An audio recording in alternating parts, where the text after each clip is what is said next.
It's going to be our TCG.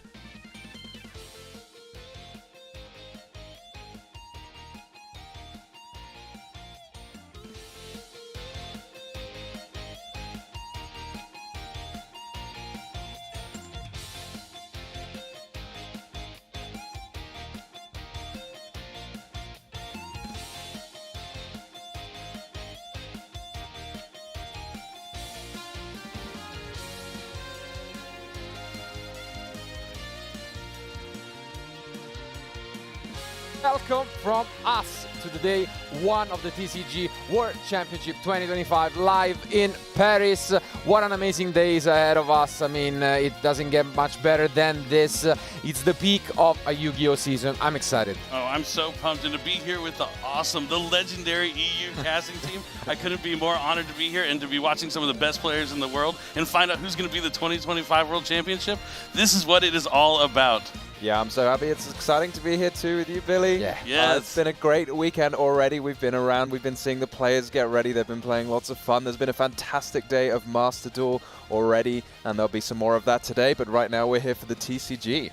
Absolutely, yeah. As you have mentioned, for the first time ever, we are having 3 days of competition. Yesterday with the Duel Link, Speed Duel and Rush Duel competition, and Master Duel, of course, which actually they're gonna crown their own world champions today. For us, it's gonna come a bit later, since today's, of course, first and foremost, I would say we can go through a small recap of what we're gonna go and see today. So let's bring up what are going to be the rules for this day one. But of course, as already mentioned, the Yu-Gi-Oh! World Championship is just a lot on the line. Yu-Gi-Oh! In 2025 can be played in a lot of different ways. It has been amazing to see, you know, our digital titles yesterday, and today it's down to the Yu-Gi-Oh! Trading card game that we all love and are grown up with. But moving on, how is this tournament going to look like, Billy? Let's see. That's right. So we're going to have 7 Swiss rounds. It's going to be a long day, but we're going to see a lot of amazing matches. Each round is going to be 50 minutes per round, and it's going to be a little different time rules than what you may be used to. The 50 minutes is a hard stop. If the match isn't over by then, both players will receive a loss. So they're going to be wanting to play quickly and fast to make sure you don't reach that 50-minute mark and you can have a victor declared before you reach the end of the round. But we're going to come back day 2 and we're going to cut to the top 8 best players out of the 27 we start with. The first round of the single elimination top 8 will have no time limit. The semifinals will have no time limit. And of course, the finals won't have a time limit as well, because that means we're going to be seeing only skill. Nothing about the clock is going to affect the day 2 when we finally crown a world champion for the Yu-Gi-Oh! TCG. And to make it even better, on Sunday we will be live streaming all of the top 8 matches, which means we are just gonna see, no matter how it ends up, how the world champion is gonna make it, you know, how eventually those 3 matches have been won to determine who will be the 2025 champion. But how are they building their decks, Tom?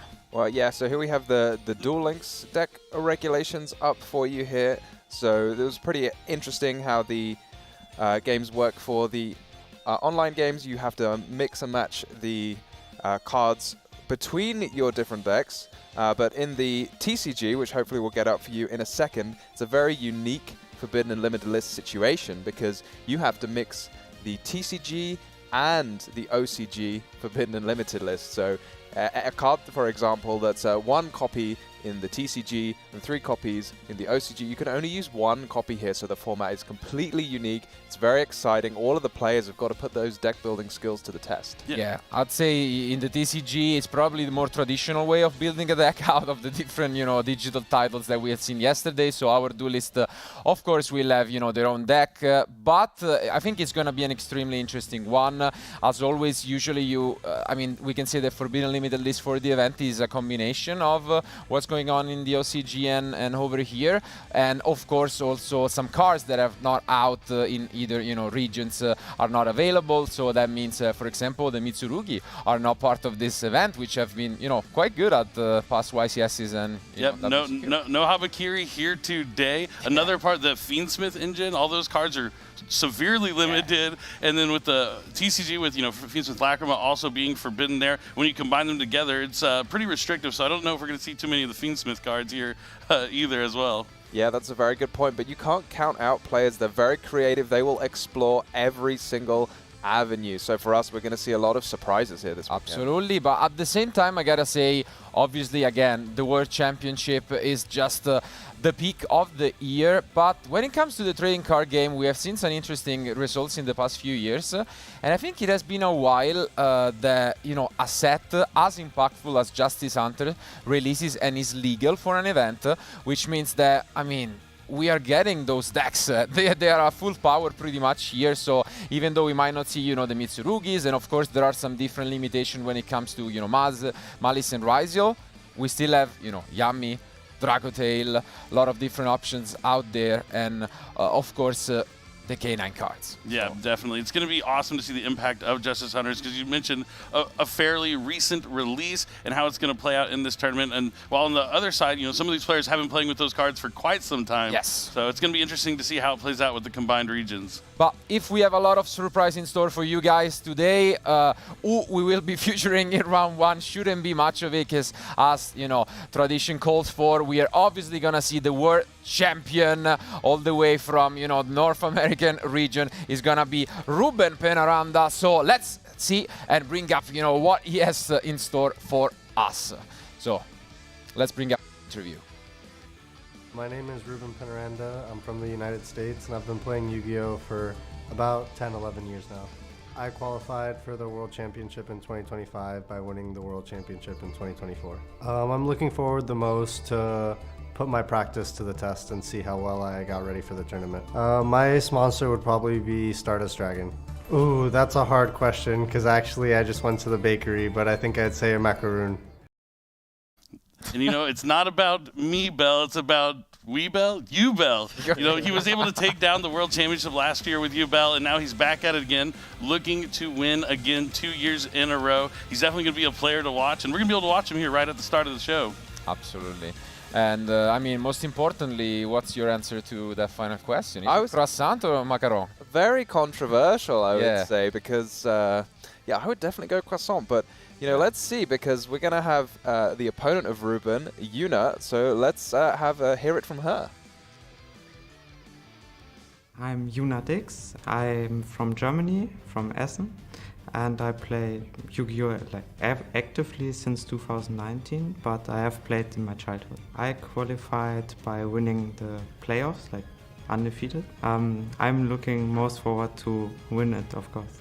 My ace monster would be Tri-Brigade Kid. Do I prefer croissant or Beckham? I don't know. I would eat either because they are not vegan.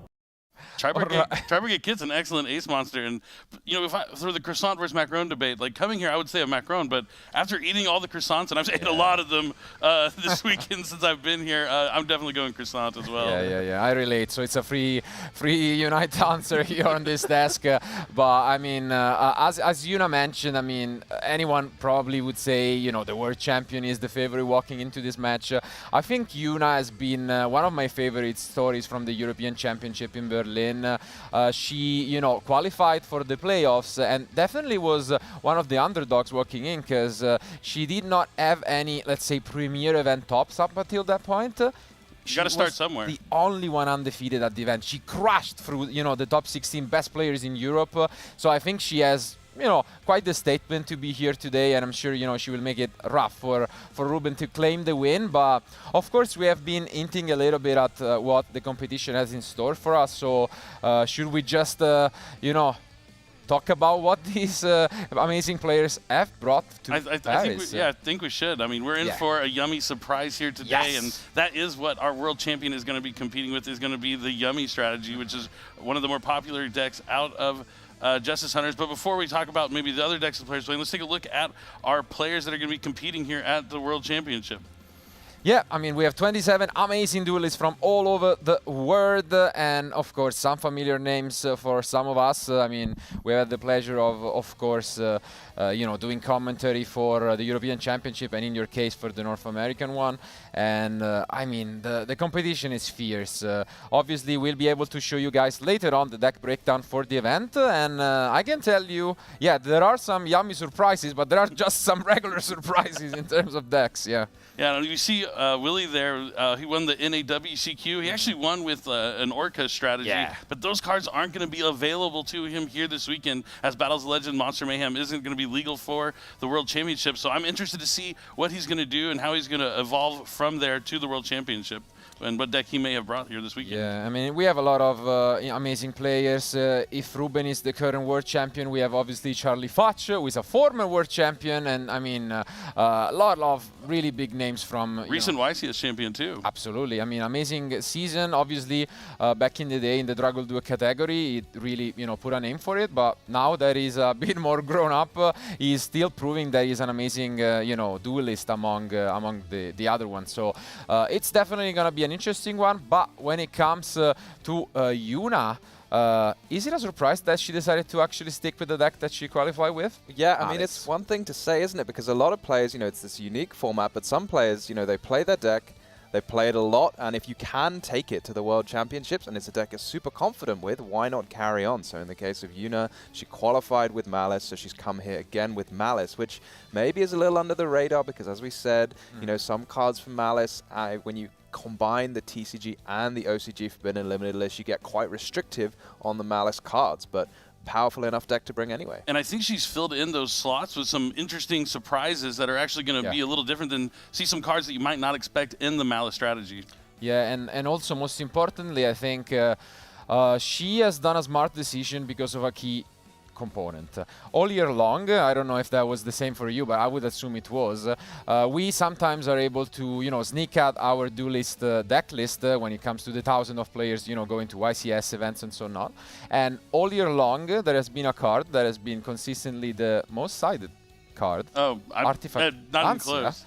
But that is not the case for this event, because players, as we've mentioned, maybe didn't think Malice was going to be all that represented, and for the first time in, quite a long... It feels like years. Yeah, absolutely. Artifact Lancia is not that played this weekend, so I think even though the deck might be slightly, less maybe consistent, because in terms of power, it's still there. I mean, less Lancia, I think Yuna is excited for that, Yeah, I think a lot of the decks the players are focusing on are going to be, the K9 cards. Yeah. K9 Vanquish Soul, I think, probably has the biggest target as being what players are going to expect to be the most popular deck of this weekend. So a lot of those tech choices are going to be targeting down those decks. So being able to play like a tried and true strategy that, if anybody watched the Master Duel games yesterday, Malice is quite powerful, even though some of the cards are more limited here in the TCG. Yeah, talking about those side decks, that's got to be so tough for the players because it's a completely new format. You can't go and look up all the decks that came in the top card of the latest YCS. There is no latest YCS. I mean, you can look at the last World Championships. That's probably not going to help you very much, though. Totally different format. So, yeah, we're going to see, is that going to pay off with those side decking and decking choices? Yeah, I mean, yesterday, me and Billy, had a bit of an interesting interview when we reminisced about our time at the 2017 World Championship as players, and there I introduced him to our tradition of picking what is going to be the winning deck for us. So spoilers, it will be coming up, but Billy chose Yummy, and I mean, for a good reason. And then I had to admit that I would probably also be running Yummy if I was a player at the event, but I went with K9 Vanquish Soul as my pick instead. So, do you want to join us? I feel like you've stolen some of the stronger decks. So, I'm going to go for the other K9 deck, that K9 Crystron deck. I think it's super powerful. Okay. I love the way that you can get from the K9 cards to the Crystron cards and back again, which you can't necessarily do so well in the Vanquish Soul deck. So, that's going to be my pick. Yeah, that's a solid one. Absolutely solid one. Rock solid. Yep. Yeah, I mean, and no, it has a great show. I mean, even now, obviously, I think also somewhat of an interesting difference as compared to previous years was YCS Vancouver. Sometimes it's after the World Championship, the first YCS, and in this time, I think players could get some inspiration, and Christian K9 made it all the way to the semifinals. So yeah, they at least got a little bit of insight to what players are looking at with the Justice Hunter cards. It gave them a little bit of practice. We obviously saw Yummy take down that YCS, so maybe that will be one of the more popular decks here this weekend, and definitely a deck you want to watch out for. And I mean, we know our world champion we're about to watch in the feature match brought that deck here, so definitely has the legs and potential to win it all. Yeah, I mean, obviously, some people call it taking out of the picture, you know, the previous decks, just focuses on Justice Hunters, a bit of a triangle format, where they think, you know, Yami might be favored against Vanquish Soul, and then Dragotail, you know, comes back to bite them. And it will be interesting whether that will be the case. Obviously, they are quite unique, I feel, and it's quite refreshing to see, you know, very different strategies, I gotta say, and especially Yami, it's a fun one to me. It has a bit of a Prankits vibe, and here in Europe, you know, it has been successful in the past, so we'll see whether that will be the case again. So, I mean, a League One that places a field spell or gets a field spell, usually a pretty strong effect in the Yu-Gi-Oh! TCG. Absolutely. But of course, there are some decks you need a Link 3 to get the field spell. We're going to see Malice. How are we going to see the Justice Hunters decks compete with the previous deck? So we saw, I mean, recently I was at a big regional in the UK, the UK Open, and the final of that was none other than Malice versus Mitsurugi. So and this is post-Justice Hunters. This is post-Justice Hunters, so these decks, they can still compete. I mean, obviously, sadly, not Mitsurugi this weekend being exclusive to the TCG, but still Malice, still maybe some other decks. Yeah, Ryzeal could still sneak in, even though, there's the extra limitations. Extra Ryzeal being limited to 1. Dormouse also being at 1 from the OCG list when they combine. But, you know, just having those key cards at 1, there's still lots of ways to access them and ways for the decks to play. So they're definitely still viable options for the World Championship. Yeah, and until we reveal, you know, that deck breakdown later on, I think you can also play around with your friends at guessing maybe how many different decks will be at the World Championship, you know, for TCG this year. It will be a fun one. It's going to be less than 10, less than 5, more, you know. Just try to guess it, and we'll see who is correct in the end. We get closer to that. I mean, I can tell you there are some different decks out there. Yeah, you're definitely in for some surprises. Yeah. If you think you can guess all the decks that are going to be competing here this weekend, I can almost guarantee you're not going to be right. There's going to be a couple you're not going to expect, which I can't wait to see how they perform here this weekend. Yeah, and I mean, as we have, you know, mentioned, there are some news. I mean, obviously the 7 rounds have been quite interesting for the past 2 years, especially because I want to say, kind of surprisingly, both World Champions have made it with a 4-3 record.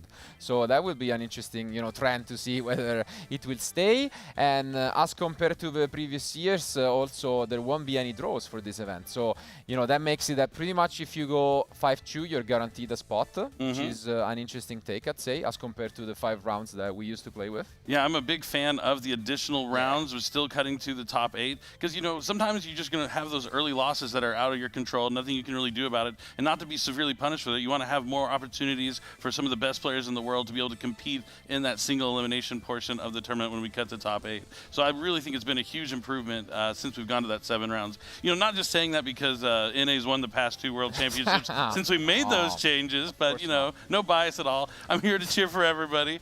But it would be cool to see NA walk away with a 3rd one in a row. I know you guys are probably hoping maybe EU sneaks in there this year. Yeah, I mean, may the better player prevail on it. True. We'll see. But obviously we have some amazing action, and I mean, again, in our back and forth interview, we've touched a little bit on it, but I think this year OCG players I'm also quite hopeful for, because I feel like in the past sometimes there have been differences, and as we can see here, you know, again, one of the recaps of the rules that they're gonna use.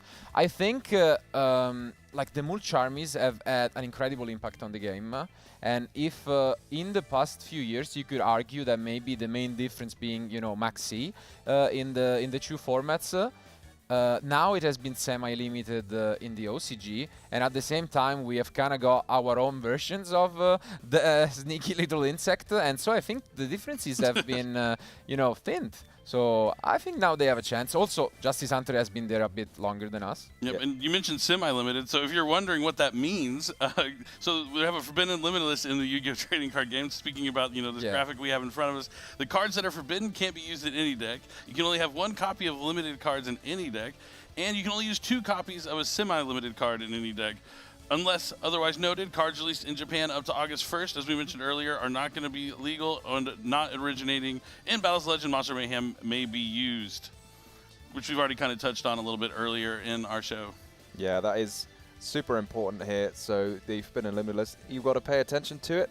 It's going to dictate what cards you can put in your deck. And as you said, Marcello, the biggest difference, I think, for a lot of players between the TCG and the OCG is, of course, the Maxi. We saw it dominating in Master Duel yesterday. I'm not familiar. Oh, you're not familiar with it? Oh, well, it's only got I've 500 never attack. It's not very good, actually, but they just seem very fond of it, you know? I mean, we saw, I think, in one of the last rounds, the way you use it when, you know, Tasuku just normal summon it to crash into his opponent on Maxi in attack, which was a fun one, yeah. It's probably a great material for, like, to make Typhon or something on top of. Absolutely. But, no, I mean, I think for sure, I mean, in the past, overall, I mean, if you just look at how many world champions we have had in the past, I think OCG by far is standing at the top. But similarly, of course, it has been just North America dominating the last two. So I'm really interested in seeing that. And obviously, we have some strong names coming from the European region as well. Of course, with you know, Lorenzo Muselli taking the European Championship in what was a very exciting, you know, final against Rosalie. So I don't know. I think definitely it will be a close one. I mean, you couldn't expect anything less, I'd say. Yeah, I think you really touched on a good point there. I do think the players from the OCG regions are quite hungry. Yeah. They want to. They've dominated the World Championship for so many years. They're definitely going to be looking to get back on top and walk away with the World Championship win. So I am expecting a lot out of those players from those regions. Yeah, and we're seeing as well, I love this new way. I mean, as I say new, it's not that new now. It's quite old. The new way for players to qualify by being consistent over the season. Because going back a while, you know, just be those players that came in the top 4 or the top 8 or something like that in their respective regions in just the one event. But now we're seeing players like Yuna being rewarded for their consistency throughout the season. So never going to a YCS and making the top cut, sure, but I mean, surely it's worth more going to so many regionals, making the top at every regionals and doing better than other players throughout, and then going in that tournament and winning. It was the only way I ever was able to make it to the World Championship was going through the first year they had the points. I would say it's the same for you, but you kind of had like two options. You not only were the points, but you also won the EU WCQ that year as well. Yeah. Shuffle Reborn, right? And Zodiac, that was incredible. Incredible innovation.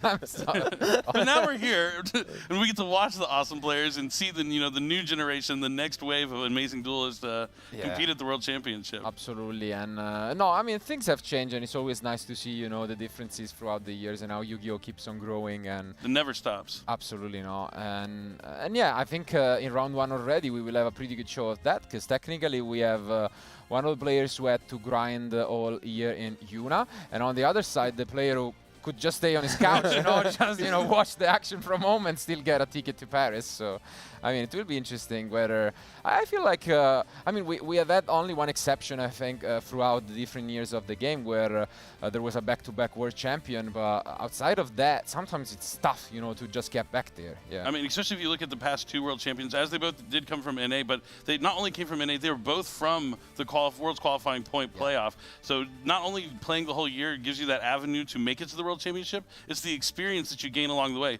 You not only have achieved that goal, but you've played probably more than anybody else on the planet up to that point. So that strategy, even if it's not the exact same format, it still builds to your repertoire of your knowledge of like playing the card game itself. Yeah, and as you say, it gives you such experience, and what we see almost all the time is the players that are in the points playoff doing extremely well in the main event itself. So as we said, Marcello did a long time ago, and we had a player from NA, Julian Khan. He made he qualified through the playoffs and then qualified again. I mean, absolutely incredible achievement, and we saw it a lot in the EU players who were in that playoff, then coming back and doing extremely well in the main event. Yeah, Julian was trying to do his best Marcello impression this year, but he did make it, and that is actually how Charlie Futch, that former Dragon Duel World Champion, I was there when he lost in top 8. He was devastated. He was like, man, it was one more round. I was going to get to go to the World Championship. But at that same moment was when Julian won his match up, so his hope wasn't lost. He got to play 2 more rounds to become in 5th place and get that opportunity. It wasn't random who got to go to 5th place to make it to the World Championship. They actually had to play it out the rounds. So he played actually more rounds than the winner of the NAWCQ this year to make it. Yeah, here we go. We have all our amazing duelists from all the different regions this year competing. You see Aditya, that was the NAWCQ champion from 2 years ago. So close, yeah. And he was close to making it the points playoff, but actually still made the top 4 at the NAWCQ this year to come back again to give it another shot. Yeah, that was one of the highlights for sure of that weekend. But I mean, as you've mentioned, it's just all of these duelists just have amazing stories. I mean, even Tom, we have seen him, made a huge show at the European Championship, making it all the way to the semi-final, and he has been a player that definitely needed and deserved the spot here, given, you know, he has made it to the finals twice, unfortunately lost both, and at least, you know, he find the strength to, I think, just get back on your feet, grind more, and I think that's what a lot of these duelists, I believe they all share the knowledge that in Yu-Gi-Oh! You can't expect to always win. You know, it's important to really learn from your losses, stay in there, and just play more, and finally you'll get a chance. And I think, obviously, I think we can debate about it, but like the World Championship is quite unique in a way where you're used to playing against thousands of players all year, outside of the playoff, I'd say, and now you're only 26 players away from, you know, being the World Champion. Yeah, I mean, it's an incredible experience. The nerves have to be incredible. I know when I compete in any tournament, you know, I get a little nervous, but when you're playing for the World Championship title, it means so much more, because not only do you want to become a world champion, it's kind of like you have all your friends, everyone behind you from your, you know, country of origin on your back, like cheering for you, rooting for you, and want to walk away with that title. And also, as we see Ruben, you know, competing here, you get the first invite back to the World Championship the following year, so you can have that other amazing experience. And the World Championship is so much more than just like a tournament. These players have been here for a couple days. You know, we've had welcome dinners, like trivia, tours, so much stuff, a little bit of camaraderie that you kind of build with your other competitors that you're playing with. It's not just, but now that it's day one, the friendships are over. It's all about focusing. Now all of a sudden it's rivalry at the very, I remember like when ours, it was like round one, everyone was kind of nervous not talking to each other, but after like a couple of rounds, we're like, okay, can we all like be friends again and discuss like our decks and what we're playing, and a little more relaxed. But that first round, incredible nerves. Yeah, I mean, I've talked to a few of the players yesterday, because of course for the TCG player, I think it has been an interesting experience this Friday, because, you know, they got to watch all of the, you know, the digital title players already compete yesterday, and they were just more of spectators, and now they finally get to lock in, they finally get to come here and compete, and most importantly, they all know that if they advance to day 2, they will also get an amazing live crowd coming here and watching them in Paris, which is going to be exciting to witness. But I think we have done enough of an intro to showcase what amazing match just lies ahead of us. Again, it's going to be Ruben against Yuna to start things off for the first match. And as mentioned, it's going to be an amazing clash between Justice Hunter deck, Yami against former, you know, Malice deck. Is it gonna be the new deck? Is it gonna be the former?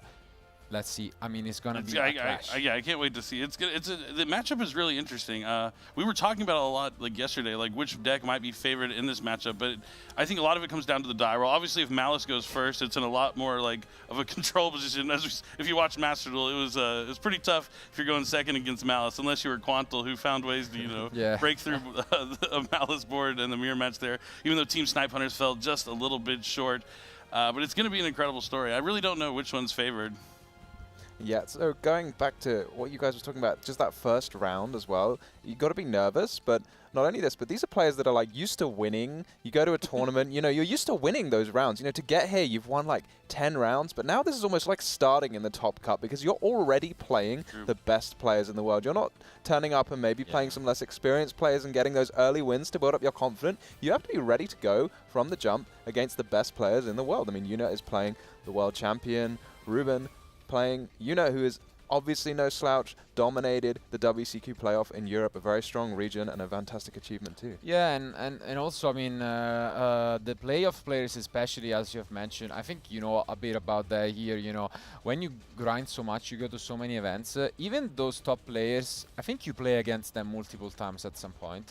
Usually, you'll find them later in the rounds in the regionals or something like that. But the difference here is that you get to compete against players from different regions, and then that's completely off the table. So you get to play, of course, as mentioned, like Ruben against Yuna, but also against, you know, players from the OCG, which, you know, it's so interesting to me, and it has always been my favorite part about, you know, just the World Championship in general. Because sure, technically they could travel, you know, overseas, and we have to see a couple of those, you know, examples. I remember, especially back in the day, but it's pretty much not as popular of an option today, and so I think it's great to see these clashes and really see, because I think there are differences in the way that they approach the game. So I always love to see it, You know, the play styles that some players argue don't exist, I think. They very much do. I'm a big believer in that. You can also just see that from the results.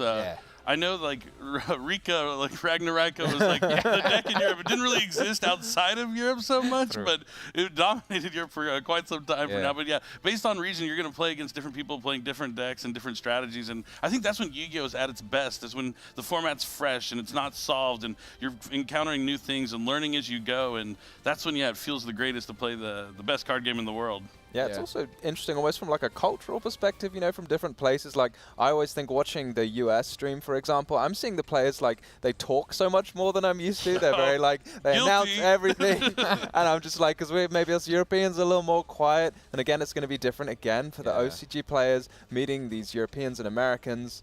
Yeah, it's interesting to see all these like little differences as well as with the decks and the... Yeah, for sure. But yeah, you have some interesting stories. I mean, I think what's the greatest, you know, about our game is that it also gives us so much more than the cards on the table. For example, you know, one can look at yesterday's achievement for the Master Duel, and probably a lot of fans home were hoping for that Snipe Hunter against Team 7, you know, a third back-to-back finals, which is not quite gonna be the same, but still immediately we got an amazing story as a replayment, which is that the Thomas brothers, which is one competing in Master Duel and one in Speed Duel, are both advancing to the HU, because we're gonna see in the finals, you know, the Speed Duel Duel Links Championship, and one of them has advanced to the semi-final of Master Duel, so we could have two brothers making, you know, world champions in different categories. That would be incredible. I couldn't wait to see if that's going to happen. Another thing about the Master Duel top 4, on one side of the bracket is 2 teams from the Americas facing off, and on the other side of the bracket is 2 teams from EU facing off. So no matter what happens, the finals will be the Americas versus EU, and that's also taking place today. And it's going to be incredible to see which one the teams walks away with that. And one of the EU teams featuring the Thomas brothers. And if we could have 2 brothers that were reigning world champions from 2 different kind of categories for the Yu-Gi-Oh! That would be incredible. I mean, that would be amazing for sure. But even in the TCG, we have some amazing stories. We have witnessed, you know, 2 really close friends, both French coming to the playoffs, and they both made it through the playoffs, playing card by card deck list there. And spoilers, they went for a repeat in terms of that, at least. They are also playing same card by card deck list today. So that would be also interesting to history if they just make it again. And maybe a final between 2, you know, best friends would also be an amazing story. Yeah, I mean, that's incredible, because a lot of times, even when you play like a similar deck to like a friend or your testing partner, there's usually like a couple cards y'all don't agree on or have like a few switches. But nope, if it ain't broke, don't fix it. And that's kind of the way they're kind of going for it. Yeah, that is incredible to do, I must say. I totally agree with you, Marcello. It's like you come down to that last card and you're like, I am not budging. Like, I want this card in my deck, but I don't know, maybe someone's calling the shots there. You know, someone says, well, this is the final deck list. But yeah, we'll have to see. Maybe there'll be like a 3rd Thomas brother appearing, you reckon, in the TCG next year. Taking off a mask. Actually, I was here the whole time. Has he got another younger brother, maybe? Yeah, that would be an interesting one for sure. But I mean, yeah, regardless, as mentioned, we are basically gonna showcase a lot of matches for you guys, because given that, as already mentioned, tomorrow we are going to, you know, broadcast all of the top 8 matches. It basically means that we have 7 matches per day for you guys of TCG action. So it has been the most that we have ever broadcasted. So I think it's great news for fans of the Yu-Gi-Oh! Game. Yeah, 7 rounds today, and then since we're doing all top 8, that's top 8, top 8, top 8, top 4 finals. Right, so we're looking at 6 or 7 more rounds tomorrow as well. That's just incredible. That's so much dueling, and it gets really get to showcase some of the best players in the world. There's only one world championship each year. I mean, even though there's multiple different games for Yu-Gi-Oh! More ways to play Yu-Gi-Oh! Than ever, which is incredible, because it used to just be, the World Championship used to be quite small, right? Just have like the 20-something players playing in the TCG, and that would be it. But now we're easily close to like 100 players that get to come to these events and compete in their various categories. And you get to see not only the camaraderie between each game, they kind of mix and mingle in between. You see the Duel Links players talking to the Master Duel players, talking to the TCG players, and it's really cool to see them all come together here at the World Championship. Yeah, and also for you guys, we've got the analysis, which is a really fantastic thing we've added recently. So we're going to have Yahweh from Australia today. He's going to be our analyst for the day. He's going to be getting in with the players, asking them about all of the technical plays, how they built their deck, all this fantastic stuff that everyone really wants to know about. It adds so much depth to it, because there's only so much we can see from here. You know, we can't ask the players, we can't say everything we're thinking, but he can get in with them. Definitely. Yeah, I mean, it will be a of great use for sure. I mean, it's an amazing tool, and as you have mentioned, I mean, yesterday it has been nice to also witness some of the Master Duel and how it compares with the 3v3 action. But now you're alone. You don't have any outside help. You're on your own, and it's always nice to see. Also, I feel like round 1, outside of the nerves, it's also where you have no clues what you're playing against, and that's a big one, because I mean, with 27 players, there is a good chance that you might have some friends going around. You might ask yourself, what did you play against, and maybe news spread. But round 1, it's completely blind, and it's gonna be an interesting thing to witness, because you have absolutely no idea what you should play against, and especially in terms of ratios of cards, you also have no idea. You're not like where you can look at past deck list from other events and just wonder, maybe, okay, that card is gonna be played for sure as a free off. Here, it's a wild guess out there.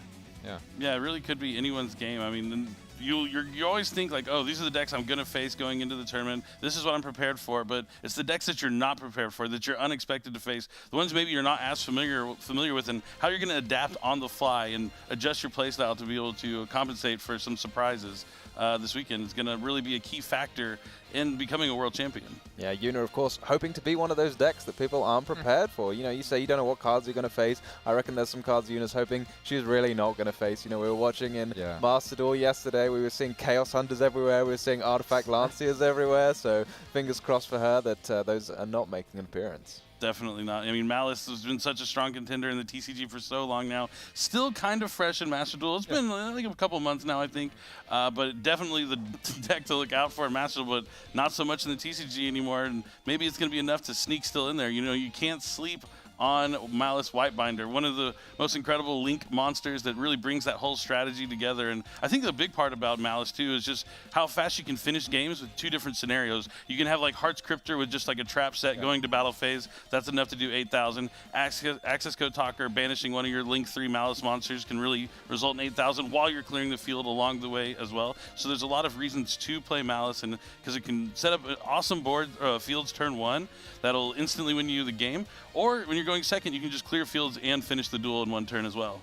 Yeah, and I'm also gonna be on the lookout, which is something I always do for players picking up their cards and trying to reveal informations. I think that is one of the most maybe underrated skills that there is when you're in game 1 and you just recognizing when you lost, and if you can preserve some information, even just in terms of deck, I think that's precious. When we add this 50 minutes and then that's it, time rule into contention, I think that's even a more important skill to master. So yeah, I mean, that's like the biggest change really going into this World Championship is at the end of the 50 minutes, if there isn't a winner, both players lose. You can't play to time. You want to finish before you hit that time clock. So you're going to want to play quickly and fast at a really nice pace so you don't reach that 50-minute mark. And I mean, it's a longer round than usual. We used to play with 40 minutes back in my day. So then, and then it went up to 45, and now we're up to 50. So you have plenty of time to play those games, but you just want to play at a brisk pace. The way I would suggest is like when you're actually practicing, practice with a clock on. Have the 50-minute timer so you're used to playing under a time crunch, because the way you practice results in the way you play. So if you're playing like you have to play at a YCS or to WCS here in this case, it'll really impact the way you play and the speed of your plays. And that would be the biggest suggestion I could get if you're wondering how to play with like a 50-minute clock counting down. Yeah, it's super important as well just to know your cards and your combos really well, because nowadays a lot of decks, they can do some quite interesting and longer combos on the first turn depending on the type of deck. So it's really important for you to know, you don't want to be working this out on the time. Not only is it going to be worse for you, you might do something wrong, but you really want to make sure it's very smooth and you can do it quite quickly. Obviously, you've got to make sure you ask your opponent for a response at all appropriate times, but you've got to make sure that you can just go, okay, I've seen these cards, I know roughly what I'm going to be doing. I'm not going to need to think for 5 minutes to, how do I get this card out of my deck that I really want to end on? You just got to make sure you know that. And they actually have some special, not really cards, but things to help the duel here at the World Championship. So when your deck is randomized, instead of shuffling every time in between searches, you're able to just put the card on top of your deck saying, my deck needs to be shuffled, or my deck is randomized already. So you're able to just have that on your deck and then shuffle at the end, so you're not going to be wasting too much time shuffling in between each search from each card that you're activating until you need the deck to be randomized, like if you draw a card or something like that. Yeah, it makes it so much easier, especially given the amount of searches that you could have in modern decks, and it's gonna be a crucial part of the game for sure. On the other hand, again, speaking on the differences between preparations, it's always an interesting aspect of the World Championship, and we have tried to ask them about it in the interviews, whether they have prepared with some of the other competitors, because it's always, I think, like a double-edged sword in a way, where you really want to play with them, because obviously they are the most interested in, but 27 players, there is a big chance that then you will face them, and I don't know. Have to beat them at some point. Exactly. So I don't know how that was about, for you when you prepare for your own World Championship. It's definitely interesting for me. Yeah. Yeah, it's unique because you want the people from your region, or maybe they're your friends or something, to do well as well, but. This is a solo mode. This isn't a team tournament. There's only one world champion. It'd be cool to face your friend in the finals, but if you face them like round 2 or something, not as great. So it's kind of like a really balanced game that you have to play with preparation. But preparation is the thing we keep saying. It's the most important. People always talk about getting lucky and stuff, but to me, when someone gets lucky, that's when preparation meets opportunity. The more prepared you are, the chances you're going to have those opportunities to get lucky. They go hand in hand. Like skill and luck are not like two separate identities, but they actually work together to me. I don't think I ever had the chance to actually ask you that question, but now that I'm thinking about it, would you be able to give like a percentage on deck building against playing in terms of importance of going to an event and actually winning? To like weigh them against each other, that's tough. You need to know your cards very well. The better you know your cards, the better your play is going to have. So I do think they go like hand in hand. So I'm going to go 50-50 on that. Okay. I'm going to say you need to have like the greatest deck to have the opportunity to even be able to play with the cards, right? Like if you have a terrible deck list, you're never going to have that opportunity to play. You're just going to end up drawing go. Like there's no place, no amount of being good at the game is going to help you if your deck isn't great to begin with. Yeah, I think it's a really like format-dependent kind of situation. Because on a weekend like this, you have to guess everything. So maybe the winner is going to be the person who's prepared the best with the best deck. But again, like we mentioned, Justice Hunter's just coming out, so maybe it's slightly easier for the players to predict what's going to happen, because we've seen the Justice Hunters decks doing very well in the OCG. They're still doing very well in the TCG, having just released. So maybe those are the kind of cards on players' minds. But maybe the person who's prepared best, maybe they've got a plan for all 3 decks. Maybe they're playing something a little bit different. Maybe the deck building, it's kind of a mix, isn't it? There are those formats. Maybe if you're just playing yummy mirror matches all day, maybe the best player is going to win. You could be the best in the yummy mirror match, but then you just don't happen to play against any yummy decks in the tournament, then you're in trouble. I don't know. Yeah, I'm gonna be on the bolder side and actually call it more of a 70 in favor of deck building. Okay. Actually, I'm a big proponent of the importance of building your deck. 'Cause I feel like. I mean, especially when you go to a tougher event like this one, the level of technical play is gonna be really, similar to the other opponents. I would assume so. While the deck building differences are really what changes. And also, once you start, the event, you can't change your deck at all. That's settled. You can change your plays. Like it has happened to me. I'm not gonna lie. It has happened to me a couple of times that I've faced in earlier rounds opponents, and then I learned something new, and then I was like, okay, that's an interesting line. I might just change my plays, and then I improved, round after round. And considering that they can lose twice and still make it for sure, guaranteed. I think that's also something here where maybe, you see an OCG player coming up with something that you've never seen before, and then, I'm going to steal that. I'm going to do that to you, actually. I actually did that back when Shadal first came out. I never really played with the deck, and then I entered a YCS, and I played against a really good Shadal player one round who was like, Shadal Fusion, make my construct, tribute it for Beast at the end of the turn, so you can't Shadal Fusion. I was like, I'm going to do that the rest of the tournament. Thanks for showing me. So, yeah, that's where the playstyle comes in. Because even if you fail at like part of the deck construction, say like there's a card in your side deck you were siding for a particular matchup, and it doesn't work out that way, you don't have to keep siding that card in against that matchup. You can adapt on the fly, and that's something I'm sure you've done in the past. I know I'm guilty of it. I'm sure you as well, Tom. For sure. Yeah, I mean, it's also worth, like, the deck building and the play are very much connected. You can only copy what someone's shown you if you have the cards to do it, right? You can't say, oh, that's a really cool card. Let me just put that in. No, but your deck is stuck once you've submitted it. So It's I definitely have hopefully some you got it. stories about that. In particular, I have a love and hate relationship with Ghost Reaper and Winter Cherries. I remember in particular one event where I walked in, it was like ABC, I guess, and I was sure this card was like the best by far. I played like 3 copies, and then after a couple rounds, I stopped signing It always seems that way, Yeah, right? What is I up know. with that card? I know. That is tried and true. In Yeah. theory, like Cherries It's amazing. is so good, amazing. Yeah. But in play, sometimes it doesn't work out. Like Yeah, rarely works in practice. but And that could be a card we see this weekend.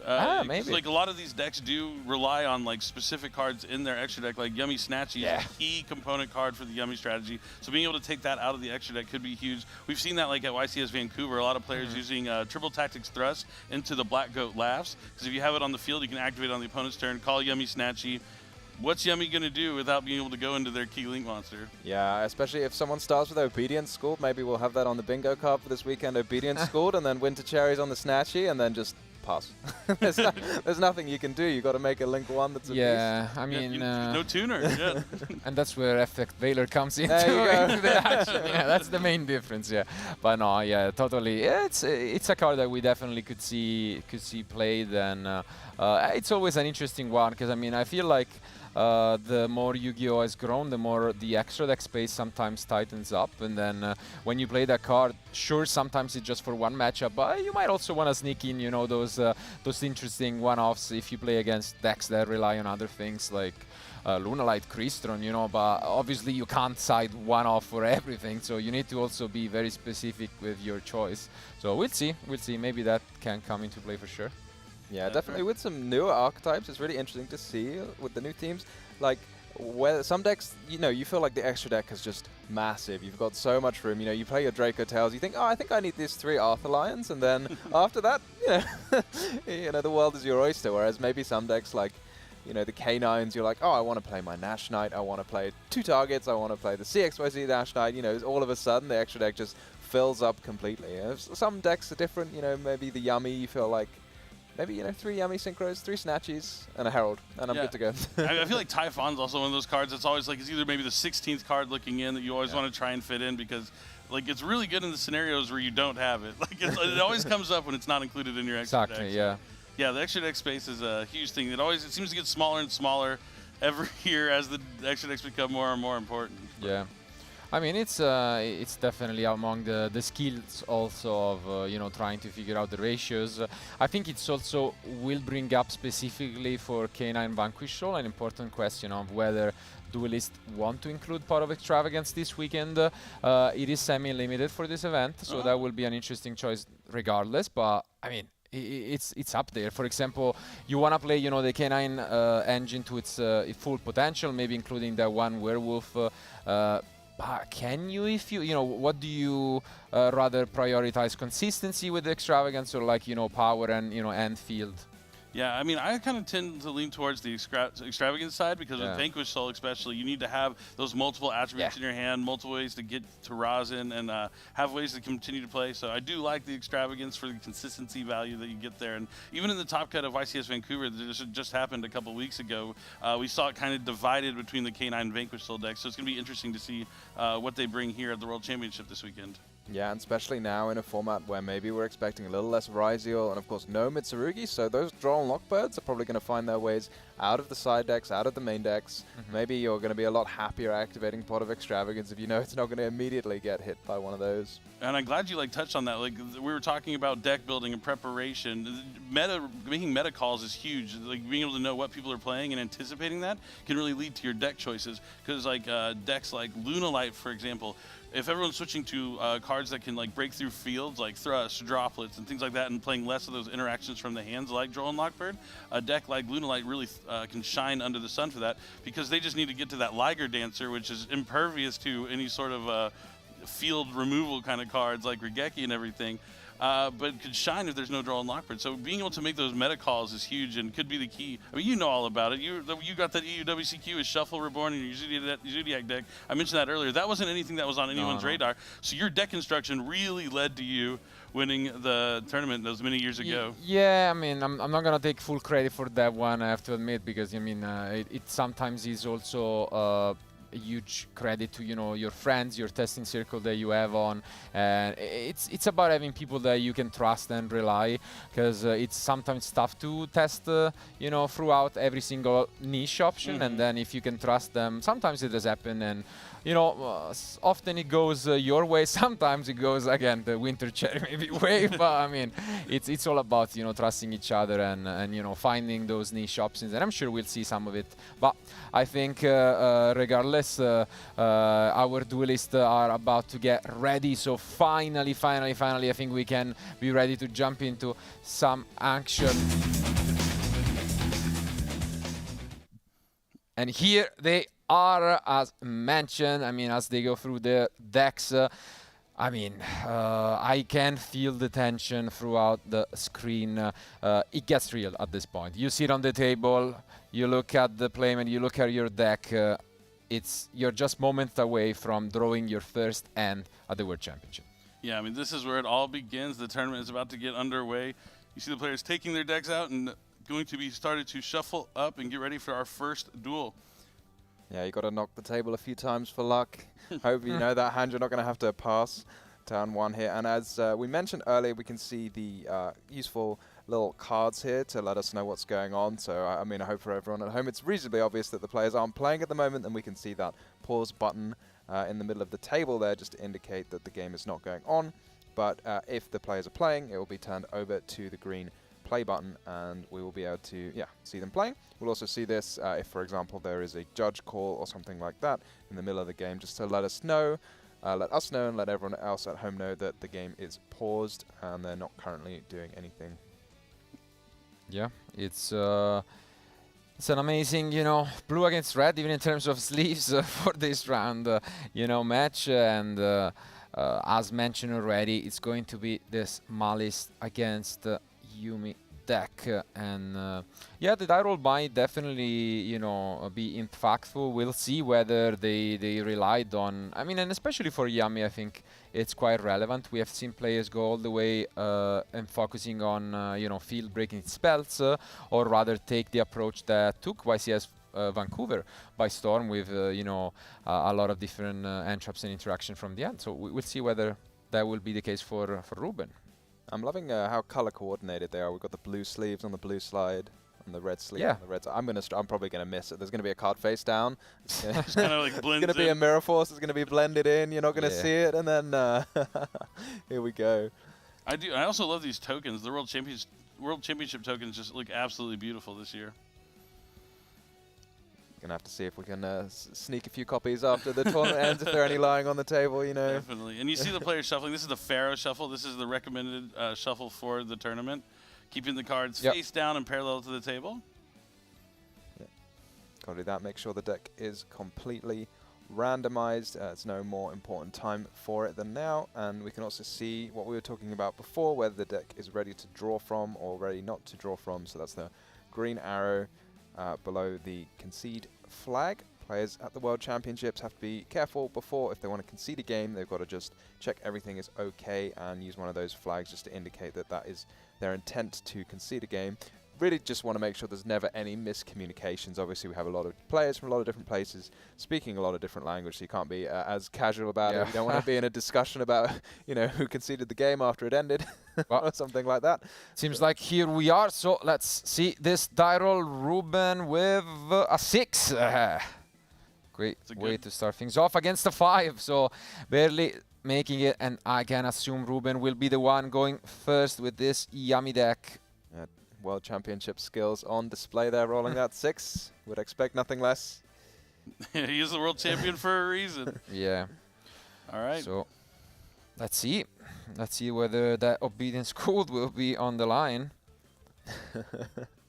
Here we go. Will we see that turn 1? It's the classic. Whenever you have Perulia in hand against Yuumi, they always have obedience code. That's just the rules of the game.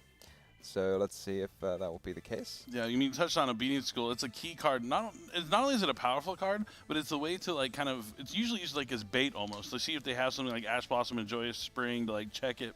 But because once you use it, the drawback is that you aren't going to be able to access a powerful card like Herald of Arclight. but still definitely worth using in the Yummy strategy. And the first card we're going to see activated at the World Championship in 2025 is Sky Striker Mobilize Engage.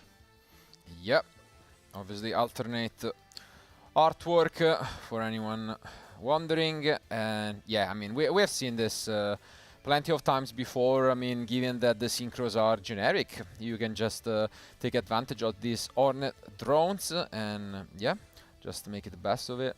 Yeah, it's one of those things that when you imagine like somebody saying to you a few years down the line, you're just like, yeah, Sky Striker, Engage is full Yummy combo. They'd be like, what? How are you getting from these Sky Strikers into this other deck? But yeah, a Link 1 and a level 1 token turns out is full combo for the Yummy deck. But instead, we're gonna see a clutch play from Ruben.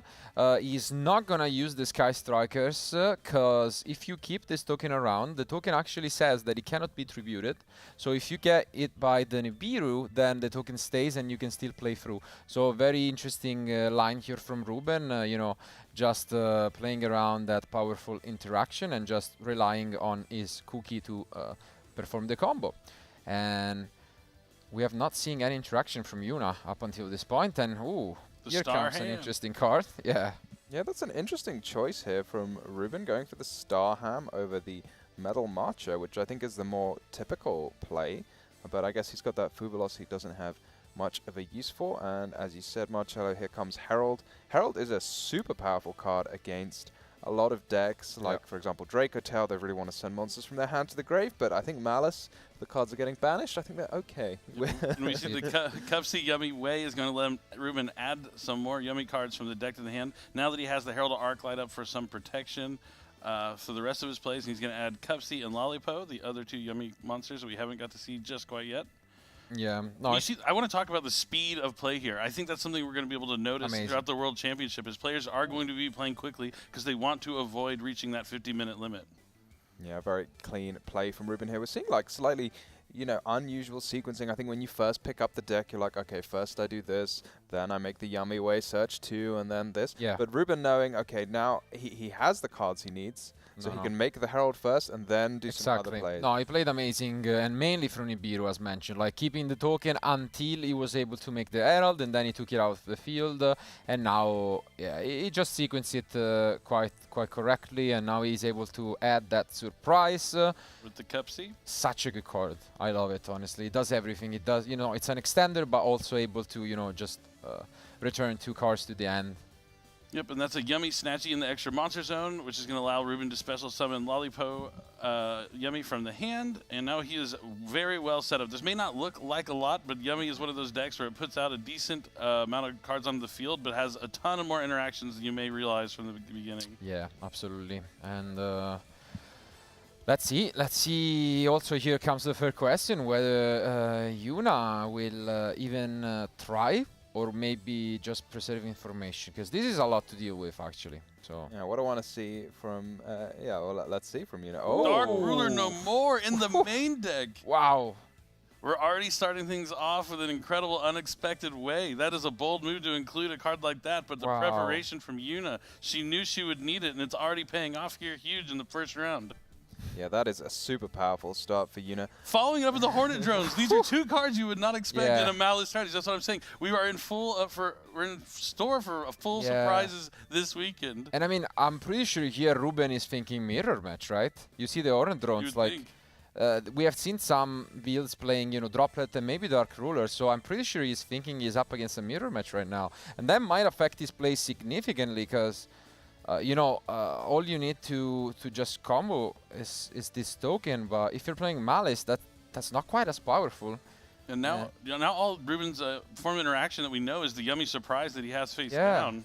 Yeah, I mean, one of the things about the Yummy deck that's so fantastic is they don't use effects in the hand or grave, which makes it super powerful against those K9s, which require your opponent to use effects in the hand or grave. But the downside of not using effects in the hand or grave is once your field gets answered by a card like Dark Ruler no more, you don't have all of these interruptions. There are so many decks nowadays, they kind of have these like layered interruptions. That's what players like to say. You have some in the hand, some face down, some in the grave, some on the field, so you can't get cleanly answered, but you can. Look at I was looking for his face. Now he sees the backup at Ignister, and he's like, okay, was not expecting that one after the Hornet Drones in Dark Ruler. Yeah, that was definitely, you know, catching Ruben a bit off guard, and yeah, ooh, we had the engage next to it. Yep, so she swaps the engage for a copy of Wizard Adignister. And backup Adignister, that was a normal summon, I want to say. Special, probably? This- No, it's not a dark. No, it was a normal, yep. Oh, no, because... Kagari, I think it says you need to control a Cyburst monster, Yeah. and Kagari is a machine? Yeah, Okay. that's right. So, are we going to see maybe a Phoenix? Oh, SP. Ooh, that no, makes it's more. just The gonna- modern SP. Okay, Yeah. okay. My mind was forgetting yeah. that one. That one's much better. So what we're looking, if Yuna has something like Gold Sarcophagus, Malice and Underground, or March Hare, maybe banishing a Malice name from the hand would be a way to get some Malice monsters onto the field. Yeah, you SP Little Knight not being able to attack directly, not a big deal here because the Dark Ruler no more is going to prevent her from inflicting any damage anyways, but forcing out the Yummy Surprise right now with the SP Little Knight. But this SP Little Knight's also going to disrupt the monster coming back as well. But then, Yeah. you just need the Ooh. one monster to come back, right? And then you kind of start the yummy train again. Mhm. It looks like nothing, but then it just turns into more, and then you get a Snatchy, and then but some we have more. Droplet Dark- next. Wow. Dark Ruler no more, Forbidden Droplet. This is just incredible deck building. I mean, this was one of your questions at Yeah. the beginning of, is it deck building or play? It's a combination of both, and Yuna's looking pretty good here. And there's the March Hare, another way to extend it. And she has a, what is she going to Just banish? discarded. Yeah. Oh, she White discarded the Malice Rabbit. monster. So she did have the March Hare plus the Malice monster to continue the plays. This is an incredible hand here from Yuna. Really incredible stuff. Like every card on Ruben's field has been answered at this point, so just Yep. the one card in hand gonna have to get him there. But it's hard to imagine a single card that's gonna stop this, with the exception of Artifact Lancia. But I mean, Yuna has used every card in her hand as well. Yeah, it's down to This is when the Yu-Gi-Oh! wire. This is when Yu-Gi-Oh's at its best, Marcello. It's really amazing stuff already, and you can see the difference, you know, in the deck building. Yuna choosing all these powerful spells, going second and getting rewarded by it. Pretty much now the only thing she has to pay attention to is the field spell, you know, boosting everything by 500 for each light beast right now. But outside of that, yeah, I mean, one card in hand from Ruben, and that's impressive stuff. yeah, everything negated. We're probably gonna have a trap be insulated. I'm sure no one will be better than Yuna at pushing through any possible hand interruptions Ruben might have. The Malice deck is very good at that. Sets MTP 007, or sorry, 07. This is kind of the situation where TB11 wouldn't have been too bad to include in the deck here. Yeah. But still with plenty of link ratings, going to have access to something like Malice and Underground with this Malice Red Ransom coming down. Oh, and no interaction from Ruben. Oof. This game one is looking tough for him. I mean, you open uninterrupted. I think you're just assuming you got this game, and instead, look at Yuna. Yeah, Yuna having no issue pushing through this field. That's very heads up. You know, she had the perfect non-engine to deal with the Yummy deck, so we'll see how well as well in later rounds if she plays against, you know, other kinds of deck, because that is sometimes the difficulty with playing these non-engine cards. How do you tailor it to play against different decks? She certainly has the perfect ones for the Yummy deck. And I mean, if she sequenced it correctly, this might even be enough, depending on, you know, how much she can do. It's Yeah, she needs to just clean up the field. Yeah. Won't be able to finish the game this turn, but able to set up enough of control. yeah, of here. course, because of Dark Ruler. Yeah. It will still put her in prime position in this game. But, you know, that's the thing. Like, Ruben, even sitting on one card in hand, drawing to another one, has a chance to come back in this game, but it's going to be tough. It's a huge uphill battle from here. Malice, it just accrues so much advantage when it's able to play all of its cards uninterrupted, which it looks like Yuna is going to. You get to draw like up to sometimes 3 cards in a turn when you combine the White Binder and the Chessy Cat. So you just end up with so much advantage for next turn. You have a loaded graveyard. You probably end up with a March Hare in hand as well. It's so much stuff after all of this is said and done. There is a Yummy Snatchy in that extra monster, so I'm just curious to what that bright card is on the other side. And yeah, we do see the one Dormouse. This is one of the differences, of course, as it is limited for this event. But I mean, one is all you need. Yep. Red Ransom banishing a Cybers from the deck when it is coming back from being banished. Let's see where she goes next with this. It's going to be another Link summon for Splash Mage. Getting either another attribute for their access code in Yeah. water. One thing I don't see the access code linked off very often. Normally you're just using it to attack, but in this case, when you can't attack with it, well, you can attack, but it won't do any damage, so you don't need that massive attack stat it has. You might as well just link it off at some point for some more monsters. Ooh, and this is huge actually, because we can also cut, you know, Ruben off some synchros at least until that field spell is off, and this is huge. Usually you're able to obviously return them to the extra deck, but not gonna be quite the case here. I think Yuna has a plan maybe to banish the field spell somehow, because that's the tool for You think recycling. she's banishing the those. Dormouse here is definitely indicating that she's going to go into Heart's Cryptor here at some point and need a Malice name to be able to return. But yeah, clean up the field and have as much interaction as possible. Maybe like a Heart's Cryptor plus a Firewall Dragon or something like that. Yeah, that makes a lot of sense. That Heart's Cryptor maybe has got its heart set on banishing a field spell. Do you think it might have made a difference at all whether, you know, Ruben just activated the synchros just to return them as cost, to use them next turn and prevent them from being banished? It is tough when you lose them because typically a lot of players only use one copy of each. Yeah. That could have been a key way, but I think Ruben isn't conceding here because he's clearly course. playing against some interesting Build, yeah. Yeah, so he wants to get some more information out of the game potentially. No, it makes total sense. I mean, why would you? But I'm surprised. I mean, Yuna, as mentioned, completely destroyed the competition at the playoffs. But I mean, she has not been obviously at a tournament like this, but she's looking like the world champion right now. Look at the confidence. I mean, also she drew a world champion hand. Yeah, That's for sure. For sure. But like she's playing also at very fast speed and, you know, looking confident, smiling, of course. But it's great to see, you know. Yeah, worth noting, Marcello, you can't actually use cards in response to access code talk. Yeah. Use them quite early. Yeah, you could use it early. I mean, because at the same time, I feel like depending on how many monsters you will banish from the graveyard, you can cut it off some, you know, combo disruption. Ooh! It is an interaction. The patient interaction was Nibiru, the primal being, this whole time. Ruben has just been waiting and waiting for the opportune moment. Yeah. Because you got to make sure all those Malice effects have been used as much as possible. And wow, and the Splash Mage is also already gone since Yuna used it to get another attribute for access code Talker. So there's not going to be any access to something like Link Spider into a Splash Mage afterwards to still go into things. But at the same time, being able to access the Malice March Hare with the White Binder in the graveyard will still be advantageous to her because she'll be able to get back the White Binder, potentially summon a White Rabbit, and still have. Well, no, I guess the MTP07 is going to be in the graveyard. So that is a huge Nibiru. He's still going to need a top deck off the top here to be back in this game. But you mentioned before the token, the Sky Striker token, has just been sat there very patiently, can't be tributed. So we're going to have a Sky Striker token, we're going to have a Nib token, and this White Binder that's just been banished is going to come back after Nibiru's resolve. So we're still going to have 3 monsters after this Nibiru. So that Hornet Drones token, right? It's just been waiting there impatiently. I almost forgot about it. It kind of blended in like you were talking about before the duel. Yeah, we need red tokens for that side of the field and blue ones for the other. But yeah, I mean, Nib's such a powerful card, but Malice a deck that gives you so many monsters that maybe it just doesn't, in this case, doesn't matter. Yeah, Nibiru is also a card that typically you wouldn't expect in the Yami deck. Because if you use it while going second, then it shuts down some of your, you know, starters like the Sky Striker cards or, you know, Obedient School. So yeah, it's definitely an interesting inclusion by Ruben. Interesting. I thought, okay, so going to grab the GWC from the deck.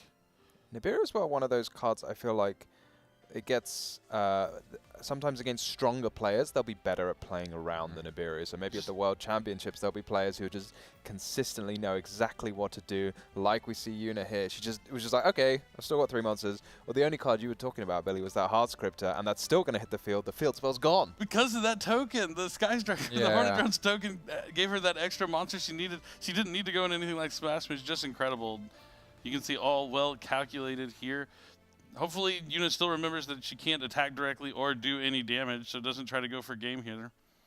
But the plays have not stopped. Wizard Agnister is going to special summon and bring back the Chessie Cat.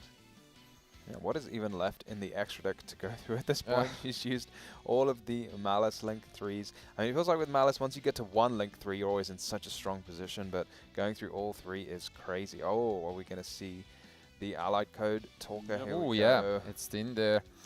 Arignister. Oh, Ruben is going to surrender. You see him grabbing the white flag. Yeah. He's seen enough. He knows there's no card in his deck he can draw. Doesn't want to waste any more time. And Yuna, despite getting the B-root at a late point in the combo, just cool, calm, collected. And, you know, I told you, it's just about the preparation. When it meets opportunity, it equals results. Yeah, what an amazing show. And game 1 goes to Yuna, going second against the Yami. Full opener with the Herald, the surprise, you know, the full setup, Nibiru in hand. I mean, that's impressive. Obviously, at the same time, I mean, we've mentioned it before.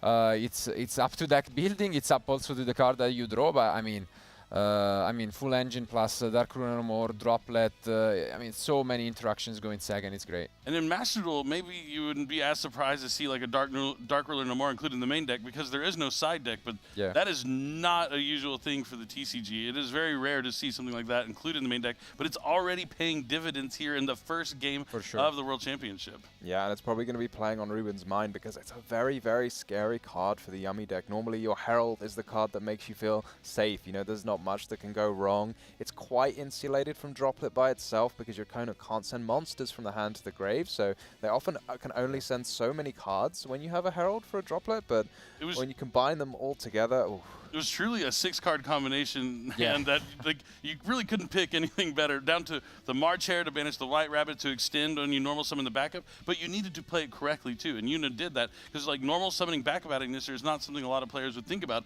especially when you have like a Malice White Rabbit in your hand. You would think, oh, I want to normal summon my White Rabbit, so later on when I have a Cyber's Link, I can special summon the backup. But she knew from the beginning that that was not going to be the path to victory. No, it was an amazing show for sure, and now the question is going to be once again, how well did Ruben prepare for the Malice deck in the side deck? Are we going to see those Artifact Lancias in there or not? I mean, that could be a huge difference, especially because I feel like you must be worried if you're Ruben. I mean, you went first, no interruptions. You set up your old field, you still lost quite convincingly. It wasn't even close. I would be scared, you know. It's like I'm gonna do it again, but I mean, is that gonna work out this time around? Yeah, I mean, going first with Yummy, and when you're diving into the side deck, if you were like looking at the deck list from YCS Vancouver, a card that was really popular in the side deck for Yummy, Solemn Judgment, because as we saw, the cards that can break through fields are the cards you need to stop. So maybe being able to go to the side deck, I don't know if that's something he may be playing, but Solemn Judgment would be a potential card that could shut down cards like Dark Ruler No More. Yeah, for sure, because the Yummy deck is so efficient at playing into hand traps. You know, if you get Ashed, you get Veiled, you can just tag out your Synchros, get 2 more back from the grave and kind of keep going.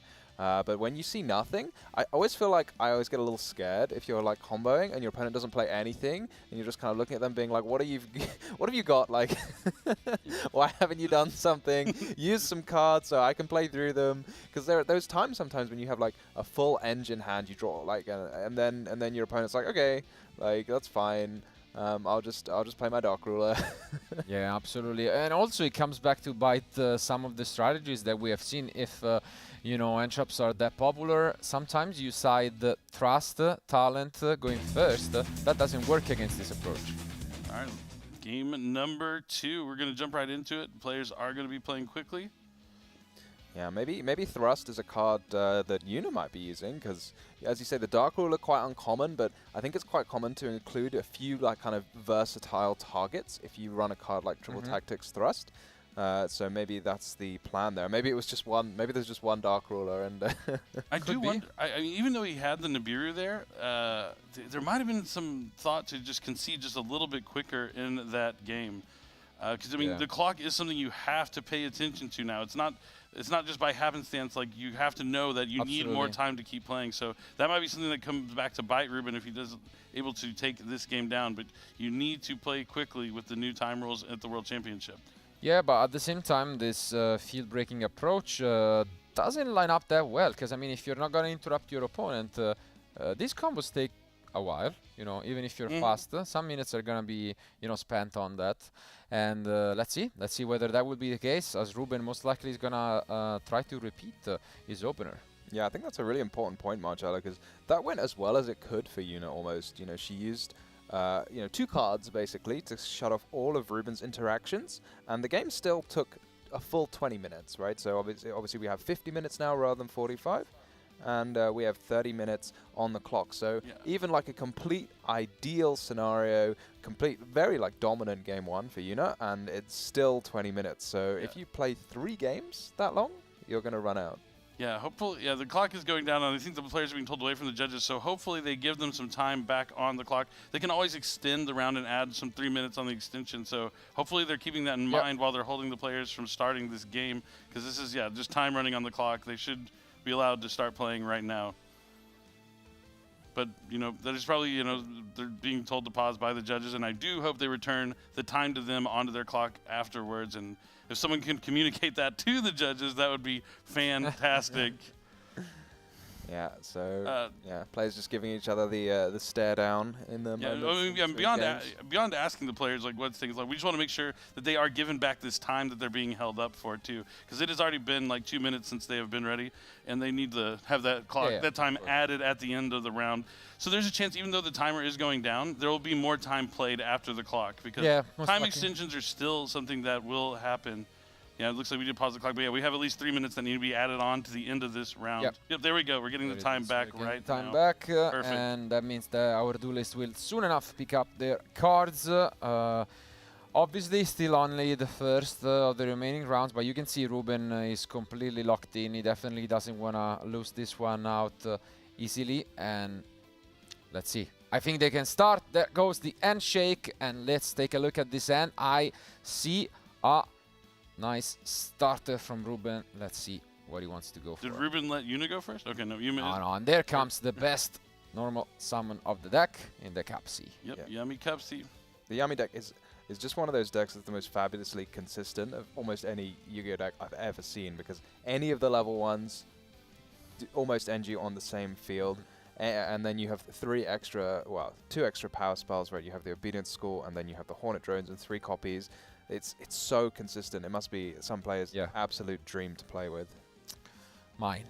I really like the deck, but I mean, here I'm also interested in the sequence that Ruben is gonna go for. Most likely in-house, can assume that there is no interruptions in Yuna's end. It's gonna be Cupsy Way. Yep. That's a good guess. I mean, you can tell by him searching. You can't tell by the picture. Fair enough. We're probably going to get the other name, so the Lollipop and Cookie. Then discarding something from the end. What is it going to be? Yeah, I wonder if we see maybe a slightly different line from Ruben this game. Because last time he played very carefully around potential interruptions from Yuna. But when you see cards like Dark Ruler, maybe you think, I'm going to play a bit more greedy. Sometimes you have to give up something to do that efficient play around hand traps. So maybe when you see your opponent maybe not running so many hand traps, you can be a little more greedy. Absolutely. And for now, we are just going to special summon and then actually use the Capsy Way to get into the Link 1. I'm assuming just to go into a Lollipop and bring back 2. Lollipop Way. Yep.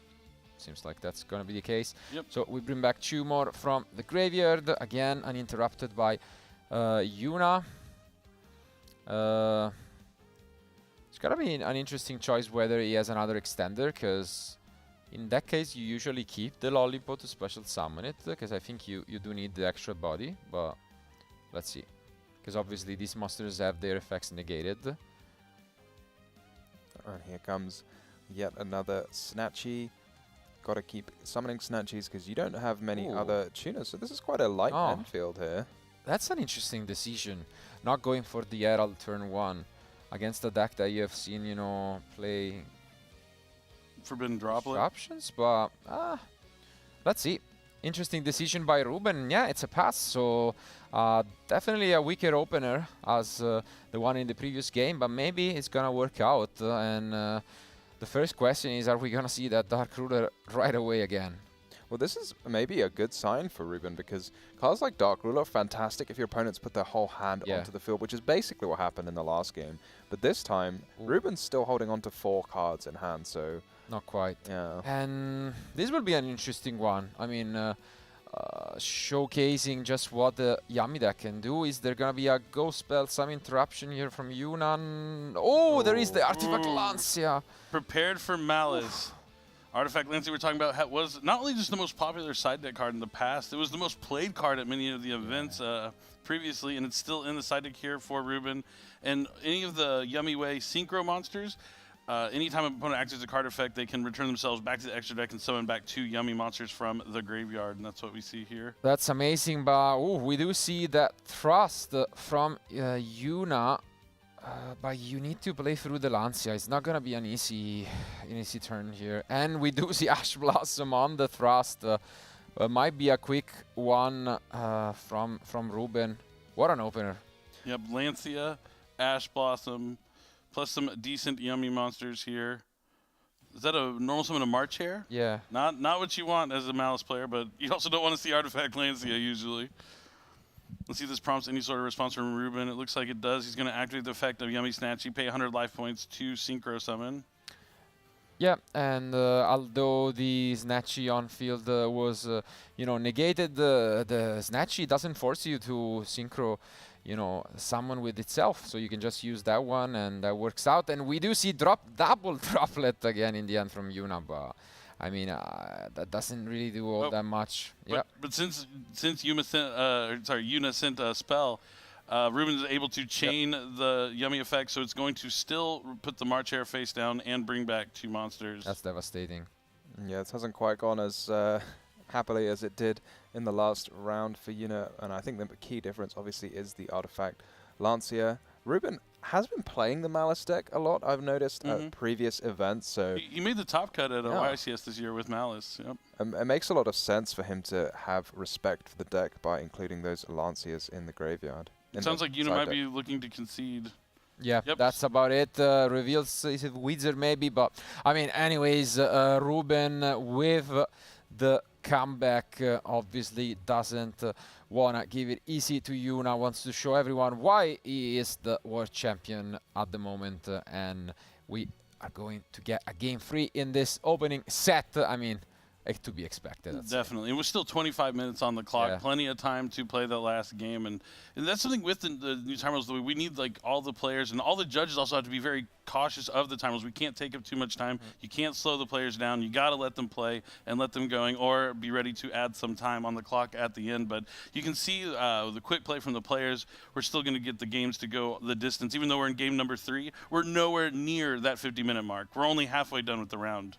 Yeah, it's fantastic. It's been very fast, very clean from both players. I'm interested to see what we have in store in the side deck from Yuna, because we saw a lot of going second cards, I feel like, those Dark Rulers, those droplets. And often if you have a lot of those going second cards in your main deck, that means you need some cards in your side deck to swap out for those when you know you're going first. And those cards can often be really, really powerful cards. So let's see what they are. Yeah, definitely. I mean, we definitely know Triple Tactics Thrust is in there, which is notoriously better going first sometimes, because you're able to set those powerful trap cards that may lock your opponent out from doing what they're trying to do.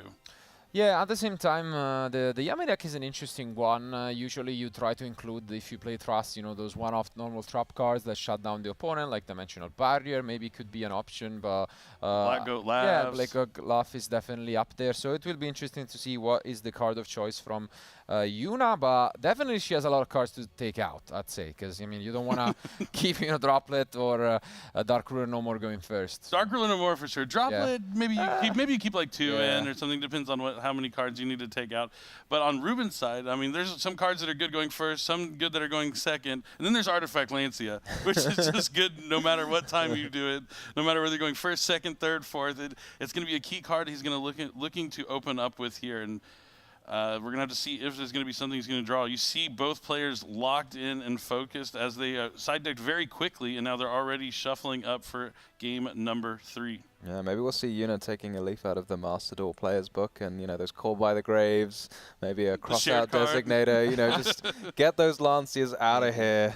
I mean, maybe her plan was just to hope no one had Lancia, but obviously that's not quite how it's worked out for her. But she's been playing Malice a long time, so she's probably no stranger to having her turn ended by.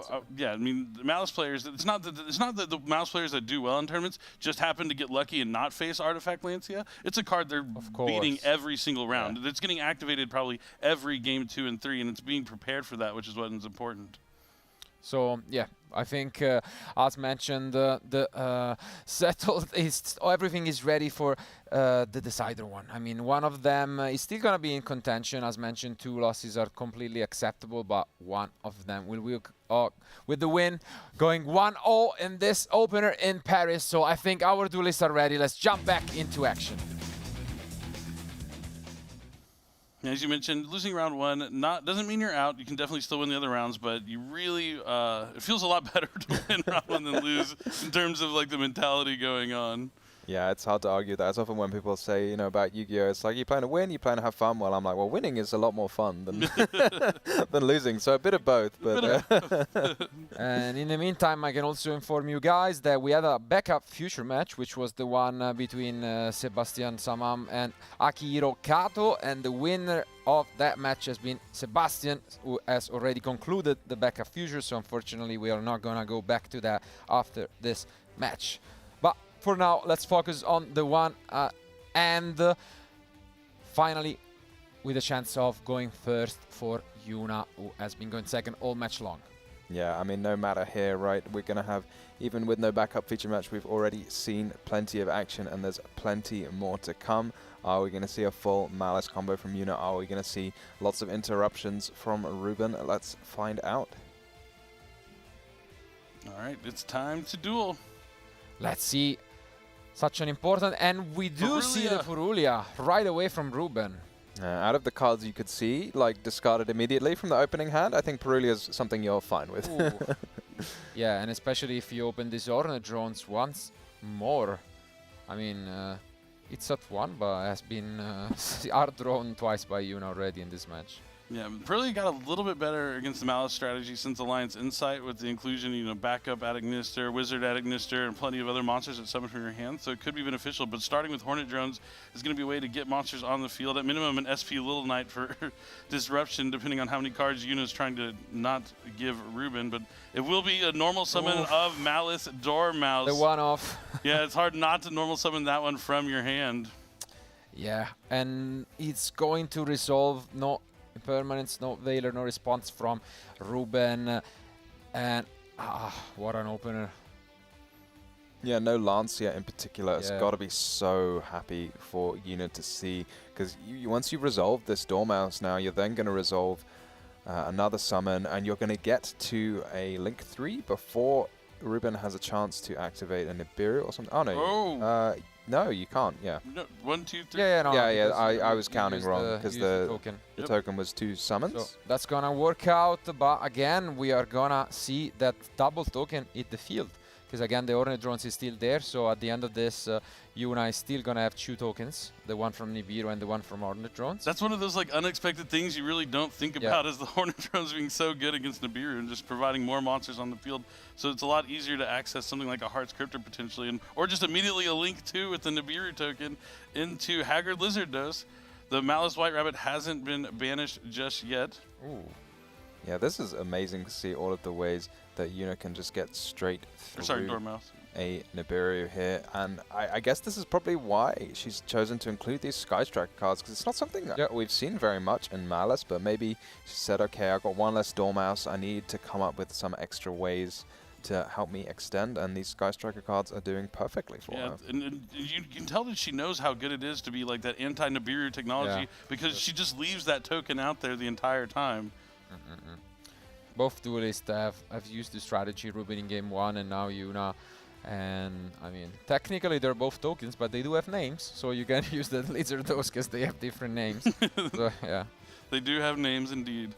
And now the Red Ransom is going to add Malice Underground. It looked like Ruben may have thought there for a second, but didn't activate anything. And Tom, you mentioned that Purulia maybe not the most impactful here. So far, she's been able to navigate the turn pretty well with only giving 1 draw.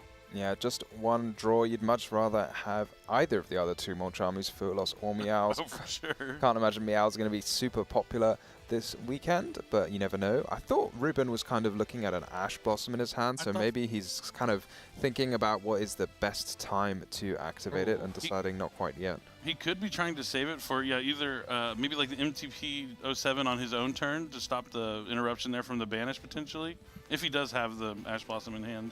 but I also thought I saw one as well. I think I saw a bell maybe as well. A proper fistful of hand traps from Ruben, and we're going to see a masterclass on when is the best time to use them and how is the best way to mitigate them. Indeed. And now Yuna not stopping anytime soon. Nibiru has already been used, so that makes things easier from that point of view. And yeah. And this is all because of the Hornet Drones token. Otherwise, she would have needed another way to extend onto the field with like a Link Spider or something. But really showing the application of the Sky Striker cards in the Malice strategy is wonderful. Now Chessica, it's the field. Letting Chessica resolve feels so tough when you're playing against Malice because you know they're just going to refresh their hand. They're going to get more stuff to do. And as well, but often I hear people say when you're resolving Chessica in games 2 and 3, or when you're going first and you've sided in some really powerful cards to draw, you're not going to draw a droplet. You're going to draw something like a Solemn Judgment. You're going to draw a Dimensional Barrier. Any of these cards off the top of the deck could be devastating right now. And even that Thrust would perfectly work here. So, I mean, let's see. Yeah, can you imagine a Thrust as well? Once you've played a Nibiru, just any card that unit wants will come to the hand. I love the back and forth here. Ooh, smile after a couple draws. I wonder what it is. Is that the... Either like 2 of the cards she's already got, or 2 of the most powerful cards in the deck. There's no really in between. could go either way. Yeah, they're either the worst cards or the best cards. Yeah. I tend to smile like that when they're usually the worst cards, that's for sure. Same. Same. Cyber's Wicked is going to come down next. I actually don't think that has been the case, I can tell you that much. Oh, and we are actually going to play into this Purulia a bit more. Another draw here for Ruben with the backup Agnister. And now we'll be able to trigger the Cyber's Wicked, and Chainlink 2 will be backup Agnister to add. And unfortunately, I think Ruben has picked up another Mulcharmy, but with that Nibiru on field now, not really able to use the second one in the turn. Yeah, maybe he's sort of rethinking what happened there, because you don't really want to use Nibiru when your opponent just keeps on playing without showing you any. You feel like you should at least have like extracted another card from your opponent when you use Nibiru, but it didn't. But then again, once your opponent gets to a Link 3, the Nibiru feels like it loses its value, so maybe he just had to do it then. I guess by reading the Lizard Dose, he just realized, that's what's going to happen afterwards. Maybe just took for granted that the Nibiru was going to clear everything, and no, Yuna already had a way to push through. And I think we have a pause here. I saw Ruben pointing at his headsets. There might be like a technical issue that they may need to resolve here really quickly. Maybe like a cord came unplugged or something, but you definitely want to be able to hear what your opponent is saying in your headsets there. But yeah, this has been incredible. Going back to that Nibiru and somebody on the field, normally when you see your opponent having a bunch of monsters on the field, it's been 5 summons. If I Nibiru, they're going to be left with just that one token. Even though we just saw it in like the previous game, it is not out of the realm to have an oversight thinking that this token is going to stay there on the field because of the Hornet Drones not being able to be tributed. Because that is very like a unique interaction that doesn't come up too often. I agree. On the other hand, like Ruben played the same sequence on his own turn in game 1, so he's perfectly aware of that interaction. And I mean, I would be surprised if he didn't take it at all into consideration. But I mean, maybe you're most likely used to seeing that in Yummy, and that's fair enough. I mean, the Sky Striker cards are not that popular in Malice, I'd say. So yeah, that's very true. I guess it's also the question of like, what can you do with 2 tokens? A lot of Link monsters nowadays, they need effect monsters or something, some kind of defining feature, which maybe the tokens don't have, but not the case with the Lizardos. So I guess you don't know exactly what's in the Malice player's extra deck anymore. I feel like maybe a year ago the deck was pretty set, but then as more cards come out, you start to say, oh, I need this Splash Mage, I need this Allied Code Talker, I need this Topologic Bomber Dragon, and maybe the Lizardos was one of the cards that like fell out of popularity, especially with Yuna as well, including a Sky Striker card. So he might not have expected the Lizardos to be in the extra deck. Okay, so it looks like there was a button bumped to like mute one of the microphones, but fair enough. Figured out, so the duel can resume. So we're jumping back into it. But yeah, Malice is one of those decks who usually plays 15 different extra deck cards. That is the case for Yuna today as well. And now we are just gonna keep on adding cards back with this March Air. Just an additional disruption possibly during the next turn for the European player. But we are gonna link off everything into... Okay, no. Script upgrade. Yeah, it's a hard script to surely we will see a white binder as well before the end of the turn from Yuna, one of the most powerful cards in the Malice deck. Okay, another card from the hand is going to be summoned Wizard Agnesser, so this is going to give Ruben another draw. Yeah, Yuna not that fussed, because every card you give your opponent is one more potential artifact Lancia in the hand. Oh, and this, it was indeed a card drawn off the Chassis Cat, that talent.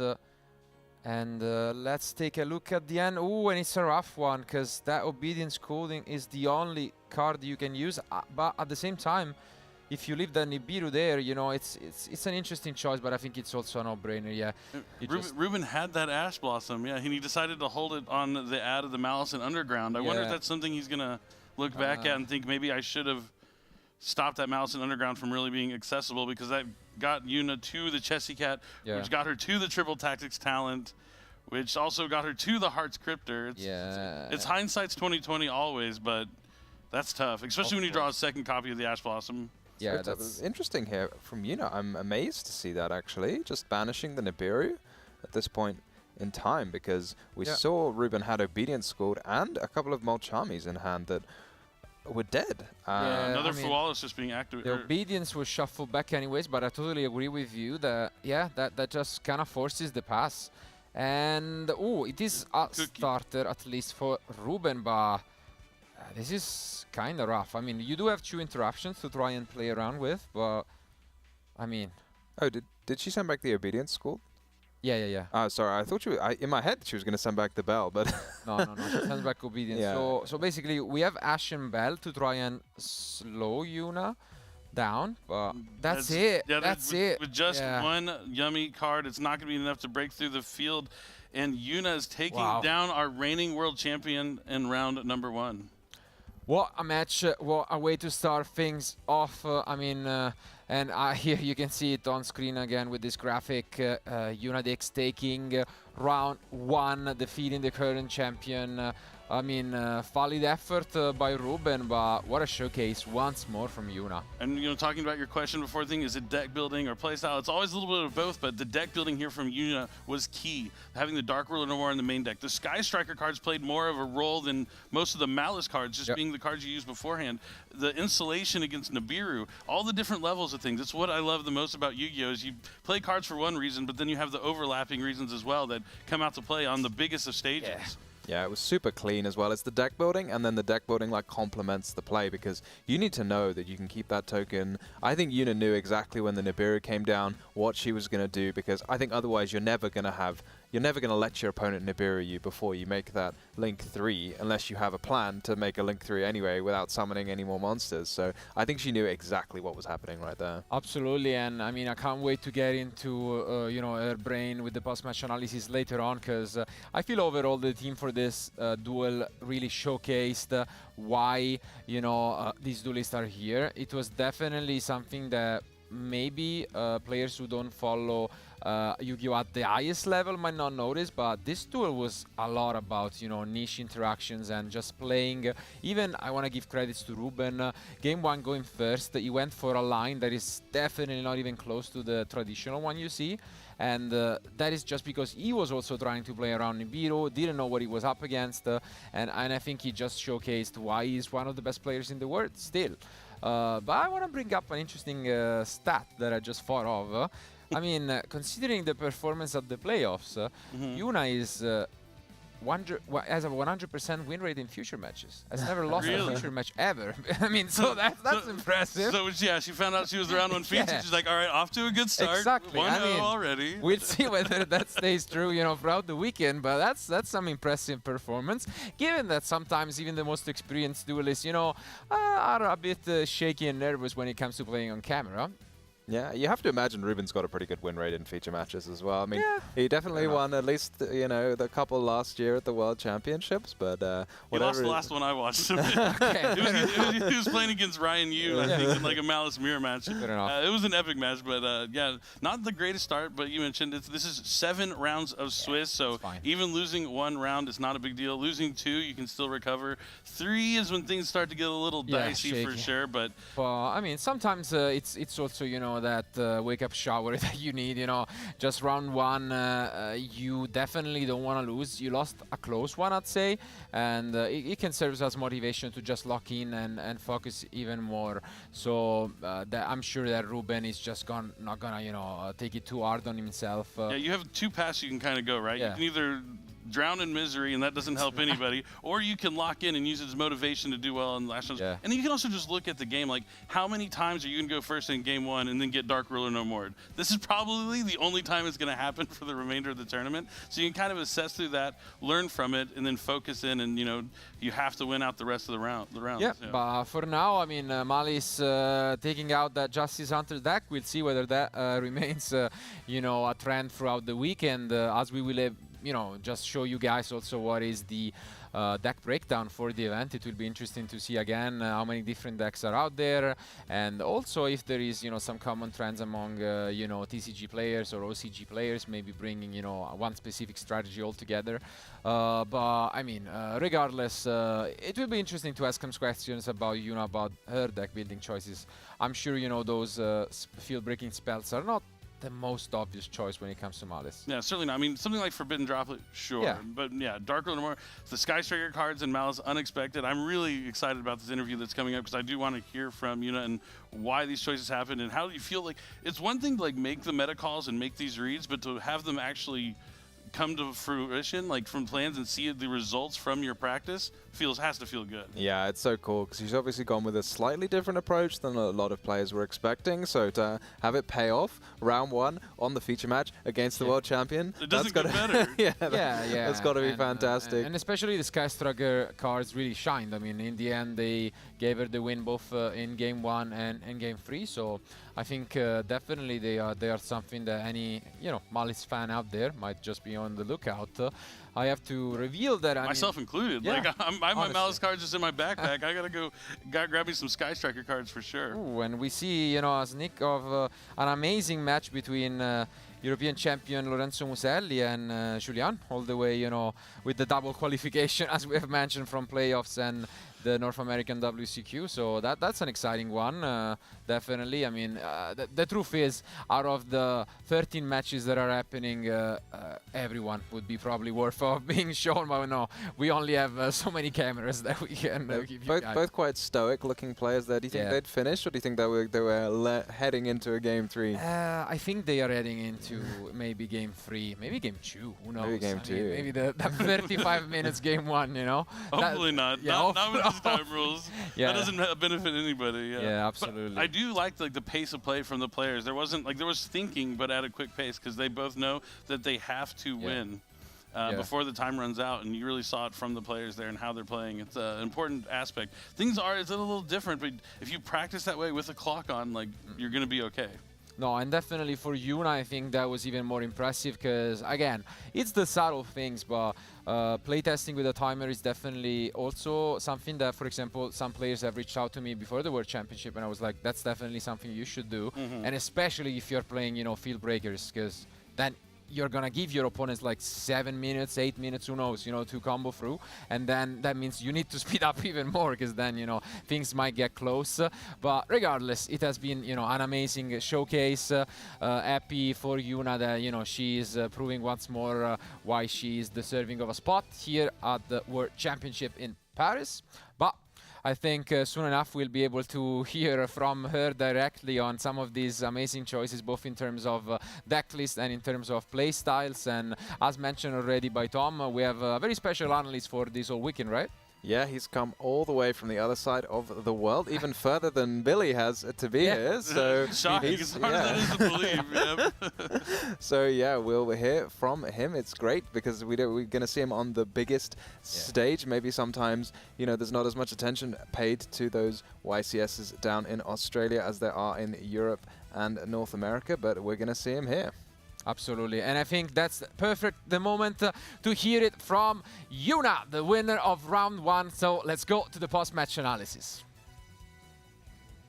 All right, thank you so much, Marcello. I've got here the European points champion, Yuna, who also won round one. How are you feeling? I'm feeling great. So I also have here a Japanese translator. So if there is a pause, so they're translating for the Japanese viewers. ドイツのユナ選手おめでとうございます。ヨーロッパの WCS からご出場との選手でございますね。So I think the question we all want to ask is, do you feel more or less pressure playing against the defending champion? I don't have this. あなたがその相手がYes. Can I have your question? So how does it feel playing against the defending champion? Do you feel more or less pressure? 向こうがチャンピオンであったことで彼を倒したことでいかがでしょうか。Also I liked it a lot, like playing against the different people from the other countries where this event is cool about. Like I want to play against everyone, but not the Europeans because I can play the Europeans like at our event. 世界中の選手と戦うことができてとても嬉しいと感じております。ヨーロッパだけじゃなくて他の地域の選手もこの機会でたくさん戦うことができてとても楽しみにしております。Right. And what does it mean to be? So you explained that that's what it meant to be here for you. What advice would you give to players who want to be here? What advice would you give to players who want to be here? 他にここに来ることは自分が選ばれし者だとおっしゃっておりますが、他に今現場に来られなかった他のプレイヤーたちにどういうアドバイスがありますでしょうか。I mean, it's like the same as it was for players for me. Just play the deck you like and get really proficient at it, so you can also beat the other ones. 自分が好きなデッキをプレイしていただいて、そしてそのデッキをマスターすることをお勧めしております。それを楽しむことが優勝までの近道だと思います。Alright, cool. So we've got some clips from your match against Ruben. So game one, the first clip here, you went second, you looked into this field. What was your thoughts with your opening hand? 先ほど1戦目のルベン選手との戦いなんですけど、こちらの盤面を見るときの自分の手札の感情はいかがでしょうか。I saw my starting hand. I had enough engine cards and I had Dark Ruler and Droplet. So as long as Ruben or I can force him to use the spell card to reborn, I can just combo through his board, set up my own board, and then he plays with low cards in his hand.Against my board. 自分の手札にエンジンとなる起点となるカードがたくさんがありますので、さらに禁じられた一雫がもう持っておりますので、こちらでうまく活用しながらモンスターの蘇生も行いつつ優勝まで勝つことができたと思っております。Did you feel any stress game 2 after you saw the Artifact Lancia and that game wasn't going too well? Like before you were going to game 3, was there any stress for you? アーティファクトノンギリスを見かけたときになんかストレスを感じていましたか。Not really. Like I expect not everyone to play Lancia, but I also have a secondary engine that helps me to play under Lancia. So I have like the main engine and 2 other engines. So I can play really often under Lancia, so it's not too much of a problem. 他の選手全員がノンギリスを使うことは予想は考えてはいませんですけど、自分のプレイとしてはノンギリスも取った状況でもいけるという戦い方をしております。Right. In game 3, we saw you had the Dormouse. You drew really well off Chessy Cat. You drew 2 cards. You smiled. We were guessing it was either the 2 best cards or the 2 worst cards.Tell us your thought process. こちらの第3試合の時に、チェシーカットをうまく活用してドローまでもつながりましたんですけど、その2ドローの時はうまくいけたか、それともうまくいかなかったのでしょうか。So my 2 Chessy Cat draws were like Talent and Impulse, and when I draw them, I had to smile and said to Ruben, "That's funny." 自分ドローした時にルベン選手にこれは面白いですねって。And yeah, so sorry from that clip there, we saw you activate the talents that, and you looked at his hand. What was your thought process there? Did you think at that point that you had that game on lock? こちらで参戦の後は発動した時に相手のカードを見た時にいかがですかね。So I had Impulse and a Banish and the deck can draw no play that plays through both, so I can just pass on what I have. 相手の手札見た時にこれしかできないですねって思っていて、それを選びました。So we do want to congratulate you again for winning round one. What is your mindset for the remainder of the tournament? 改めましておめでとうございます。次のラウンドに対してどういう心境でございますでしょうか。I'm here to have a lot of fun and try my best to win it. ここに来て楽しみにしておりますので、優勝まで楽しみにしたいと思います。Alright, we wish you the best of luck for the remainder of the round, and we will definitely be back with more rounds of Yu-Gi-Oh, so stay tuned. 君のご活躍を期待しております。また次のインタビューまでお願いします。お待ちしてください。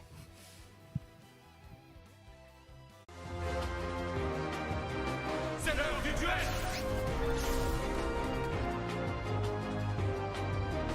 Je ne vais pas m'arrêter en si bon chemin. Alors, qu'as-tu à répondre à ça? Me voilà enfin, Yugi.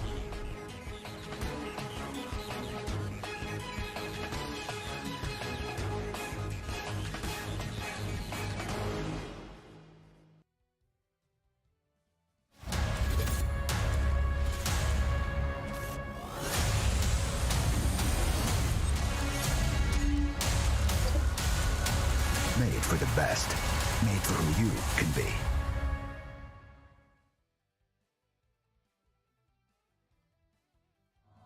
He wasn't supposed to win. Wasn't the favorite. Wasn't the smartest one out there. Wasn't the guy with the shiny, rare, whatchamacallit card. He was the third-rate duelist with a fourth-rate deck. Hey, listen to me. I say talk is cheap. I fought my hardest to get where I am right now, and I never let anyone get the best of me, even when all hope seemed lost. So why should I start now? The whole gang's rooting for me. And with my friends behind me, there's no way I can lose. What I'm fighting for? I got that part down. Here I go. It's all or nothing.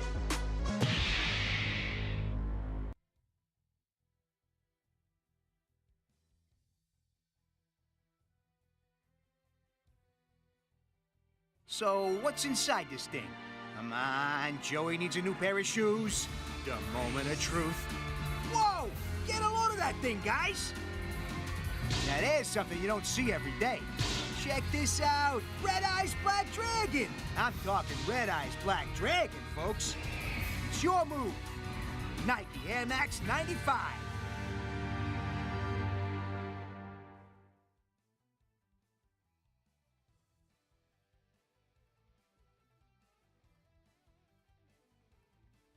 Nanda?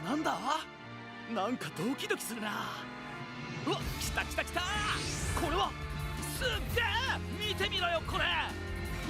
どうよ。俺もびっくりしたぜ。おいみんな、ここにすっげえのが見えるぜ。レッドアイズブラックドラゴン。さあ、お前のターンだぜ。ナイキエアマックス95。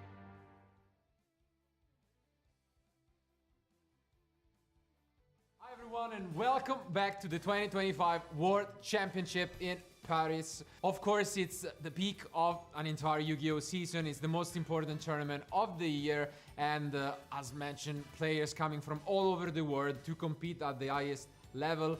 But personally, I think it's also a great occasion to meet with some familiar faces that you might not see all over the years, since you might be competing in Europe, and they might be competing in North America, South America, or over to the OCG. And I mean, I think that's the case also for us, commentators, and it's great to have the chance, as we sometimes do, to be together with you, Billy, as we've known each other for quite a few years, I'd say. Yeah, definitely. It's been a long time now, Marcelo. I don't even remember when we first met. It was at least 2015, maybe 2016, around that time. It's been way too long. But yeah, being able to come together and commentate together at the World Championship is always something I look forward to every year, because we get to see some of the best players. Yeah, absolutely. And of course, a lot has changed throughout these 10 plus years that we have known each other. And I think we are among the few players I think we have been lucky enough to experience most of this amazing game. first and foremost as players and fans, I think, of the game back in the day, and we have had our share of success, I would say. Neither of us can complain, but we both, if there is something we have missing for us, is the World Championship, which, you know, the title speaks for itself of how difficult it can be. But I think it's nice to maybe go back and think about how and what it meant for us to maybe go to the World Championship for the first and only time, I think, both of us. Yeah, you got a little bit closer than I did. I got 12th. I believe you made top 4, right? Yeah. Yeah, it's definitely a long time ago in an experience. But yeah, competing at the World Championship is just, it's really unlike anything else. The nerves, the stress kind of, because, you know, it's such a hard tournament to qualify for. And then once you finally get there, you want to, you know, do the best you can and win the tournament. And, you know, playing versus commentating is just worlds different. When I'm playing, I don't want to say like I'm a little more selfish, I guess, but it's only me on the line. Like I know there's people out there that want, you know, you or me to do well in the tournament, but as a player, like I'm the only one to let myself down. If I don't know something about a card or an interaction, I'm the only one who gets punished for that. But then you take it to the commentary side, I'm trying to, you know, provide the best knowledge I can to the people at home. So like maybe they haven't played Yu-Gi-Oh recently, don't know what's really going on. I want to be able to explain that, what's going on, convey, and kind of get those players back into it. So if someone's like, you know, watching through the streams, they're going through YouTube and they're like, oh, the Yu-Gi-Oh World Championship's on. Let me, you know, jump in there and see what's going on. So you have to, like, as a commentator, I have to know everything. I want to know all the card names, all the matchups, how they all work against each other.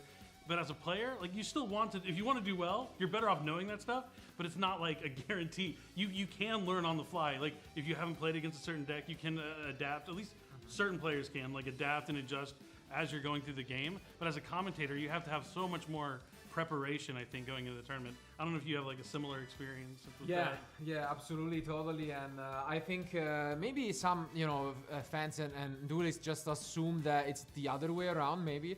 And, you know, when they come up to me and having known my career, let's say, as a player, then they're like, oh, maybe you're preparing, you know, less now. And I'm actually quite the opposite. Because, you know, all of those niche decks, also because, I mean, generally speaking, the concept at least is that for us, we want to try and showcase the diversity of the events. So most likely on stream, you will get, you know, those niche decks, and obviously you need to entertain people at home, as you've mentioned, and it's quite different. I think both of us were extremely focused players while at the table. So maybe, you know, you can have a little bit of a chit chat, but like during the match, you're extremely focused on that, on the gameplay, probably thinking ahead. Always I draw some comparison, you know, between chess and Yu-Gi-Oh in the way where you can try and, you know, prepare turns in advance. Well, you're doing commentary, no, not quite. You need to, you know, you're there for the ride a little exactly, bit. and yeah, it is a lot about preparing for the field in a different ways, and especially the card names. I think it's something that as a player I was terrible at. Yeah, you don't need to know anything. You just have to know, like, oh, this card puts my monster face down, so this has a Book of Moonlight effect. I don't need to know what it's called. Yeah, but as a commentator, you definitely want to know all the card names. Yeah, absolutely. But yeah, I think anyways, it's a great way to still be part of the game, because I think in a lot of events, but obviously when you go to the World Championship, it's quite different. I feel that even as a commentator, and I don't know if you can relate to that, you feel the tension, you feel the atmosphere, you know, that special atmosphere going on, especially when you reach even at YCS or, you know, WCQ events, those semifinals, finals. It's electric, you know, in the air, and I think we have both the luxury of knowing what it feels like to sit at those tables, and I think, you know, it just brings back a lot of emotions for me. Oh yeah, I'm right there with you. Yeah. Kind of living vicariously through the players that do well. I am guilty as charged of that for sure. You know, because we're competitors at the end of the day. Even though we're commentating, we still have that competitive spirit. We want to be in that position. If someone offered me like, oh, you could commentate or you could play in the World Championship, I'm gonna pick playing the World Championship every single time. But you know, I love commentary. I love doing this side of the thing and seeing how many. The cool part is like behind the curtain. There's so many people who work so hard behind the scenes. There's so much that go into these tournaments that the players may not ever think about or know. They're just, oh, pairings are up. This is the table I go to. Time to duel. But there's so much on the back end for this event to even happen, and to bring the coordination for all the players around the world. And being on the commentary team, you kind of get a view into that world and seeing how much hard work goes on before you even get a chance to duel. Yeah, no, it's definitely a different perspective on it, even on the work of judges, I would say. You know, as a player, you are almost a little bit afraid maybe of, you know, having to rely on a judge call, but then you get to see just how much work they put in from a lot of different things, and they are an essential part even of the stream, you know. Without them, obviously, you know, a lot of stuff can happen on stream, and luckily, you know, they're there to catch it and correct any possible slip up. But I mean, just touching back on the World Championship, as mentioned, we both went together in 2017. Which I think was a crucial turning point in the game, because it was the first time ever that, you know, the points were introduced, and so you could qualify in a way other than competing, you know, at the end of the year in the championship. Yeah, that's how I got there. I know you went, you went there for the point playoff, but I'm pretty sure you also won the EUWCQ that year. True, yes, I guess so. It's, you didn't need the points in the end of the... Guilty. Yeah, I mean, to be fair, that was... I remember just the emotions when I read that announcement. I was honestly shocked in a positive way, because I mean, you have won definitely more YCSs than I did, but I remember, you know, that after winning, my dream was just going to the World Championship, having a chance there, and I got close very, you know, a lot of times, but then it was heartbreaking when you couldn't make it, and getting that feeling of, okay, I can go there in a different way, grind all season. I remember it's still the most Yu-Gi-Oh! I've played in my life. Like every weekend I was going, you know, regionals, and yeah, it's... I remember seeing the Chicago regional. Exactly. Now it doesn't work that way. You can't go across the pond absolutely, there for the points, but that year you could. Yeah, I could. I did, you know, tried my best just to get there. And I think it's probably, I mean, I've talked about it before, but I don't think it's a chance that then I won that European Championship, because I mean, I played more than anyone else, I think, and so you get better by playing more, of course. And we still see that too this year. Even at the NAWCQ, Julian, he got in the points playoff, qualified for the points playoff, and then made the top 4 of the NAWCQ. So the invite got passed down to another player, Charlie, actually, who's a reigning Dragon Duel, not a reigning, but a previous Dragon Duel world champion. He won a YCS this year. I think he was like 17th in our point playoff, so he was just shy of missing the playoff. And just shy of missing that top 4 cutoff, but still made it. But I think the biggest thing is just from a player versus a commentator perspective, it's just the love of the game is still there. The way they're similar is like it's the passion, the love, being able to spread, you know, Yu-Gi-Oh! To everyone and let them know like how awesome this game is probably my favorite part about being a commentator. And I think I've really grown into the role. And you know, I do miss being a competitor, but I do love that I'm able to bring the joy of Yu-Gi-Oh! Welcome back to the coverage of the 2025 World Championship. We are now in round 2 of the trading card game. After witnessing an amazing round, we are ready with plenty more action. And what a match we have in store for you guys. After witnessing, you know, Yuna and her Malice deck take on the world champion and defeating the Yummy deck, we have the players who was awarded, you know, a first round bye. So is actually playing in the first match now, which is Damian. Again, another French player who qualified through the playoffs in the European Championship, playing the Malice deck. And oh, spoilers, he's decided to play once more. So we're gonna see another of the Malice players, although quite a different take on the deck as compared to Yuna. So first and foremost, I'd say let's hear it from Damian.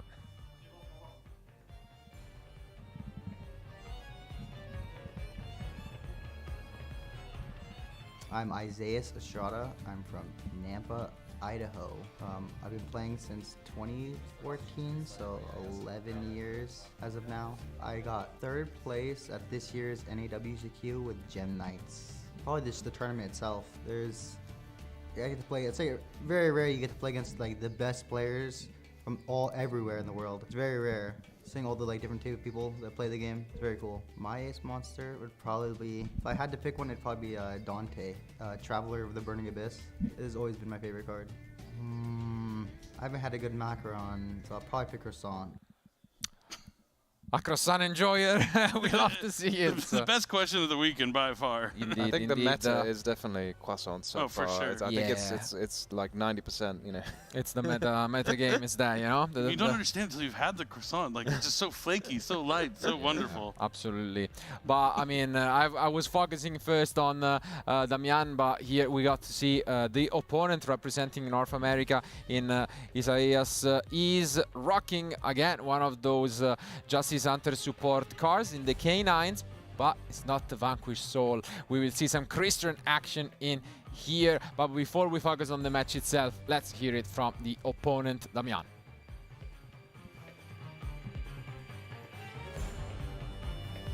Damien Valla, I'm from Valence in France and I play Yu-Gi-Oh for 15 years. I've qualified by the WCQ playoffs in Europe. I am excited about playing against the best players in the world, and it's in Paris, so it's in my country, so I'm very excited about it. My ace monster is Dark Army Dragon. I prefer Croissant. Dark Arm Dragon and croissants, you can't go wrong. You talk about meta. And I mean, yes, the turf advantage. If the Frenchman, you know, says croissants, we believe him. That has to be the right answer. Absolutely. But I mean, as we have mentioned, we have a great match lined up for you guys here in round 2.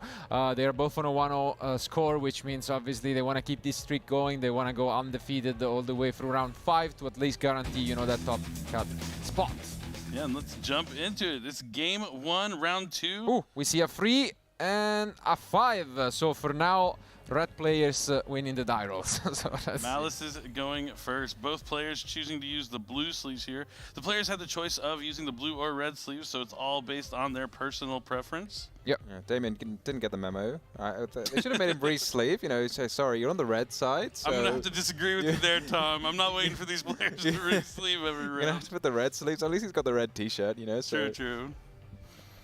All right, Malice going first. We saw what it could do in Master Duel, but we're going to see a normal summon of Malice White Rabbit starting off this match. And we see the effect Veiler coming up from Isaias. Is it a sort of like you smell weakness situation? Because that White Rabbit is not the thing that you start with most of the time. I feel like if you have anything else to do, you'd probably rather start with that. No traps set. Unless you're playing something like TB11, it's not as good as the other ones. And yeah, you're right, Tom. Effect Taylor shutting down Damien's turn here. It's really interesting because I feel like it's a habit for Malice players to be setting the card first, and then that might have thrown Isaias off from activating Effect Veiler, but he didn't set the card first, so I'm wondering what it is that he kept in his hand.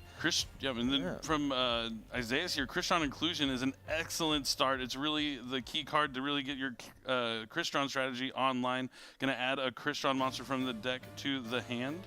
Yeah, it is fantastic to start with. So usually in the Crystron deck, you maybe add the Solfefnir or the Sulfador, and it looks like we have the Solfefnir now. But if you summon Sulfador via its own effect, it's going to lock you out of things from the extra deck that aren't machines. And normally in Crystron, you're kind of used to it. It's kind of fine. But when you're adding in the K9s, maybe you don't want to do that just yet. So we'll see what the plan is. Here we are summoning the Solfefnir, destroying the inclusion, because you have to destroy something when Solfefnir is summoned by its own effect. And you also get that bonus of the graveyard effect now being used from inclusion here by Isaias. You'll be able to banish it to special summon back a Crystron monster from the graveyard. And here comes Solfefnir sending, Sulfador sending 2 monsters from the deck.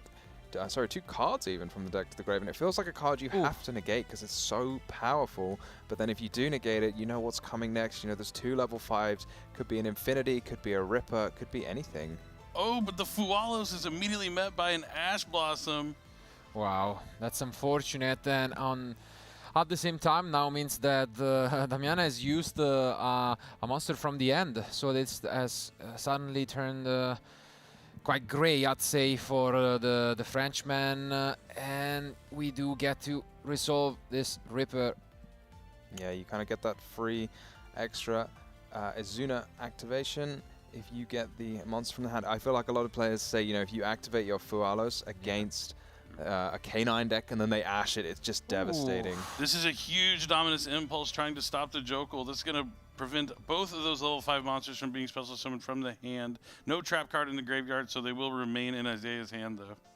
Yeah, what's there to do for Isaiah? So I'm looking at his hand thinking, you know, maybe the Sulfador can't make its way onto the field because it might have to destroy a Crystron card, or maybe I'm remembering that incorrectly, but he's used the Jokul now, so yeah, is that an attack?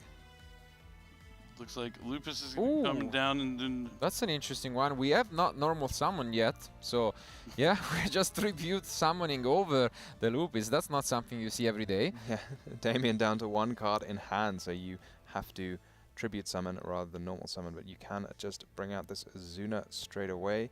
But once you've used the normal summon, it makes your Crystron line slightly weaker because you can no longer use the River Stormer and search Scrap Recycler because you would have to normal summon the Scrap Recycler if you want to use it. So, and the big thing here for Isaiah is that Damien used that Mulcharmy Fualos, and so all his Canine cards are online, so being able to tribute someone for that Jokul gave him access to Izuna, and now more monsters are on the field.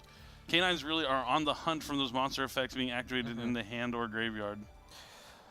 I mean, we're just gonna push a lot of damage. We do have access to some interesting options in the extra deck. I do see a card that is not super popular overall. Chronomaly Vimana could be an option here on top of the extra deck. Let's see. I'm a big fan of that card. Yeah. It kind of reminds me of like a rank 5, like Evolzar Logia kind of situation.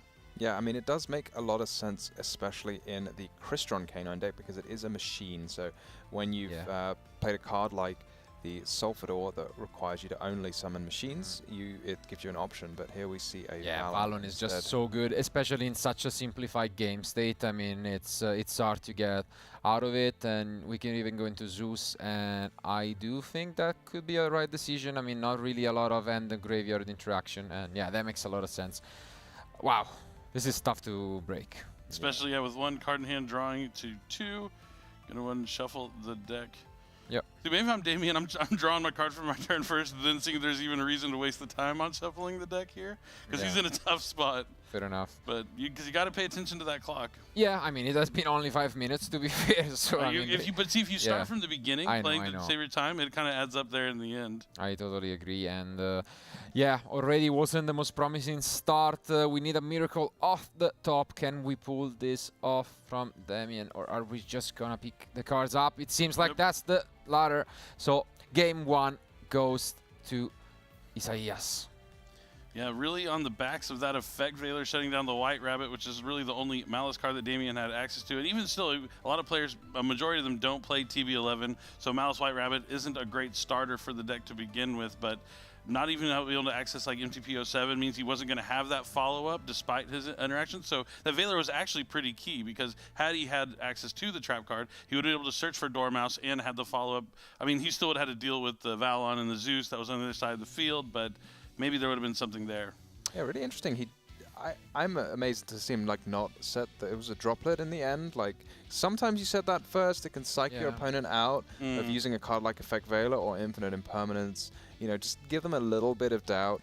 I mean, maybe they would have ended exactly the same way, but still, it doesn't really seem like it costs much. Maybe a bit of nerves, as mentioned. This is the first match that Damian actually plays today, so you know he's still maybe a bit rusty as compared to the other duelists who already had to face a tough game 1, and nerves might get into him, or I mean, probably we might have even seen that Effect Failures anyways, and then he wouldn't have changed a thing. But now he gets to go first again. We have seen with Yuna just how much the deck can do, so we are obviously gonna wish him best of luck to maybe draw, you know, a more promising opening. Yeah, definitely. I mean, another key part of that game was the Fualos being met by the Ash Blossom, because that means he used the monster effect from the hand, but didn't yield any positive results from it, only negative, letting all those Canine monsters be able to activate their effects. Yeah, that's gonna be a always key component of any, you know, duels involving Canine cards. It's always so rough to maneuver through them, and that's why, you know, the Yami deck is so well positioned against it, because engine by engine it just doesn't use, you know, effects in the end or graveyard. Yeah, it definitely makes a lot of sense. Isaiah's drawing the Lupus, but knowing how to play on anyways. Heads up, being able to tribute summon. I think it's something you end up doing quite a lot between the Crystron and the K9 engine because of all of those level 5s. So you need to keep in mind that you can tribute summon when you need to, and it was really important there that he did.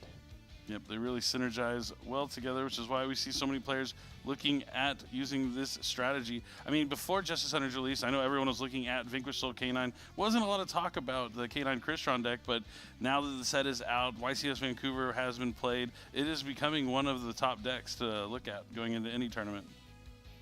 Let's see this opener from Damian. Doesn't seem like there is a Mulcharmy. This Purulia coming down. And yeah, a slight upgrade to the chassis. Yeah, slight upgrade to the rabbit with the chassis cap. But we're going to be negating it anyway. Again, an interruption with that impermanence, shutting down the triple tactic cards.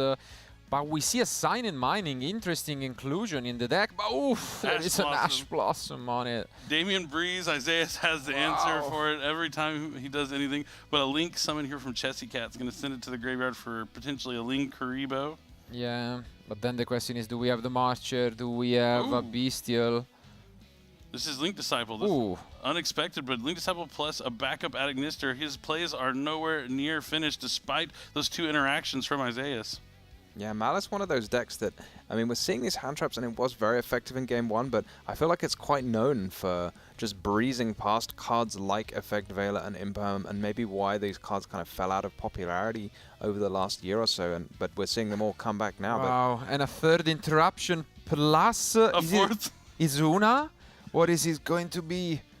Oof. It is Azuna. 4 interactions from the hand here for Isaiah's going second. That's unbelievable. What a end. I mean, 3 different interruptions plus the Izuna. What a dream opener, honestly. Yep, Izuna is going to let him send a K9 monster from the deck to the graveyard. Of course, it's going to be the K9 Lupus. Lupus can summon himself back from the graveyard, and now performing an Exceed summon that'll be untargetable as long as Lupus is there as a material. Yeah, is it just going to be Valon? What are we going for? Could be the Valon to put that backup Adagnister face down. And that's going to be the case. We resolve putting it face down. Have we stopped Damian once again? What an end. Wow. I mean, playing really an insane amount of interruptions. If I remember correctly, Isaiah was one of the he was the player who qualified using Gym Knights, actually, which is a deck that you can't use here at the World Championship since Battle of the Legends Monster Mayhem's not legal. But he's showing it's not the deck that got him there; it's himself, the player. As he is piloting this deck well, I mean, drawing those 4 interactions is absolutely incredible. Yeah, and I think I had a peek at the last card in his hand. It looked like a Chaotic Elements to me, but was that a Solfador off the top? So, going to be able to summon both a Solfador and a Jokul. Jokul's so powerful in this deck, which is why players are more or less running 6 copies between Chaotic Elements and the 3 main deck copies of Jokul, just because those Crystron K9s, Crystron monsters are so powerful to get out from the hand. Yeah, I mean, doesn't get much better than this. Let's be honest. Then, yeah, just look at this. Wow. Damien still has that card face down. Yeah. A couple cards. The droplet in the previous game. Torrential Tribute. Let's. Ooh, different dimension ground. Okay, it's something. It does something for sure. It's a card. It's a Yu-Gi-Oh card. It is. It's a trap card. It's a Yu-Gi-Oh trap card, normal trap card. It's not going to get the inclusion, though. The inclusion can still go to the graveyard because it is a spell and not a monster. And then we're still going to be staring down the Valon. I mean, what could you even draw if Isaiah just goes to his battle phase, cleans up the field? Like, at minimum, that's what you're going to be seeing. But, I mean, we could be seeing even more than that, possibly. Yeah, I mean, we can just make the same field as in the previous game, and that was enough. We are now in top deck mode for Damian. Yeah, we're gonna see like maybe Zeus Valon again, some follow-up. Yeah, I was about to say we didn't use the Jokul, so thankfully Isaias remembers last moment and before committing to the Exceed summon. Yep, the Jokul's gonna add Izuna. Yep. I mean, might as well. Only upside, we do not have 2 cards in hand. We can't normal summon those, K9s, I guess. You gotta look at the silver lining. Yeah, exactly, you know. All right, yep, so rank 5 is going to be coming down. Looks like he's looking at K9 Ripper. Yeah, I mean, it could be just a Reaper Zeus angle once more, but let's see. Do you think he runs Lantern? Because we didn't see it in the last game, but it feels like a card that most people would be running in their deck. So let's see if he searches one now. Yeah. Got to detach. And I think just maybe clarifying whether the card gets sent to the grave, but I don't think the card's not considered a monster while it is underneath an XYZ monster. It's just an XYZ material. It's a sort of formless void, not a monster, so it is not banished. It is just sent to the graveyard. Well, it doesn't leave the field either, yep. And Lantern, as you're saying, instead of like Jokul summons from the hand, Lantern summons back from the graveyard. And yeah, that's a big deal because this is so much damage. We have case for K9, maybe a one-off in deck. Not quite gonna be the case, it seems. No case. Or maybe we sided out the target and that's what's happening, so might get a warning for it, but I mean... Not a big deal. Yeah, not a big deal at all. Yeah, I think that's what's going on, as you can see. But yeah, we just move on to the battle phase, push a lot of damage, make that Zeus. We can even make another rank 5. I mean, this is a brutal turn from... yeah, what has been not much of a Christian deck all around, just using them, you know, to access these K9s, but I mean, it works, so... Yeah, I mean, you say not much, but like, because of the different dimension ground, yeah, obviously you can't use the Crystron cards, but that's forced Damien to have that card in his deck and set it and activating it. So having it, it's already done the work just by kind of being there, even if he didn't get to use it, because it kind of forced the card out of Damien, which has done relatively little to the K9 part of the deck. I'm wondering what even Damien could have in his mind to draw. I don't think he's running Elemental Hero Bubble Man. That surely be a fun one, but not quite enough regardless. But ooh, we see some interesting inclusions here. Obviously, you have a lot of freedom with your extra deck when you're building this deck, and you can include some interesting one-offs. In this case, we will see this Infinitrack River Stormer. Yeah, game just being paused for a second here. I don't think there's anything wrong with the materials. It just looks like River Stormer is 2 level 5s. Maybe Damien just wants a translation of the card, possibly. It gets scrap recycler, right? Like, might as well just say scrap recycler. Like. Detaching material. I think it does more things, I mean, but I don't know what they are. In terms of this game, that's all we're really going to be using here for Isaiah. But it's good to always make a translation for a card if you do need it. If that is what we are, in fact, waiting on. Get scrap recycler makes Zeus pretty good card. Yeah, I know all my Earth Machine fans out there know this card all too well. It has been one of their key cards for many years for all those dedicated duelists. Indeed. But this is kind of more of what I expected. If like, I mean, Malice is still a strong deck, but we saw like, you know, really showcasing a way to play Malice. You need to find like some new ways to use it to really have it line up and match up against those powerful decks that were released out of Justice Hunters. Yeah, I don't think we can fault the Malice deck too much for this game when your opponent has, you know, the 4 interruptions followed by the, you know, the premium starter cards for their own deck. It's so difficult for any deck to beat that. But you have to say, like, maybe some other decks, you know, are slightly more efficient at playing into hand traps. Maybe the Yummy deck, for example, it's not going to be too fussed about cards like Effect Veiler. Whereas, I guess enough of them against Malice is enough to do the job. Yeah, and I mean, I guess Justice Hunter's card just, you know, wanted to show why they are strong after their round 1 rough match for the Yami deck, and Damien last to 1 card, just moments away most likely from picking up his deck, and I mean, solid effort, but you gotta feel bad a bit for him, and there goes the handshake. It's gonna be an impressive 2-0 score by Isaias. Dominating win, honestly, all around. Yeah, for sure. So we've seen now Malice win one in a very convincing fashion, but unfortunately lose one in a very convincing fashion, going first each time as well. So slightly unfortunate for Damien there. Yeah, definitely. I mean, going first, you're feeling pretty good. Didn't draw like too explosive of a hand to begin with. So even when you have like a kind of a slower kind of hand, maybe you can play through 1, 2, 3 interruptions, but the 4th one is always going to get you. I love to see that celebrating pose, you know, there from Isaias. I mean, great start. I mean, 2-0 doesn't get much better than that. Still, you know, needs a couple more wins to guarantee a spot at that top cut tomorrow. But I mean, I'm sure Damien will just try his best to stay in this 1-1. He's alright, so he'll try his best to move forward. But I mean, Crystron is up there. We mentioned could be one of the decks. It's incredible, and that was an excellent display from Isaiah's why it is a deck and a contender here in this format. And you know, a well-built deck there. I don't know how many players came in like packing cards like Effect Veiler and Infinite Permanence in their main deck, but showing how they can really pay dividends, especially when you're lining up against some of like a deck like Malice as well, because they're not always going to have the Dormouse plus a trap. They're going to have to find other ways to play, and just each little interaction, trading 1 for 1 when each one of your like level 5 monsters is so powerful. Like you resolve 1 Izuna, you get so much off just 1 card. All your other support cards around that can really help you win the game quickly, as we just saw there. Yeah, so either of you going to come and join me in the prediction game of predicting the Crystron K9 deck, or are you going to stick with your Vanquished Soul and your...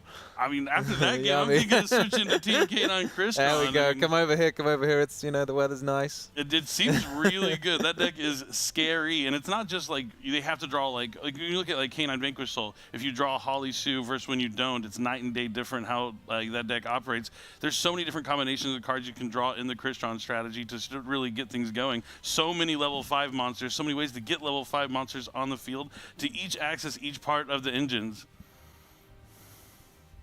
And I mean, the other silver lining about this match is that if you notice, it only took around 15 minutes to be completed, which means, as you know, differently from the previous round, we'll be able to show you guys another match because we do have a backup feature just in case for, you know, events like this. So in just a few, you know, minutes while they get the setup ready, I guess we can move on to yet another exciting match. In the meantime, what I can do is actually update you guys on some of the results from round 1. Maybe, you know, it's not that easy to get informations about them, but I mean, in table 1 we saw an amazing match between what was, you know, Charlie Fatch and Tom, and in the end the winner was Tom indeed. So also Charlie is gonna have to, you know, try his run at a second World Championship win with that 0-1 start. And I see here in round 2, Charlie's actually playing against James, so both of them had lost round 1 and then have to play another person from, you know, the Americas. Tough road there for both those players. Absolutely, but yeah, we had some amazing clashes, of course, as mentioned. That match we briefly saw at the end between Julien and Lorenzo. In the end, ended with Julien taking it. So the European champion again also taking, you know, a knockout in round 1, and now trying his best to, you know, stay in it and moving forward with another, you know, record. But yeah, we see some interesting results. Yeah, I mean, that's what I love about the 7 rounds too, because so many good players, like they're going to lose. They're all good players. There isn't a bad duelist here. So even losing round 1, you have more Swiss rounds to play. But I think it's time to just jump back into action as we have another amazing match for you guys. There it is. It's still only game 2, and it's going to be the one between Johannes and Ryohei. And as you can see, we have yet another deck among the types Lunalight. Are you guys surprised at all? Oh, I'm a little bit surprised, but I did kind of talk about if you can get a good meta call, you think people are going to be playing field breakers as opposed to those interactions from the hands. Lunalight has the opportunity to shine. Oh, yeah. Oh, it's actually 1-1. I think they're in game number 3, which makes a lot more sense with the time on the clock. Yeah. Yeah, we see you, Billy, showing me that deck in your deck box this weekend, the Lunalight deck. It seems to be a favorite of yours, and it's certainly an interesting one. Yeah. It does quite a lot of powerful things. Yeah, no, I love the Lunalight deck because, I mean, if Droll and Lockbird is a popular card in the format, Lunalights are going to struggle. It's really tough against the deck because the new card, Lunalight Gold Leo, being a secret rare out of Duelist Advance, is really wonderful for the deck, but it needs to add a card to your hand and then discard a card, and then the cards you discard is usually going to add you another card, so if you get hit by a Droll and Lockbird there, it can be quite devastating. You can still go into something like number 41, Baguska, the terribly tired Tapier, but it can really shut down your deck. But if, like I said, if your opponent's not playing those hand interactions, and you can have access to the Lunalight Liger Dancer, which is their powerful new fusion monster with 3,800 attack. It's unaffected by all other card effects. It can attack twice. You can send a Lunalight Fusion from your extra deck to the graveyard as a quick effect to destroy all special summon monsters your opponent controls. It's an absolutely incredible card. Kind of reminds me of the same vein as Masterpiece, the true Draco Slaying King. Absolutely, I mean, and Yami is definitely one of those matchups for which the deck is, I guess, designed to beat, because they don't really have an out to the card if you're able to, you know, bring up your big fusion monster. So we'll see whether you know, Ryohei is able to stop it in his track. I mean, it was definitely a deck that was popular somewhat in the OCG, so I'm sure he has, you know, played against it in the past. But it will be interesting to see, you know, the approach on as well the Yami deck, as we have seen different deck lists over here, for example, as mentioned, winning YCS Vancouver. And yeah, we'll see whether he agrees with our take on the deck, or he's gonna take us to school. Definitely can't wait to see this matchup, and you know, we're in the exciting game number 3. I love how all the players here, they came prepared. We haven't seen a lot of people playing slow, taking too long to think. They're practiced and prepared because they knew that these time rules were going to be different at the World Championship, and it's really awesome to see. Yeah, I want to see maybe a sphere mode, you know, against Yami or against Lunalight. Oh, in yeah, the same especially vein. if you open up with like the ideal turn 1 field and you have like a couple copies of Liger Dancer on top of a Baguska, yeah, the sphere mode can really catch you off guard. Lava Golem's also pretty strong against Lunalight as well. Yeah, let's see. Who do we think will get to go first this time? I'm gonna guess it's gonna be Ryohei, just blind, but you never know. It could How? Hey, I'm a man of chances. Let's see. Let's find out. 50-50, I guess. Let's see if you win it. It looking like the other way around for me, but let's see. All right. Yep, you're right. Yeah. So it could be a potential. Maybe there was a draw in Lockwood that got cited in one game number 1. Fair enough. It looks like we're starting off with polymerization. Polymerization, yeah, is the card to start things off. This is good. Yeah. Using Black Sheep and Silverhound, they both have effects when they are sent to the graveyard here. But he's going to summon Perfume Dancer, and as it dances, it adds a Lunalight Perfume from the deck to the hand. Black Sheep takes me back to those 2017, not gonna lie. Little darker days, yeah. Fair enough. I mean, Fusion Substitute, Norden, yeah. I enjoyed it. No, I don't know. It was fun, it was fun. Yeah. Yeah, that was one of the most powerful combos we had at the time, but nowadays people are using Black Sheep even more effectively, because you can start adding back polymerizations and things like that. Yeah, way more effective in the Lunalight strategy, but the infinite impermanence cutting off the Lunalight Perfume here from the Perfume Dancer is huge, because not only does the Lunalight Perfume special summon back a Lunalight from the graveyard, it's also a way you're going to access stuff like Lunalight Tiger or Lunalight Wolf from your deck to your hand. But it looks like he's going to add back the Silver Hound with the Black Sheep effect, since it was sent to the graveyard. We saw an impermanence from Ryohei. I mean, the question is always, when you play against a deck that might not be, you know, the most popular, where to use your interruptions, and we'll see whether that was eventually the correct choice. From. And the Silver Hound here is going to special summon out the Leo. The Leo is going to add from the deck to the hand unless Ryohei has a response, and it's going to be Dominus Purge. With the trap in the graveyard already is huge, because Leo also has the second effect that if Lunalight's sent to the graveyard, you can add one back from the graveyard. So negating it and destroying it is huge. Yeah, this is rough for Jahan. It's like losing the search and the monster can sometimes be really devastating. A bit like one of Marcello's favorite cards, I want to say, the Cyframe Gamma. You know, negating and destroying can sometimes just mean all the difference there. This might just be an SP Little Knight here. Yeah, we see it on the top. We're thinking about it for sure. That's really rough, because it looks like Janus has got 2 copies of Triple Tactics Thrust in his hand. And had to face 2 interactions from the hand, but they were both trap cards. Yeah, you can see he's smiling a little bit, but yeah, I think that's about it. This Just is gonna banish a trap, but brutal here. Wow. Yeah, get that out of here. The the Dominance Purge, and that's a pass. Yep. All right, play back to Ryohei. Will he be able to capitalize on the disruption that he had? Yeah, it was such a strong start for Johannes there, backed up by the 2 thrusts as well, but the absolute perfect answer for Ryuhei. Yep, just an SP Little Knight. It's going to have to see if that is going to be enough.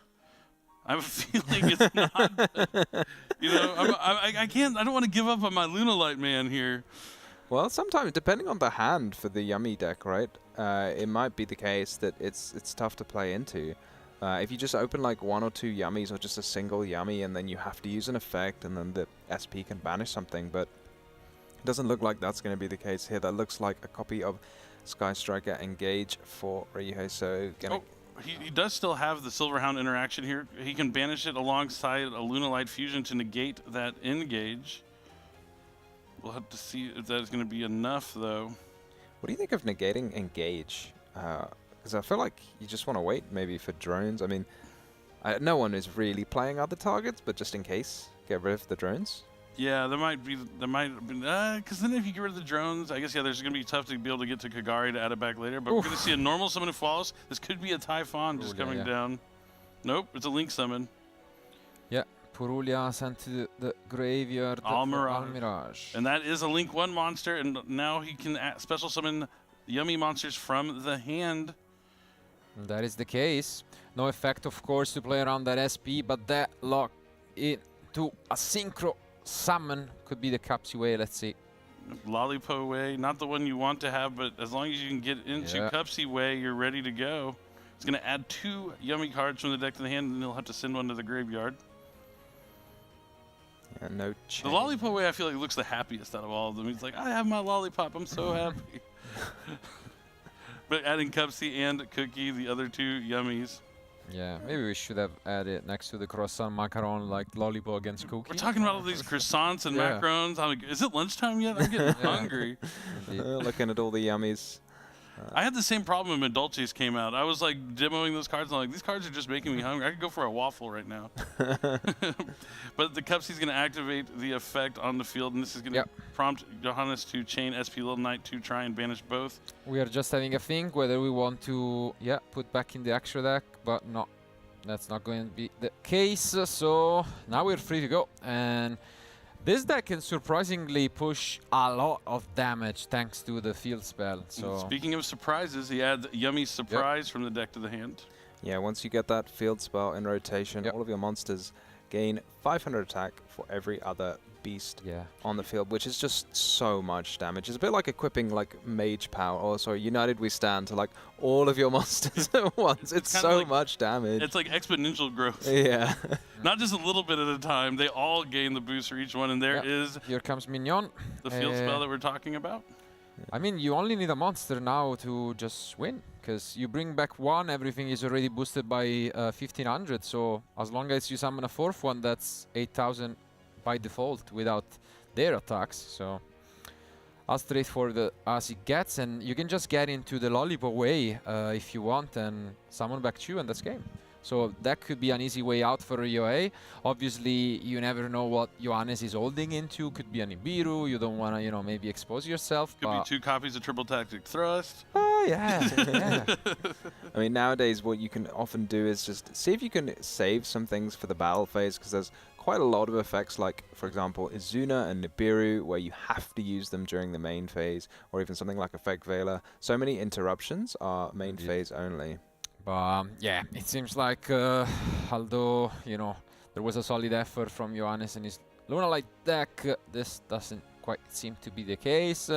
And as our graphic shows, this duelist unfortunately lost round 1. So whoever is going to be knocked out pretty much has to win from here on, because they will be a rough, you know, 0-2 start. Yep, and this looks like a synchro summon for Lollipop Way, which is going to bring back 2 Yummy monsters, as we already said. They're all gaining 500 for each one, so 2,000 attack points on top of what they're already at. So no matter what their original attacks are, that's 8,000 just right there on the field. Is an handshake, as mentioned. This is enough to push for game. Nice smile from both. Love to see the sportsmanship, but it is going to be Ryuhei advancing with a 1-1 record.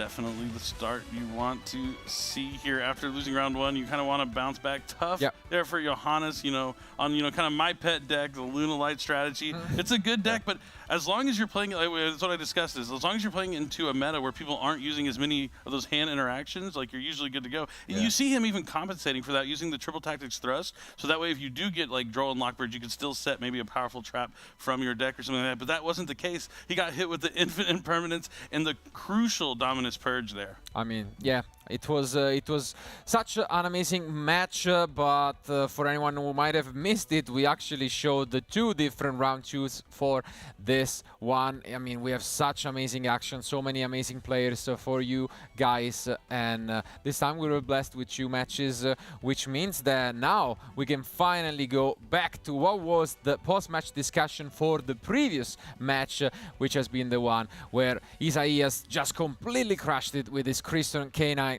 deck. So I would say, without further ado, let's just hear it from the winner of round 2. Thank you so much, Marcello. I'm here with Isaias. 2-0, how are you feeling? I'm feeling pretty good. That's good to hear. Why did you think Crystron K9 was the best deck for you to take to this tournament? I just felt like it had, like, game 1, it had, like, the best end board of all the 5 decks. Yeah. And I just really wanted to, like, play a really strong combo deck for the event. And, like, I didn't want to play Malice because it felt, like, inconsistent to me. So, in, like, Vanguard Soul, I just didn't like how, like, you had to, like, line up your attributes right. So, it was, like, Crystron was, like, and I also had been playing it for a little bit. And, like, going second, it has a lot of room for non-engine, obviously. Like, my second game, I did, like, 4 hand chops on him, and it was, like, just couldn't play through it. And that's why I think this deck's really good. You mentioned 5 decks. What were the 5 decks that were on your radar, and how were you seeing it across the field today? So the 5 decks are the 3 Juice decks. It's Vanquish Soul, K9, Draco Tail, Yummy, Crystron K9, and Malice. Yep. Those are the 5 decks. And so far, I've seen almost everything. The only deck I haven't seen yet is Draco Tail. So I'm wondering if there's actually someone here with it. So what did you play in round 1? Played against Yummy, spell card, like board breakers cards. All right. So we're going into your matches. Your round 1, he summoned Rabbit, you veiled it, and he didn't have a whole lot. What was your thought process going into that game? Were you really confident that you had? I'd say after he passed Veiler, I was feeling like my hopes went up. I perked up a lot. I was like, I was like, oh, because that game 1, I only had that Veiler. I was like, so if it didn't stop him, I actually probably just lost on the spot. Yeah. But he had no extenders. He had like Droplet, Impulse, but it just wasn't enough to like secure him the game. Right. Or get him back next turn. So. And then game 2, you had Imperm for the Chessy Cat, you had Ash Blossom for the Silent Mining, you had Veiler for the backup. That was a lot. And then you held on to Azuna. Tell us what was going through your head. Were you like, wow, this is my day? Yeah, it was my day and then I had Chaotic Elements, so I could like send a thing, and if I didn't draw a level 5, I could Chaotic Elements for Lantern, and then still play anyway. Like I just had like the stones, but it didn't matter because my drop turn was Sulfador, so I Jokul Sulfador on top of my 4 hand traps. I'm like, okay, like he had different dimension ground, but when monsters are exchange materials under different dimension ground, they still go to the graveyard. Yeah, we did see that. Yeah. So I got to still play, so so he couldn't really do much to come back.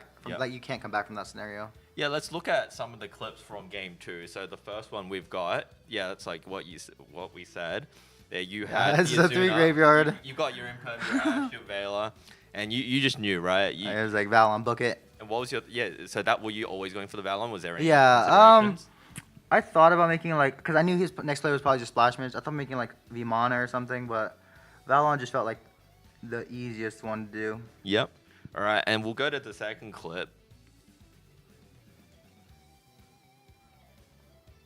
If it comes up. Second clip. But it's essentially when you go for the Jokul. Chaotic Elements. You go for the Jokul play. Yeah. And is this the point where you are considering pushing for game? Like, what is your line of thought now? I knew I could go for game because originally in my head I was like, what if I should go Battle Phase, make Zeus, and like send everything? But I just like no, I can kill him. But then like he flipped Dimension Ground and it was I just couldn't do it anymore. Yeah. And so obviously with this game, you got incredibly lucky, and not to discount your skill. That game, my hand was really good game too, because he had a lot of extent. He had the backup. He had Chessy.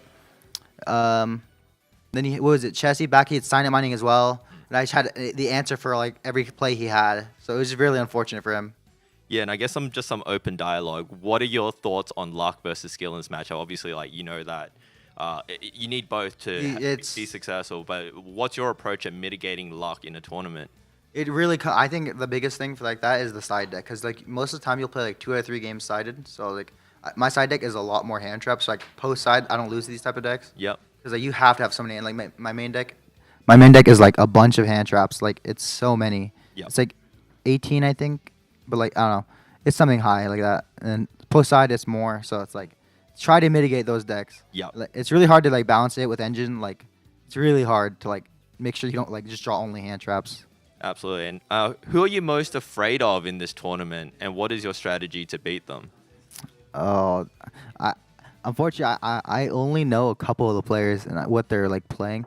But if I had to pick vaguely, probably one of the Lunalight players.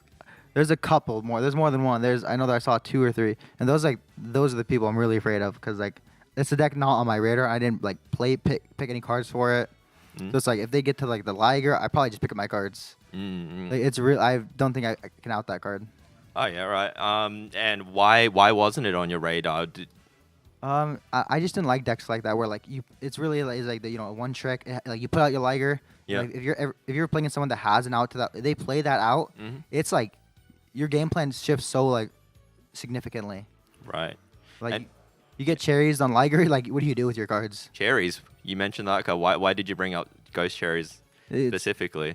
It's something a lot of people are considering for Yami. It's like everyone is. It's a card. I think it's a card everyone should be prepared for at this point. Yeah. Especially like in such a small environment when you know like the fight, like there's gonna be these decks. I think it's pretty easy to say like this is probably a good card. Oh, this is Isaiah's giving away a bit of his secrets already. We're only round 2. We've got 5 more rounds. What's your mental game for the rest of the day like? 1 game at a time. 1 game at a time. I like that. I like that. All right, cool. Thank you so much for speaking with me. I do wish you luck in the rest of the rounds. Thank you. All right, no worries. We're going to take a short break, and then we will be back with round 3 shortly. All right.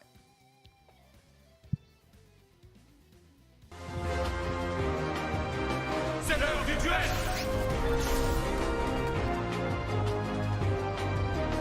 Je ne vais pas m'arrêter en si bon chemin. Alors, qu'as-tu à répondre à ça? Te voilà enfin, Yugi.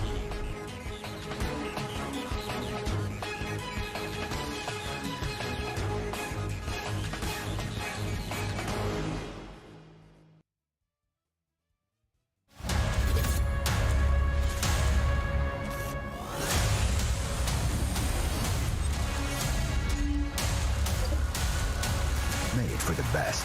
Made for who you can be.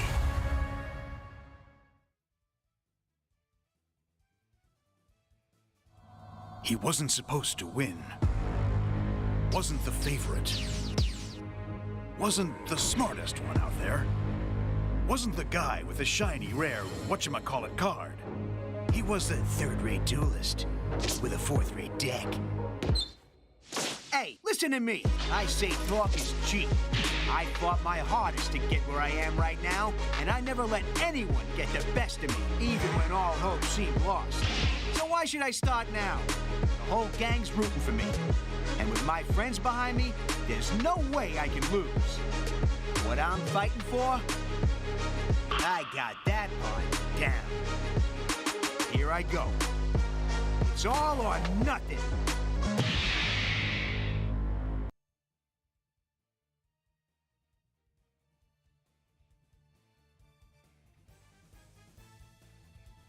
So, what's inside this thing? Come on, Joey needs a new pair of shoes. The moment of truth. Whoa!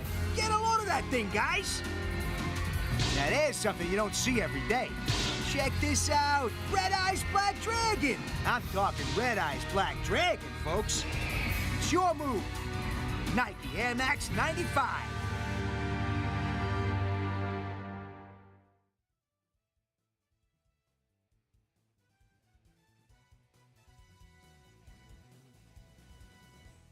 なんだなんだなんかドキドキするな。うわ、来た来た来た。これはすっげえ。見てみろよこれ。どうよ、俺もびっくりしたぜ。おいみんな、ここにすっげえのが見えるぜ。レッドアイズブラックドラゴン。さあお前のターンだぜ。ナイキエアマックス95。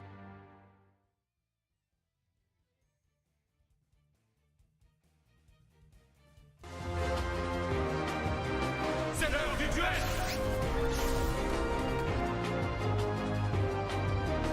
Je ne vais pas m'arrêter en si bon chemin. Alors, qu'as-tu à répondre à ça? Te voilà enfin, Yugi.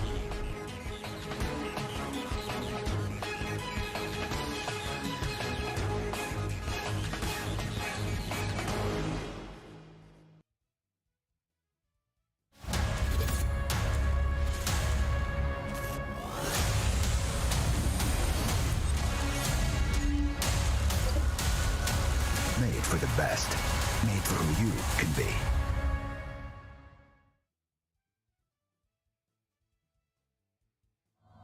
He wasn't supposed to win. Wasn't the favorite. Wasn't the smartest one out there. Wasn't the guy with the shiny, rare, whatchamacallit card. He was the third-rate duelist with a fourth-rate deck. Hey, listen to me. I say talk is cheap. I fought my hardest to get where I am right now, and I never let anyone get the best of me, even when all hope seemed lost. So why should I start now? The whole gang's rooting for me. And with my friends behind me, there's no way I can lose. What I'm fighting for? I got that part down. Here I go. It's all or nothing.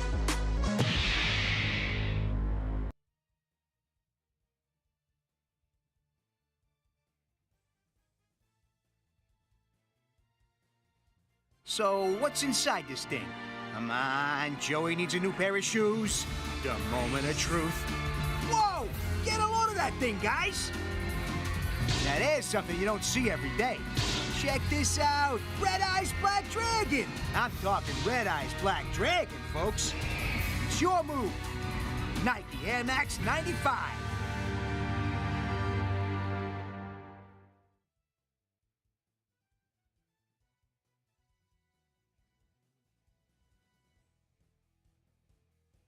なんだなんだ、なんかドキドキするな。うわ、来た来た来た。これはすっげえ、見てみろよこれ。どうよ、俺もびっくりしたぜ。おいみんな、ここにすっげえのが見えるぜ。レッドアイズブラックドラゴン。さあお前のターンだぜ。ナイキエアマックス95。Hi everyone and welcome back to the 2025 World Championship in Paris. Of course, it's the peak of an entire Yu-Gi-Oh season. It's the most important tournament of the year, and as mentioned, players coming from all over the world to compete at the highest level. But personally, I think it's also a great occasion to meet with some familiar faces that you might not see all over the years, since you might be competing in Europe, and they might be competing in North America, South America, or all over to the OCG. And I mean, I think that's the case also for us, commentators, and it's great to have the chance, as we sometimes do, to be together with you, Billy, as we've known each other for quite a few years, I'd say. Yeah, definitely. It's been a long time now, Marcelo. I don't even remember when we first met. It was at least 2015, maybe 2016, around that time. It's been way too long. But yeah, being able to come together and commentate together at the World Championship is always something I look forward to every year, because we get to see some of the best players. Yeah, absolutely. And of course, a lot has changed throughout these 10 plus years that we have known each other.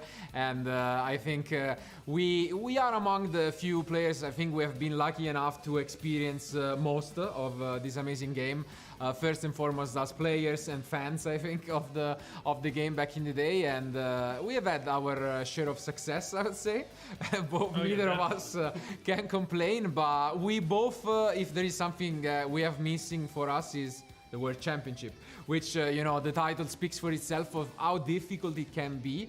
But I think it's nice to maybe go back and think about how and what it meant for us to maybe go to the World Championship for the first and only time, I think, both of us. Yeah, you got a little bit closer than I did. I got 12th. I believe you made top 4, right? Yeah. Yeah, it's definitely a long time ago in an experience. But yeah, competing at the World Championship is just, it's really unlike anything else. The nerves, The stress kind of, because it's such a hard tournament to qualify for, and then once you finally get there, you want to do the best you can and win the tournament.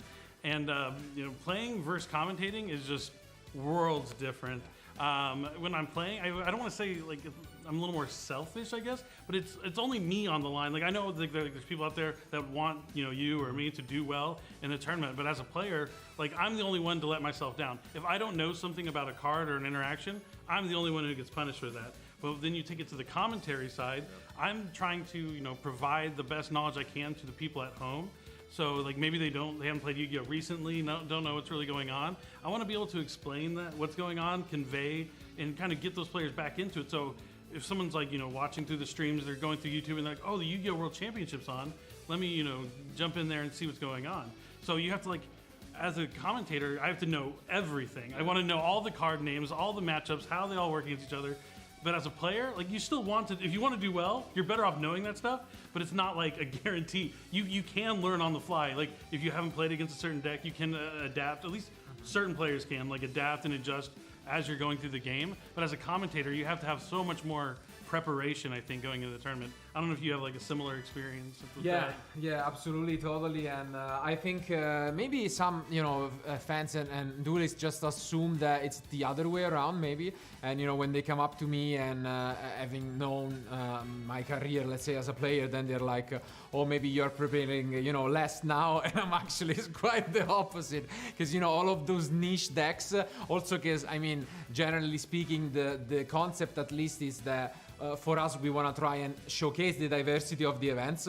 So most likely on stream, you will get, those niche decks, and obviously you need to entertain people at home, as you've mentioned, and it's quite different. I think both of us were extremely focused players as well at the table. So maybe, you can have a little bit of a chit chat, but during the match, you're extremely focused on that, on the gameplay, probably thinking ahead.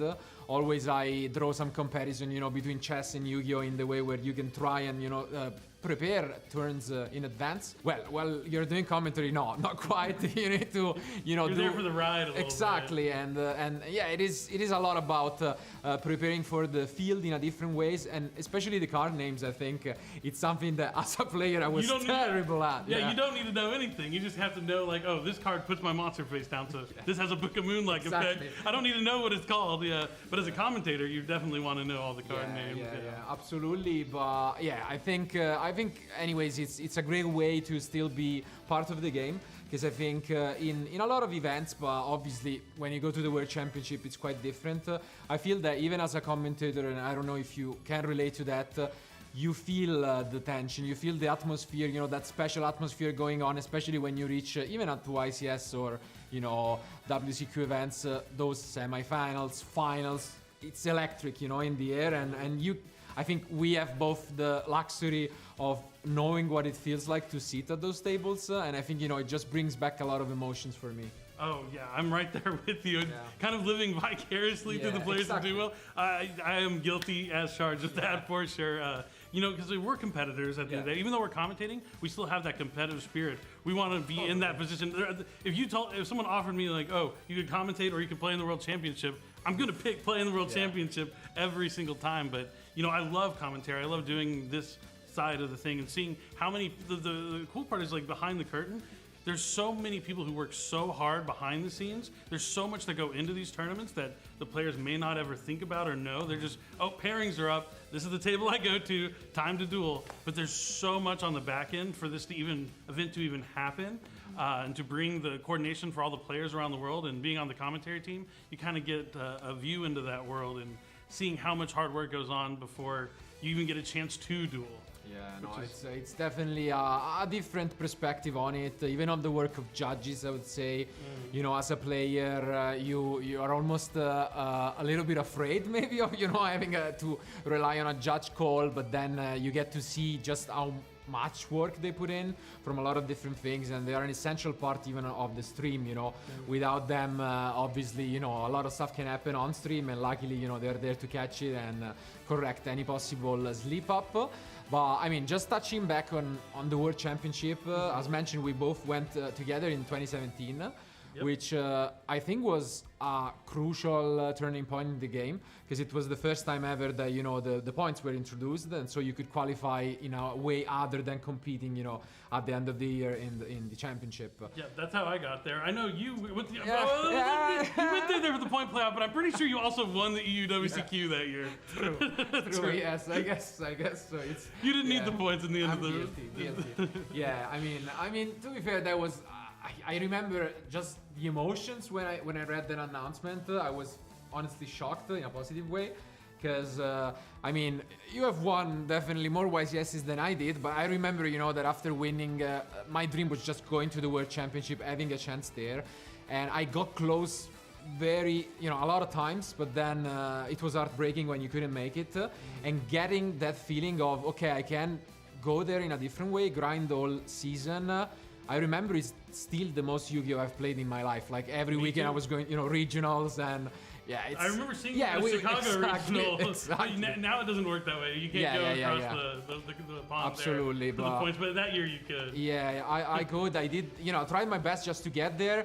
And I think it's probably, I mean, I've talked about it before, but I don't think it's a chance that then I won that European Championship, because I mean, I played more than anyone else, I think, and so you get better by playing more, of course. And we still see that too this year. Even at the NAWCQ, Julian, he got in the points playoff, qualified through the points playoff, and then made the top 4 of the NAWCQ, so the invite got passed down to another player, Charlie, actually, who's a reigning Dragon Duel, not a reigning, but a previous Dragon Duel world champion. He won a YCS this year. I think he was like 17th in our point playoff, so he was just shy of missing the playoff. And just shy of missing that top 4 cutoff, but still made it. But I think the biggest thing is just from a player versus a commentator perspective, it's just the love of the game is still there. The way they're similar is like it's the passion, the love, being able to spread, you know, Yu-Gi-Oh! To everyone and let them know like how awesome this game is probably my favorite part about being a commentator. And I think I've really grown into the role. And you know, I do miss being a competitor. But I do love that I'm able to bring the joy of Yu-Gi-Oh! To all the people around the world through commentary. I don't you feel similar? Totally. I definitely think that it has been a big part of the game, but it has changed also a lot, you know, in terms of production, in terms of just the quality that we bring, I think, to Yu-Gi-Oh! And I think it's essential for people getting into the game, you know, having this kind of content that they can just watch and rewatch, even not live, you know, and enjoy and just see. Also, it adds a lot to the story when you can get to see how our players made it, how it, you know, became champion, and I think it's special. And I totally believe with you that I think we both share a huge love for this game. And so what's great for us is to see, you know, new people, even new generations getting into it. And if we can find a way to, you know, help that game grow, I think it's great. And honestly, I think it also allows us to, you know, understand better how the emotions of the players get into the game. Obviously, we try to get and be as unbiased as possible while doing commentary. It's hard. It's tough, not gonna lie. And I just want to mention, for example, at the European Championship, you know, this year, I saw Lorenzo Muselli, Italian, you know, getting that title, and I've known him quite well because he's much younger than, you know, than me, than us, but he grew up watching me and my friend, you know, Stefano Memoli, and I've talked about it after the finals where it's kind of like 3 European champions, you know, knowing each other, and me looking up to Stefano, and then him looking up to me and Stefano, and so, you know, it's a lot of those stories in the game that just make it so unique, I think. Yeah, the passing of the flag kind of. Yeah. I also feel the same kind of way. I mean, my entire Yu-Gi-Oh! Career, I dreamed of winning, or just anybody from the U.S. or North America winning the World Championship. I guess U.S. specifically, because Canada also won before the U.S. was able to capture a title. And being a commentator at the World Championship when Paulie won a couple of years ago, and we were finally able to take home the title, I teared up. I remember. Yeah, it meant so much to me, and I felt just as good there, maybe even better than when I actually like won myself at the YCSs. Yeah. And I like that you touched on how the coverage has increased and gotten so much better over the years. Like I have 4 wins, but 3 of those were pre-streaming era. Yeah. So did they even really happen? Exactly. Like you have to go back and read the written coverage. I mean, the written coverage is phenomenal, and we still have it, you know, written coverage that go along with our live streams. Yeah. So live streams are just in addition to that as well. But the way that the production has grown, the fact that I'm sitting here having this interview with you is just awesome. But yeah, watching the game grow over the years, more players attending tournaments than ever, and then having more people at the World Championships than ever. You know, it used to just be TCG. It was a very small event. Now we have Master Duel. We have Duel Links Speed Duel, Duel Links Rush Duel. There's more ways to play Yu-Gi-Oh! Than ever, and having them all compete here at the World Championship is just absolutely amazing. Yeah, especially it also brings, you know, a lot of different skills to the game. So it's one game, but really it's not, you know. Nowadays in 2025 you have a lot of ways of playing Yu-Gi-Oh! And it's amazing to see, you know, the different representation here, as you've mentioned, players from all over the world. And I'm sure, you know, some of the skills overlap, but some are definitely unique to them. And you see also the consistency that these players bring, not only in the TCG, but obviously the big highlight of the weekend for Master Duel will be this back-to-back finals. You know something about back-to-back finals? It happens to the best of us sometimes. Exactly. And, you know, also in the categories of, you know, Duel Links, we've seen some amazing players again bringing and qualifying year after year when the competition is fierce, because you're playing against thousands of players online to qualify. It's brutal, but they still make it, which means, you know, that Yu-Gi-Oh! Is just so much about it.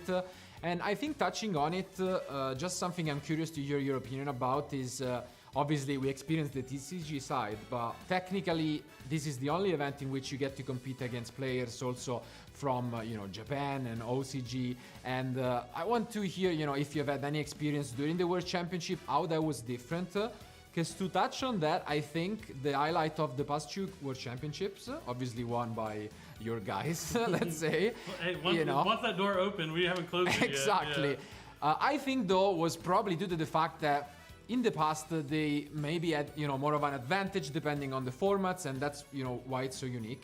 I think this year might be the first time that, again, they might have an advantage, because I believe, you know, Maxi, outside of, you know, getting semi-limited, Mulcharmies now are here as well, and so the, you know, the line is getting thinner and thinner of the differences, but they're experiencing this format longer than us. Oh yeah, definitely. That's definitely one of the things I'm looking forward to in the TCG tournament is how the different territories are going to compete. Because yeah, they've had the Justice Hunters cards for a little bit longer than a decent amount of time longer than the TCG players. So how that's going to play out is going to be interesting to see, and that's something as a commentator that I'm excited to do. I don't have to worry about having the best deck in the room. I don't have to worry about finding the tech that's going to, you know, beat everybody. But I do get to still experience those things. I get to more so enjoy it, just like the viewers at home. And I've really grown to appreciate that over the years. Like I said, we're still competitors at the heart, but I'm still a fan. I'm a bigger fan of the game than ever, and being able to commentate the matches means everything. Nice. And yeah, it's glad to hear, and you know, I'm grateful to have this talk with you. So before we move on to it, though, I have one final question, which I'm gonna bring you into our own rituals in the European coverage, which is the prediction for what deck for the TCG, since we are gonna be going over the coverage for TCG, is going to win 2025 World Championship. It's gonna be a tough call, but I mean, yeah, you caught me, you know, on the spot. But I'm gonna go Yummy. I gotta go Yummy. I love Yummy Surprise. I like the way the deck plays. I like how it can play into the Mulcharmies a little bit better than some of the other decks. But I'm picking Yummy. How about you, Marcello? What's your pick to win this week? I mean, I'm not gonna lie. If I was a player, I would have agreed with you on Yummy. But just to keep things spicy, I'm gonna go with, you know, some of other known players. I'm not gonna say it, but I know they will be on K9 Vanquish Soul. So let's just call that my pick for this event. We'll see at the end of the day who is gonna prevail. But thank you guys, and thank you Billy for this amazing talk. And make sure to don't go anywhere, because we'll be back soon with more action here in Paris.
So hi Charlie, how was your trip over here? It was pretty good. I slept the whole way here, pretty much. Yeah. And where are you from? I'm from Indianapolis, Indiana. Yep. And how are you feeling about this weekend? So you qualified in NAWCQ. What was that like? It was just a great feeling. A lot of the time and work I put in just felt like it finally paid off. So I'm excited and I'm confident for this weekend. So you feel confident. You feel like you did a great showing at the NAWCQ. What deck did you play? I played Mitsurugi Fiendsmith at the NAWCQ this year. Well, unfortunately, obviously you can't play that this weekend, so I guess you've been practicing with some other decks. And your story is quite special because you previously won the Dragon Duel World Championship. So what was that like? It was just a surreal experience. It was 2018 in Tokyo. I was just a kid and I was fortunate enough to win Worlds. So coming back again, it just feels great. So when you were a kid, did you have the same experience? Did it all sink in, or were you just kind of a kid like wandering around? No, I knew what was going on. I knew the goal. I knew the mission when I went to Worlds. It was the same every time I go.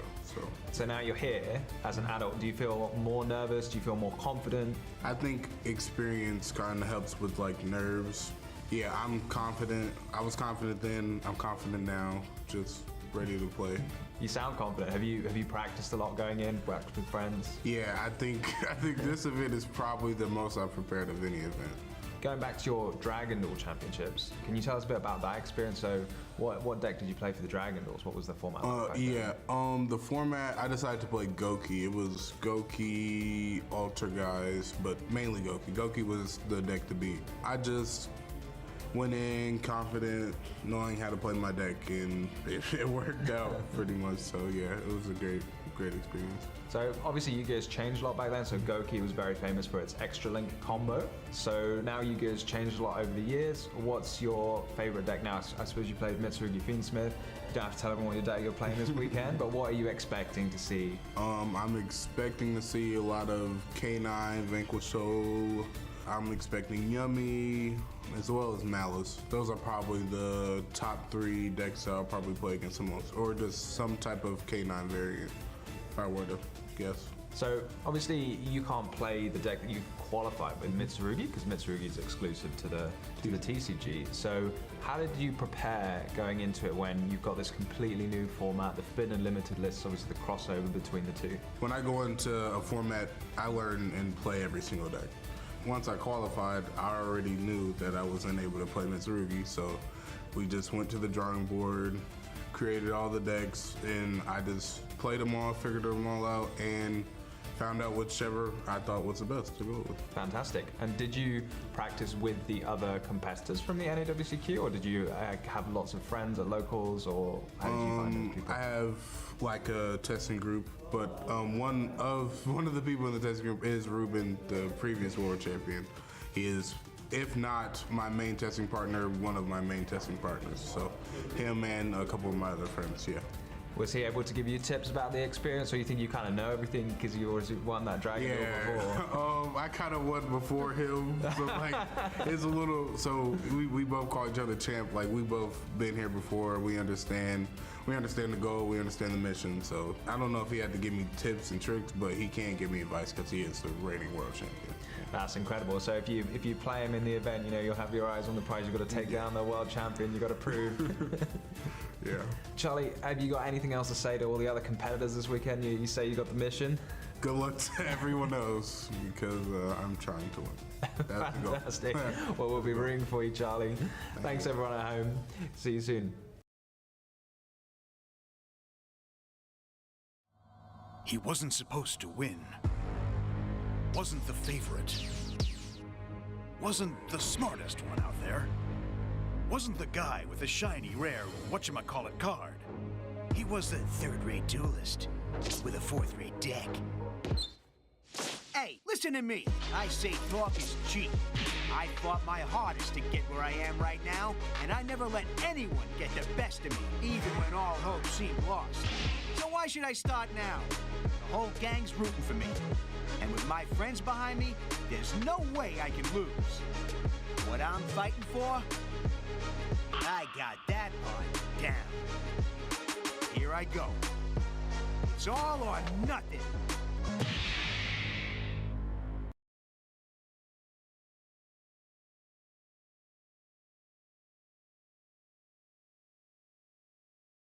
So, what's inside this thing? Come on, Joey needs a new pair of shoes. The moment of truth. Whoa! Get a load of that thing, guys! Now there's something you don't see every day. Check this out! Red Eyes Black Dragon! I'm talking Red Eyes Black Dragon, folks. It's your move. Nike Air Max 95.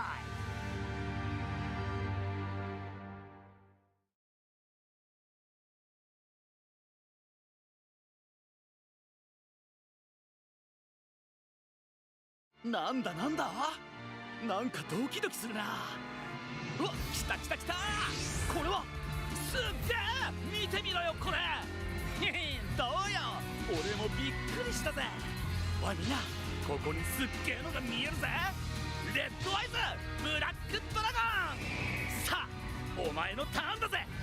ナイキエアマックス95。 Yeah.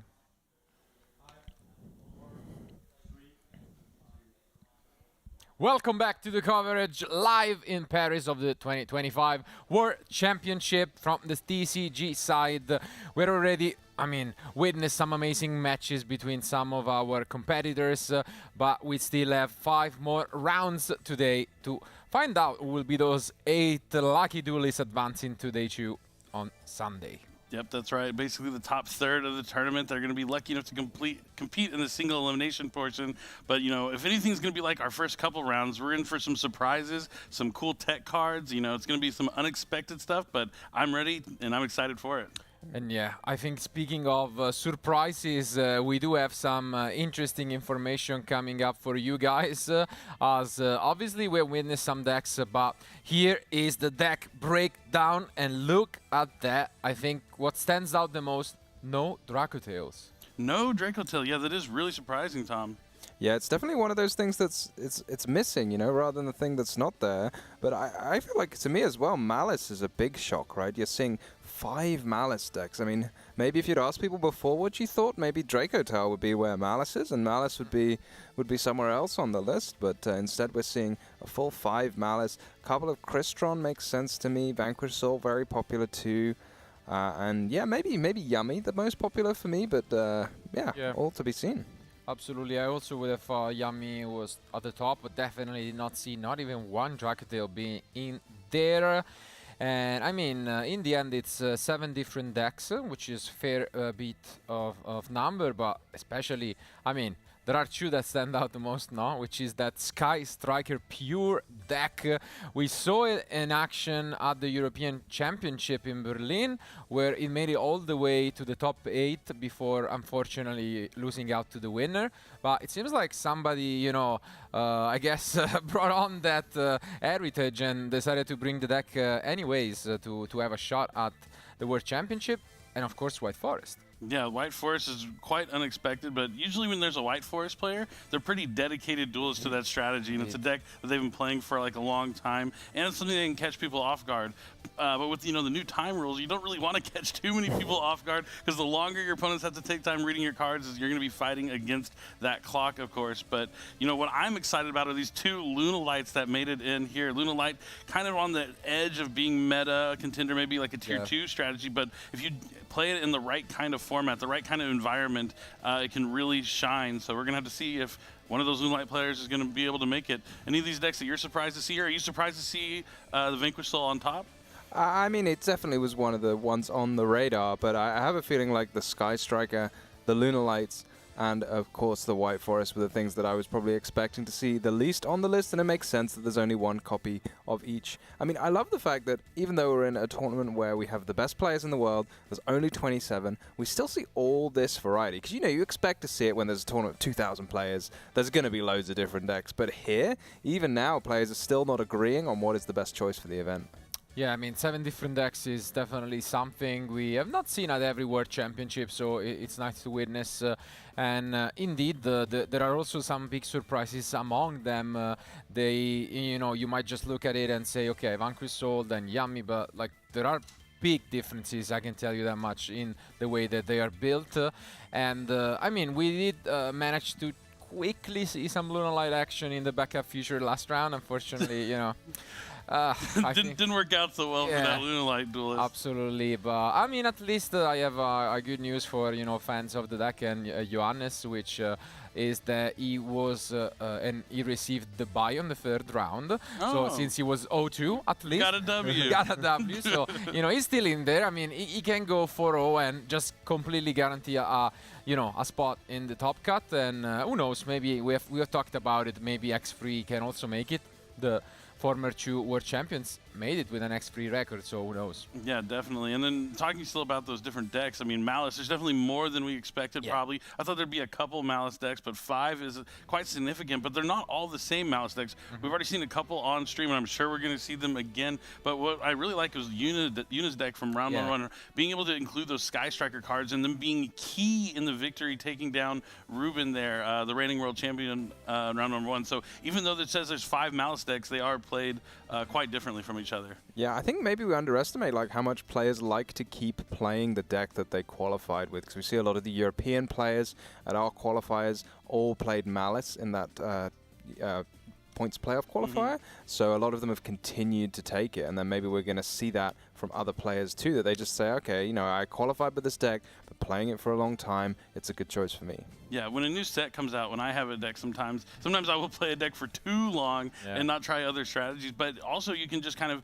incorporate the new strategies into your testing and be like, okay, I may have to adjust my text, adjust what I'm going to play, maybe play a little bit differently than I have been playing, but still using that same strategy, because at the end of the day, comfort is king. You don't want to just use the deck because everyone says it's the strongest deck, it's the best deck to beat. You want to use the deck that you know the best. You know it in and out. You know what you're going to do in the scenarios where you draw a bad hand. It's really easy to play when you have your full combo and you're going uninterrupted. That's easy. It's what are you going to do in those situations where you're met with some disruption or you don't have that ideal hand. And when you're playing a comfort deck that you've already played before, it's a lot easier to know those options in a tournament like the World Championship. Yeah, absolutely. And I mean, at the end of the day, it also sometimes comes to those, play styles, let's say, whether you're more of a control or combo guy, and that has been the case for Vanquish Soul against, maybe Yummy, which is more of a traditional work on combo deck. And we have seen, Ruben on the deck. He will be facing off this round against Lorenzo Muselli, as we will see later on, which is, a great show, a great clash, I'm sure, between the Italian, and the American duelist. But we have a lot of amazing matches, as mentioned, coming up, and it will be interesting to see just throughout the day how this matchup line up with each other. I think, and it doesn't surprise me all that much as compared to, a 2,000 players event. I saw, looking through, some of the options, some very detailed, some targets on their backs. Some duelists have actually made some wild cards, trying to predict, what their opponents were gonna bring, and I think that's totally a possibility. I mean, you're up against 26 players. You can check how they qualify, what deck they played, and then based on that, you can do some calculations and maybe, just pray that. So I think we can bring up some more infos on the screen, so about how these duelists are ready throughout the day, and so what are we going to look at in terms of matchups and in terms of players. So we can bring up on the screen for you guys what is going to be the round for round 3, and that is table 9, where we are gonna see Keitaro Yoshida with his Vanquish Soul K9 deck. And 名前は吉田慶太郎です。日本の大阪から来ました。遊戯王は20年間ぐらいやってます。はい、私がこの大会に出場資格を得たのは、日本選手権2025でベスト4に入ったからです。そうですね、私がこの大会で楽しみにしているのは世界中のプレイヤーと一緒に遊戯をすることです。はい、私の、魂の相棒はドラゴンメイドパレラです。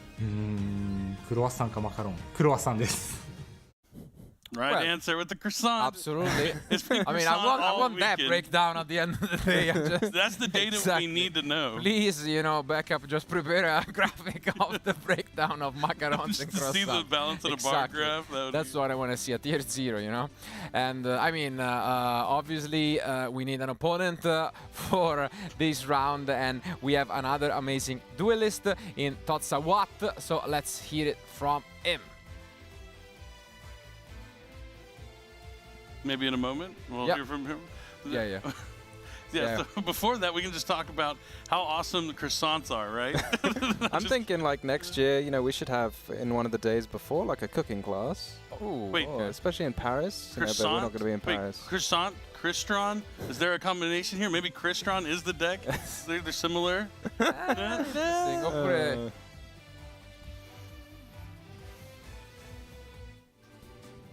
เป็นตัวแทนจากเอเชียแชมเปี้ยนนะครับเป็นชาวไทยครับผมมาถึงตัวนี้เนี่ยก็เริ่มจากการผ่านจากตัวแทนประเทศไทยก่อนแล้วก็เข้าสู่รอบคัดเลือกในระดับเอเชียแชมเปี้ยนครับแล้วก็ผ่านเอเชียแชมเปี้ยนมาถึงระดับเวิลด์แชมเปี้ยนได้ครับรอการแข่งขันในวันเสาร์นี้ครับคือจริงๆตื่นเต้นมากเพราะว่าแบบว่าเดินทางมาไกลแล้วก็คาดหวังกับการแข่งขันในครั้งนี้สูงมากครับเอสมอนเตอร์ที่แบบชอบสุดๆเลยจะเป็นเรนโบว์ดราก้อนครับมังกรสายลุงเรนโบว์ดราก้อนถ้าให้เลือกก็ชอบคอสองมากกว่าครับผมเพราะว่าเคยกินแล้วก็แบบเหมือนว่าเป็นของขึ้นชื่อของที่ฝรั่งเศสด้วยครับ Croissants.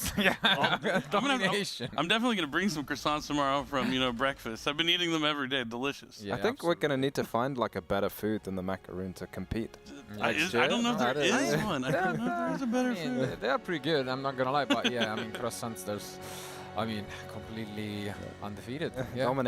Dominating absolutely the event. But no, it's great. I mean, I love hearing these interviews also because it shows that there are just a lot of different ways in 2025 to qualify to the World Championship. And it's beautiful to see, these stories of course, we are more familiar, for example, to our playoffs or, the European and the North American Championship.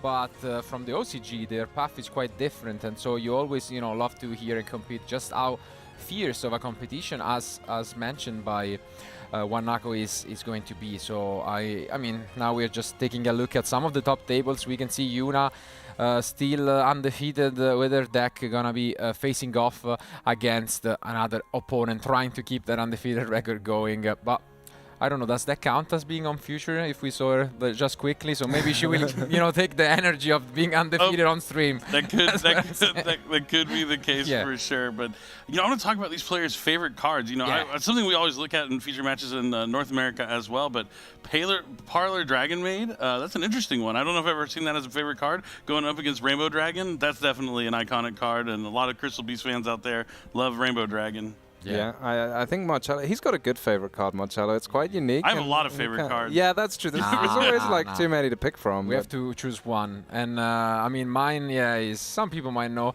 is Sagi, the Dark Clown, actually. Is it? Yeah, from back in the day, Yeah, I don't know. I mean, just something from the artwork to seeing it being played.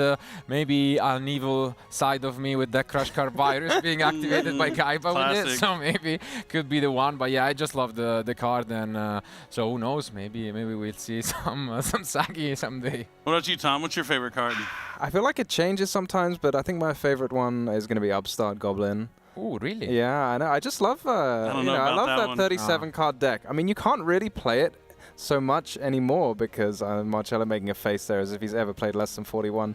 But you can't play it so much anymore because you need to draw those hand traps in your opening hands. But it's still a cool card. It's an iconic one. It's one that has been used so much throughout the years, and it kind of feels good. Just thinning your deck out, drawing more cards. Exactly. Undefeated with 42. I can't relate. 42. Okay. I'm even more. 60 cards for me. 60.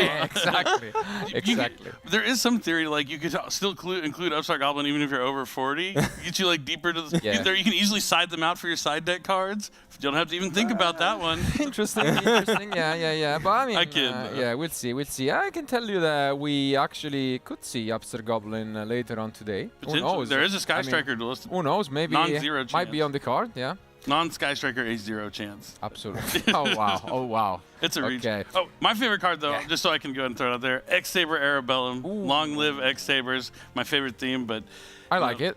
Was that the Airbellum or the Urbellum? Airbellum. Definitely not Urbellum. Not Urbellum. Urbellum, it cost me a match once, but we won't get into that. Okay, it was a cool card that I always tried to make useful, but it is neither here nor there. But we are here at the World Championships. Absolutely. We saw the deck breakdown. Hopefully we get to look at the rankings here soon, pretty soon after round number 2 to see how the players are doing. I really don't know which one of these. I mean, we saw that the VS K9 deck is the most popular deck.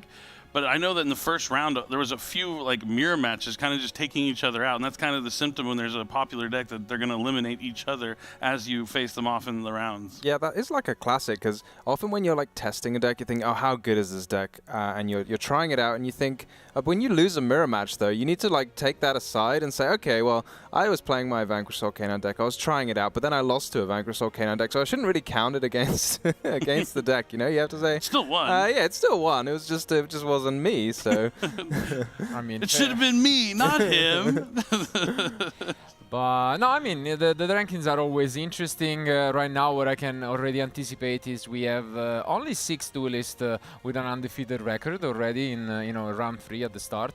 So it will be interesting to see whether somebody can actually go 7-0. I don't think it has been done yet, ever since they introduced the 7 rounds. So, I mean, it is rough in such a field. So it will be nice to have, maybe a 10-0 undefeated world champion. Who knows? Yeah. I mean, if we featured Yuna every round, exactly. I mean, she would be undefeated for sure. Absolutely, no questions asked. But I mean, she will have a tough match now in round 3. But again, I mean, so many different decks.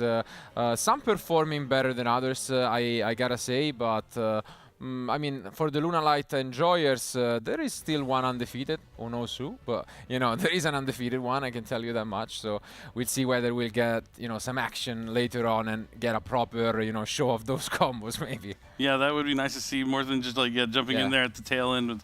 that was such a tough game with the Infinite Permanence, the Dominus Purge, while holding 2 copies of Triple Tactics Thrust. Like, that's like worst case scenario, like a nightmare you dream about on your way to the World Championship. Absolutely. Yeah, that's definitely one of the ones you just immediately go and like complain to your friends about. You go afterwards and say something like, oh, I can't believe what just happened to me here. But it's good, you get it out of your system, you have your complaint about it, and then you focus back onto the next game. Yeah, it's always about locking back in. Seven Swiss rounds is a lot to play. You can take 1 loss, 2 losses, maybe even 3 losses, and still find your way into that top 8. It's about not going on tilt. You got to like stay focused, stay positive, and doing the best you can with what you're dealt. Yeah, and right now, I mean, we have mentioned what our round will be for round 3. But we have not mentioned what Keitaro's opponent, Warnako, will be on, and that will be Malice once more. So we're going to have another look at how one of these 5 Malice deck is performing.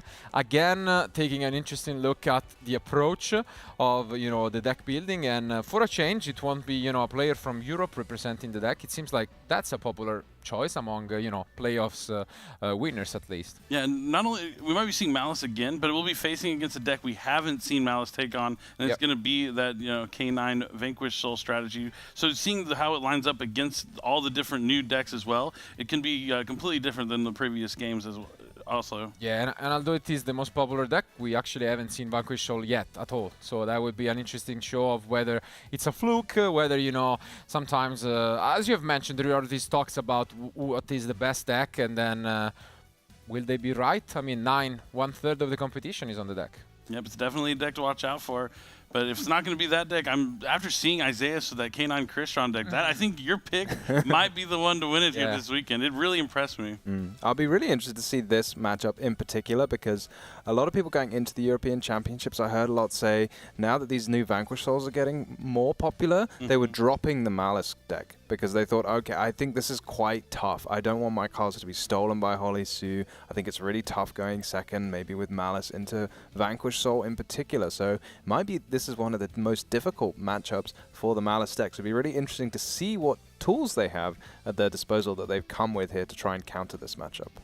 Yeah, definitely. And I mean, we have already seen that Artifact Lancia is not so popular. I mean, it was there in round 1 with Ruben, but we haven't seen it then afterwards. And it will be once again the question of, do these duelists trust, or like, did they expect so much representation that they put?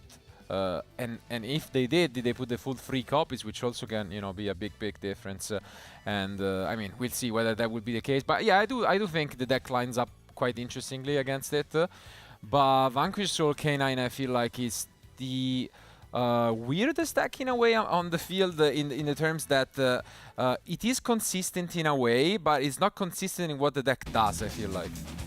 All right, let's go ahead and jump into it. It's game 1 of our round 3. Ooh, and we see a 3, but we do not see what Keitaro had as a result. So let's see who is going to open with. And I think it was one Nako at least pointing at himself. So yeah, I definitely see what you mean about the Vanquish K9 deck, because it's not a lot of decks where they have different engines, like we saw Ryze or Mitsurugi. You know, you can get from one to the other. You can make Duo Drive or King of the Feral Imps or something, but you can't really do this in the Vanquish Soul deck. There's no way for the K9s to start picking up Horizon, for example, but for now we're just going to be seeing some Malice action. But even again, going second, I mean, Olisu is just a phenomenal card, arguably the best around, if it resolves with the right attributes, and that's always an important question. But for now, it doesn't seem like there is much of an interaction.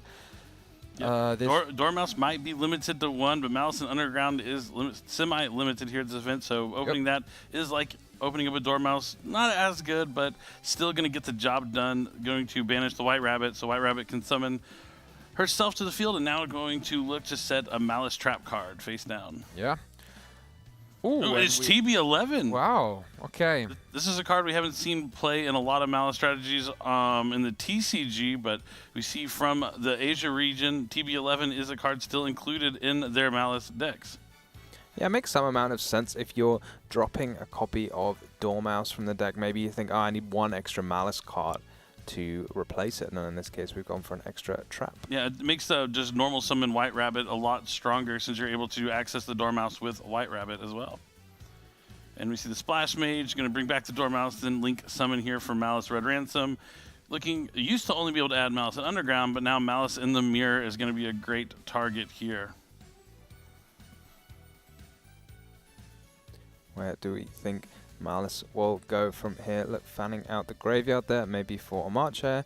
But here we're going to see TB11. I'm wondering how much this actually adds to the Malice combo lines. I feel like everyone's kind of forgotten about this card. Once the chance to cut it was there, people were like, okay, I'm going to cut it and I'm not really going to look back. But when you add it back in, maybe it just adds all of these extra lines you can now do. So Red Ransom is going to summon itself back and banish a Cyberse monster from the deck, and going to banish the Chessy Cat, and Chessy Cat will join the field with the other Chessy Cat. Yeah, maybe a blast from the past. We see a Dot Scraper. Ooh, but that goes the good old rock Nibiru, the primal being activated by Keitaro. Do we have a response? No, we do not. So everything is clear, and we get a token. Yep, Nibiru the Primal being coming down here for Keitaro.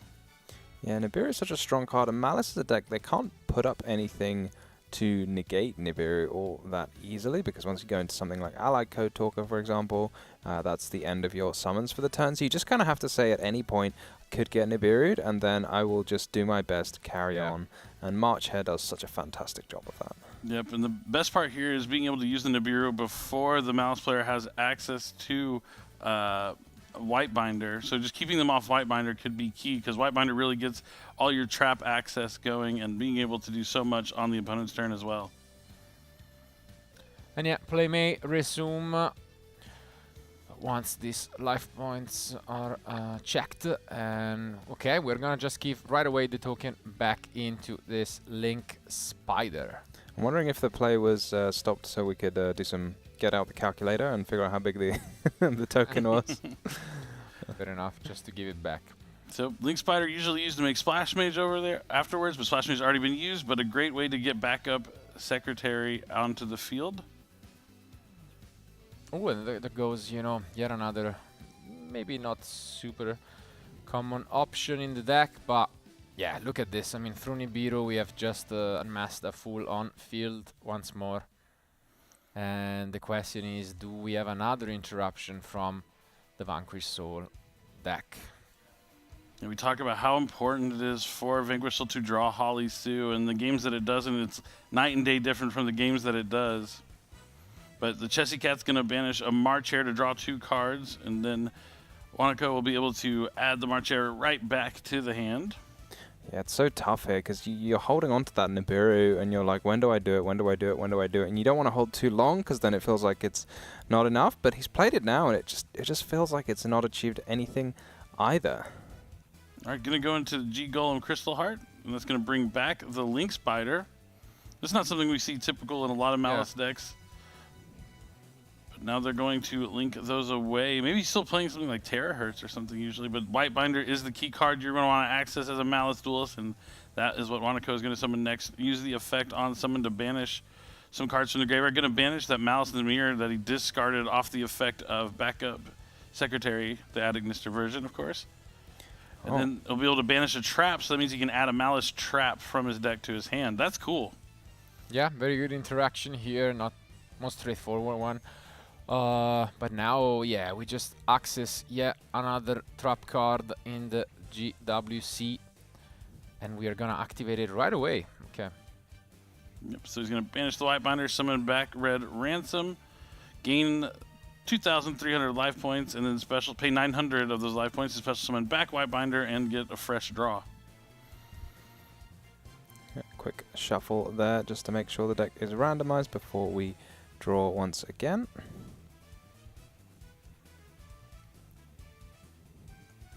These Malice turns, they're just so powerful. You just, at some point, you just look back at the hand and you say, why have you got 6 cards in hand again? Yeah. Like, draw 1 from here, 1 from there.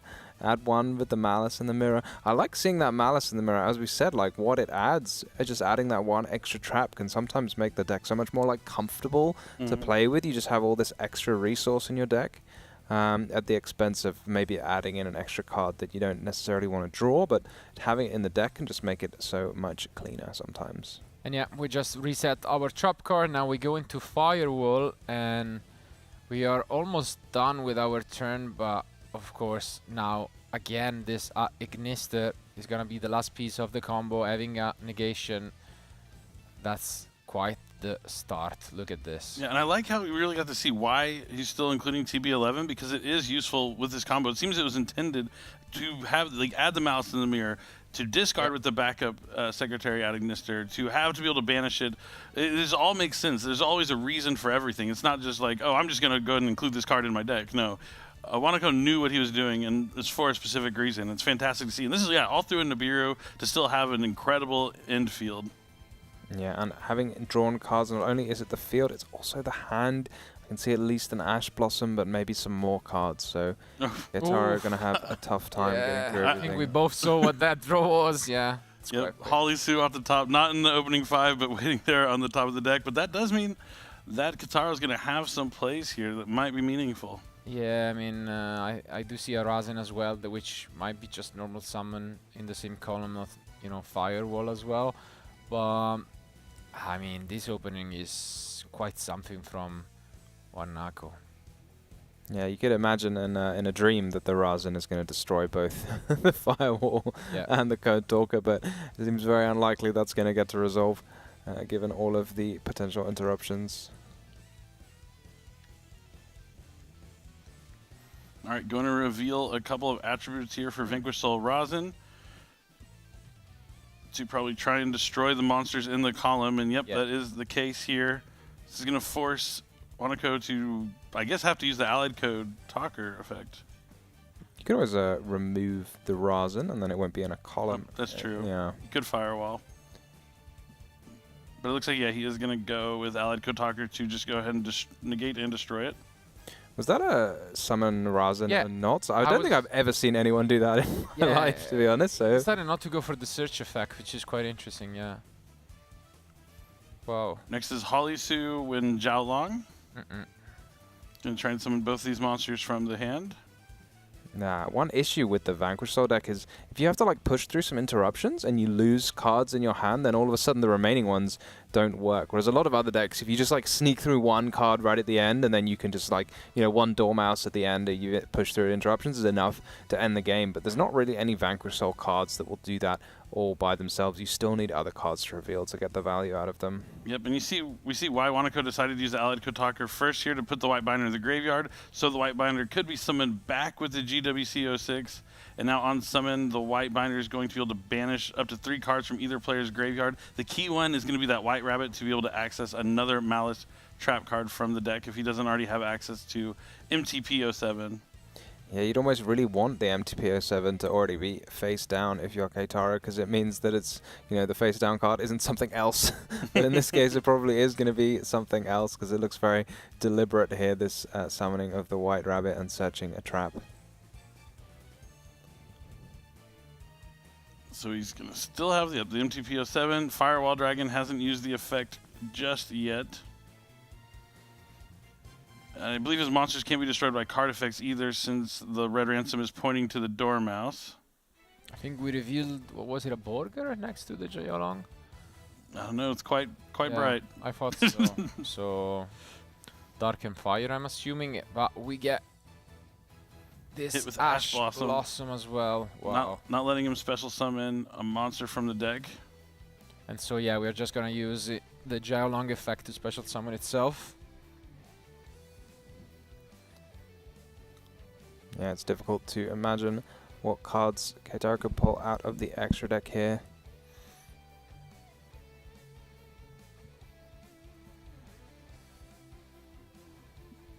Yeah, rough start, obviously. The goal would be to try and go for a zoo somehow, but that firewall is still active. Yeah, a firewall and an MTP can be activated now. Yeah. Yeah, but it looks like he's going to activate the MTP before the Ripper can do any good here for Keitaro. Going to banish the red ransom. But we see a main decked copy of the quick spell coming down from Keitaro. It's the forced release. Yeah, slightly sneaky interaction here because the red ransom was banished. The force release might be able to also destroy the white binder. And then when the MTP resolves, there wouldn't be a Malice Link on the field, but Wanako is going to be heads up to that, and looks like it's prompting the Firewall being used just now. Yeah, I think so. He's going to return his own Splash Mage back to the extra deck with heads up. Adds a March Hare from the deck to the hand with the MTP07 resolving, and banishing Nibiru. Now Keitaro just sitting on 1 card in hand versus Wanako's formidable board.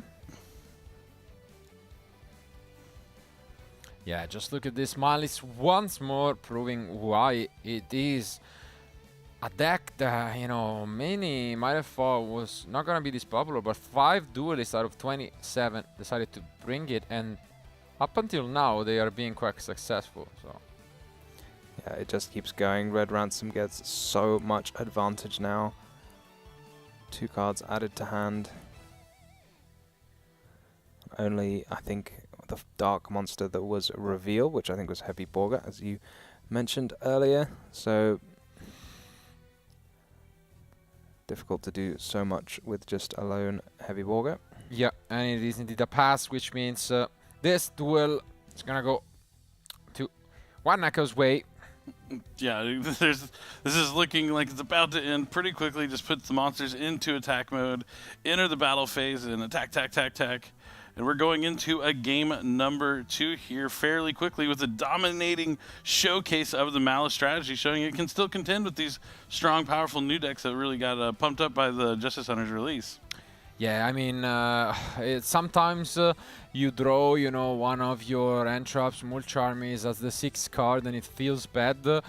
Elysium might be even worse, because that card alone can sometimes just completely dominate the opponent, and we knew that the attributes were there. So it absolutely would have crushed him, and who knows how that duel could have ended up. But regardless, congratulations to Wanako, who now is only 1 game away from clutching this win in round 3. But this time, I think one thing we can really take away from these Malice matchups that we've seen so far is Nibiru the Primal Being really isn't the card you want against Malice. It seems to have minimal impact most of the time that it's been used so far today. But I mean, now we get to see Vanquish Soul finally going first, And you know, we have already seen that Force Release is in the main deck, which means most likely, I don't know if Extravagance will be there, most likely not, but that makes the combo just so much better going first. Like you essentially have 2 more interruptions at the cost of nothing, because you know, as soon as you can get the Reaper, it pretty much adds that to your end field, and that would be nice to witness, I think. Yeah, small downside of Ripper against Malice in particular. It's quite funny. Often, like, you know, you can just banish your opponent's like last little engine card, but against Malice, no. Yeah. You can't banish a Dormouse. It's gonna come straight back onto the field. But I still think it's more than powerful enough to be including on your end field. Yeah, go after like one of those like Link 2 monsters or something to try and prevent them from summoning, you know, one of the Link 3 Malice monsters. Yeah, I mean, I think it's a great end piece. Of course, for this event, we don't have that loved or hated, you know, Smash Paradise no die rolling here for the Vanquished Soul players, which means they had to change sometimes, you know, what they want to go for is going first. And it's gonna also depend once more on this question: are we gonna see some monster interactions? Because if we see again Impermanence and Impulse, we might have some, you know, Izuna or K9 cards that are kind of stuck in the end, and then that might be an issue. So going first, I mean, we have seen a lot of different options. What do you guys think? Is there like a preferable end field that you want to set up with the Vanquish Soul deck in this matchup? It's a tough one, because the Vanquish Soul is really one of those that depends on what you draw. But I feel like the Trap, the Snow Devil, is so powerful, because again, Malice, because it's a Link deck, often you don't really need to focus on effect negations, you need to focus on monster removal. So being able to wipe the field once is fantastic. Being able to set up a few pops or maybe search, you know, steal with the Holy Sue. But yeah, I think getting to the Trap, which is sometimes not prioritized, depending on whether you want to summon some K9 cards as well. Sometimes you end up with fewer Vanquish Soul monsters on the field, but maybe in this matchup, the Vanquish Soul is just premium. Or just making sure you have access to like Izuna, so you can have Valon. Just putting one monster face down against Malice is actually quite strong, because when they don't have any face-up monsters, they really need Link monsters to keep extending their plays past it. So even just turning one monster face down can be quite key. I mean, I think it's time to find out, because our duelists are pretty much done with their side decks. So let's jump back into action. Let's go to game 2.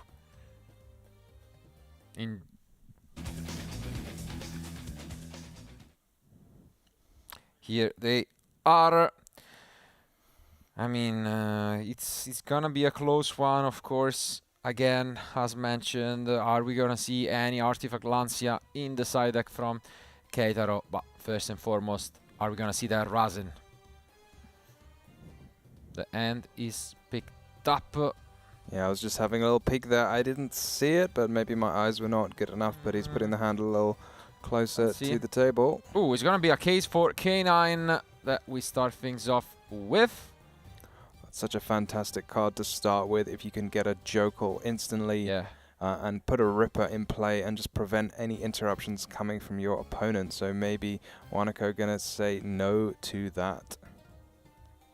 Ooh, but that's, yeah. I mean, I guess with an Ash Blossom, it's always gonna be a matter of, do I try and risk it? But if I don't, most likely then they're gonna get to the Izuna, so whenever I use this Ash Blossom later on, it's gonna be a bit of a, you know, downside for me as well. I mean, it really speaks to like the dynamic that K9 brings into the matchups. Like a card that normally you would auto use on something that adds, you have to have a lot more consideration, as you mentioned.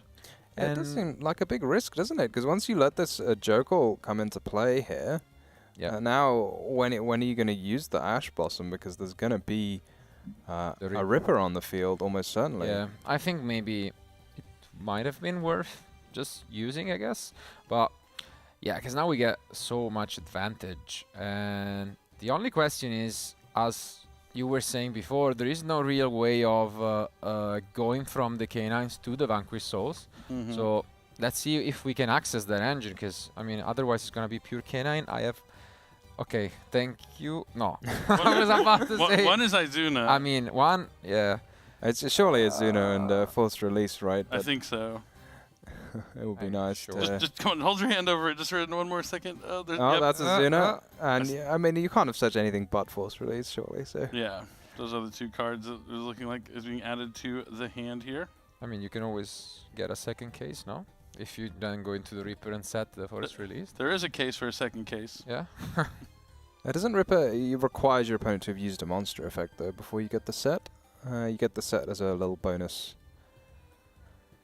That's why you got to get them to use that Ash Blossom and Joyous Spring as fast as possible. You just got to activate a card and then look at your opponent and then they say no response and then you say, "Are you sure?" Like, are you sure? Are you sure you don't want to stop this? It would be really helpful.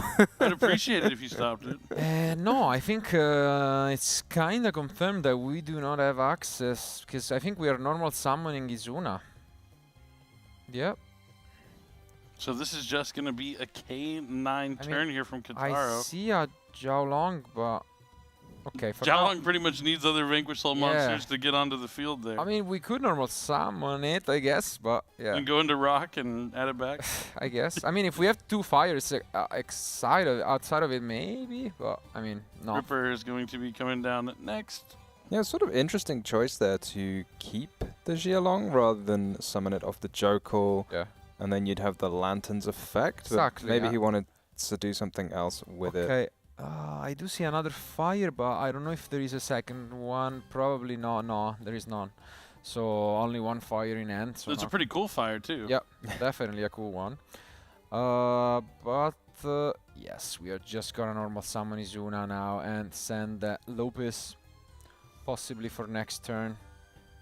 We can be a little short. Yeah, I feel like if you just summon the Jokul, you'd be able to have an extra rank 5 right now. But yeah, there's something to be said for keeping extra fires in your hand. It is an important attribute. And maybe you just want extra Vanquish Soul monsters because maybe he's hoping to draw a couple of cards off this Rescue Ace Impulse that you two are just talking about. Yeah, but even having the Izuna with the Lupus in the graveyard still kind of threatens another rank 5 during the opponent's turn. Sure. Which could be useful. But I do agree that against Mali specifically, I would like to, end on an additional disruption, possibly just the Valon, and not having it right away to stop a normal summon.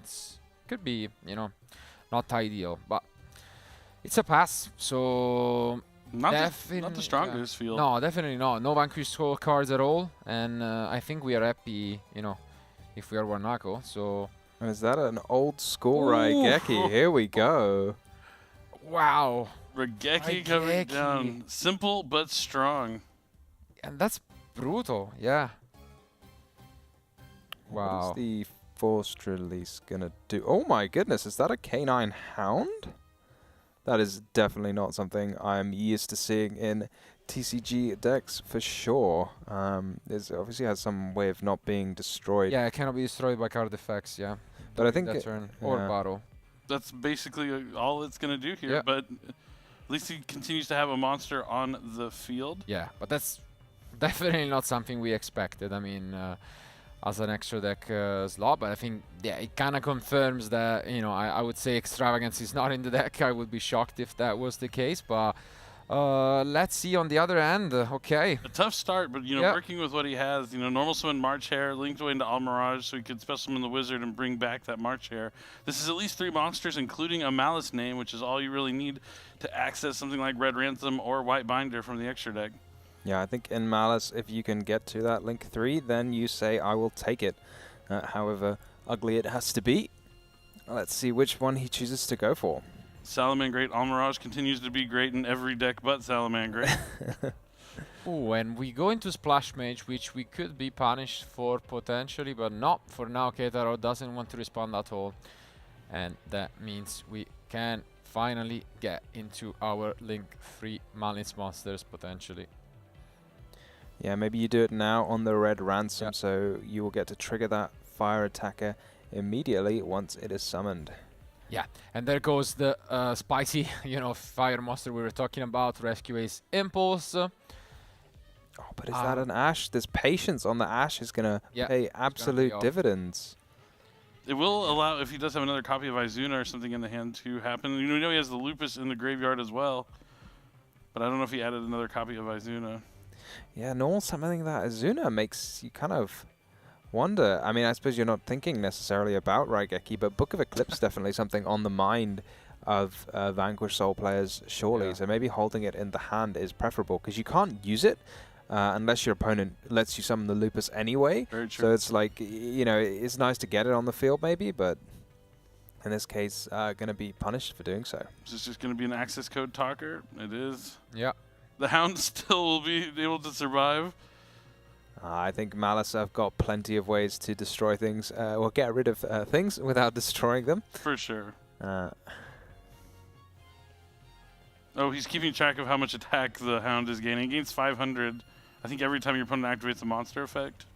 Something like that. Or maybe it's a monster in the hand or grave. That would make a lot of sense, right? That seems very canine, but yeah, I don't think the attack's going to be too important. So he's going to target the Hound to try and destroy it by banishing the Red Ransom, but of course Hound will protect itself, and Red Ransom is going to summon itself back at the cost of 900 life points and banish the Cybers from the deck, and of course it's going to be Malice Dormouse. 300 more life points will be paid, Dormouse touches down, and the Hound grows stronger, but so does Wanako's field. Yeah. This Hound is just gaining attack after attack points after attack points. Yeah, but here we are. Maybe we're going to search now for the MTP, for example, that could remove it, and that would almost be game on the field by itself. Maybe now even you just say, okay, I'm going to go to the battle phase now, because anything you use, you might have to use straight away. That does make a lot of sense, but looks like Wanako is choosing just to go ahead and use it right away. And yeah, this MTP really paying dividends, as mentioned. Gonna finally get rid of that ever-growing, you know, Hound. It was a hungry Hound. He ate a lot, but now he's going to have to eat his lunch in the banishment. And I mean, we do have the Lupus, but that is not enough. And Keitaro extend the handshakes. And yeah, I mean, what a show from Wanako. Once more, the Malice deck dominating on stream. Yeah, and like kind of a different way from that we've seen it played in the TCG. TB11 is a card that a lot of players have cut from the deck for quite some time, but Wanako really showing you why you can use it and how it works in combination, because you know at some point you're going to add that Adagnister backup secretary from your deck to your hand. You're going to need a card to discard. You're also going to add that Malice in the Mirror in that combo as well, so you're going to have that Malice in the Mirror to discard, so you're always going to be able to banish it along with the TB11 to access a trap in another, with so many other ways, you know, to get access to those Malice Trap cards. But I thought it was pretty cool, and like every card has a reason in his deck, and you can tell by the pace of play there, he knows his deck in and out. And also, you know, big shout outs to Regeki. Yeah, absolutely. Oh, I'm down. I will come in for that. But I mean, yeah, glad to see, you know, those kind of cards being back in the mix. And yeah, shout out to, you know, Totsawat Wanako just making it and, you know, building his deck that way. Made it really work. Again, we see a different take on the Malice deck. We have seen Skystriker cards, we've seen, you know, Signet Mining, and, you know, some other interesting options. And now we see yet another take on the deck and a successful start of the event, 2-1 now. And that means, you know, you still have one loss at least that you can comfortably just take. And it's a great show. I think definitely it's a deck that is starting to convince me. Yeah, I really like that the tech cards are having an impact on the tournament here this weekend. It's not just about the deck you bring, it's about your core. It's about what cards you're playing to supplement your strategy and how you're making those meta calls for the tournament. Yeah, it's super cool because we've seen like Malice. I mean, obviously the Malice deck is extremely powerful, but yeah, as you say, we've seen that Raigeki, we've seen the Dark Ruler, we've seen the Droplet. Oh, I almost forgot about super powerful spell cards. The Dark Ruler no more. The incident.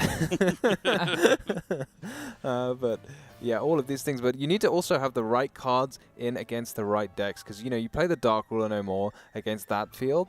Probably not going to do as much because the Ripper can just get turned into a werewolf, and then you still have the Azuna to be used as a material. But on the other hand, they use the Raigeki there, but Raigeki against the Yummy deck can just get negated straight away. So having the right cards for the right deck, also super important. Definitely. Yeah, and it seems like it's always an interesting, you know, way of trying to delve into our duelist mind and just see what they were thinking of, also in terms of matchups. I can tell you that we did not see all of the wild options that were in their decks in the main and side deck. So we'll see. Maybe, I mean, it's enough to speak. It's early to speak about it because we might see them again later on. Who knows? So we'll wish best of luck to both, obviously, for the remainder of the round. But I want to try and understand if we can just jump back. So I would say we have a backup future match. Let's make use of it.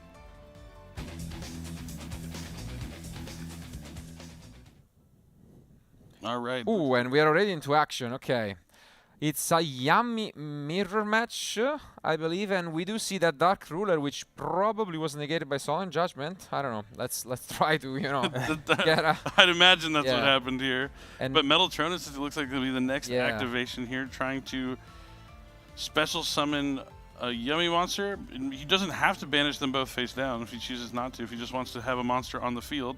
Yeah, and it looks like that is going to be the case. But now Felipe is going to use Yummy Snatchy effect to synchro summon. Yeah, maybe this is what the judges feel like when they come to a game and the players are saying, this is what happened. They say, look, let me just go through all the cards in the grave. I'm going to figure out what happened here. The Solemn Judgment was used on that. The Metal Tronus may be used on the Arclight. And now the Cookie destroying its friend Lollipo.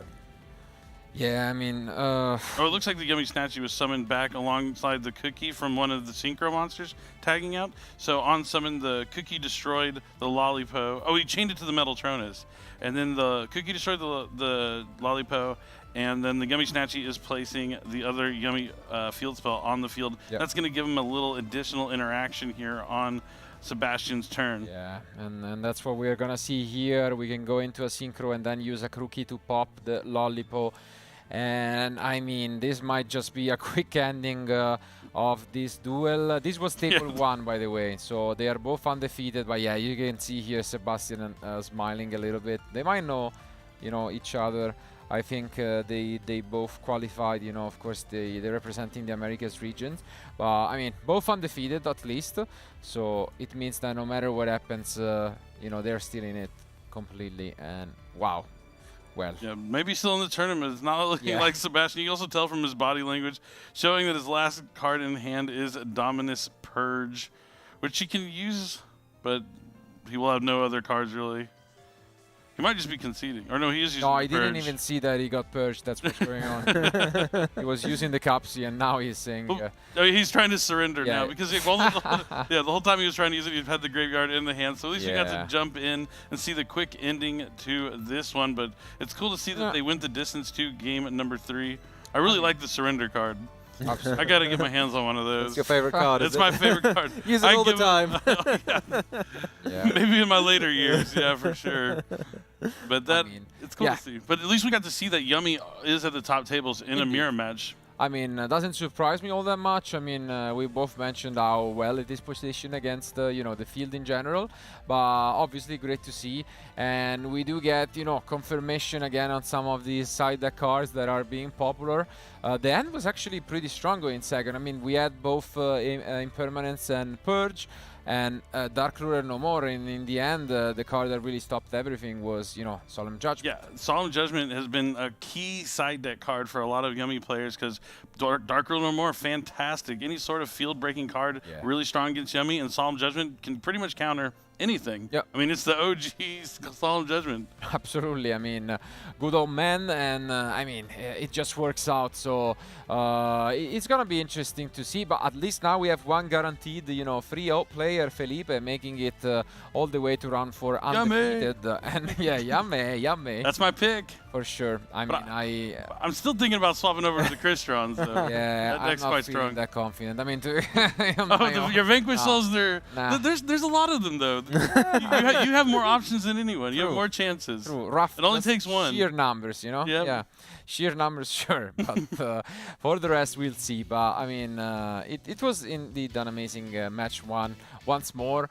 We'll see whether that will keep being the case, or you know, whether we're gonna see some more action maybe on the Lunalight side of things. We'll see. I would be so happy if Lunalight surprised the competition and snuck in there in top 8 and found their way to win the World Championship. It's such a cool deck, and like I said, I love Liger Dancer, and it'd be cool to see them take on a lot of decks. But it's gonna be a tough road because there's so many powerful decks in the tournament, and you really have to line it up well into the meta, and there's so many surprises in this tournament. That's definitely working against the Lunalight players. Yeah, as you say, you need to know what you're beating with it, and also, are the players unprepared for it? That's what you want to know. I mean, what are players expecting? We've had a little peek at some side decks, and it looked like players kind of had a plan maybe for the Lunalight deck. Yeah, I mean, you always want to have everything on your radar that could potentially be an option. I mean, they also know, just everyone else, that if people are playing those field breaker kind of cards as well, like Lunalight will become more popular and be an option. And the one thing that shuts it down is if you're just ready and prepared for it. Yeah, I mean, we'll see whether that will be the case as, you know, our duelists get, I think, more comfortable throughout the days. Those couple first rounds are always a bit rough, but now I think, you know, the engines are rolling and we get to see just peak performance across all players, and we already had some amazing matchups. We have mentioned just looking at some of these matchups that were going on through these rounds. I can't wait to just see what the results from them have been and who is keep on advancing it. As mentioned, there were only 6 players left undefeated at the start of this round. One of them will be Felipe. On the other end, I mean, we'll see whether it will be Yuna staying undefeated. I mean, Isaias we have seen last round, and then there was Tom and Shane. So these are the 4 other duelists who might be still undefeated. And who knows? I mean, everything really can happen. The competition is open. Yeah, it's cool to see Yuna still undefeated, despite not being on the feature match, still winning on and off. But, you know, after that round 1, like, Yuna might be, like, one of the favorites to win it, which, with, you know, an exciting strategy, doing something that a lot of I don't think anyone else in this tournament, or I've never seen that kind of strategy combined with the Malice and the Sky Striker card. So Yuna could be our next world champion. Yeah. Definitely could be. I mean, I agree. I mean, usually you just see Malice as a going first, very solid combo deck. But maybe, I mean, she found a way to make it work going second with the Sky Striker, which was, you know, notoriously good at going second and breaking fields. Yeah, she might have found, you know, the solution, but it's still, you know, pretty early. We are only in round 3, and we still have 4 more rounds today to find out the top 8 duelists that will advance. And, I mean, competition is definitely up there, but we want to now go just rewind a bit to the first match that we witnessed here in round 3, because obviously that will be the post-match analysis that we are going to go through, no? Yes, of course. So I'm sure we're going to have a lot of questions here, mostly to me. I just seeing a Raigeki just kind of gets me excited. It's so much fun. It really brings you back, like one of the oldest cards maybe in the tournament. I don't know if there's an older one. From the first set? Raigeki, yeah. I mean, how old is Solemn Judgment? That's also pretty... Second set. All right, I'm here with an encyclopedia of Yu-Gi-Oh! Sets. But yeah, I mean, definitely Raigeki and Solemn Judgment, some key components of those paths. So I want to hear it from the winner of round 3, Wanako. So let's go to the post-match analysis. All right, thank you so much again, Marcello. I'm here now with Wanako. We're halfway through the tournament. How are you feeling? พี่รู้สึกยังไงว่าชนะได้ครับ ตอนนี้ก็รู้สึกดีใจมากครับแล้วก็ภูมิใจมากที่ได้มาแข่งขันงาน World Championship 2025 ในครั้งนี้ครับ He's very happy and very excited about being here and going already so far. Oh, very lovely. So why did you pick the deck you chose over the 2 decks that everyone thought was the more powerful decks? พี่เลือกเด็กอันนี้และไม่เลือกอีก2เด็กที่เมตาทำไมครับพี่จริงๆที่เลือกเด็กนี้เพราะเหตุผลเดียวกับตอน Asia Champion เลยครับมันน่ารัก It's the same reason why he picked it during the Asian Championship. It's because it's cute. Oh, that's a very good one. So definitely, as we know, people play with powerful decks, but they can also play with decks that are their favorite. Is there any decks that you're scared of today? มีเด็กอันหนึ่งที่พี่กลัวหรือเปล่าครับ เด็กที่กลัวจริงๆก็หลักๆจะเป็นยัมมี่เพราะว่ามาริสจะเสียเปรียบมัมลี่ค่อนข้างเยอะ If we had to name one deck, it would be Yummy because the Malice deck lose very hard to Yummy. Have you had a lot of preparation against that deck, or just a lot of preparation overall for this weekend? และพี่เตรียมตัวแข่งกับยูมิหรือว่าแค่เตรียมตัวทุกที่ครับจริงๆเตรียมตัวกับทุกเด็กเลยครับพร้อมกับทุกเด็กเสมอเลย Yes, he prepared against every kind of deck. And has there been anything you've seen today or you've played against that has surprised you that you didn't expect? และมีสิ่งที่ทำให้พี่ตกใจหรือเปล่าครับพี่วันนี้ตอนนี้ทุกอย่างยังปกติดีทุกคนเล่นเก่งและมีความสามารถแบบสุดๆแบบที่คาดไว้เลย everything is alright the players are all high level and it's as expected sorry yeah cool so we're going to take a look at your game 1 so there was we did first notice you played TB11 which is a card that we don't really see as much anymore what was your thought decision in playing it and how and like of course this was your Anfield like what are your thoughts on that card specifically เขาเห็นว่าพี่เล่น TB11 แต่เราไม่เคยเห็นแต่ธรรมดาในปกติพี่เล่นมาทำไมครับTB11 ก็เพื่อนๆที่บ้านก็บอกเหมือนกันว่าเป็นการที่คนเขาไม่ค่อยนิยมแต่ผมอยากใส่ให้มันครบทุกแบบเพื่อที่จะใช้งานได้หลากหลายตามสถานการณ์ He had a friend back home that also said that it's quite unusual as a card, but he wanted to have the full set of it and to prepare for all kind of situation. Okay, cool. Definitely, and it helped you with this board through the Nibiru, so it would have worked out. Now we'll go into the second game, the second clip, where you used a card that we haven't seen in a long time. Tell us about this card. พี่ใช้ไพ่ที่อันเก่ามากบอกอะไรเยอะหน่อยเลยมั้งครับครับผมสำหรับไลเงคิหรือทันเดอร์โบเป็นการที่ใช้รับมือ vs K9 หรือยัมมี่ได้ค่อนข้างดีหรือรวมถึงพวกการทำลายบอร์ดทำลายสนามของเด็กที่เราแบบไม่เคยเจอหรือไม่เคยรู้จักได้คือเป็นการแก้เกมที่ใช้ง่ายและรุนแรง It's a card that is very good as an anti-board card and it's very easy to use and he knows that it's strong. Okay, that's very cute. And the third clip was towards the end of the match where you ended the game pretty much where you activated the 07. How confident were you into this game with when you saw your cards?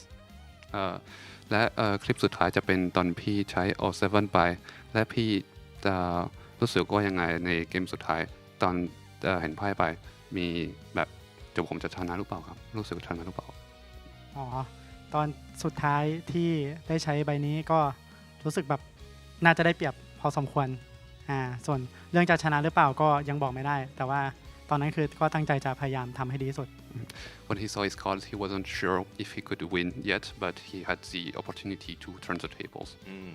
Right.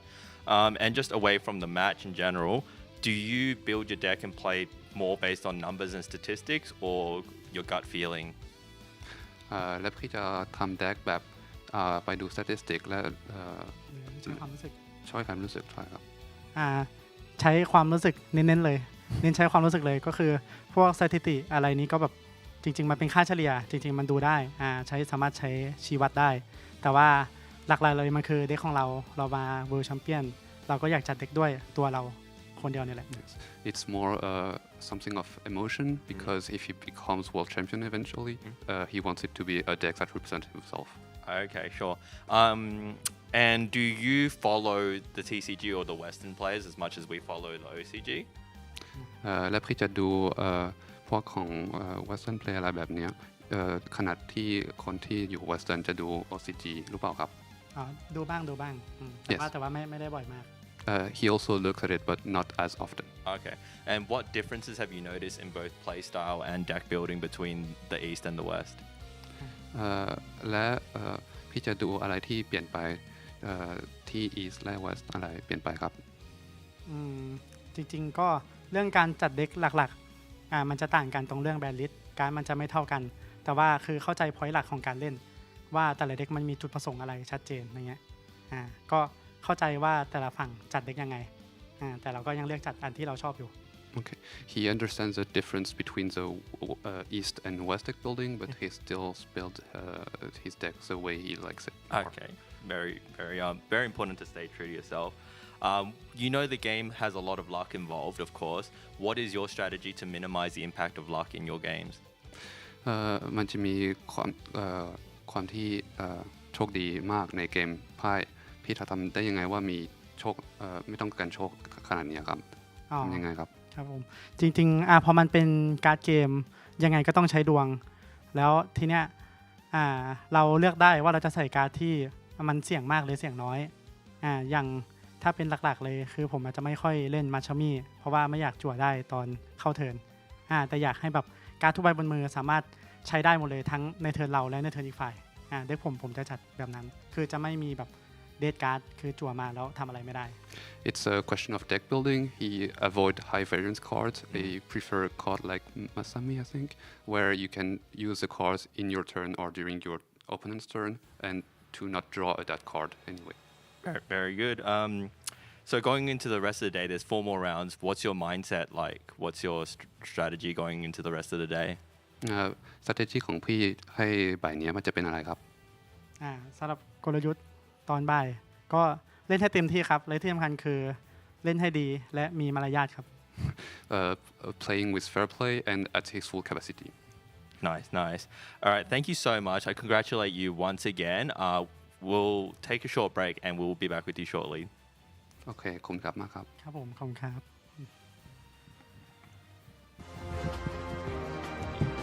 C'est l'heure du duel.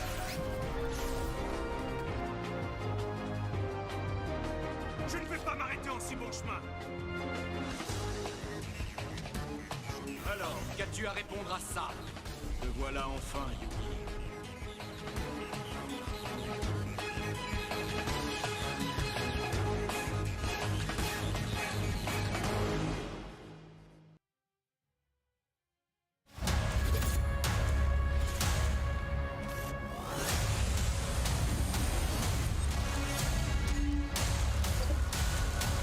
Made for the best. Made for who you can be.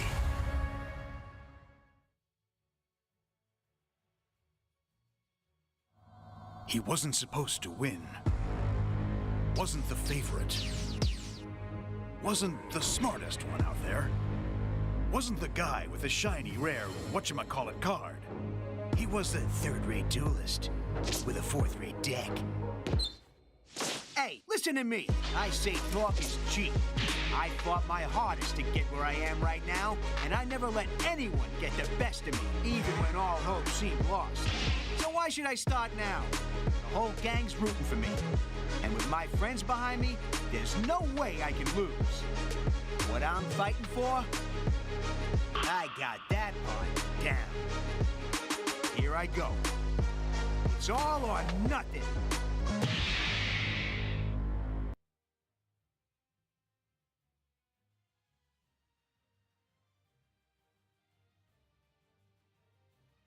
So, what's inside this thing? Come on, Joey needs a new pair of shoes. The moment of truth. Whoa! Get a load of that thing, guys! Now there's something you don't see every day. Check this out! Red Eyes Black Dragon! I'm talking Red Eyes Black Dragon, folks. It's your move. Nike Air Max 95.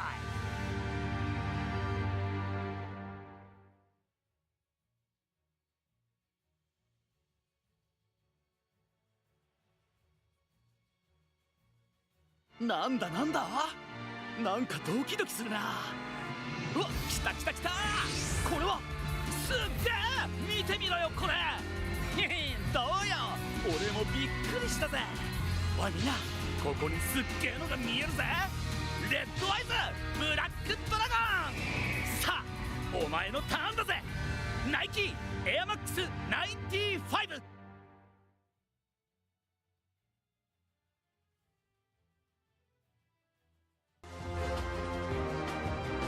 C'est l'heure du duel.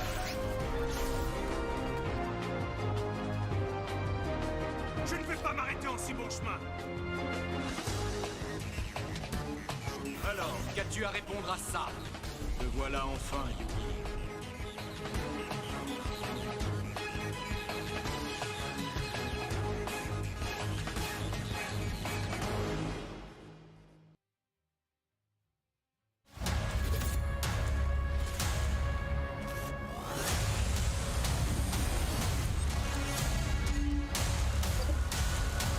Made for the best. Made for who you can be.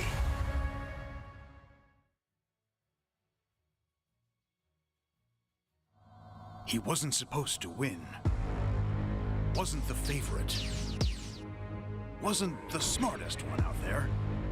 Wasn't the guy with the shiny, rare, whatchamacallit card. He was a third-rate duelist with a fourth-rate deck. Hey, listen to me. I say talk is cheap. I fought my hardest to get where I am right now, and I never let anyone get the best of me, even when all hope seemed lost. So why should I start now? The whole gang's rooting for me. And with my friends behind me, there's no way I can lose. What I'm fighting for? I got that part down. Here I go. It's all or nothing.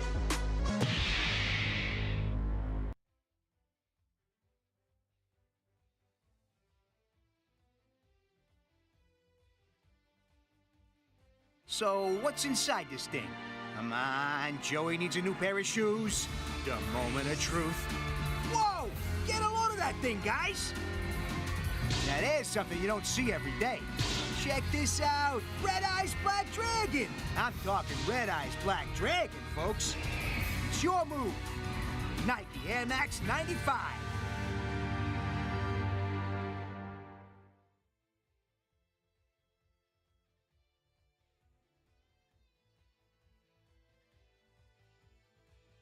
なんだなんだなんかドキドキするな。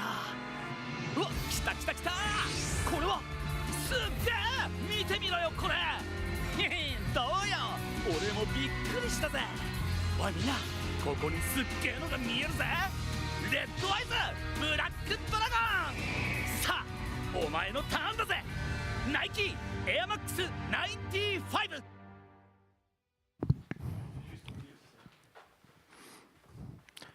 All right, welcome back, everyone. I've got here Billy. Right now, we're just going to talk about how today's been going. Whoa.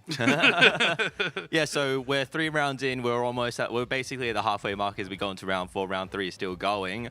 And right now, it's still anyone's game. Like, we have more rounds of Swiss than there are players that normally command that many rounds. So yeah, it's still anyone's game. What have you been seeing between the mains and the backup features? Yeah, so we've seen a lot of Malice action, that's for sure. I mean, we know there's 5 Malice decks in the tournament, but they've kind of like snuck into all our feature matches so far, but all being played differently. I think that's the biggest thing that's been key for me for this tournament so far, is that they're not all the same Malice deck. I mean, the one that I like the most that I've seen so far was Yuna's deck in round 1. I've never seen the Sky Striker cards used in combination with Malice as a strategy, but it was amazing. And even just using the Hornet Drones token as like a Nibiru insulator was really cool to see. Yeah, absolutely. Like it has been a strategy where they just keep that token on the field to protect themselves from the Nibiru, so that if something does happen, they have that extra body. Even even the Yummy deck, they can continue with the Link Spider or so on and continue with their plays. It's the same kind of thing. Yeah, definitely very, very unique and take on it from other Malice decks, as you said. Were you expecting Malice to have, despite having such few numbers, to do so well? Because Yuna's still doing really well. Yeah, I mean, when you have like 5 of the decks out of 27, like you expect like maybe 1 or 2 to do well. So yeah, I thought maybe 1 will probably sneak into top 8.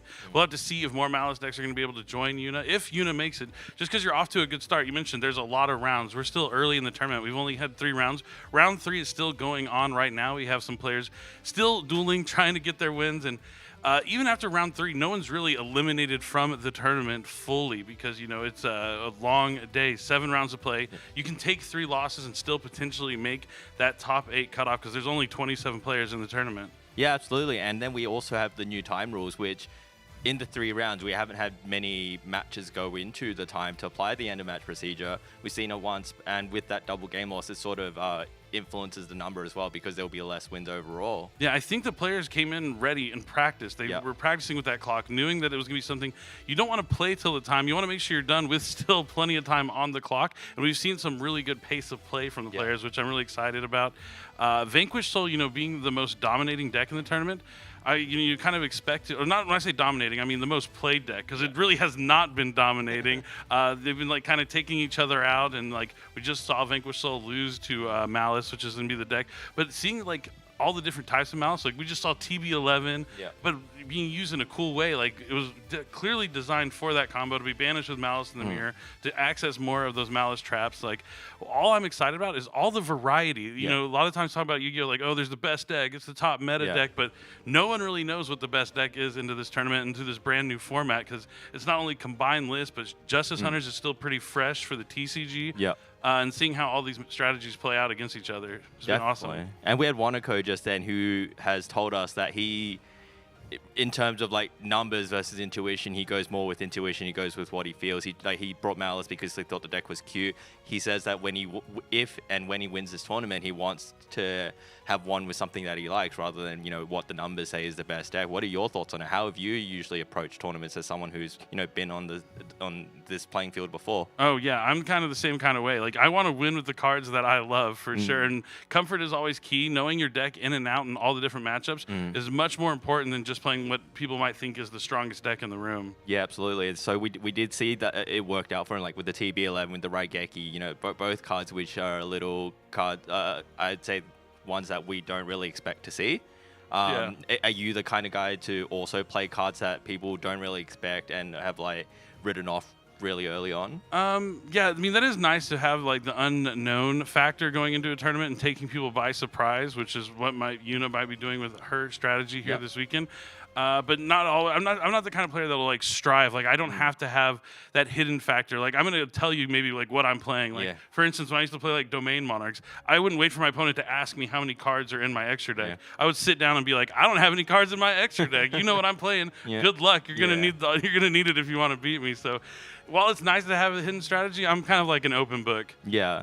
And with that word luck, like we saw, like in a tournament, you need that luck as well. And it's very interesting to see how everyone approaches how to mitigate the impacts of luck in a tournament. With Wanako saying he just wants to play cards which are very flexible and consistent rather than cards that are high variance. What are your thoughts on like high variance strategies? Do you think that if you are a little bit underprepared, you would benefit more from playing high variant strategies, or do you think that if you were underprepared, you would still play what's tried and true? Yeah, I'm going with consistency over like high variance, because like with high variance comes with not being able to play. Like you don't want to draw a hand and not be able to do anything. That feeling doesn't feel good. You want to have like the most consistent kind of deck that you can probably build.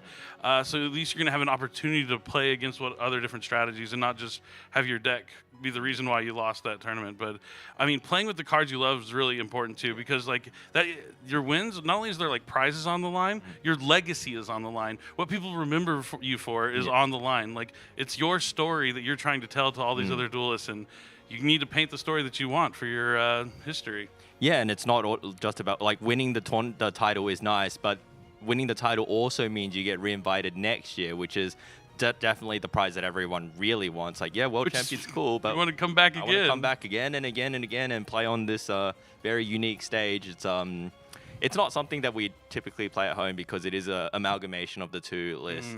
But and it really influences our deck building decisions. What was that experience like for yourself? It's interesting, yeah, because you qualify in like a particular format and then you have to play like a whole new game there. So like back in 2017 when I got to play, it was even more interesting because it was also when Link Summoning came out. Yeah. So the only like Link monsters we had to play with that were viable were from the structure deck that released alongside it. So it was like you had a Decode Talker. Yeah. And that was like it.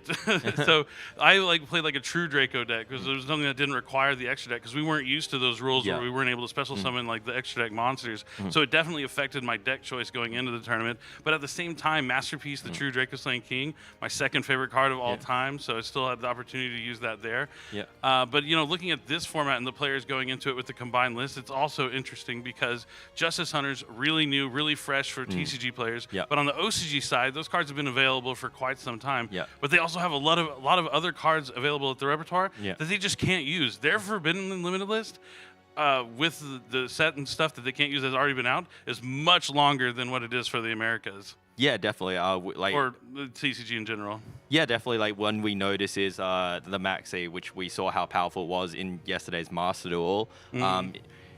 Although the OCG players or the players from the East have had much more experience with Justice Hunters, they've played in a way which has to factor that card in, whereas we've, you know, this whole time we've been playing with without Maxi. So in this format where there isn't Maxi, do you think that the TCG players might have a bit of an advantage navigating through Maxi and like navigating through format without Maxi. Like we're already used to those players. Yeah, the other side of the coin, you're right. There is that difference. They might be a little more used to it. Maybe the OCG players kind of are happy to play a format without Max C. You'd have to ask them their opinion on it. And I'm curious to know. So maybe we'll be able to get one of them on a post-game interview, and you can ask them about the differences between playing with Max C versus not having it in your deck as well. Because that card's been forbidden for many years now in the TCG, but still viable in the OCG, and it definitely is a meta warping card, and it can create some interesting strategies. Yeah, and with the competition, I like how everyone's, when you ask what everyone's happy about, they all want to play against people that they don't normally have an opportunity to play against, and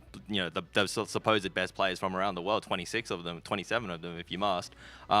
Do you think that the camaraderie built here is something that's like wonderful and long lasting, and like how was your experience like interacting with like players from other regions? Yeah, no, it's definitely awesome to meet players from all around the world, and it's the best players from all around the world. So for the weekend, it's a lot of fun. You get to take pictures with people you never get to really be with. A lot of the times I see players like going around with game mats, and they want to get every participant to like sign their game mat or a particular card and something in general, because these are the moments you want to remember for the rest of your life. These are the opportunities that don't come up every single day, and it's what it's all about. I mean, at the end of the day, Yu-Gi-Oh! Is about friendship, and it's about breaking down barriers from all around the world and bringing people together, because it's really about the power of friendship. That's the most important part. I mean, prizes are they're going to come and go. Money comes and goes. Everything like that. But the thing that lasts forever is the friends you make along the way and the story that you build for yourselves. Yeah, the memories as well. Like this is the end game. This is what every aspiring duelist wants to be. Like when they start out, they start playing locals. They start participating in regionals, and then they go into the WCQs and YCSs. And once they get the taste of competition, they chase the dream of making it to the World Championships.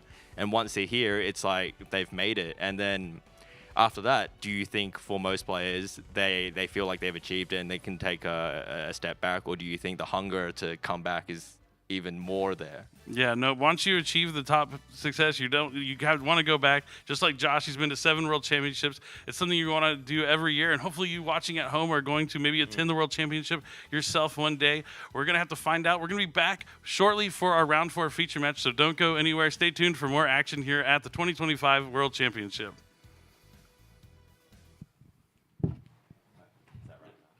I was trying to tell you to wrap up my point, but I gave him one of these things. Ready? Yeah, basically. Alors, qu'as-tu à répondre à ça? Te voilà enfin, Yugi.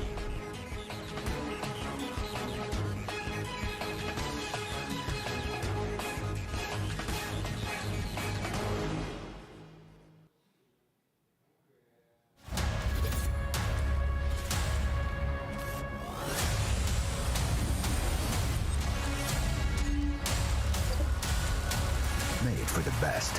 Made for who you can be.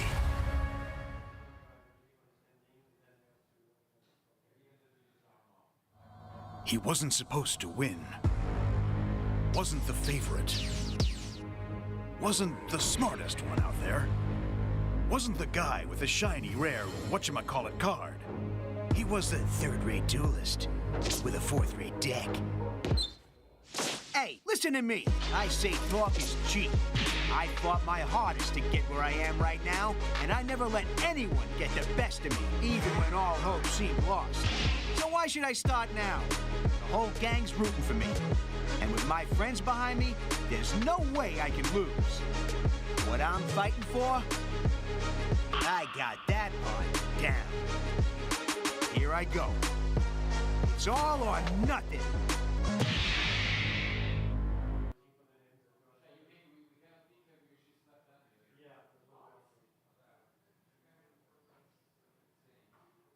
So, what's inside this thing? Come on, Joey needs a new pair of shoes. The moment of truth. Whoa! Get a load of that thing, guys! Now there's something you don't see every day. Check this out! Red Eyes Black Dragon! I'm talking Red Eyes Black Dragon, folks. It's your move. Nike Air Max 95.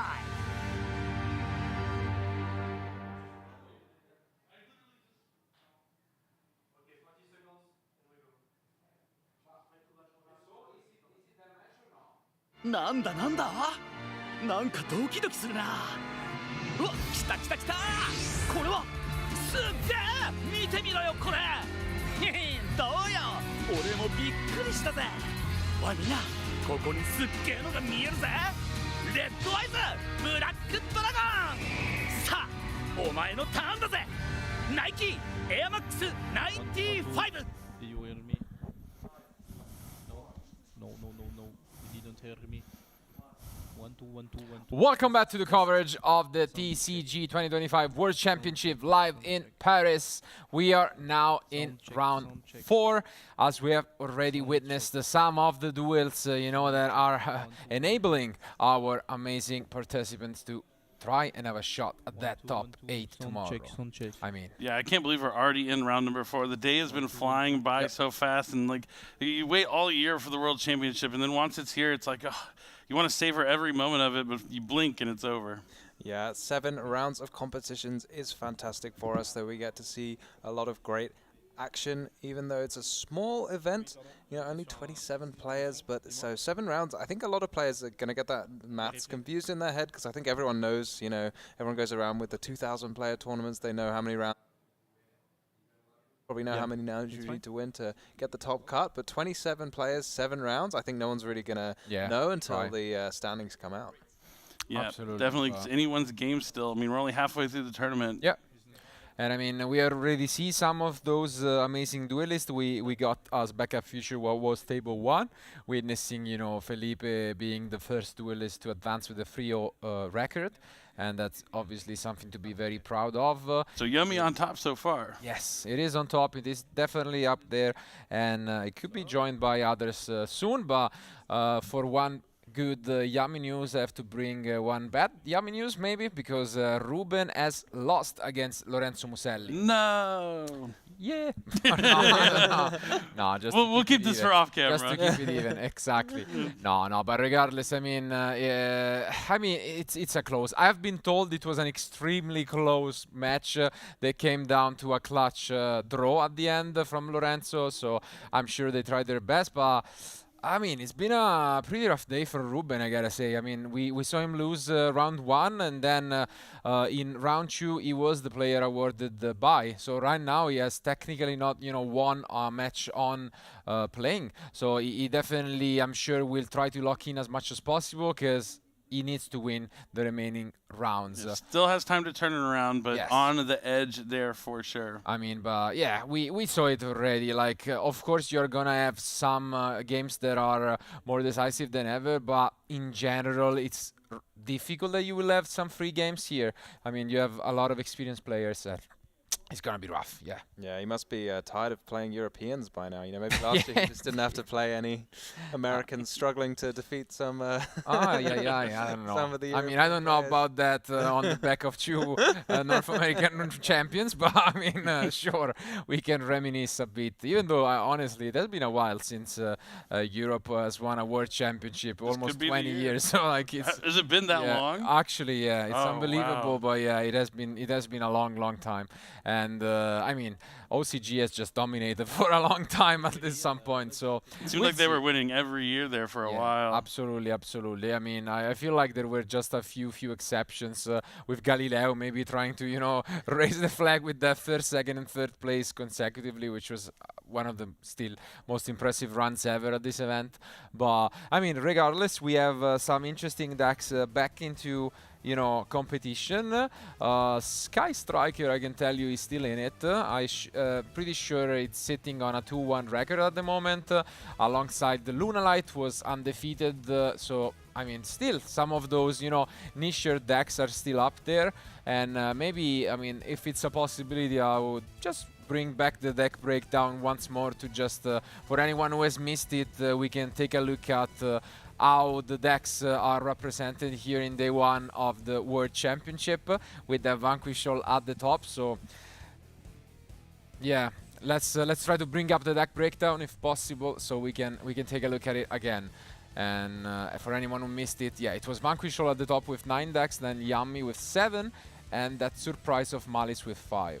Yeah, I think that's the biggest surprise of the weekend next to Sky Striker is 5 Malice decks. Is quite more. I thought there might be 1, 2, but no, 5 Malice and then only 2 Kristrons. But after seeing Isaiah's used that in the round number 2. Really put on a clinic of why that deck is so strong. And your pick to win it this weekend. Only 2 players playing it, but we're going to have to see if that is going to be the deck of the choice of the weekend. But this is going to be game number 1 of round 4 of the WCS. And it looks like they started in a dimension shifter. It looks like a walrus, an ash blossom, all sorts of stuff happened within the first 20 seconds of this match. Let's try to recap. First of all, I mean, Felipe is the duelist we barely saw in the backup future, one of the undefeated one, but as you can see, up against Shane on 2-1 score apparently. But yeah, I must assume, there was Shifter, then Fuba, which has been negated by Ash. So, I mean, Shifter is quite annoying for the Yami deck. Definitely. With the Synchros wanting to tag out and return themselves to the extra deck to spell someone back from the graveyard, that's not going to be able to happen here for Felipe. Yeah, I also feel like the Snatchies, you often like burn through quite a few of them on your first turn, but you don't really want them banished. You can get them back eventually, but you have to do that by having a field spell in the graveyard. But without any field spells in the grave, obviously you can't get any in the grave with the Shifter. You're going to have a bit of a struggle.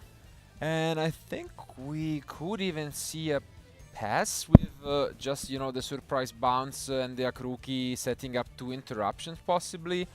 I mean, you don't really have to go into much else, but let's see. I think Felipe is gonna have a think about it. I think it's kind of reasonable. You could just pass with the surprise set. You might be thinking of just going into 1 more copy of Yummy Snatchy potentially, just to have more options to synchro summon with. Yeah, because actually, I mean, I didn't keep track, but we actually have to use the Yummies summoned by Obedience Code. Yeah, and I think that's what's going on here. Otherwise, they're gonna just be destroyed in the end phase. And makes sense. We just make an SP and call it a day, I think. We just set the... Ooh, we set 3 cards. Now that's better. Yeah. Rest of the hand going face down to the spell and trap zone. Oh, you can't summon. Ah, yeah, you can't summon it, right? We are under Obedience Code. Yeah, that's right. That's right. We have to go into plan B, and that's why, the pass just made sense, I guess. Or just... there has to be some downside to summoning 3 yeah, monsters from your deck with 1 card. That's right, good catch. I guess we just make Snatchy and pass then. Yeah. But if you make Snatchy, your cookie is gonna be destroyed, maybe. So maybe you make a Synchro, but then you have to give up a Snatchy. I guess Capsi, I mean, yeah, it definitely makes things more complicated. Might as well just add 2 and then just banish 1. You can see how annoying it can be to just having to deal with that Shifter. Yeah, and it's interesting because, okay, never mind. The Shifter is in a Vanquish Soul Canine. At first I thought it was in another Yummy deck, and I was like, that's kind of bizarre to use Dimension Shifter in Yummy when it's a pretty strong counter to the deck. But much more obvious that the Shifter would be in the Vanquish Soul Canine strategy. And it looks like a pretty nice hand. I'm seeing maybe 3 Vanquish Soul monsters, but it is rough with the Vanquish Soul deck. If you use a couple of interruptions on your first turn, you've used the Fuva, which has not been replaced, so because it's been Ash Blossomed, and then you've used the Shifter, you're starting with fewer cards in hand, and then you might not have those attributes in hand that you want to reveal. Yeah, this could be the time for you, Marcello. Being able to have Vanquish Soul get a win here on a feature match would be quite nice. Possibly. I mean, this is still a lot to deal with, but let's see what we get off the top. And Madlove is a good card to start things off with. Yep, now that they have access to Vanquish Soul Start, it's a little bit stronger than it used to be. Being able to get the field spell there and search out another Vanquish Soul monster of a different attribute than the one you have on the field could be huge. And here comes a Dominus Purge, negating Madlove and having that nice upside that even though like often decks can kind of tag out their Vanquish Soul monsters to play around cards like Infinite Impermanence, Dominus Purge just negates the effect directly, so there's no way for it to sneak through somehow. And it looks like he's revealing a couple attributes here. Yeah. I mean, it works alright because the defense of Capsi is just slightly higher than the Madlove potentially, but we are just gonna bounce back, as we can see here, the lowest, which is this Capsi. But that has to be a little annoying there, right? Because now you've got nothing to synchro with the Snatchy. Yeah. But When does the Croaky trigger? I know it triggers. Does it have to be destroyed or left the field or something like this? I'm sorry, the what? The field spell. Oh, a croaky. Okay, I was like, what do you call it? I don't know. I think maybe your accent just threw me off there. But I think it's when a monster synchro summoned. No, that's to destroy, but it's got another effect. Yeah. Yeah, it is. I mean, I'm pretty sure it's leave the field, which means we could have used it. Just summoned another summon Cupsy from deck, maybe something like this. Stake Your Soul, a great card here. It's gonna be banished, right, from the Dimension Shifter. Yeah, drawing that clutch fire monster there off Stake Your Soul, because I saw the stake, two darks and a earth, but no fires. But then drawing a fire to turn on Stake Your Soul, so powerful. Yeah, this changes everything. So, but yeah, I do agree with you, Tom, that maybe we just forget about that. It doesn't need to be destroyed or something like this, or go to a particular place. That's no, it's I can check. No, it's just leaves the field by an opponent card effect. That's it. Oh, interesting. Yep. Anyways, here we see arguably the most powerful card in deck. This Ollie Sue with the perfect attribute. With the remaining cards in Yeah. hand. I'm going to summon a Zhao Long from the deck. The whole hand on the table here for Shane. Okay, we are just gonna switch, I guess, Capsy to attack. Yep. Might as well take the extra damage, and I guess we do play the K9 cards. We might just go for Reaper here. One card got to be on the mind maybe is Yes. a yummy surprise. I can't remember if Felipe searched it, but it is quite a popular one to search. And yeah, that is exactly what he knew about. And let's see. He's going to try and return the two monsters on Shane's side back to the hand. Ooh, and it says okay. I think he's responding using the effect of Razan, but Razan was negated by infinite impermanence, so That makes sense. not too much of Yeah. a shoot.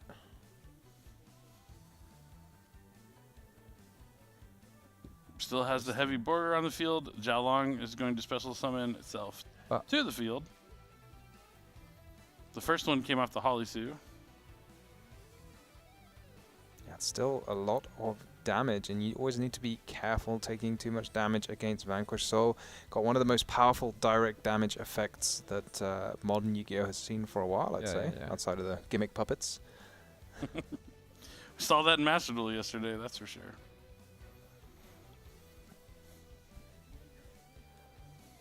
And that's what it looks like going into the battle phase.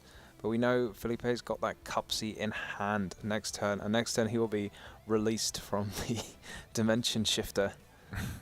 Indeed. And I mean, yeah, banishing is surely annoying, but the field spell have just that additional effect to shuffle back even from banish. So, you know, you can recycle resources that way with the Yami deck. Yeah, it's going to be a bit of a bite as well that you can't add back the Vanquish Soul that you use with rock for rock. And I guess that's pretty much it. Yeah, Shane shuffling the deck, and solid attempt, but this one will be more on the grind side of things, with Felipe getting yet another turn to try and push back. Yeah, I think he's got at least the one card in his hand. It's amazing, the Yummy deck. It's so resourceful, because a lot of decks, if all of their cards were banished, you would be in some trouble. But Yummy is more than happy to have its cards banished, and then you can just shuffle them straight back into the deck.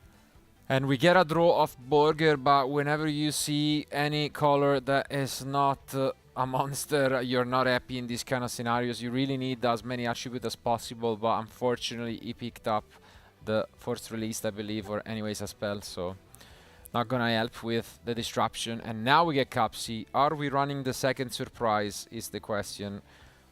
A lot of players do. Yep. I mean, Felipe survived the hardest part of this duel. Is just getting to another turn after getting hit with the Dimension Shifter is huge.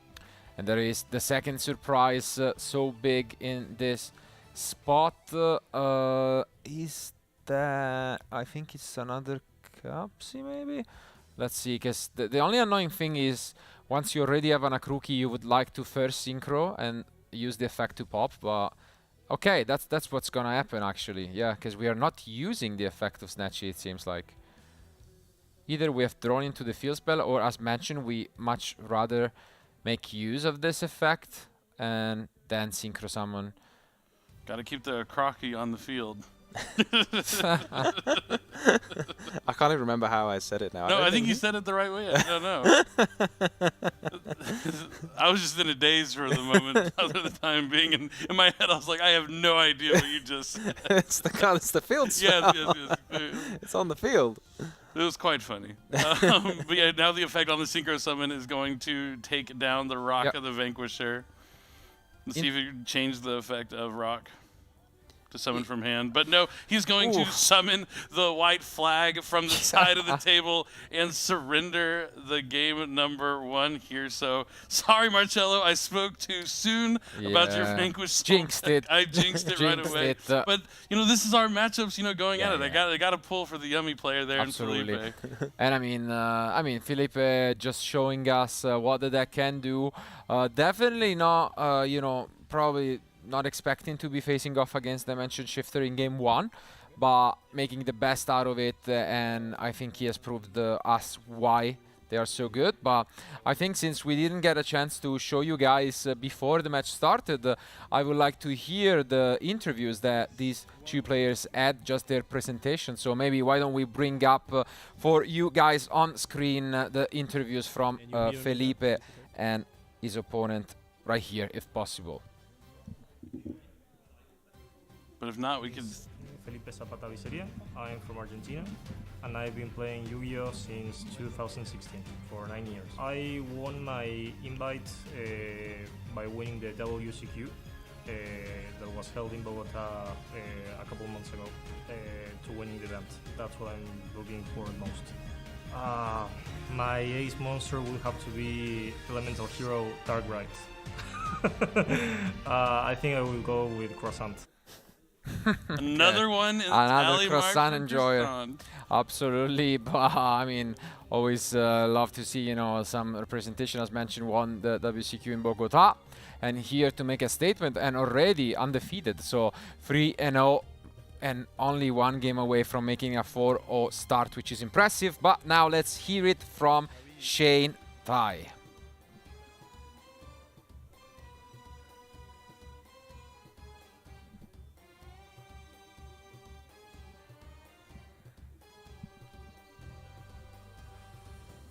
Maybe we'll hear from him just a little bit longer. From him later in the post-match interview. I'm filled with anticipation. I don't. None of the questions matter to me except for one. We know what he's gonna say. Or I mean, maybe he was the one macaron enjoyer, and then that's why we can't play the clip. Yeah, we just gotta. It's a conspiracy. It's a croissant conspiracy. Yeah, absolutely.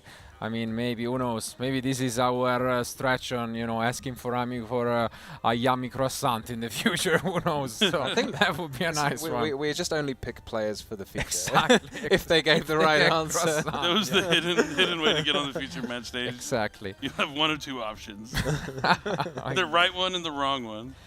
Yes, absolutely. I mean, factual. But I mean, now we go into the match with the Vanquish Soul deck going first, and let's see whether, you know, the shifter will be there. Obviously, some interesting side deck option available for our duelists this weekend. We have seen a lot of different takes on how to approach these matchups in terms of you know, what they want to side into, and in this case, I'm definitely, you know, curious to see some of those options in the side deck. The main deck also looks quite different, so let's see whether that will be the case. Anyways, I think our duelists are almost done.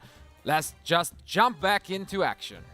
Yeah, I also think you touched on something cool there. We're talking about side decking and Dimension Shifter. He had the Shifter going second, but having Shifter going first against Yumi might be even stronger. Yeah, absolutely, but I see a certain card, which I'm hoping we might get to see, you know, later on from Shane. And I can tell you, it's been a minute ever since we see that in action. So let's see. I don't know what the card is, but I have a guess based off of the fact that it's Marcello saying he really wants to see it. That I might have a personal guess, but I don't want to spoil it. But Interesting. I need to. I don't know what's in the decks, but Yeah, I just know Marcello's, like, some of Marcello's favorite I mean, cards. yeah, I mean, I have some controversial picks, let's say that. So I might have peeked into some interesting options, but let's just see. I mean, Shane definitely with you know, backs against the wall.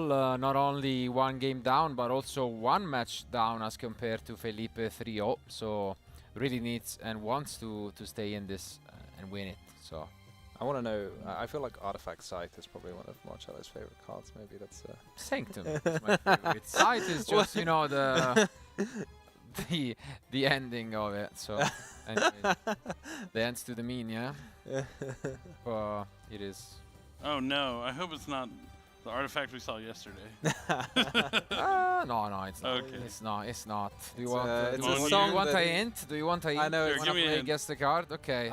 We've been playing guess the card all weekend. Exactly. Just so y'all know by at the way. home. Okay, I'm gonna give a hint to any of you guys. There might be some Ojamas involved. No. And that's all I'm gonna say. Okay, But- that was not it. Delta Hurricane that for was sure. I was It's guessing. Delta No? Hurricane. for Okay, sure. perfect. We'll see. Oja Muscle. We'll see who gets it. Not quite. No. Not quite, maybe. But Ojama Yellow.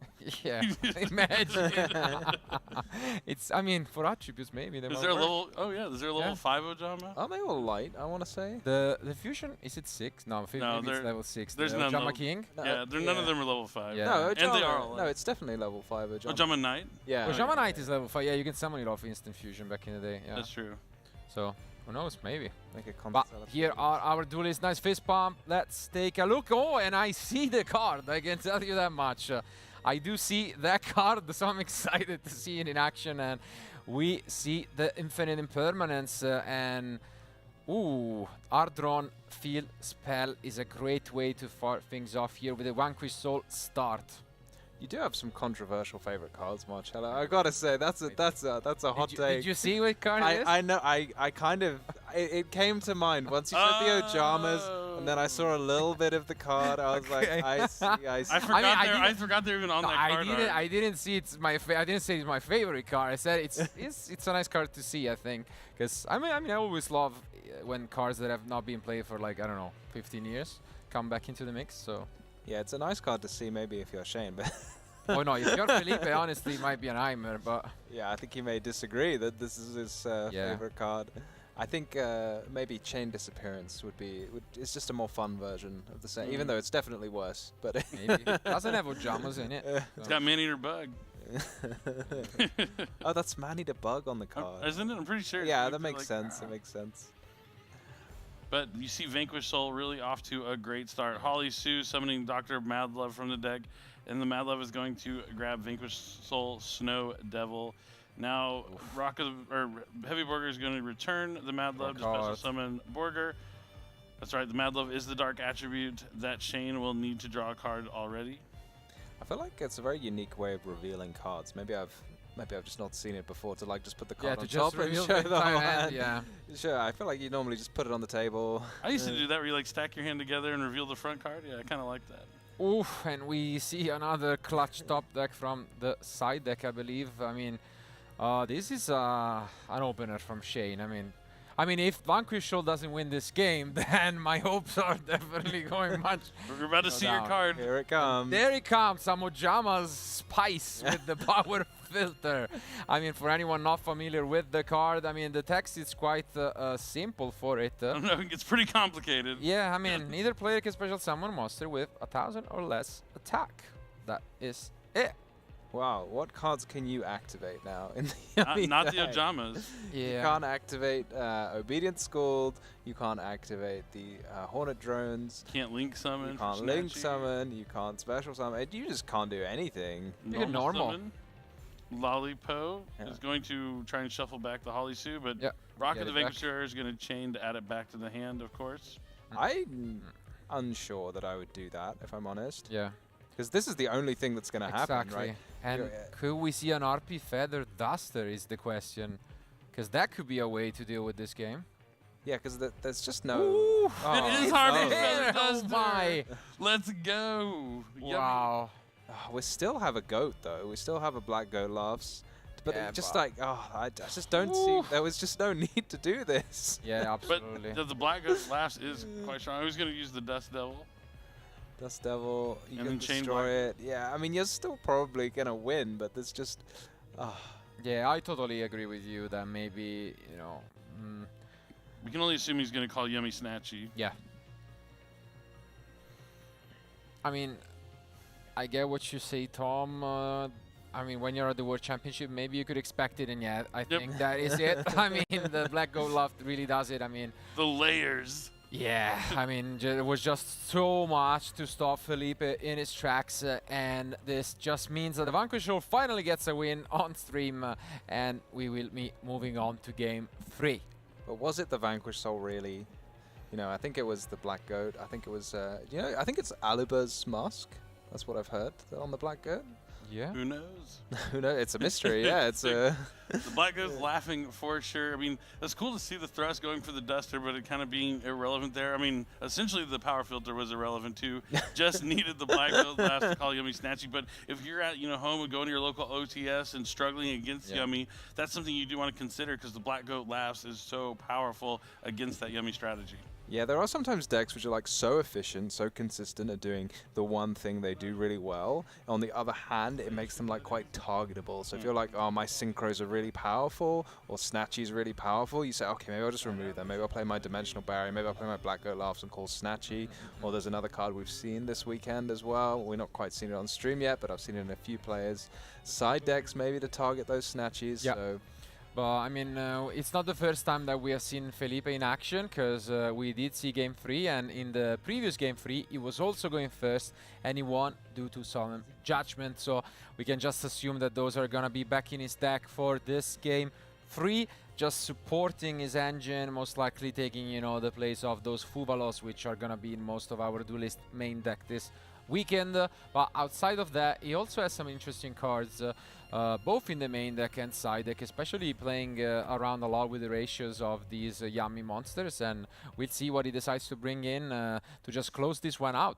I think regardless, it will be a close one. Can Vanquish pull off the comeback, or will it be Felipe advancing with a 4-0 undefeated record? I'd say let's find out. Let's go to Game 3.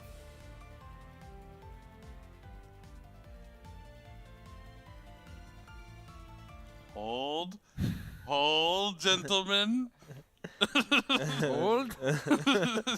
No, but it's been a great time here at the World Championship absolutely. so far, and we've seen some iconic stuff. I mean, that game right there was pretty incredible. The triple tactics thrust. Who would have thought power filter? Not me.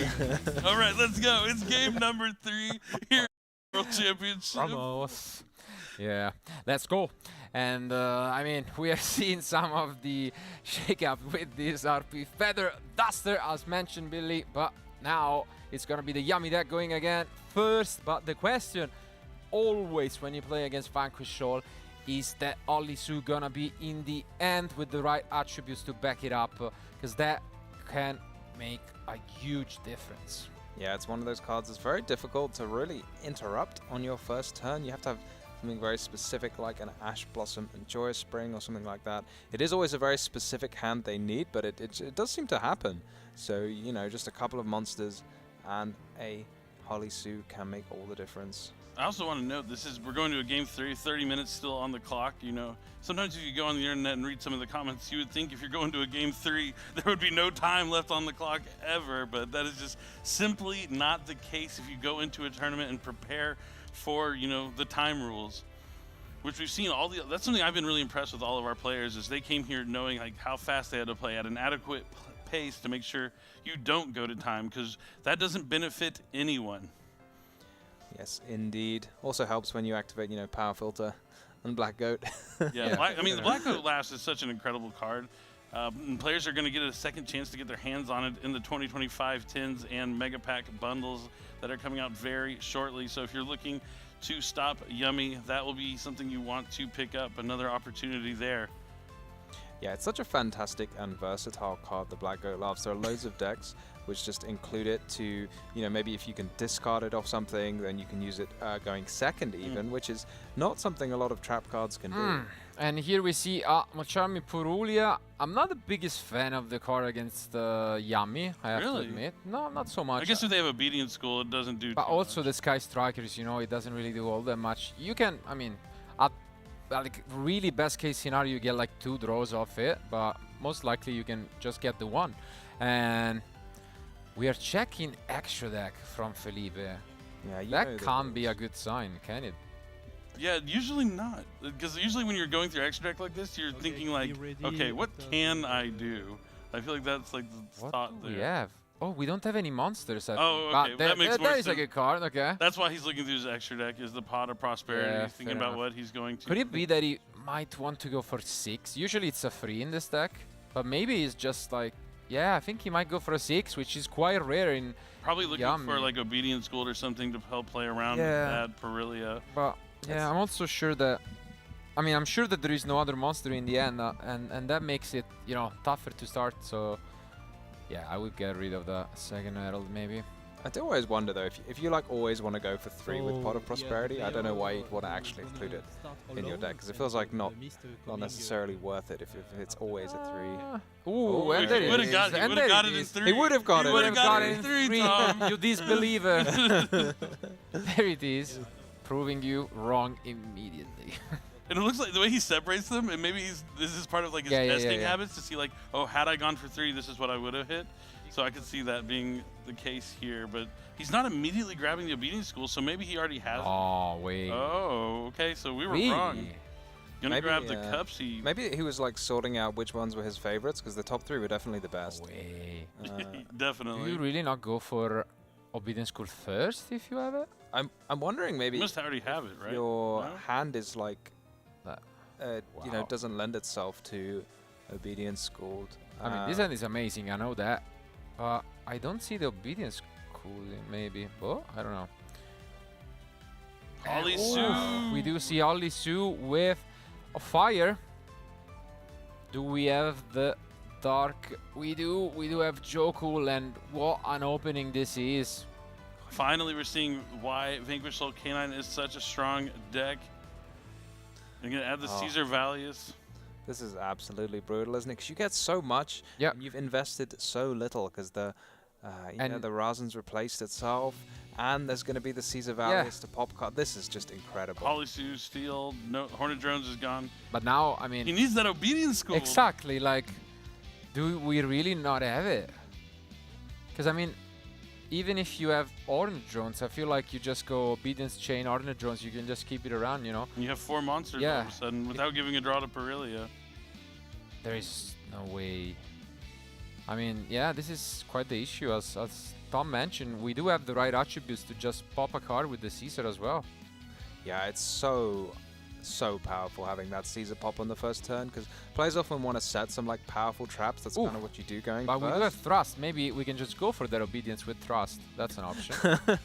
That's why he didn't take it. Okay. There you go. Now it's how dare we question Felipe? He knew what he was Absolutely. doing. There's a reason why he's 3-0. He already basically had a copy of it with that triple tactics thrust. Smart stuff.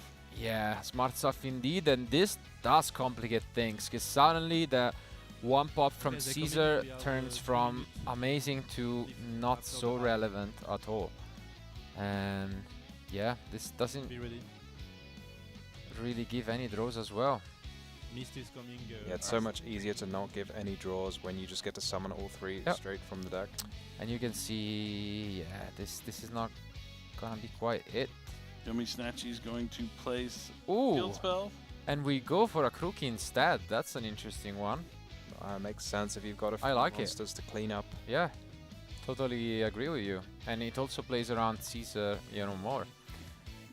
Looks like he's going for, is that Cupsy way? Yeah. We're gonna go Capsy way, and here we do chain the Caesar. We didn't want to chain the Cupsy way, maybe? Yeah, Oh, to the activation of Caesar? I thought so as well. Yeah. Because you can't, once they're on the field, like, there's not so much to do with them. but except also tag them out again, right? Maybe he's just using it to like check the Caesar whenever it's going to finally be activated. Going to discard a useless Sky Striker mobilized engage from the hand. I definitely think that was worth it, because I mean, you could have forced it out with the cookie, and at the same time, yeah, you would have. I'm not going to question Felipe for a second time this turn. I know. Fool me once. I know. Fool me twice. The thing is, you don't give get them fooled again. draw. Yeah. True.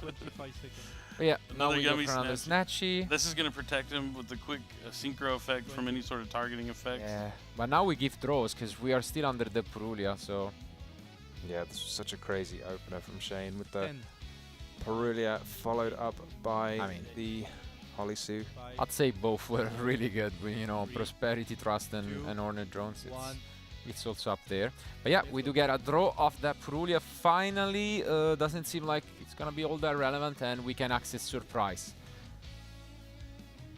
Okay, so I guess Lollipop Away is an option to just keep this plays around. But we only have 6 cards in the extra deck, by the way. Yeah, this is one of the problems. Like, the deck can be very reliant on the extra deck. You need all those snatchies, you need those synchros. Yep. Gonna take a quick peek at what is left. Yeah, just pretty a much. handful. You might have more cards in hand than extra deck. And we're also locked into Beast. It's important to remember. No Herald or Arclight. Yeah. So I think it's gonna be the Lollipop. No, okay. Last second, no. We decide to go for the put both face down instead with the Cookie. Cookie Yummy Way. Yeah, smart. Just no not, chain. Yeah. That makes a lot of sense. Doesn't want to give Felipe the opportunity to tag out those synchro monsters. I love the art on Cookie Yummy Way. Just that upside down Cookie Yummy is so funny to me. Yeah. But here's the thing, like, if it chained earlier in the turn, the Cupsy. Yeah, I think That would have definitely been fantastic. that would have been great. I mean, forcing out something else, popping one with the Cookie that was already in graveyard. Yeah, I mean, it's still not a great spot here for Felipe. No. He's going to have to, I don't know.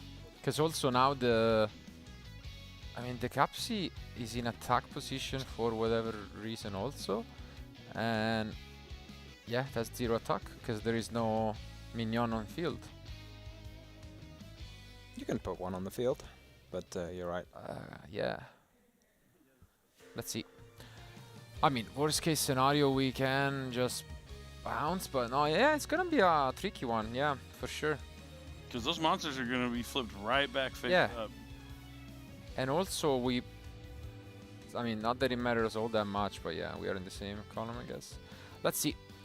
It's gonna be an important draw here from Shane. And Mad Love. yeah, holding 5 monsters in hand, and now we can just flip 6 maybe actually. Yeah, and it's gonna flip those Caesar and Razen back up. Yeah, it's absolutely crazy start for Shane. He knows one of the set cards is a Yummy Surprise. Gonna flip up the Razen, flip up the Caesar Valleys. Valleys having the non-targeting destruction, also very handy. Ooh, but there is a Solemn, actually. Yeah, quick question, can it negate flip summons? I have no idea. Yeah. It can? It can. Okay. Definitely. I feel like it's one of those older cards that don't say summons a monster. They say they list all the different ways you can summon a monster. I just know that because it was always tricky with the. I have a Sangan set on the field and I flip summon it and then summon gets negated by Solemn Judgment. Was it ever on the field?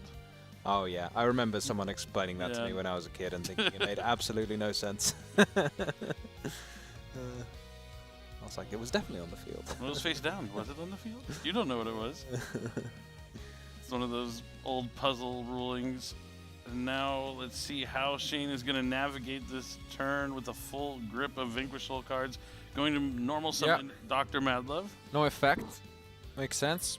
Doesn't want to let him tag out those Yummy Way synchro monsters. Goes to battle phase. Going to force out the surprise. But it's just going to take it down. Really?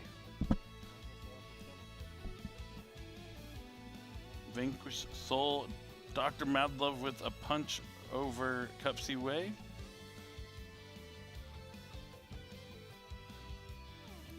What a turn of events, honestly. He takes both down. Wow.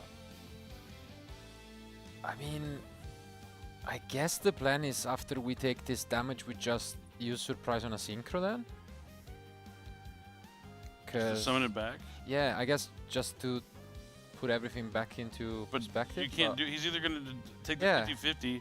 If you chain the surprise, it's just going to destroy what he brings back. Exactly. So he has to just let him pick and hope he misses the surprise. And he does. Oof, he does miss. So this at least gives Felipe a little bit of interaction because he can surprise back the Synchro, and then if Shane does anything, tag out the Synchro, bring back the Snatchy. Then he has the double Book of Moon with the cookie that he's going to return to the extra deck. Yeah. And he also has the destruction from the Quirky?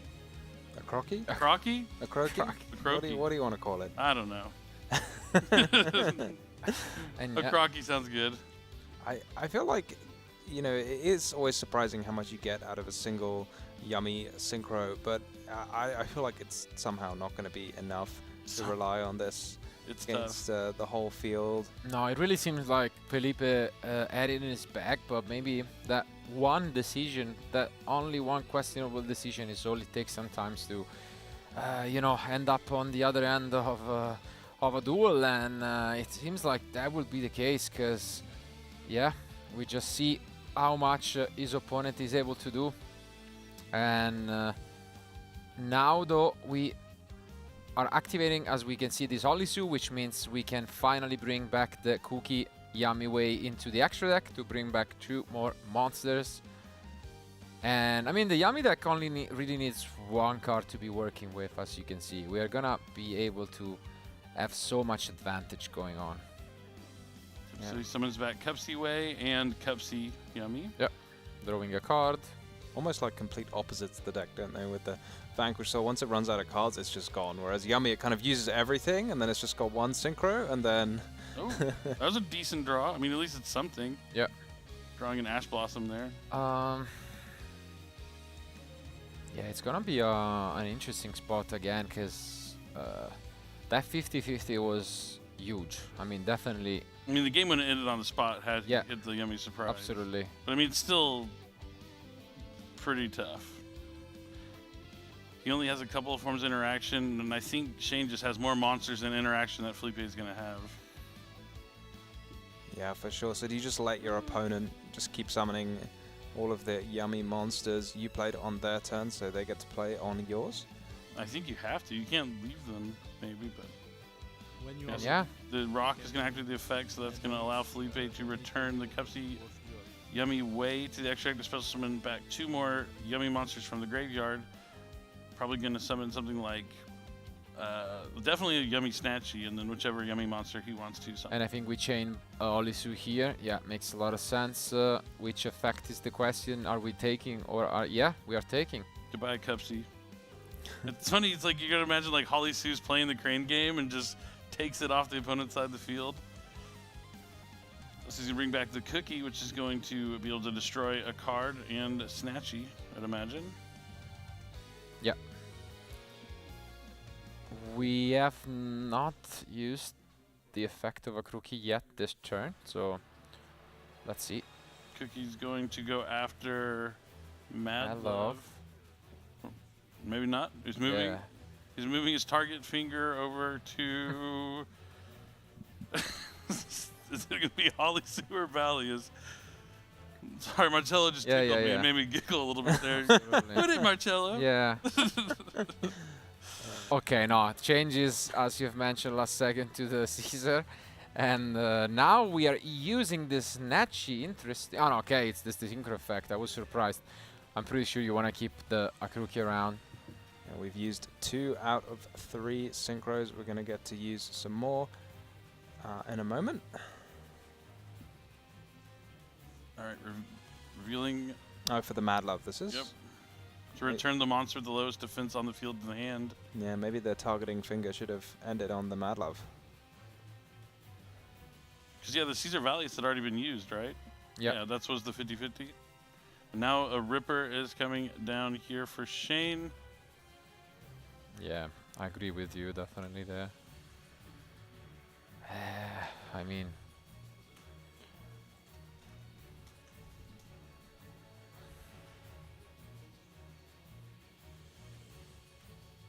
no hand effects have been used yet by Felipe, although I think the draw off Cupsy was an Ash Blossom. Indeed it was. But holding it here, knowing that things could just get even worse than they are already if he does use one of those effects from the hand. Looks like Shane's thinking about adding Lantern.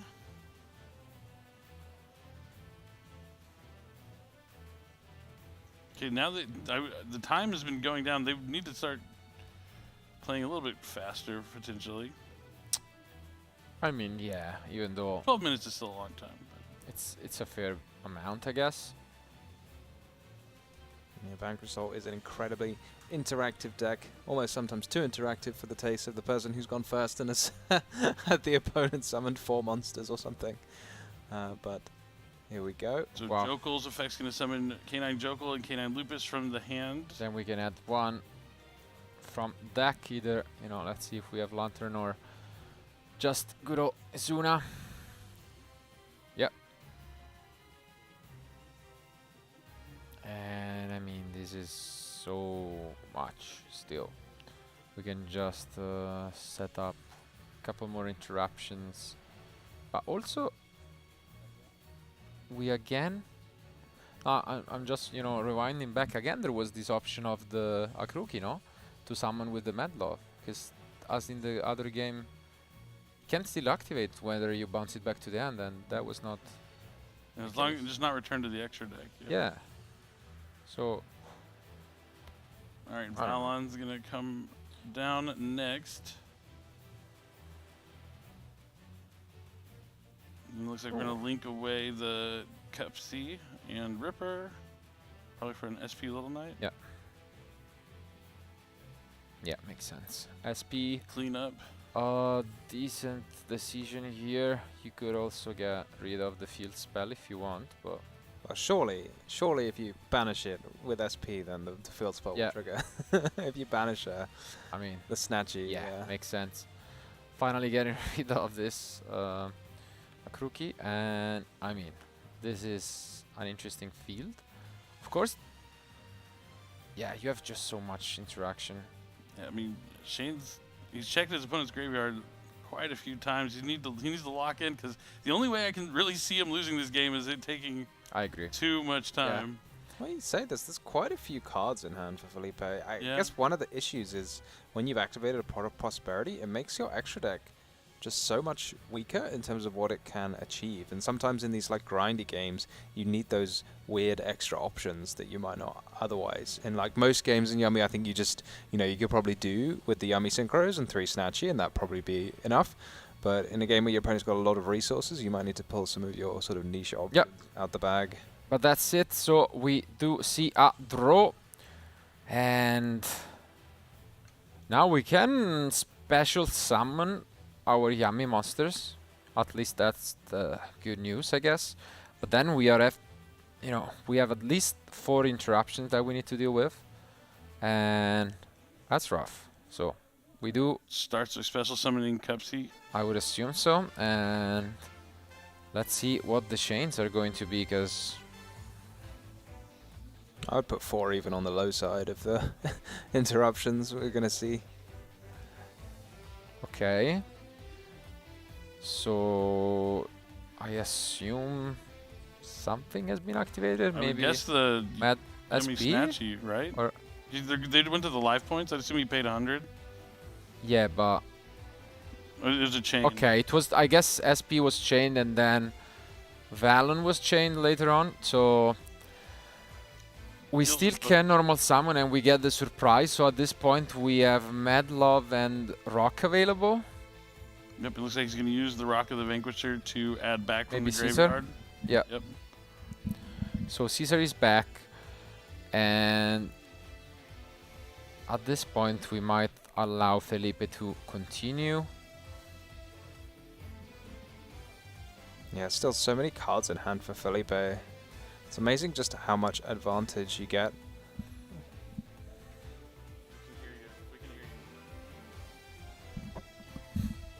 Here comes the cookie. Cookie going to get bounced straight to the hand.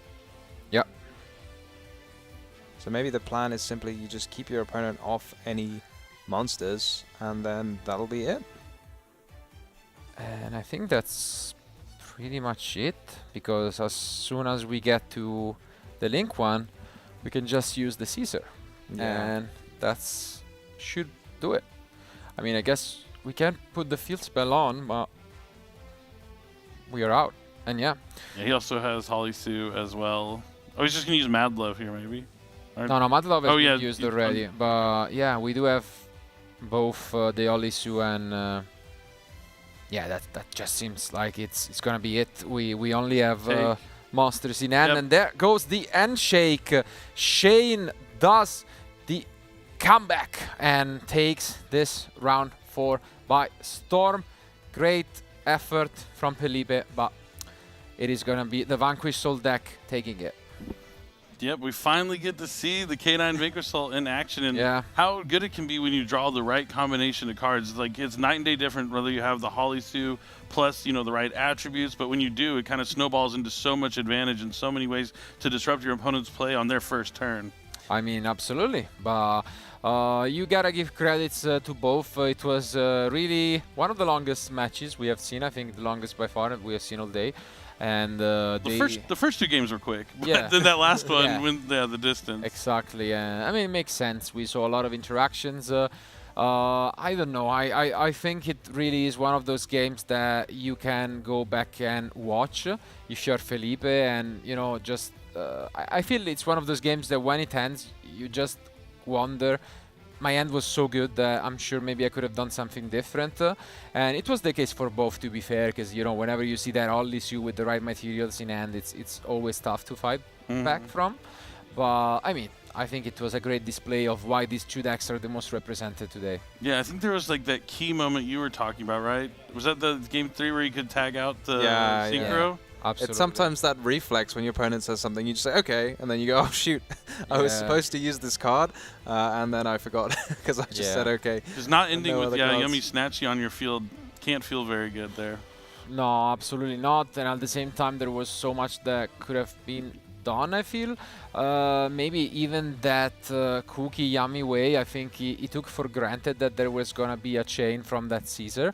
But I think Shane, kudos to him as well. He played it really smart by saying, okay, yeah, I don't need to chain. You just committed yourself to 2 synchros. I can just flip them over and try to attack next turn. Yep. And exactly what happened. And he even had a bit of misfortune, we could say, in losing that 50-50 with the Caesar, the turn, because the game was 100% over there. So it only looked closer because of that. But, I mean, yeah, if we think back at the end, you open, you got... pretty much Pot of Prosperity, Ornate Drones, Trust, Solemn Judgment, because we saw that the card that was popped at the end was Solemn Judgment. I mean, that's the dream end. So it's hard to construct a hand better than that one. But well, on the other side, Barulia, Holly Sue, all the different Razen, Jokul. I mean, those are the games though that you like, you know. Exactly. When everyone has all of the tools available, it's when, you know, the great Yu-Gi-Oh comes to fruition even more. So we'll see. On the one hand, of course, given that our match took quite a long time, we won't be able to show you the backup future that has been concluded long before this one. So long time ago that match did. Absolutely. But I mean, soon enough we will check on some of these results, because I mean, Felipe couldn't quite make it to the 4-0, which means, you know, the spot is still open. They are now both on 3-1, so we'll see if there is even a 4-0 at all at the end of these few rounds. I believe 1 should be kind of guaranteed, but outside of that, you know, it's completely open. Yeah, I mean, and that's what I love about the World Championship, is having 7 rounds. Like, you can get those losses and still find a way to make it to that top 8 cut. It's a little more forgiving because, I mean, it's only 27 players. Yeah. Yeah, I mean, 27 players, but yeah, 4-0, you're almost like locked in at that point because you'll have such strong tiebreakers, but you never want to say that to yourself. You just got to get one more win in the bag.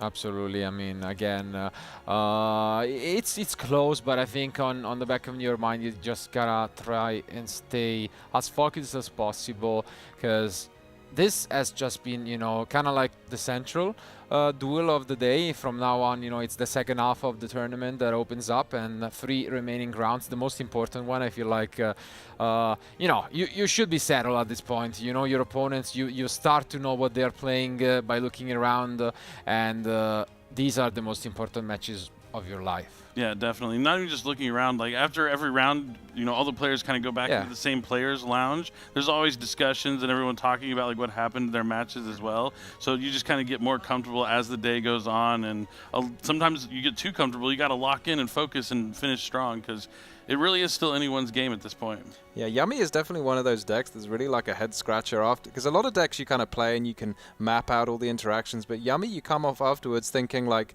could I have done something different? Like, because they have about 10 different points of interaction. They tag out here, they synchro there, they do about 10 different things during your turn, and you can kind of see it all coming, but then they can kind of wait to do things. So it's definitely one afterwards. You could like try and analyze a game and go through all the different paths, but it's almost impossible to map out. Yeah, and hindsight's always 20/22, because you're going to be thinking differently when you don't know all the cards in your opponent's hand. So just having that different thought process could really lead to a different result also. But looking back, like, oh, had I known he just had everything that he possibly needed, I should have done this there. It's always something you got to... It's still good to assess your games after the fact, though. Yeah, totally. I mean, again, you learn more from especially the losses, and we have mentioned...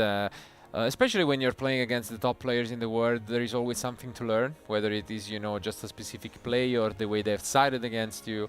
And I think that's why we are excited to now hear it from Shane Tai, which, you know, has been the winner of round 4, player that has made it all the way to the 3-1 record, playing Vanquish, so K9. So I think we want to hear it from him. So let's just go to the post-match analysis.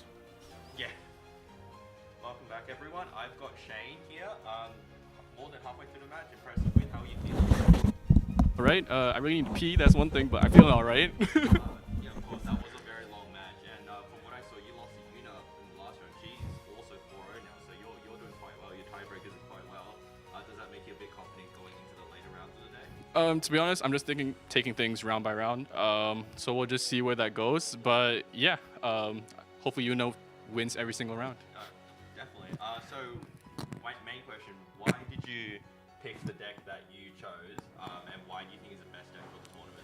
So, I think like throughout the entire training preparation process, I tried every single deck, and just nothing was as comfortable as VSK9. It's a deck that helped me get here in Taiwan.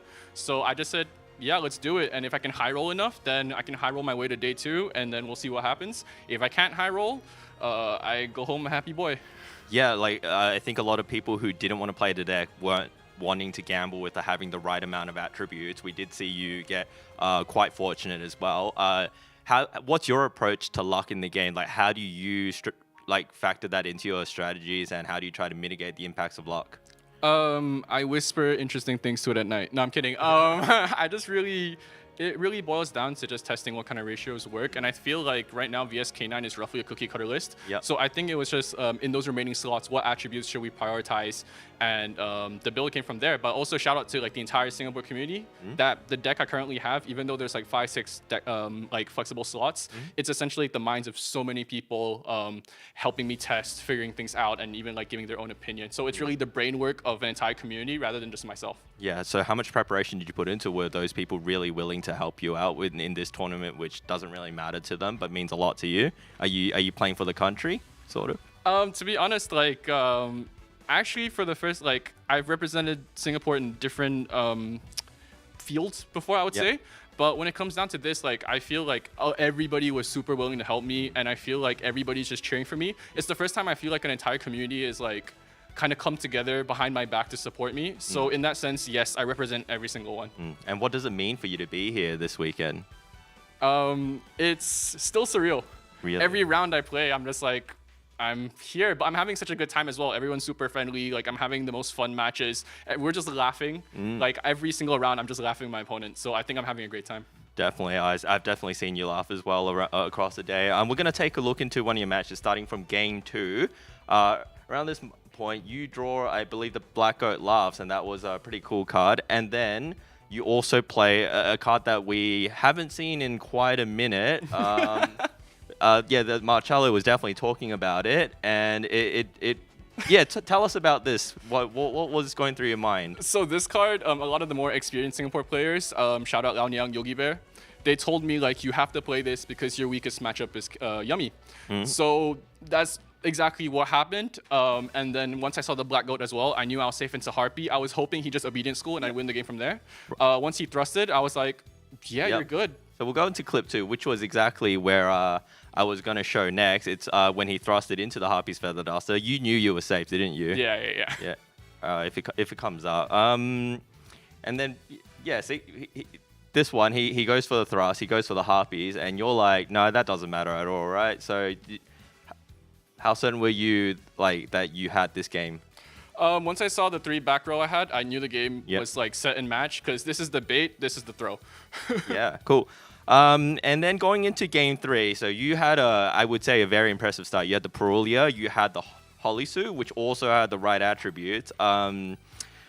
There was a play where he didn't choose to get Obedient School from his Prosperity. What were your thoughts on that point? Okay, so when he didn't get Obedient School, I thought that maybe he was just greedy enough to try and go with the striker plays, or he didn't have like a single starter and he felt it was safer to just get surprise in rotation. So that was my idea. So I just had to play into it. I feel like if I didn't play into anything and just let him go off with the Sky Striker combo, there was no way I was coming back from that. So I had to play into it. And yeah, once he potted into the Cupsy, I was terrified. I was like, yeah, he's going to get surprised, but I'm going to have to stop at least something, at least stop the board from getting bigger. And my thought process as well was that I have to get him to use Obedient School because my hand couldn't play through Herald, but my hand could play through a rough board as long as I don't misplay. So that was the thought process. Yeah, so this clip is from game 3. It's when on your second turn after you had a very, I guess, a tough navigation at the start where you were trying to just enter the battle phase without triggering the Synchros effect. Yeah. And then at what point did you figure out you needed to be more proactive than passive? Yeah, so once he set it up 2 synchros, I was quite surprised because I thought there would at least be 1 link 1 there. So the surprise can bring something back and then you can book a Mumi during the battle phase. So when he booked a Mumi on his turn, I was super happy. I was like, okay, I got this. Just flip both. And then I normal summon Mad Love without effect. The reason why was just to play around droplets. Just to make sure I can clear the bodies, but at the same time also if he were to droplet me at any point, I can either use Mad Love to decrease his attack or at least I have an extra body to attack. That's why I didn't go for the field spell. And looking at the rest of my hand, I knew I could just control the game in main phase 2. Holy Sue and Mad Love, if it doesn't use the attack reduction, would just basically answer the rest of the Yummy responses. Yeah, and it looks like you definitely expertly navigated your way, bridged into the K9 part of the deck as well. And was this just another day in the office for you, or were you thinking out every play, making sure that you didn't make a mistake which he could then capitalize on? Yeah, I had to think everything thoroughly through. I had a lot of respect for my opponent. I feel like he played well. And it's the first time I ever made SP without a minion being anywhere on the board. So the second I made Ripper, I was like, I need to get rid of this Cupsy on my field, and at the same time, I need to be able to clear his grind game. So there's no minion, at least I can get rid of a Croaky. So it was harder for him to kind of like get stuff back in the deck. And then from there, I just counted my interactions with how many summons he has. I only lose to Obedient School and Droplet and nothing else. And even Droplet, he has to drop like 3-4 cards. Yeah, so, and then that's pretty much you just locking up the game, even though you weren't ending the game this turn. Was the clock ever on your mind? I do notice that we were dropping down fairly low. Was that ever applying pressure to you? Did you ever take that into consideration? So the thing is that Felipe is actually a super chill dude. We were like, he was asking for the time, I was asking for the time just in between rounds when we were siding. So it was never really a consideration because I think for the first 2 games it went by pretty quickly. Like I just knew when to scoop, he knew when to scoop, and then we could just spend the most time on game 3. Yeah. And looking into the difference between the East and the West, what are your thoughts on the differences between the deck building and technical play between the 2 regions? I personally think that Max C should be banned. Yeah. I think Max C tends to allow players to be a bit lazier in thought because it's just throw the card, draw your deck. However, people may disagree. But personally, I feel like testing for Worlds, it feels way more skillful. Sadly enough, it's the truth. I feel like today has been a way bigger test of my ability versus any other OCG time. Yeah, so that is what we were wondering. So on the one hand, the OCG players have had the Justice Hunters cards for much longer than the TCG. but the TCG overall have been practicing or playing without Maxi for a longer time. So which one do you think is the bigger adjustment? The bigger adjustment, actually, I think is us. Yeah? Playing without Max C is, especially when it comes to VSK9 or Yummy, because your non-engine slots change a lot. Yep. Yummy being an Earth, Max C being an Earth is very important. Oh, definitely. So I think it does actually make a drastic difference in the nitty-gritty details. If you look at a list blindly, you won't necessarily realize it, but as you play, you'll feel the difference. Yep, definitely. And with your deck building, are you more of a person who looks at the stats and goes off the numbers, or do you go more with intuition? I go with what my friends say. Oh, okay. You put a lot of faith into your friends? Yeah, I miss, like, I'm not, okay, my gameplay is, I would say, above average, but my deck building is below average. So a lot of it is really through the opinions of my friends, and it's really just like bouncing back theories. So my voice is in that conversation. Yeah. But all my success, normally my success, my deck list isn't made by me. Right. To be completely honest. Even Taiwan, 2 guys told me what to play. I said, sure. Yeah, that's great. Like they say, it takes a village to raise a child. I guess in this case, it takes a village to raise a duelist, and you are representing not only your country yourself, but your entire region as well. What's your plan for the remainder of the day? Like, obviously you're in a very comfortable position. You want to, and you don't want to lose the momentum. What's your mental game like? Well, whenever I enter a big tournament like this, it's always just take round by round, stay as relaxed as possible, have as much fun as possible. That's when you make the best decisions. When you're stressed out, you can't think properly, but when you're relaxed and you're having fun with your opponent, that's like what really creates more memories for the game. Definitely. Is there any specific deck or specific player you're afraid of playing against, or you really want to play against? I've lost to Malice in every single big tournament this year. All right, so you're definitely here to take them on, or are you afraid of them? I want to run away. All right. It's not a lot of them, but yeah, congratulations again. You've done really well so far. We wish you the best of luck going into the remainder of the tournament. Hopefully we see you back at some later stage, but we'll now cut to a break, and we'll be back with round 5 shortly.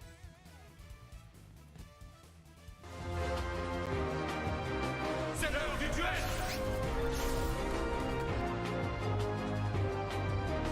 Je ne vais pas m'arrêter en si bon chemin.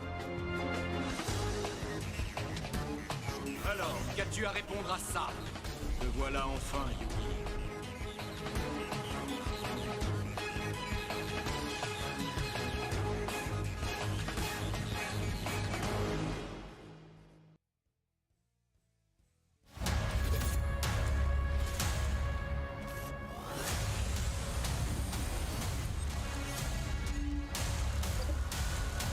Made for the best.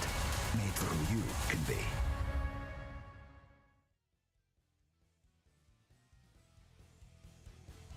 He wasn't supposed to win. Wasn't the favorite. Wasn't the smartest one out there. Wasn't the guy with the shiny, rare, whatchamacallit card. He was a third-rate duelist with a fourth-rate deck. Hey, listen to me. I say talk is cheap.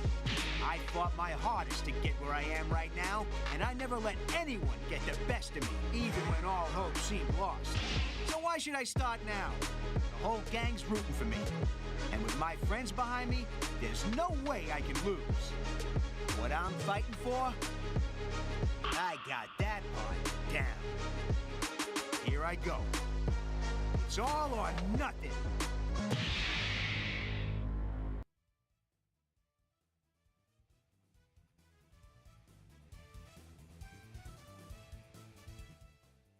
So, what's inside this thing?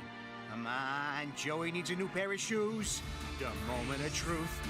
Whoa! Get a load of that thing, guys! Now there's something you don't see every day. Check this out! Red Eyes Black Dragon! I'm talking Red Eyes Black Dragon, folks. It's your move. Nike Air Max 95.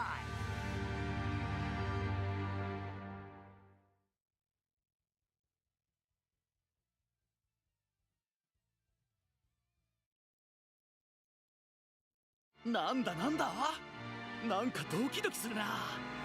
うわ、来た来た来た。これはすっげえ。見てみろよこれ。どうよ、俺もびっくりしたぜ。おいみんな、ここにすっげえのが見えるぜ。レッドアイズブラックドラゴン。さあ、お前のターンだぜ。ナイキエアマックス95。Have you ever wondered how to actually qualify for the World Championship yourself? We're going to break down to you, and with we, I mean one and only Billy Break and myself, Sebastian, to talk to you through how to qualify in the TCG, in Master Duel, or in Duel Links, all the 3 different categories, how you can manage yourself the way to the World Championship. And Billy, you're going to start off with the TCG, aren't you? Yeah, definitely. That's right. I mean, I've qualified through the World Championship, through the point playoff. There's so many different ways to get to the World Championship through the TCG. But you got to start playing like at the local level. You got to go to your OTSs. And then beyond that, we have regionals. And if you go to a regional, that's where you're going to find your invite to the NAWCQ. That's step number 1. If you aren't able to get that invite, though, there's still another chance. At the NAWCQ, we hold last chance qualifiers. And that's going to be your last chance to get into that NAWCQ, the North America World Championship qualifier. Yes. But when I go back to the points playoff, just by playing in those regionals throughout the seasons and our YCSs and some of the Yu-Gi-Oh! Championship series, you're able to accumulate points. And if you're in the top 16 throughout the year, which means you've done better than all the other players at regionals throughout the year, you accumulate your points. We have a point playoff on Friday at the NAWCQ. You're able to play against the other players in a single elimination tournament on 2 sides of the brackets, and only 2 of those 16 players will make it to the World Championship. If you watched the NAWCQ this past year, you would seen our players, Julian and James, made it through the points playoff. And then you're able to also qualify through last chance qualifiers to get into the NAWCQ. So if you didn't get to go to any regionals, you should still go to that World Championship qualifier because you'll have that opportunity to play in a tournament. And if you win that 16 person tournament, you're able to get into the qualifier. Totally. So a couple of things that are different from Europe to America. You mentioned, for example, the last chance qualifiers. Those are not a thing in Europe, but instead, for example, we have something very cool like open events, which is basically a bigger regional, and you can win the UK Open or German Open title. All kind of different countries in Europe have that very, very cool event where it's another regional and another way to qualify then for the European World Championship qualifier. And then at the European World Championship qualifier, it's pretty similar to what you have in the US, only in our 16 players that we have at the points playoff, 3 of them actually end up making it and ended up making it to this World Championship, and that could be your way, of course, as well. And they have also grinded the entire year, the entire season to get to that playoff and then secure their spot in the playoff. And then in the main event, as it is in the US, the top 4 finishers are also going to go to the World Championship, which is where we all want to go eventually, of course. And that is your way to do it in the TCG, but that's not the only category we have, of course. Second category is the most recent one, and that is the Master Duel category. And in Master Duel, it's completely different from the TCG because it's not really coming down to that one event, but you have more chances of qualifying throughout the year. You have multiple Duelist Cups. There is 3 Duelist Cups in total. There's one in October, there's one then early in the year as well, and only, and that is really, really, really insane about it, the winner of every Duelist Cup, the singular person, qualifies for the World Championship. The cool thing though is you don't have to go on your own. You don't have to go alone, right? You take your friends with you. That's really the crazy thing. Yeah, exactly. You are the team captain, and then you can take 2 persons with you. So the Master Duel category is played as a 3v3, and you have therefore 2 more members to take with you. So you have to get the effort on your own. You have to qualify, but then you can take your friends with you, which is really cool. And then if you couldn't make it through the Duelist Cup or one of the Duelist Cups, you still have the regional qualifiers at the end of the season, where it's a little more forgiving because you only have to basically finish first place in your region. For some regions, for example, this year in Europe, it only has to be first or second place even. That's, for example, how Team Snipe Hunters made it back to the World Championship because they finished second place in the regional qualifiers this time around. And therefore, there's multiple ways. Still, in the end, though, it's only 12 teams that do come to the World Championship stage here. But of course, you could be one of those 12 teams next year in the end then. And that's not even all of it yet. We also still, of course, have Duel Links as our 3rd category. Yeah, Duel Links is very similar to Master Duel, but they have the same Duelist Cups and ways to qualify throughout the year. But the only difference is you're not going to have that team aspect in Duel Links. But with Speed Duel and Rush Duel, there's 2 different ways you can play Duel Links and still qualify and make it to the World Championship. Indeed it is. So you have the KC Cups and the regional qualifiers, as you just said. That is absolutely possible in both of these ways, and it's also a very limited field of players, and it's a really, really hard competition, and it's very, very much every single one of them eager to, of course, become the world champion. So I hope all of you at home are also now eager to maybe get your shot at competing here at the World Championship. So maybe see you next year for next year's WCS. Welcome back, guys, to the coverage of the TCG 2025 World Championship in Paris. We are now in round 5.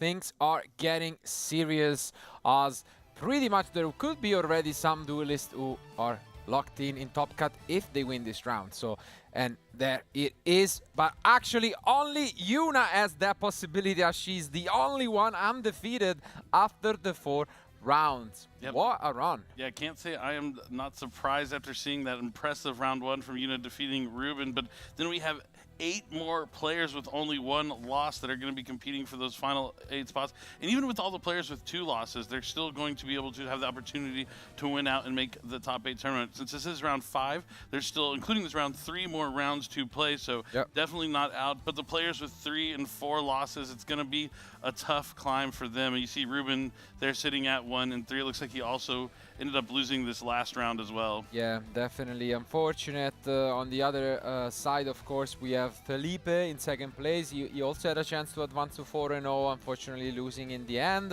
We have Dino, which is one of those players who qualified with quite the interesting strategy in White Forest. And by the way, spoilers, we are gonna be seeing him in action for this round. But as we are going through the list of names, I mean, I also saw Lorenzo Muselli was able to, you know, get back on his feet after the round 1 defeat and then winning it 3 in a row. So a lot of interesting names, but for now, congratulations to Yuna. She's gonna be the one having a chance already to pretty much almost go home 2 rounds in advance. You know, if she wins this one, she doesn't even need to show up kinda for the last 2 rounds. So I'm sure she's feeling great about her chances to advance, possibly even losing all 3 rounds, who knows.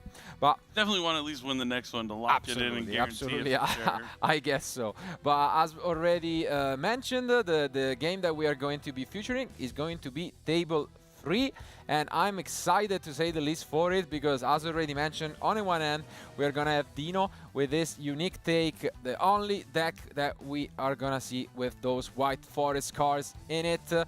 But against him is going to be Tom Kleinbrage, top 4 at the European Championship with Lunalight.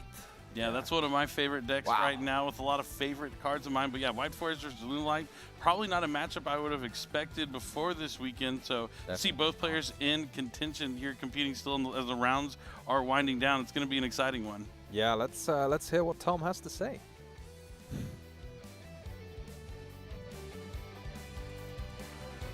I'm Tom Kleinreber. I'm from Germany. I've been playing this game for, I don't know, 15 years probably, and I'm so excited to be here. My first Worlds, hopefully not my last one. I qualified for this event at the European Championship. I got top 4, and yeah, I played with Rugi, Raziel. What I'm looking most forward this weekend is the entire event. Like, I've been to Paris. Paris is nothing new for me. Like, I've never been to the World Championship of Yu-Gi-Oh! Like my dream, and I'm just excited to be here, looking forward to meet all the great players of the world and just have fun and enjoy the experience. My ace monster, probably Kastira Erisat, because he's like the monster I had most success with, like losing 2 finals unfortunately. Yeah, like I qualified with Mitsurugi, so maybe also Murakumo. Yeah, croissant. And the theory continues. The croissant enjoyers are there with Tom. Obviously, great guy, as mentioned. After losing those 2 finals, definitely deserving of a spot at the World Championship. Who knows? We'll wish him best of luck to make it. But now, to make also our great analyst happy, we do have some representation for the Oceanic side of things. So let's hear it from Dino.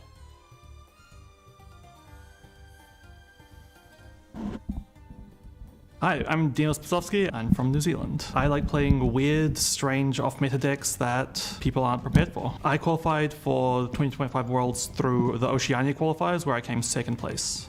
I'm just looking forward to seeing all the new players that I don't get to see ever because I'm from New Zealand. We don't get to travel anywhere. So just making friends, making connections, and just playing some really good Yu-Gi-Oh! My ace monster has to be Ib the World Child's Justiciar. When that card got released, I played it in every single deck possible until it got banned. I prefer croissants over macaron. And again, it continues. The continues. croissant The dominance. streak. Absolutely, the streak. We'll see. I mean, whether we're eventually gonna get one. I mean, at this point, I'm just wondering if people don't even know what a macaron is, and they just they are answer. delicious. Yeah, Like, absolutely. Little cookies with like the little the flavor filling inside, almonds. Yeah, I mean, but it depends on the flavor of the like. Absolutely. All croissants are gonna basically taste similar, and then macaron, like one flavor can be much better than the other. You can put some different things in croissants. You True. can put some chocolate in it But or the- something. but Maybe the I'm good ones upsetting you don't French need people by saying this. I feel like the chocolate and almond croissants are just like old croissants, like being reused, right? Absolutely, but I mean that has been an amazing way to have this presentation for these two players. We have not seen them in action yet, but I'm excited. Two very different takes, I'd say. But overall, Tom has been known for playing meta decks, like super renowned meta decks, probably always with the top 2, top 3 best decks of the format. And I'm actually shocked to see this Luna Light match. So I'm excited to see it. Let's see who is going to take it. And we already see the ends. I believe they have already rolled, and I think Dino is going first. And yes, that is the case. Probably a big die roll in this case as we open with the first White Forest card that we see all weekend, which is gonna be that Sylvie. You can see Dino just laughing there. He plays the card, Tom immediately picks it up. It's probably his experience of the weekend. As I was saying, it's like one of those cards where I kind of like, most people probably know what it does, but you want to double check it because it's not a card you're playing with all the time. So you just want to say, okay, I'm just going to double check all of these cards. Got to figure out what's coming for you now. And we're going to search a White Forest spell, and then we're going to search it, use it to search another White Forest monsters. And here comes LZ. Yep, Tales of the White Forest adds LZ of the White Forest. There's a couple versions of LZ. There's also the Azamina one. But this is going to be the original one. It's going to be able to send a spell and trap from the hand of the graveyard to special summon herself to the field and special summon. Yep, it's not gonna be quite one of those spell and trap that works perfectly with the White Forest. It's gonna be a Book of Eclipse. Definitely a popular choice. I've seen a lot of Book of Eclipse this weekend, both on Master Duel and now in the TCG. What do you guys think of the card? Oh yeah, it's actually wonderful. I really like the formats where you can play something like that because it's something you can use going first as a defensive option, but it's also something that you can use into a field as long as they aren't link monsters. But Mulcharmy Flawless is huge here against the White Forest strategy because they do utilize the extra deck quite often. I feel like in more recent sets, though, the White Forest deck have got some very powerful main deck monsters, and they really help you play through a Fualos. Yeah, but in this case, it's going to be the Arciela, one of the best cards, as it allows you to send spell and traps again to add any White Forest card. Yep, Let's you can see. send Morian, and Morian will be able to reset itself as well. It kind of works like a Book of Moon on a special summon monster, being able to turn a special summon monster face down. You can also reset it from your graveyard if you control a Diabell, I believe. Might be a level 7 or higher spellcaster, but... Yeah, all these themes of the Diabell and the White Forest all kind of moving together very nicely. Oof, and look at this. So much advantage coming off Dino's way, adding the Diabell Z, the White Witch, to his end. Yeah, are we going to have a sort of mirror match of everyone reading everyone else's cards? Maybe. I mean, Luna Light, I'd say it's to be a little bit more expected. Definitely also from the OCG players. I guess it has been played a bit, but White Forest, I mean, it is the unique deck, so no one else is playing it this event, and maybe they should, given that it's on a 3-1 record. Yeah, and especially with Droll and Lockbird not being as popular as it was before, it definitely works to the White Forest advantage. Now we see another Synchro Summon. It's going to give Tom another card, but it's also going to allow Dino to add back a spell and trap card from the graveyard. Diabell, Queen of the White Forest, one of the most powerful extra deck options for this deck, allowing to add any spell and trap back, so even the Book of Eclipse, and that is going to be the case. So we have a lot of disruption in terms of spell and traps. Yep, now it's going to send White Forest card to special summon Diabells. I thought you said that Synchro. Did you say it was called Dark Magician of Chaos? Is that what it was called? That's the first thing I thought about it when I first read the card. I was like, this is very similar to the old Dark Magician of Chaos. Now going to send down the, I believe it's the Philodiabel? Or no, the Philodiabel is the spell. This is the Curse of the Diabel. Yeah. And that is essentially a easy Raigeki, potentially. So if we want to use that effect later on. Adds Philodiabel. And then that adds another level 8, I think. Another level 8 Diabel. So there's one more dragon, I think, to come out of the deck. Yep, Diabel Star Vengeance. This does quite a lot for you, I think. You can pay half your life points and special summon a Tuna Synchro or something like that from your extra deck. Yep, it also can take care of a card on the field as well. That's a lot of things. Wanted, Seeker of the Sinful Spoils.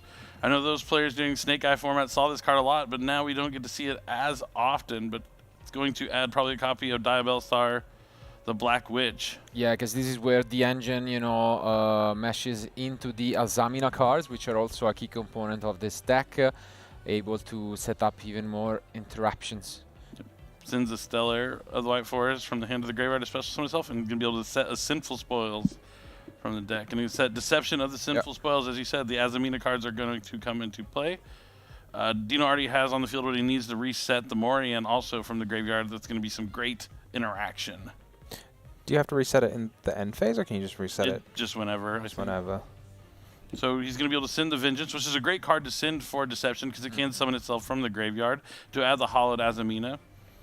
This is a card that kind of cheats out the Azamina fusions. Instead of using monsters, you use a Sinful Spoil cards to count for the materials required for the fusion summon. Going to just go straight into Ilya Silva, which is going to offer him a negate. I guess the good news is we did get 3 draws, a list of this Fuvalos, but this opener is starting to be quite impressive from Dino. So banishes the 2 cards, summons back the Diabel Star Vengeance. Looks like he's thinking he needs to set the trap again. He's going to use the original Sin Keeper's effect. Oh, wait, maybe he's just activating the Hollowed Azamina to return. Oh no, he's adding it back. Okay. Yeah, adding it back because that main deck monster is an Azamina as well. So fantastic. That always trips me up because you always assume they're going to put back a fusion. Could we be almost done finally, or are we gonna do something else? You have to wonder what this field would have looked like if not for the Perulia. Yeah. Sorry, not the Perulia, the Fulos, yeah. Get a draw. Wanted is, it looks like he's going to put back the Deception, so he's not going to be able to reset that there at the end phase, but not a big deal. Oof. Yep, gets to reset the Morian now. And I guess worst case scenario, we can just set the Book of Eclipse and call it a day, but let's see if Dino has something else in store for us. Yeah, that's going to be the Raigeki effect for Tom to deal with. Yeah, that was in attack. And I believe, yeah, that is it. So we do set Book of Eclipse. We move on to the end phase, it seems like. And that's a pass for Tom. Obviously gonna have again a read. I mean, these are those kind of scenarios where time can be tricky. And I can already inform you that Dino's only loss was actually, I believe, the only double loss that we have seen this tournament. So he couldn't, you know, quite complete the round in time, and then unfortunately didn't, you know, manage to close things out before those 50 minutes. So it's obviously something to keep in mind. And yeah. Yeah, you see he's kind of hedged his bets on that, knowing his opponents are going to have to read his cards. He plays at a lightning fast pace. Yeah. There's only this is a huge combo that he really went through in under 3 minutes. Or sorry, I guess it's been about 8 minutes. Yeah, there's I'm used to 45 minutes. Yeah. So it's still a decently long turn. Yeah, that's a fair bit more. But yeah, fair enough. Now we do get a full end of cards, I believe 8, if not 9 for Tom. And let's see. Yeah, this is one of the times where you want to ask yourself, is my opponent playing sort of field breakers? Are they playing hand traps? Because if they're playing these field breaking cards like Book of Eclipse, they might start to stretch your negation. Yes, I mean, here we go. 1, 2, punch. Yep, Book of Eclipse with the call by to banish the Ilya Silva to try and resolve it. That's huge. Yeah. That's actually a huge response from Tom, who might just be able to do whatever he wants now, given that, I mean, he has to deal with the Book of Eclipse of Dino, but... If he has something like heavy polymerization or a way to get Liger Dance out really easily, this game could be over in minutes. Yeah. But like the thing is, now you can't use the Curse of Diabell anymore. It's completely useless. You can still use I Morian? guess, yeah. Does it require you to have 2 Diabells, yeah. Morian or Morian, no. Morian, you can yeah. just target a special summon monster and put it face down. Pretty much another. But Luna Light Masquerade is going to send Silverhound from the deck to the graveyard to special summon a Luna Light from the deck, and it's going to be Luna Light Gold Leo. Gold Leo on summon is going to allow Tom to try and add a Luna Light monster from the deck to hand, and then he has to send a card from his hand to the graveyard. Yep. This is the one like lock that is in the deck. Like while that monster's on the field that was summoned by Silverhound, Tom can only summon Luna Light monsters. Luna Lights, even though there's no lock, because of the requirements, it feels like because you need a bunch of Luna Lights in the extra deck to make good use of Liger Dancer, you almost like need to play the Luna Light deck by itself. You couldn't, for example, try and jam a Fiendsmith engine in it or something like that, right? You just have no space in the extra deck. It is quite full. It looks like he's adding Yellow Martin. I mean, he had the Yellow Martin already in hand, so he gets to send the Yellow Martin, and that's going to allow him to add a Luna Light Speller Trap from the graveyard. And it looks like he's also going to use the Gold Leo to add the Yellow Martin right back to the hand. And then he's going to go for a Luna Light Fusion. This is another way to get Liger Dancer onto the field pretty quickly because it lets you use a monster from your extra deck if your opponent controls monsters. We're going to see the double Book of Eclipse.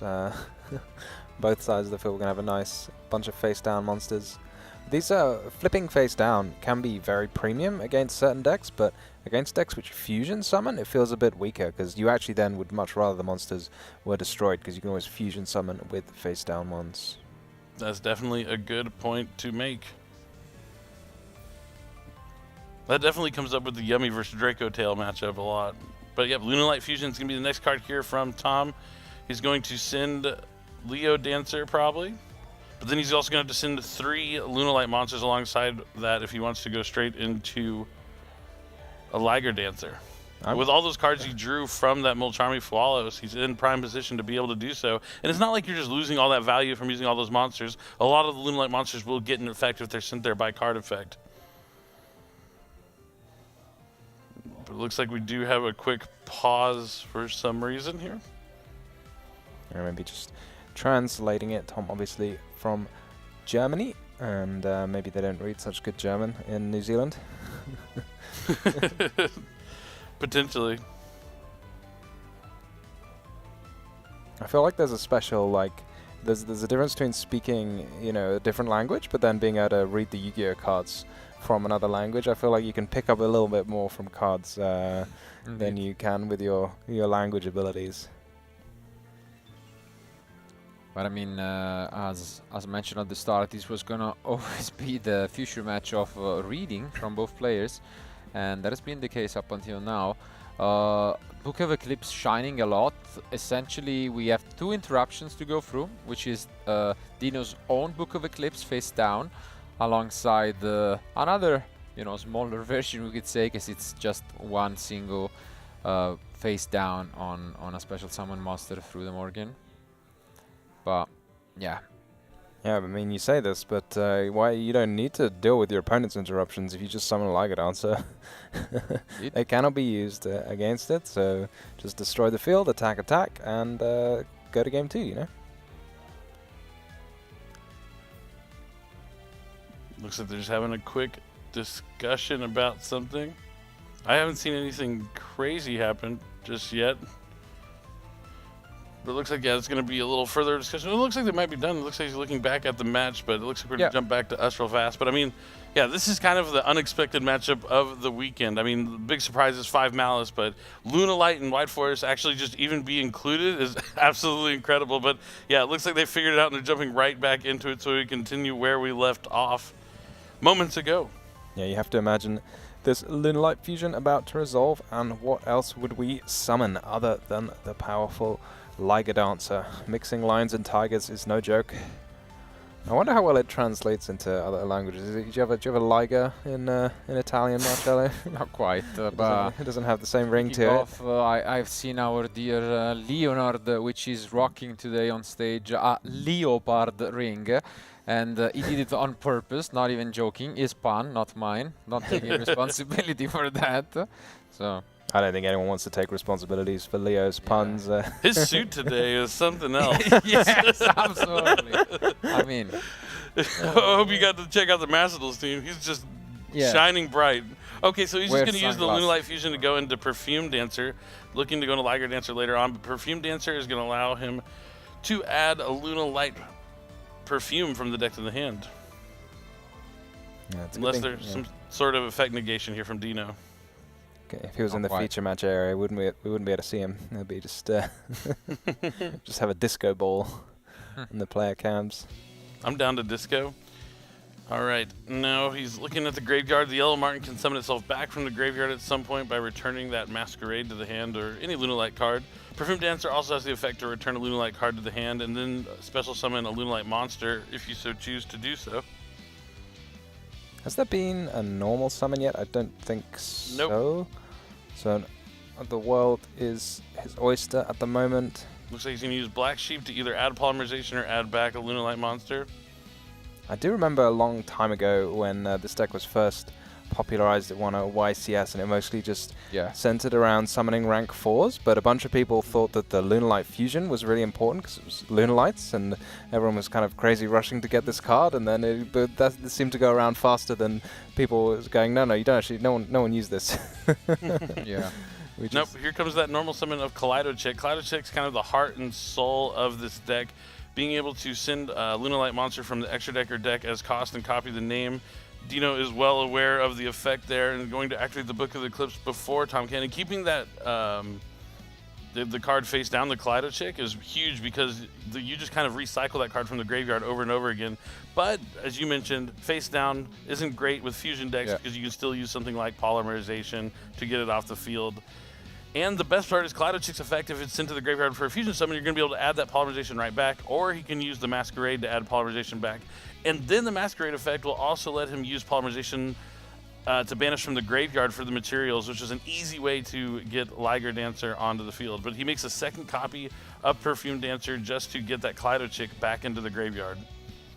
So we just need to figure out then how to get the Kaleido-Chick back onto the field somehow, but as you say, you've got that Perfume Dancer that can just special summon monsters straight out.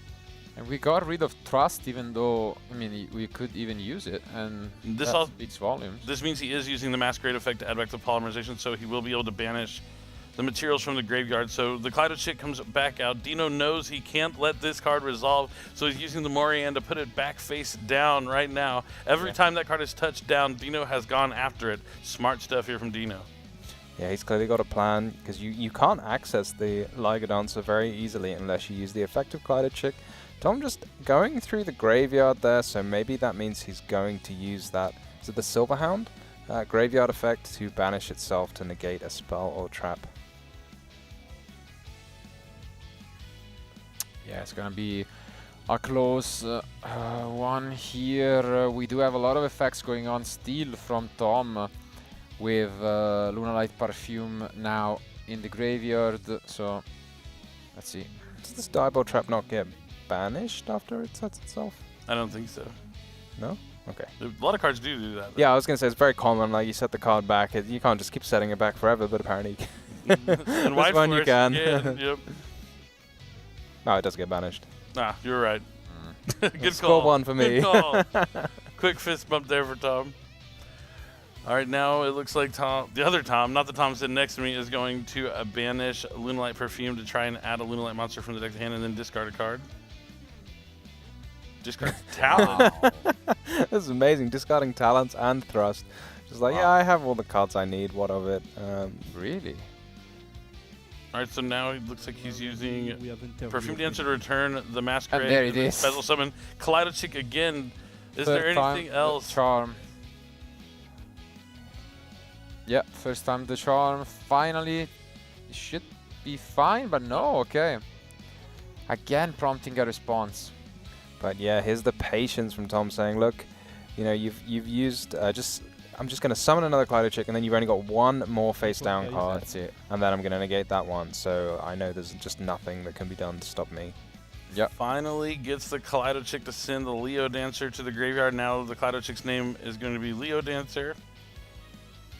But more importantly, he has the material he needs for Liger Dancer. Yeah, gonna make sure to not mess up anything. We have seen plenty of duels already where, you know, the player is just miles ahead, and then let's see. Here comes the Cross Sheep, one of my favorite cards come out recently. So much fun to bring back monsters from your graveyard and fusion summon at the same time. Yep. Uses all the monsters from the hand. Or he's banishing them from his graveyard, right? Because he used the Masquerade earlier in the turn. Kaleido Chick's special summoned it back. The Liger Dancer's on the field. The Kaleido Chick came back thanks to that Cross Sheep. Did he banish a Kaleido Chick as well? I think so. I think he banished one of them. Yeah, it's got that. It's got so many effects, it seems, Kaleido Chick. But one of the effects is if you banish it, then your opponent can't use effects during the battle phase. That's true. Which is just, yeah, a very strange line of text, but pretty I saw players using it in Tenpai occasionally. You could just banish it with the Gold Sarcophagus, and then, yeah. Now Triple Tactics Thrust is going to be activated. He did use did he use a monster effect? Yeah. Oh, the Ilya Silva, yep.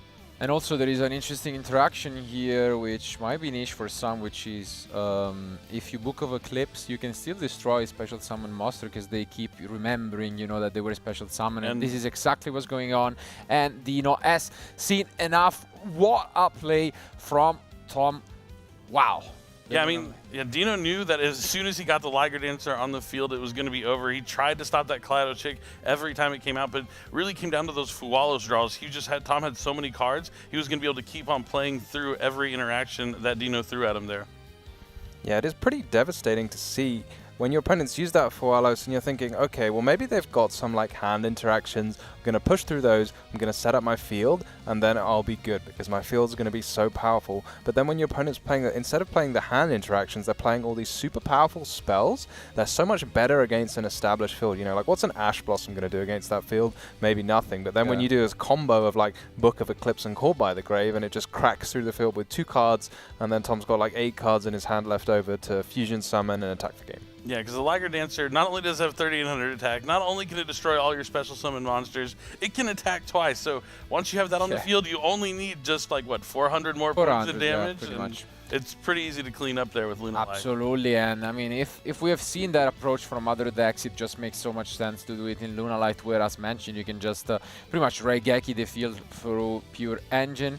And yeah, Tom is looking in a very, very good spot, considering that, to me, the only concern might be time, because they took about 20 minutes to get that game down, and it might be a question of can Tom really wait it out, or should he just pick up his cards at some point? Like, what's the threshold for when to pick up the cards and try and go into a game 3, you know? Yeah, I think, so we saw how long it took there. It was about 8 minutes, so maybe you just have to assess your hand. Maybe if you don't have that Mulcharmy, it's going to be a lot harder to push through that White Force card if you don't have things like Book of Eclipse. Yep. Maybe Triple Tactics Thrust will help him access things like Harpy's Feather Duster, because you saw White Force relies on a lot of set spell and traps and forms of interactions, so it's really going to depend on the cards he draws. But I could see a quick concession to go into game number 3 and going first, where things would be pretty good there for Luna Light. Yeah, it's tough. Definitely got to be a consideration, because I mean, as mentioned, it has already happened to Dino as well. And when you're both on a 3-1 score, definitely you don't want to make your opponent's life easier, you know, and just both go down to a 3-2. So I'm sure they will try their best to at least make it to a game 3 if Tom is not gonna just completely stop him and get that 2-0 lead.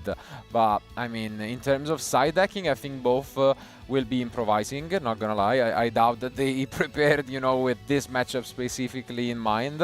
And especially Tom, we have seen just how much reading yet to do throughout the previous game, so. Yeah, the one downside to Lunalight, which before Justice Hunters was a huge downside, is there's one card that kind of overlaps that everyone is using in their side deck, and that's Artifact Lancia. It's really good against Malice, but Lunalight also banishes a lot from the graveyard. If you don't have that access to banish from the graveyard, you're going to have to summon Liger Dancer by using like the Kaleido Chick effect on field to copy the name, and then plus 3 other Lunalight monsters from your hand from a polymerization. So stuff like that will just kind of happens to also work against Lunalight. Kind of not so great for the strategy. You know, I thought you were going to say Draw and Lockbird. I mean, okay.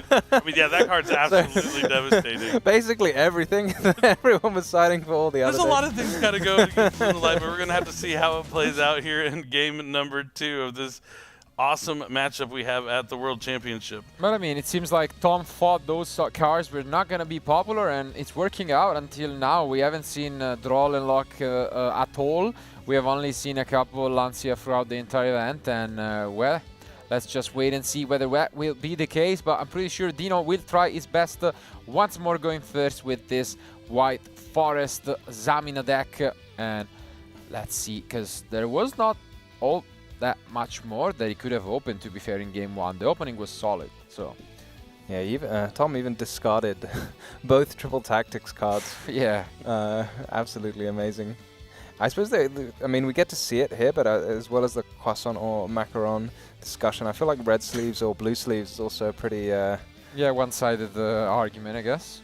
I would be for the blue ones. Me too. I saw a lot of the players picking the red sleeves, but yeah, I'd go for blue. Or maybe they're playing red because they want to keep the blue ones and just for themselves, you know? That could be the case knows, here. Who knows? But okay, now we take a look at the ends, and the same opener as game 1. Sylvie is going to be the normal summon for Dino. Do you think Tom is a player, you know, some players will, like, if they have no interruptions, that's when they put their hand on the table, but other players will, you know, you'll put the hand on the table, you say, okay, I know my hand, and then just watch your opponent more carefully. Yeah, it really is a 50-50 shot at that. So Tales of the White Forest can be added to add LZ, just like we saw in game number 1. The question is, do we see that Fuva loss this time around from Tom once more? Gonna send the Black Goat Laughs this time to the graveyard to special summon LZ, and adding the other LZ Azamina of the White Forest. I mean, it's just a card that works so well in this deck, given that you can use both the graveyard and on-field effect easily. So no Fualos this time. No Fualos. So we might get the answer to that question, Tom. You had in game 1. How does the field look like without Fualos? Yeah, here we go, and also with that Black Goat in the extra deck. In the graveyard already, so keen to use on Lunalight monster. I'm not sure which one to use, because you can't just call Liger Dancer, right? Because if the Liger Dancer gets summoned, then it can use its effects anyway. Yeah, you'd have to call... There's a lot of options you can really call. It depends on how they start. Black Sheep, Leo, Kaleido Chick, but even Kaleido Chick, because it does negate the effects, or you can't activate the effects. Can't activate, right? So I don't think you'd be able to even send... There's a lot of options. Gonna add Woes of the White Forest here. Yeah. And again, this Triple Tactic Trust being discarded, not really activated, but works out. I mean... Oh, you can always get it back. Oh, we're gonna get back the Black Goat. So if it's set face down, then surely you would be calling a Liger Dancer. Yep, that makes a lot more sense, because yeah, when it's on the field, prevents them from being summoned. Well, but there's so many powerful... I mean, the Perfume Dancer as well is so powerful. It's also a shout, but... So it looks like did he summon the Sylvie back by returning the Synchro? Yep. Nope. Oh yeah, and then he used Deception, attributing the Sylvie to add the Hollow Azamina. Yeah, Sylvie's such a cool card, having that quick effect to bounce or return a Synchro from the grave or extra deck. Grave or field, so it allows you to play around cards like Infinite Impermanence or Effect Veiler. Not that I think Tom has got any of those in his deck, given the shape of it we saw in the first game, but always nice to have. Yep, not being under Fualos this time, he's going to be able to go through the whole Azamina line. So he can access maybe wanted Seeker of the Sinful Spoils.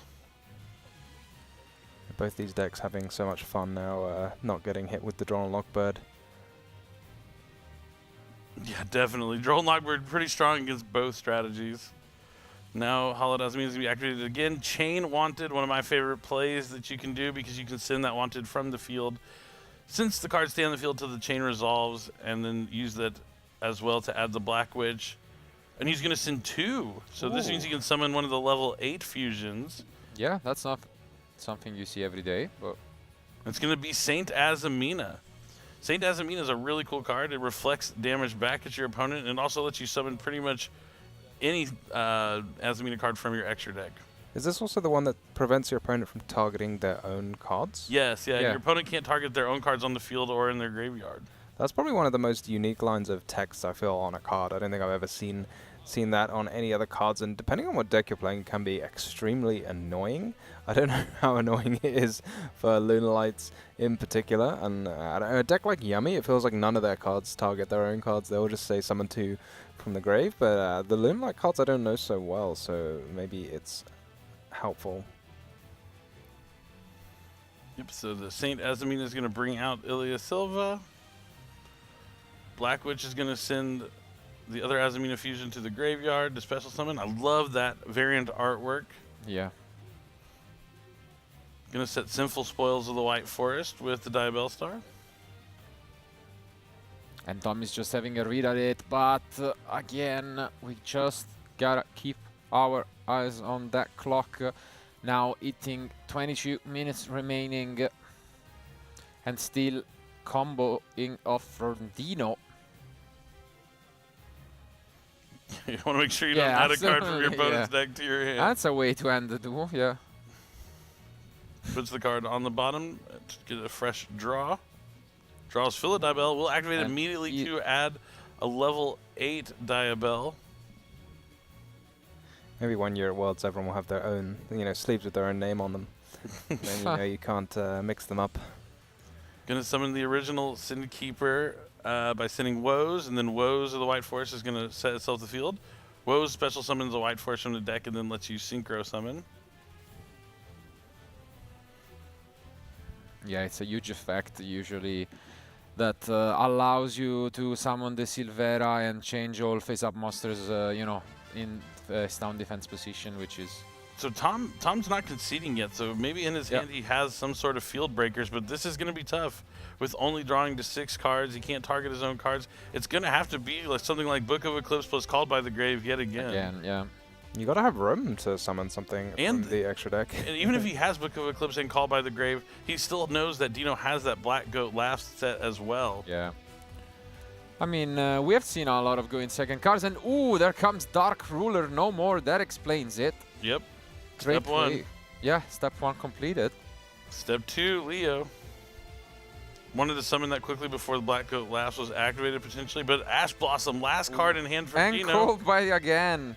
It was a Field Breaker plus Called by plus Starter. Yeah, these fields, Dino putting up looking so powerful, but then just soft to a single kind of removal. Makes sense. We can still activate our effects, as Tom was saying, just to making space for that synchro play. So, but how do we summon the synchro when our monsters are negated? Are there more ways to do so? Oh, with the woes. With the woe, yeah. Whoa. Whoa. Whoa. Plenty of different ways to say it here, but Tom is going to resolve the Luna Light Gold Leo to add.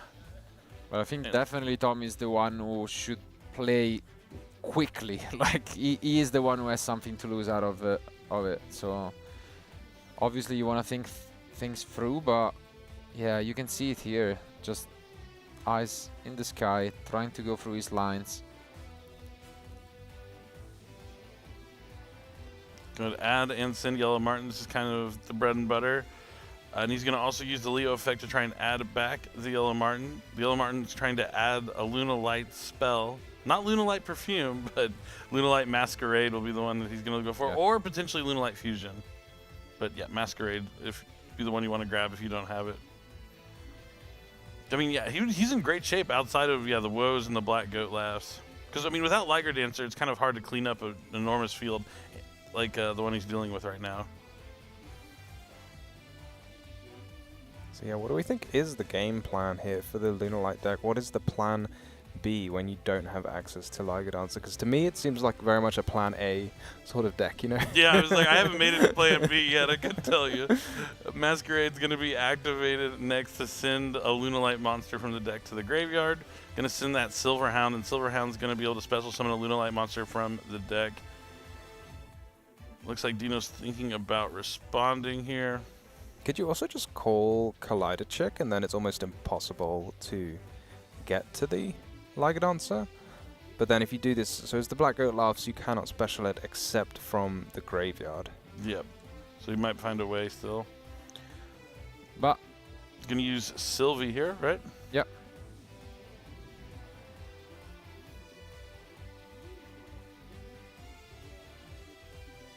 And Woes is being activated.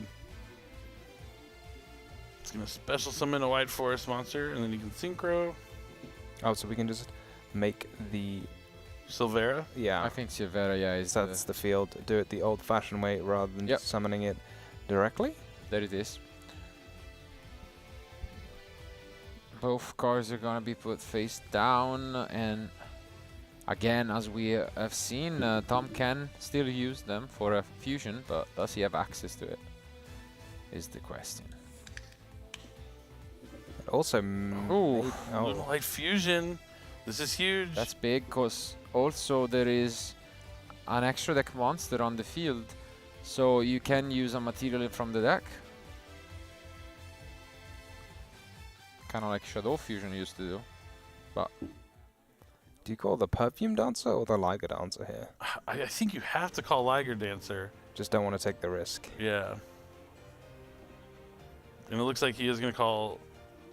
Oh, no, did he call Perfume Dancer? No, okay, he called Liger Dancer. He's just going to make Leo, which it does have a pretty good effect that involves the battle phases.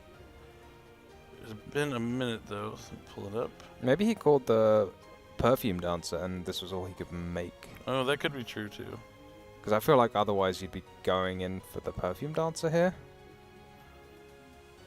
So it can make a second attack. And then if this card attacked a monster, destroy all special summon monsters your opponent controls. So it can still clear up fields quite easily.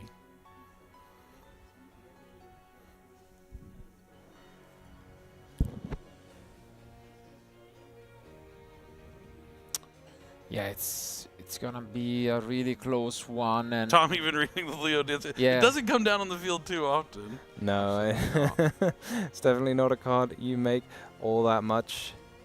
Oh, and we are just moving to the battle phase here. And yeah, as you can see, wow, look at this from Tom. But does the Black Witch come back onto the field now, preventing any damage? No, it does not. Okay. That's absolutely insane from Tom. Well, Tom did not need the Falls this time to draw the cards he needed. He just already had them all in his hand. He didn't search out this Lunalight Perfume or the Lunalight Fusion. That's unbelievable. Yeah, brings back the Kaleido chick. Can the Leo Dancer not attack twice? Yep, it can. Didn't look like he attacked twice. It's still 8,000 for Dino. I mean, I guess it's at the end of the day it probably won't be too important, but yeah. Yep, and now he's going to banish the Lunalight Perfume to add a Lunalight monster after sending the yellow He mark went to the for graveyard. Dark Ruler, no? Oh, yeah, of course, of course. You still have to attack twice for style. Sure. It's a dancer, you know, it's got a dance. Yeah. I'm a kitty cat. And I dance. Sorry, I couldn't help myself. In my head, I like contemplated for a moment, and I was like, nope, I'm going to let it rip. I'm showing my age.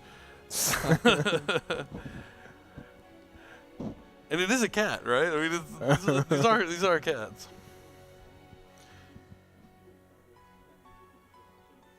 And yeah, I think Tom right now is just going through the graveyard interactions that could be relevant during the next turn and should do so very carefully because 14 minutes remain. I doubt that's gonna be enough to just play a game free at this point. We are all in on this plan of just winning 2-0. Yeah, it feels like it's gonna be a tough one Because yeah, what does the deck end up doing at the end of the day? Bagooska? Yeah, is it just Bagooska? But Bagooska doesn't feel like it's going to be enough. But I'm not too familiar with White Forest's plan to deal with it. I think it might be pretty strong here with only 2 cards in hand, drawing to 3. He does have the Sylvie still in the graveyard, I believe, with some synchros he can send back. And Dugaris, okay. Not quite. It's gonna be the Dugaris, and we do use the effect to special summon back. I mean, there is a chance he did call Perfume Dancer, and he can still find a way to get to Liger Dancer potentially, but.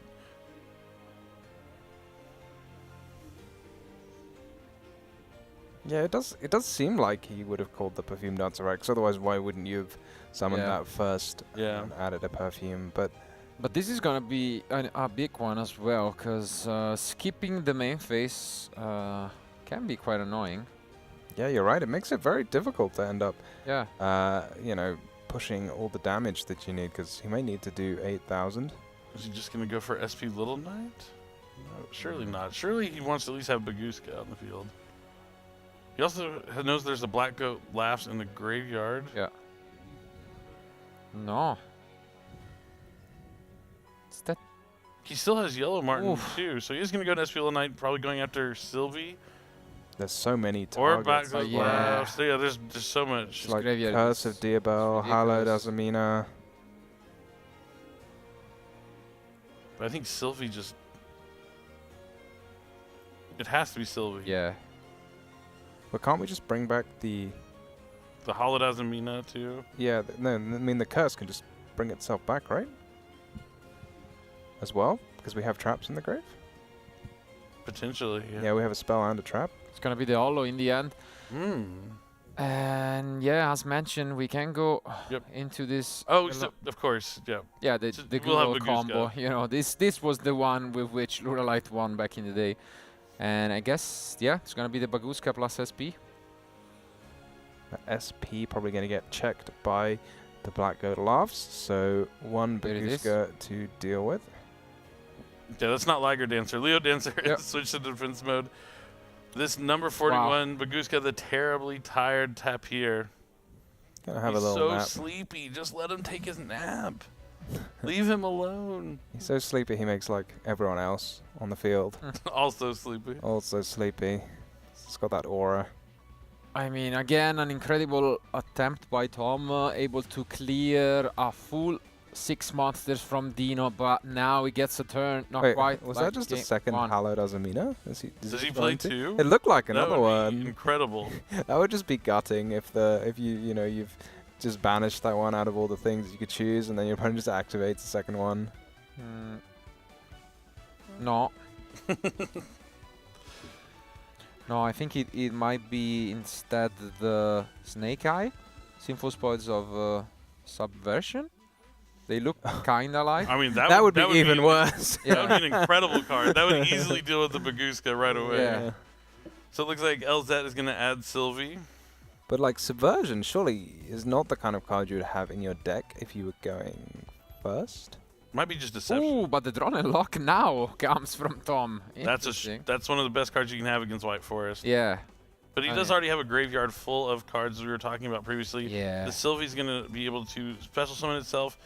Won't be able to add on summon thanks to Bagooska, but it might give him the materials he needs to make like a Link monster or something to deal with Bagooska. The cool thing about with the SP Little Knight and Bagooska, it kind of protects that tap here. Yeah. There is the Black Goat Laughs that can call SP Little Knight, but I feel like you'd probably do that at the start of the turn, maybe if you were going to. So maybe there's another plan for Dino that he thinks he can just deal with both without needing it. Yeah. And Tom doesn't have a main phase 1 next turn. Yeah. Which is tough when your Leo Dancer's in defense mode. That's actually very funny, because you could just pass. And what's Tom going to do? Like, the Bagooska's there. It just has to sit there. Yeah. Yeah, that's what I was wondering why he was digging with that Dugaris. Maybe he just felt like he really needed some more interaction. But Lina, the Light Charmer, and then another Link Summon's coming down here for his own SP Little Knight going after that Bagooska. This is huge. And it looks like Dino's looking to take them both out potentially as the clock is winding down. That's what I'm worried about. We've mentioned it plenty of times. We might see it on stream for the first time. Less than 9 minutes remain, and you know, Tom, if that ends up happening, Tom would look back on this game and wonder if maybe this is something he should have considered conceding it. This result, but yeah, it means it's just that the Dugaris. If he didn't skip his main phase 1, now he's in battle phase. Now we are in battle phase, and we gotta move to main phase 2. Yeah, and this is what he's reminding, I think, Tom of. Yeah. So his main phase 2 has been announced. Wow. Well. Yeah, that Dugaris seems like it might be one of those moments you look back at and be like, was that really necessary? Because if he had a main 1, now this would be over. Look at that. Top deck tanky. There would be plenty of damage to close this duel, but no. Nope, yeah. But you think, I mean, maybe if he hadn't made the SP, then Dino would have been able to do a lot more, because he needed to make the Dugaris to make the SP and Baguska. Yeah. So it's maybe one of those situations where, you know, if you end on just Baguska... Did the SP do anything? You could just, Well, the SP got crashed in. But you can make it still, no? Yeah. Well, without using Dugaris? Yeah. I mean, you had the 2 monsters, no? He could have used the Leo Dancer. He could have used the Leo Dancer rather than, the Dugaris. But even he can still win this game right here. Like even though it's main phase 2, we still have 7 minutes on the clock. And if there's no interaction here from Dino, he will end up with a Liger Dancer on the field. So he's definitely not out of this by any means. No, absolutely not. But we just would rather it end faster, just because our nerves are on the line. Oh, absolutely. I don't know if I can take it. Like 7 minutes. Oh my. Yeah. Oof. This looks rough. I can't imagine what they must be feeling like right now. Oof. I don't know. It's definitely a complicated game state. Are there any more traps, we think, in the graveyard for Dino to keep bringing back his Curse of Diabel? And what are the plans for Tom? Now's not the time to slow down, Tom. Sorry, I'll talk faster.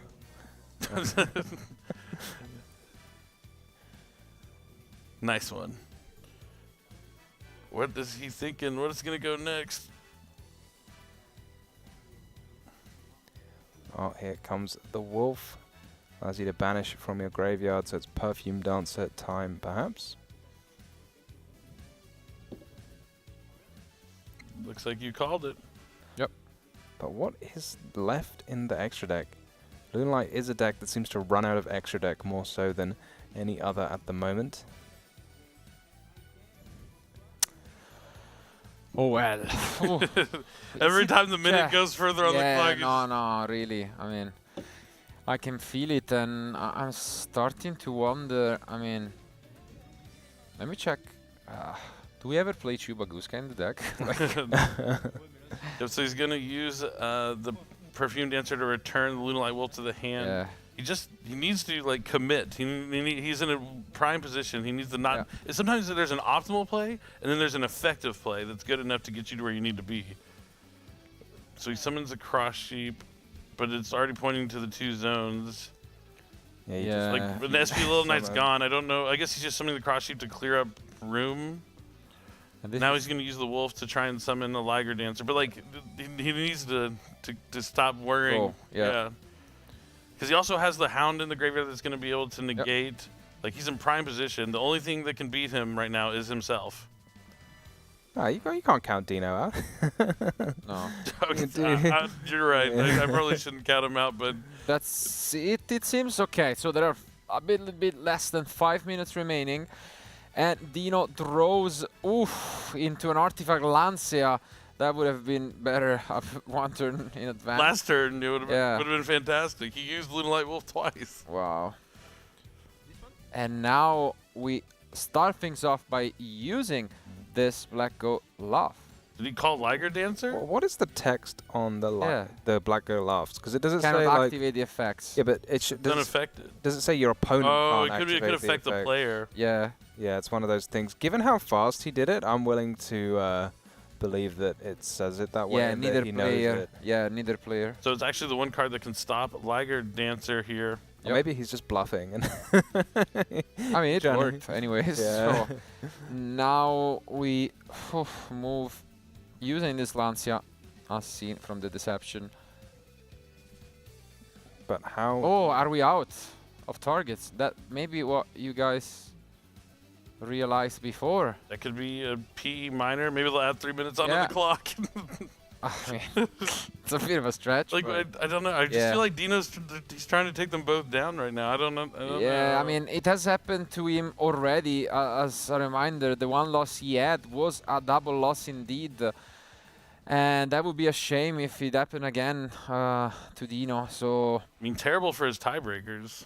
Yeah, definitely. I mean, I think there is an argument for just, conceding at some point. If you know you have lost the game, obviously it's a big call and a sportsmanship, I feel like, but also you get in a way, those tiebreakers you've mentioned about, so might as well if you think the game is over. So with White Forest, there is a chance if you get like all of the synchro monsters on the field, they get those additional bonus effects where they gain a bunch of attack. You get piercing on top of that. This cross sheep is vulnerable, so there is maybe a chance here for Dino to win. But even if Dino wins this game, they both lose. That's the thing.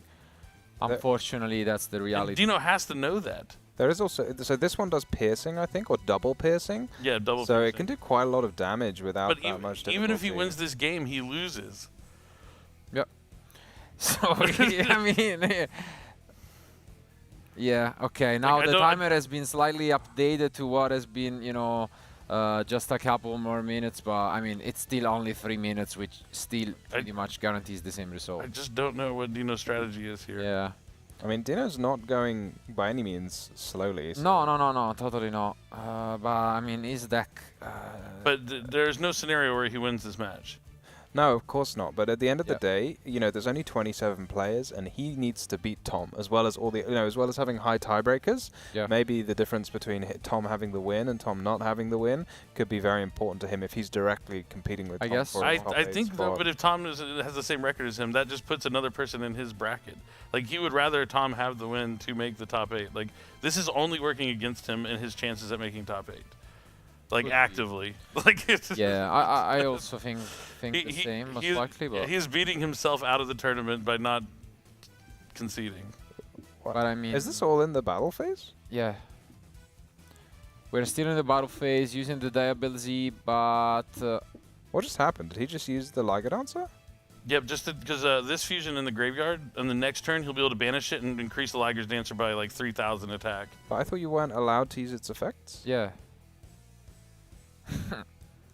True. Wow. And it also looked like the Diabil-Z was destroyed? I don't know, but it's going to end here. It looks like Dino, even though he isn't conceding, knows that the writing's on the wall. The Liger Dancer's effect is back online. Leo Dancer gets flipped face up. We might actually be able to close this one.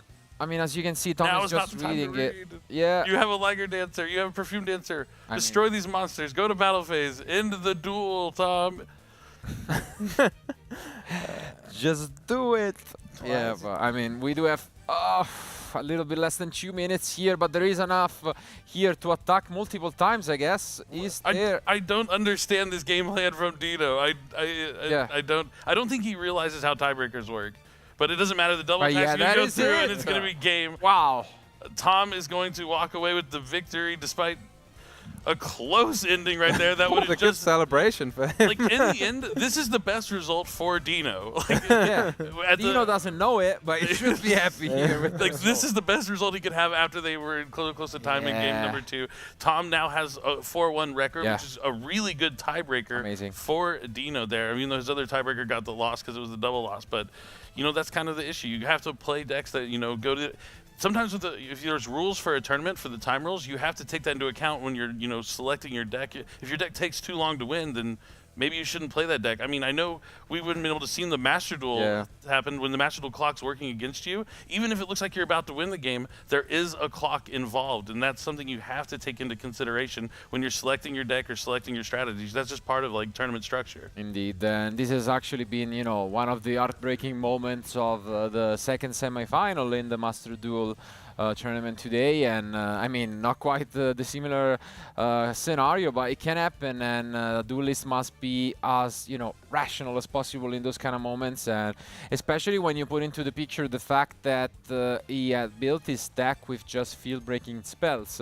Not only is you're gonna take a lot of time going first, but also going second, because you just allow your opponent to combo through everything, and that makes it extremely complicated. But I mean, I think it was still quite the enjoyable show. We finally got to see Lunalight do its thing, you know? Yeah, I mean, that was an incredible display from Tom. I mean, an incredible hand. Like, game one, it was like we understood because he had the Fualos, he drew a bunch of cards. Indeed. You're probably going to have so many things to play with. But that one, that was just in his 6 cards of grip, he was able to go. I mean, the Dugaris almost made things a little dicey, having to skip his main phase as well.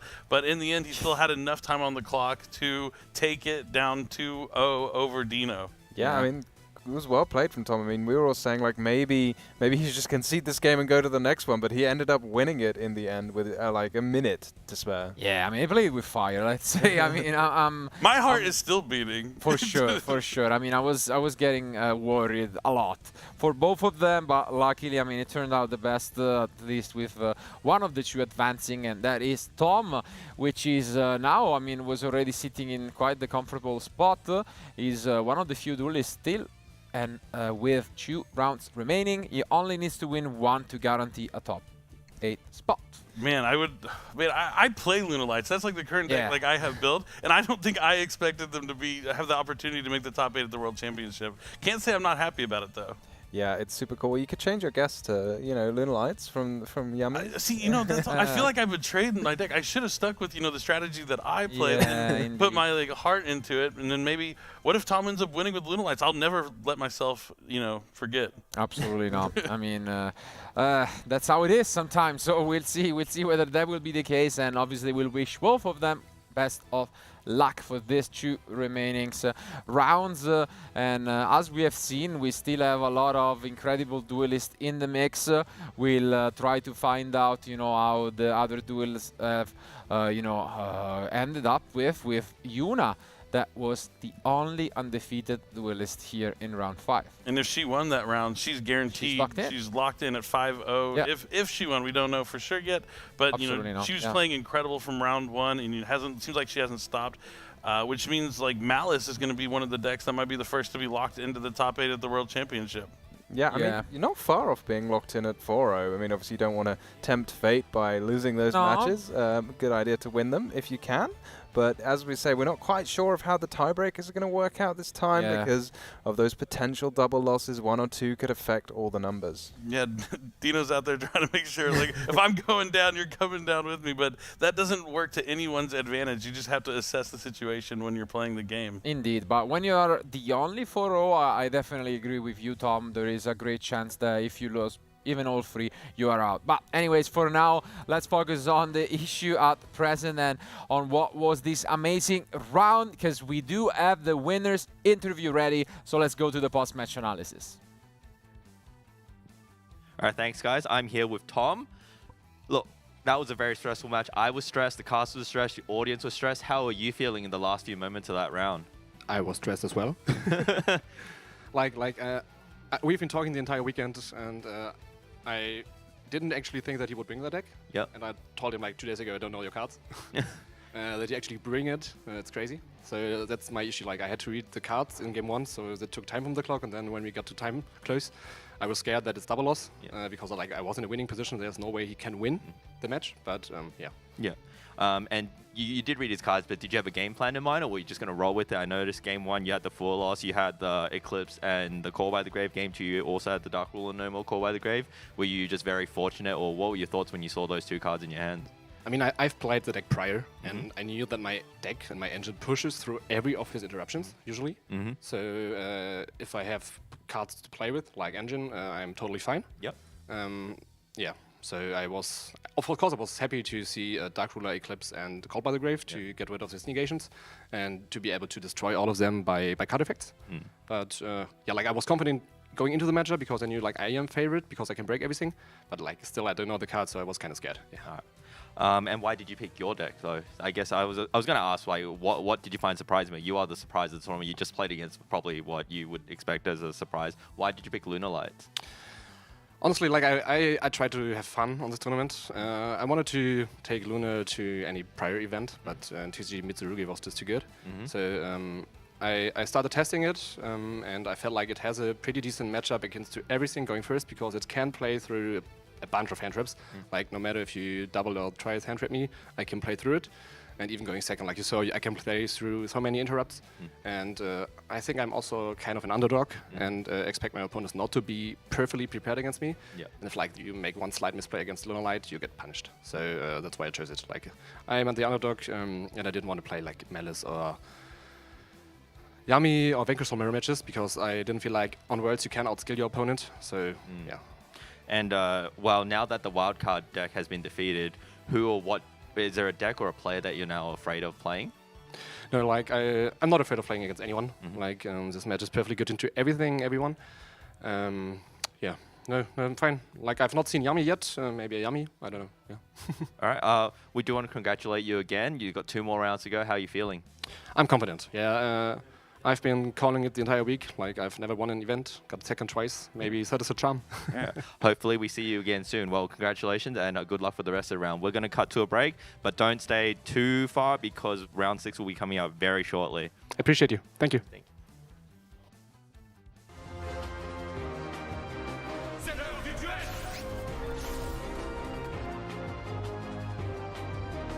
Je ne vais pas m'arrêter en si bon chemin. Alors, qu'as-tu à répondre à ça? Me voilà enfin, Yugi.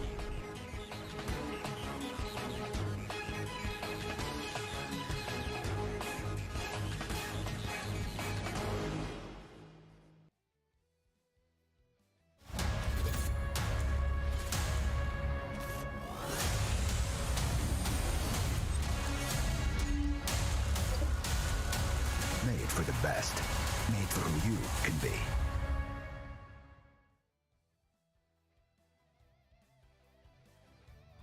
He wasn't supposed to win. Wasn't the favorite. Wasn't the smartest one out there. Wasn't the guy with the shiny, rare, whatchamacallit card. He was a third-rate duelist with a fourth-rate deck. Hey, listen to me. I say talk is cheap. I fought my hardest to get where I am right now, and I never let anyone get the best of me, even when all hope seemed lost. So why should I start now? The whole gang's rooting for me. And with my friends behind me, there's no way I can lose. What I'm fighting for?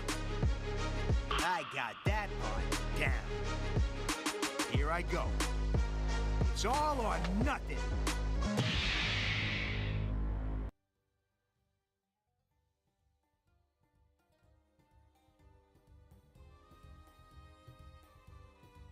So, what's inside this thing? Come on, Joey needs a new pair of shoes. The moment of truth. Whoa! Get a load of that thing, guys! Now there's something you don't see every day. Check this out! Red Eyes Black Dragon! I'm talking Red Eyes Black Dragon, folks. It's your move. Nike Air Max 95.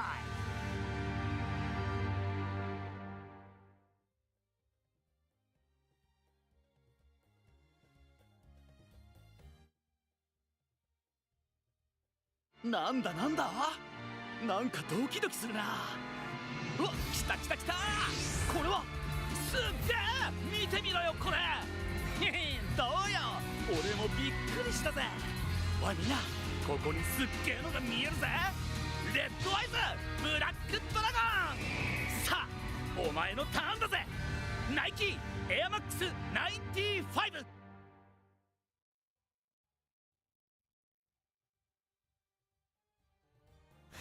Welcome back to the coverage for the 2025 TCG World Championship live in Paris. We are now down to the 2 last matches as we approach round 6, and this is when it's gonna come down to the wire. Only 2 more rounds to find out who is gonna make it to the top 8.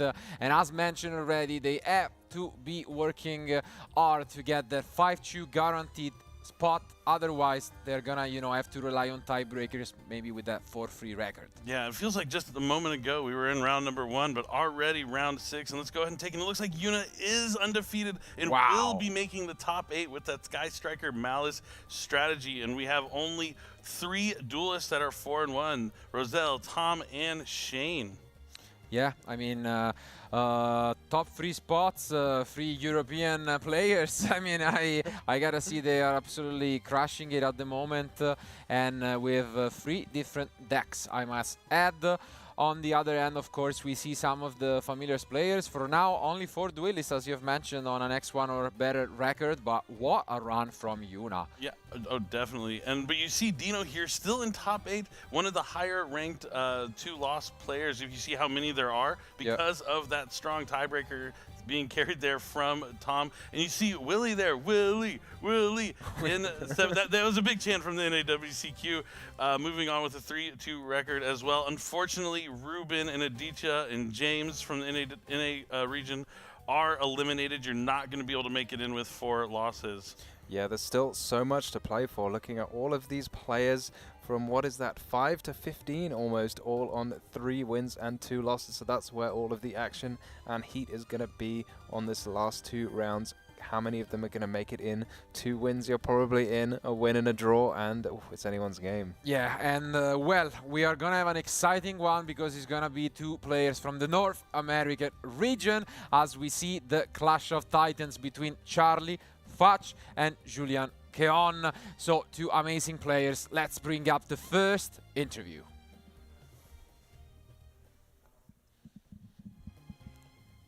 My name is Charlie Fudge from Indianapolis, Indiana. I've been playing Yu-Gi-Oh! About 12 to 13 years, I would say. I qualified through the Nationals in Indianapolis, Indiana for North America. I look forward to holding the trophy at the end. My ace monster would probably be Ghost Reaper and Winter Cherries. I don't know. I think I prefer Croissant though. Croissant probably, yeah. You know. When in doubt, when in doubt, you're going Croissant. You know. I was getting worried there at the end, but no, Charlie, you got us still on that streak. So something cool about this matchup, if it wasn't for Julian, Charlie wouldn't even be here. Indeed. He needed Julian to win at the NAWCQ because Julian was already locked in to come to the World Championship. Julian didn't need to make top 4, but since Julian did, Charlie came in 5th and was able to come here. And now they're going to be facing off. They're both with, like, I think 2 losses, I believe. So this is an important match going into the final 2 rounds. Absolutely crazy one, but I think then we should lay it from Julian. And he's going to be one of the few, if not the only one, that can answer in a different way to how did you qualify for this event. So let's hear it from Julian. Yeah, my name is Julian. I'm from France originally, but I currently live in California. I've been playing Yu-Gi-Oh! Since I was a little kid, but I got into the competitive scene about a year ago. I actually double qualified for the World Championship. I qualified through the World's Points playoff, and I also got top 4 at the NAWCQ. I'm looking forward to just, being in my home country and playing, representing both the US officially and unofficially France. My ace monster is Malice Q Cryptor. Malice is the best deck, so, I had to rep it all the way to qualify and everything. Je préfère les croissants. Je préfère les croissants. You heard it from the Frenchman as well, and the streak continues. Undefeated today, right? Undefeated, absolutely undefeated. So that's crazy. So out of now 12 out of 12 we have interviewed. That's great. So but when it comes to the match, as you have mentioned, it's quite special indeed. There is a lot to it, as mentioned, because it was the only one to double qualify and kind of dragged Charlie with him. Although you gotta give credit to Charlie, because as you have mentioned briefly earlier on today, not many people know that he wasn't just gifted the qualification, he had to fight through 2 additional matches to actually get it. So that was impressive from Charlie, and he made it deservingly here, but both on an X2 record and also both on the same deck, Vanquish Shoal K9. Ooh, so this is going to be one of those mirror matches that could go either way, and they can get quite complex. Yeah, it's definitely one of the more complicated decks for the mirror matches, because neither of them put up that much in the way of negating other effects. It's not like one of those decks where you just put a couple of monsters on the field and then your opponent plays something, you negate. It's more like you have to try and destroy things, take things, but they both acquire so many resources over the course of their turns that it starts to, the game state just becomes absolutely incredible. So let's see how it ends up. And here they are. It's very interesting mirror match, this one, because a lot of an interaction, and of course the K9 cards, we might see them finally at full power, just in terms of whatever they are gonna be able to do, since there is so much end interaction. And let's just take a look. You know, I'm looking at the pairings for this round. This is not the only NA versus NA matchup.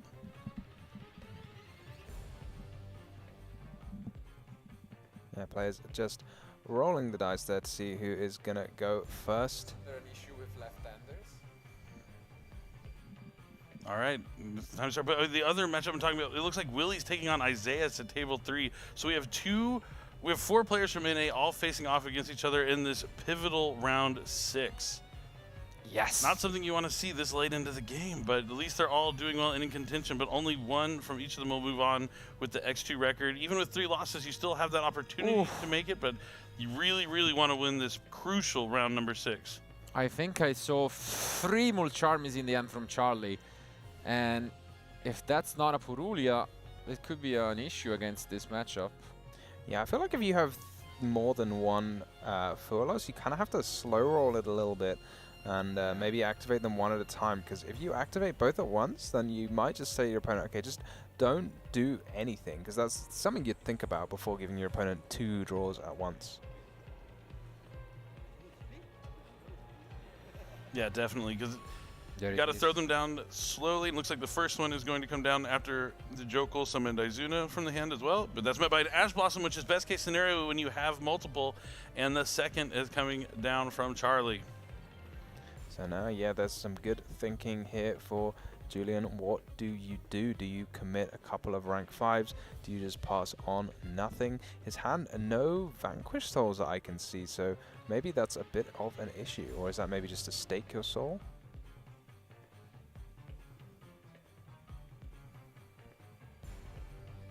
All right, Charlie's going to at least get 1 draw here as Julian Xyz summons into K9 Ripper.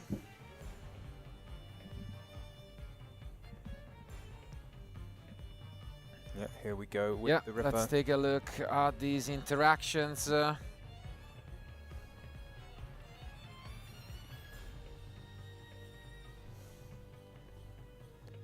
And as you can see, we are gonna resolve, and also like what's really interesting about Julian deck is that he's playing a super high count of K9 cards. So let's see if we are gonna just be able to use full advantage of this engine. And let's go back to us in the meantime. So I mean, the game has just started, and obviously, as we can see, you're gonna have a full-on mirror match of K9 cards. There was just some clarification with the judges, so we're gonna have to kill just a few minutes of time while we go back to the match. And I mean, a lot of differences, we have to say, and in the players' decks, but assumingly play can immediately resume. So this Reaper is about to resolve, and let's see if we do have... yeah, I see it on top of the deck. The force release is in the main deck. So we're playing the full-on engine with the werewolf in the extra deck. And this helps out a lot going first. Yeah, so that forced release gonna go face down after you have searched a card, because Charlie has used a card from the hand this turn. But will it be enough? Stake Assault gonna summon another monster from the deck. Charlie gonna get even more draws. Yep. It's a real tricky question as to how much you're supposed to give your opponent under full loss, but in this case, Julian deciding that resolving a couple of Vanquish Soul effects more important than keeping Charlie's hand small. And it kind of makes sense when you have a Stake Your Soul, because it's going to get you just so much advantage for only a couple of draws. Yeah, and I think especially the Snow Devil is such an important card in the mirror match to set up and have a full-on, you know, field clearing effect later on. We had seen him at the European Championship, obviously without the K9 cards, and I think it's absolutely great. Yeah, it is one of those matchups where Snow Devil is very important, because Vanquish Soul very good at sort of tagging out, so every time you can clear the field, you're going to be very happy. That one of each attribute. Julian got a very healthy hand size there, very happy here. You can, you are obviously going to have to return the monster for the Mad Love from your hand, from the field to the hand. It's still on the field at the end of the turn. because of Stake Your Soul, but you can, I think, use the field spell first, if that's what you want to do. Julian here, kind of playing fast and loose, giving Charlie quite a few draws here by making the rock. Is he going to summon once more from the deck?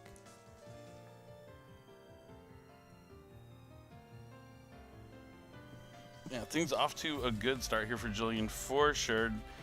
Hopefully the cards that Charlie are drawing are going to be something useful. He's going to have a huge impact here if he's going to want to get back into this game. Oof, and we've seen it beautiful, but we do have the Ripper. Do we have another way to negate it? Not quite. So, not as exciting as we might have thought. Just trying to get rid, I guess, of this end interaction so that maybe we can use our own Ollisu later on.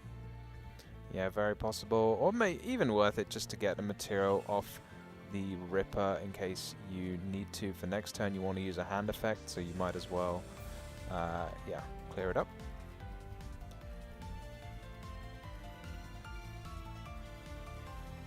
Julian got so many cards in hand, but the same for Charlie, so this is going to be a game that truly gets out of control here. It's really one of the most interesting gameplay interactions at the moment in the game with the Fool Us. How many cards you give your opponent, how much is it worth it? It makes you think very carefully. You're not just following that combo you've practiced 100 times. You need to say, okay, what's my hand? How can I organize things to give my opponent the fewest number of cards possible?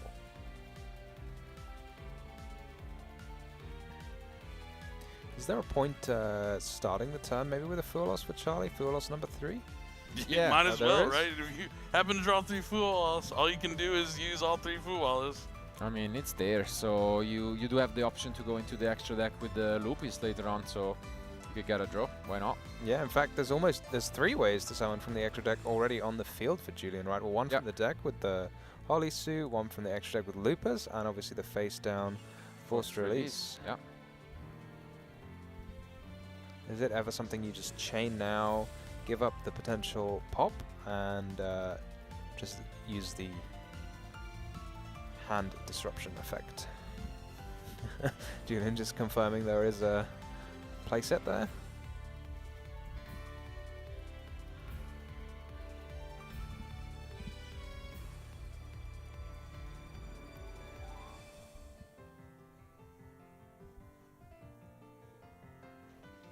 And yeah, there goes the Forced Release right away. First time we see it maybe on the Werewolf. Last time it was on, you know, the less popular target. Is it going to be the Werewolf? Yes, it is.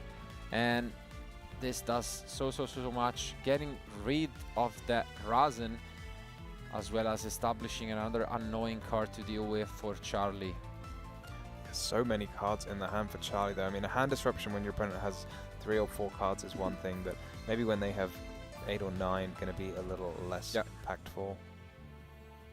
Could still keep this Holisu at bay though, if that's the next move for Charlie.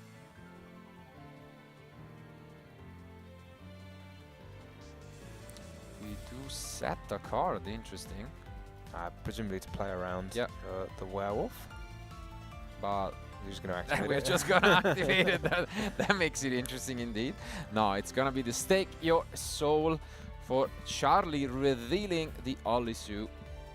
Yeah, one of the things that comes up actually is when people set cards to play around Werewolf, then you can go ahead and summon a Caesar Vallius and pop the set card. So maybe there's mind games, maybe Charlie's just setting it because it's important, but maybe he's setting it to see if he can prompt Julian to invest his Caesar Vallius pop into that face down card. Because you're kind of saying to your opponent, I don't want you to see this card, it's really important, I really want to keep it. So maybe that might just trick him. So I'm wondering what spell is it you're setting? Like, Stake Your Soul is important, Pot of Extravagance is important, but like, what are the other spell cards that you really need in the deck?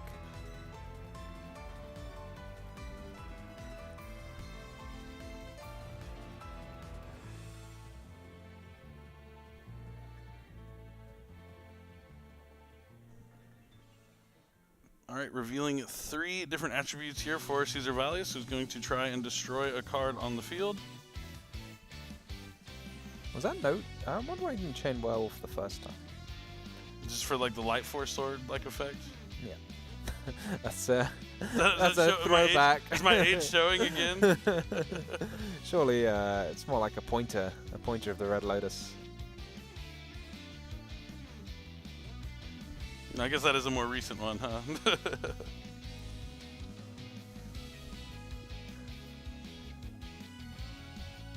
What's going on here? Charlie just kind of showed his hand very briefly. Why did he just show his hand? Like, surely you're resolving it. Maybe Julian's going to do something else. He hasn't said he wants to fully resolve the werewolf yet.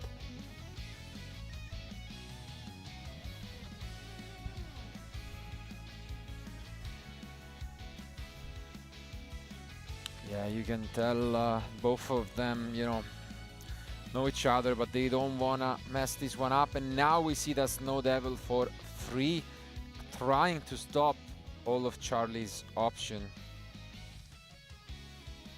Yeah, this is the power of a non-targeting destruction here, because it forces Julian to, use a bunch of cards, maybe much earlier than he might otherwise want to.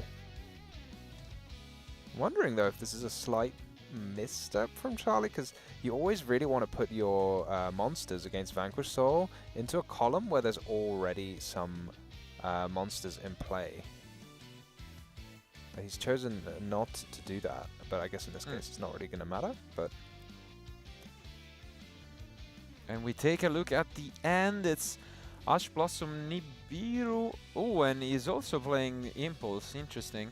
So the Rescue Ace cards, yeah. So what are we going to take? Maybe it's the Holisu, maybe it's the Joker.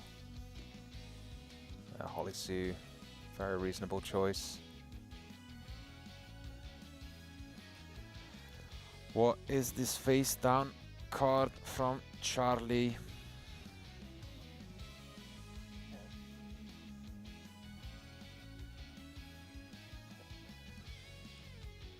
Is there maybe a case for K9 or something like that? But I'm trying to think what else it could be. I can't imagine that many players play talents in the deck. And you obviously can't set a Pot of Extravagance. Okay, it's gonna be its own copy of a case for K9. It was so shiny it took me a minute to to recognize it. Oh, yeah, it's a good one. We've seen quite a lot of interactions. So, let's see. I guess we did have Jokul in hand, right? So we can get Izuna. Yeah.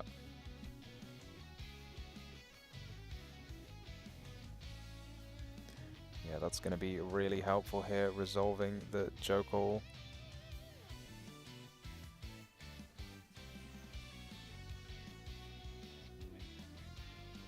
Julian's still got a pile of cards himself, but how is he going to make best use of them? You can always just take a monster now with the Holisu if you want to. And maybe you just wait until a Ripper or something comes into play.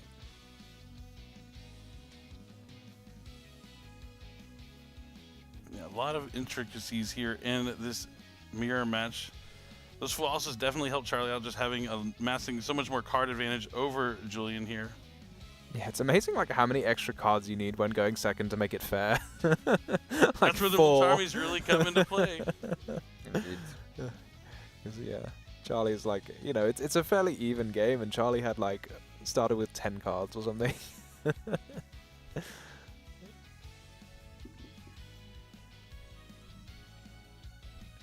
Is it time? Maybe a Valon, maybe a Nash Knight, all sorts of options.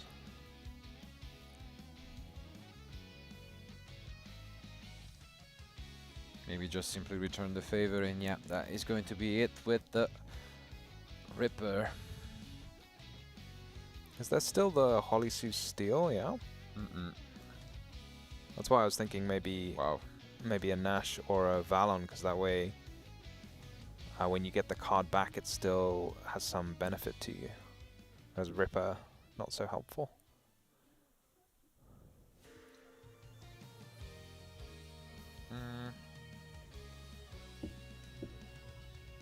Not sure what we are.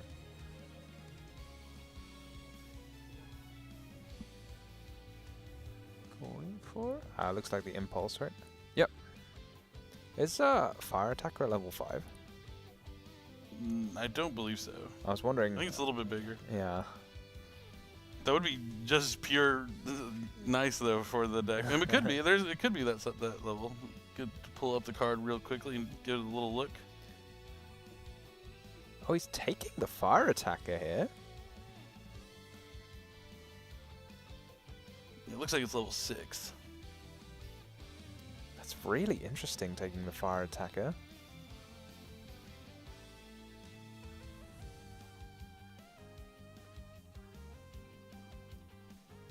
God, it's such a complicated game. Yeah, indeed. But definitely both these players are well practiced. I mean, this is definitely a matchup that you would want to know really well going into the World Championship. Expected to be the most dominant deck of the weekend, but while it was the most popular, hasn't really got a lot of success. But I mean, both these players with 2 losses, winning here is crucial for both of them. Now Charlie's going to activate Izuna, no effect to send from the deck to the graveyard. He just had to ash his own Fire Attacker. That's pretty funny.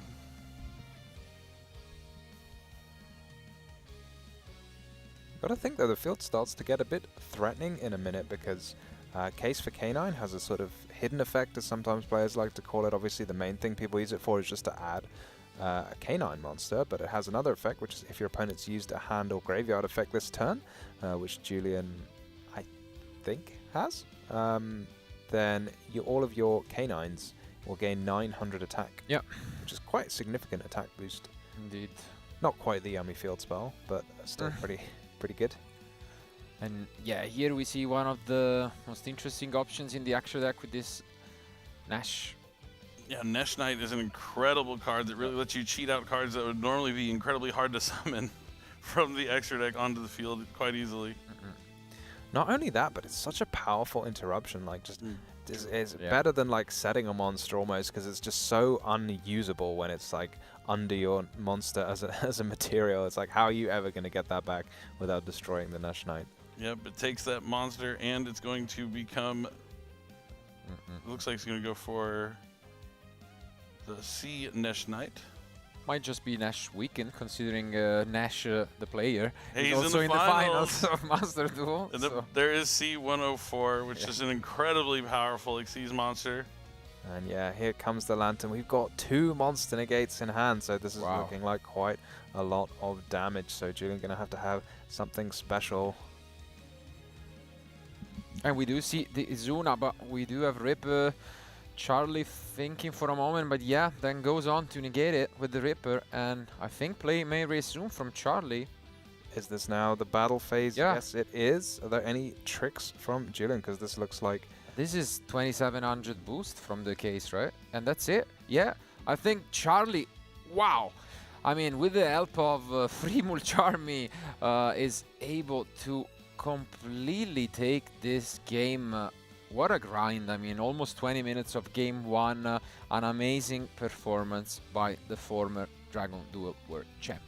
Yeah, definitely. I mean, both players playing, as quickly as they could, but really those flawlesses came in clutch. If he just had one, that Ash Blossom from Julian would have really, slowed him down. But having that second one on top of that, you see a smile there from Charlie. Probably feels good after losing the die roll in the mirror match. That can sometimes be quite devastating, right? Because the first player can kind of get everything going. But Vanquish Soul is definitely one of those decks where you can draw multiple kinds of monsters from your hand to fight back during your opponent's first turn, even in some cases. Yeah, Julian probably going to have to... Again, a bit of a head scratcher there, because Charlie played the Fuvalos and he gave him a bunch of cards, and then it wasn't quite enough. But it's hard to say, like, maybe I wasn't supposed to do that. It wasn't like Charlie did anything weird. It's not like the other games where we've seen, oh, okay, here's a Dark Ruler and Caught by the Grave or something just to completely destroy a field. It was like Charlie was just playing his kind of normal Vanquish Soul K9 deck. He had all the reasonable starters, but when you give your opponent so many cards, you think they're going to have that. So maybe this just isn't the strategy. Maybe you just can't afford to give your opponent so many cards. Yeah, I totally agree with you that on the one end, it's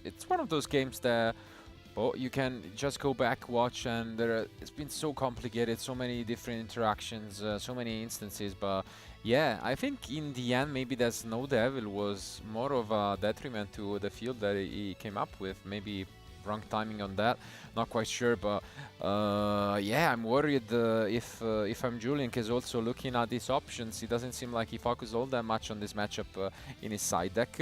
We'll see what he wants to go for, and I mean, he has beaten one previously, because all the way back in round 1, he was the one who defeated Lorenzo Muselli, as mentioned, the only loss up until now, and we'll see. So I think Charlie is confident as always, and as you can see, they are pretty much done with their side decks. So without keep you guys posted, I think we can just go back into action for game 2.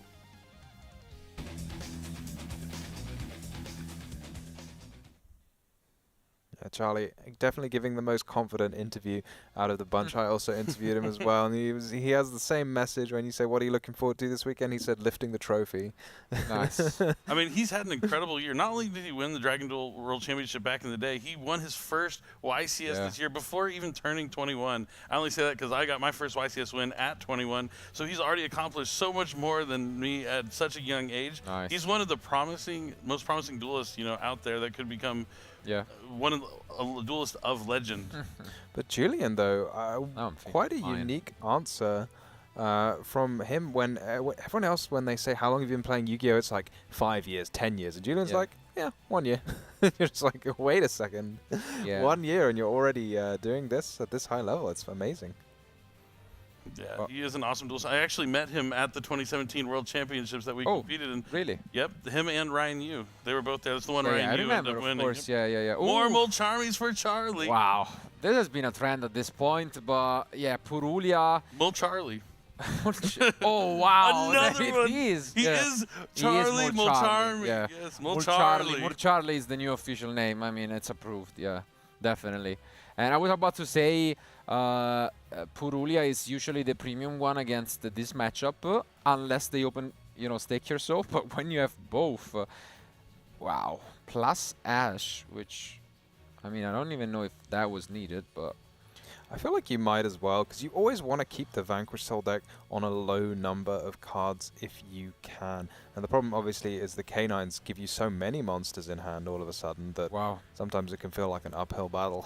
But we are going still strong from Julian, who could already stop, but not quite decide. I mean, as you have mentioned, Tom, in game 1 he tried a strategy giving Charlie a card and just ending up on a strong field.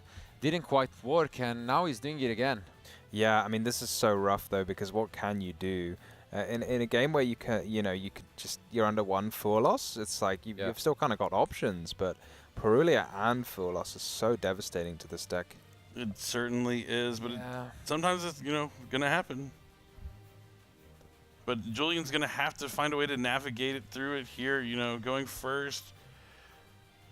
He has, if he loses this game, he's still not, even with 3 losses, you still have that opportunity to make top 8, but it's gonna be up to the tiebreakers, really. Yeah. But I think this might be it. I would be shocked if we push, more outside of adding back, this Razen. I feel like this is already okay, and yeah, I think maybe Julian agrees, and yeah, just sets 1 and passes back to Charlie, who is gonna, be quite happy with the amount of Mulcharmies opened, a lot of, options in his hand at the moment. Wow, look at it. So many cards in hand. And throws into another one.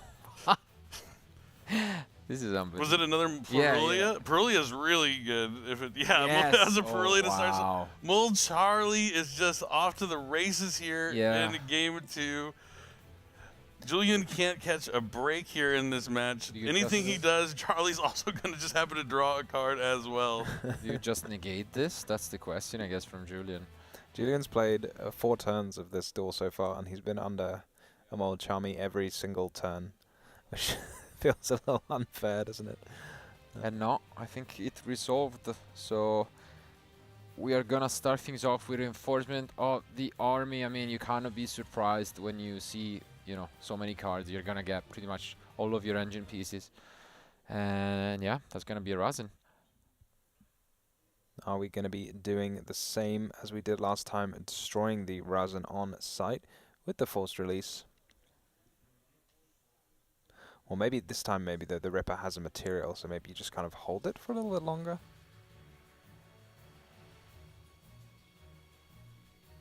Let's see. It's gonna be normal summon in the same column as that Ripper. And no, yeah, same exact thing as game 1. We've played this game before. Yeah.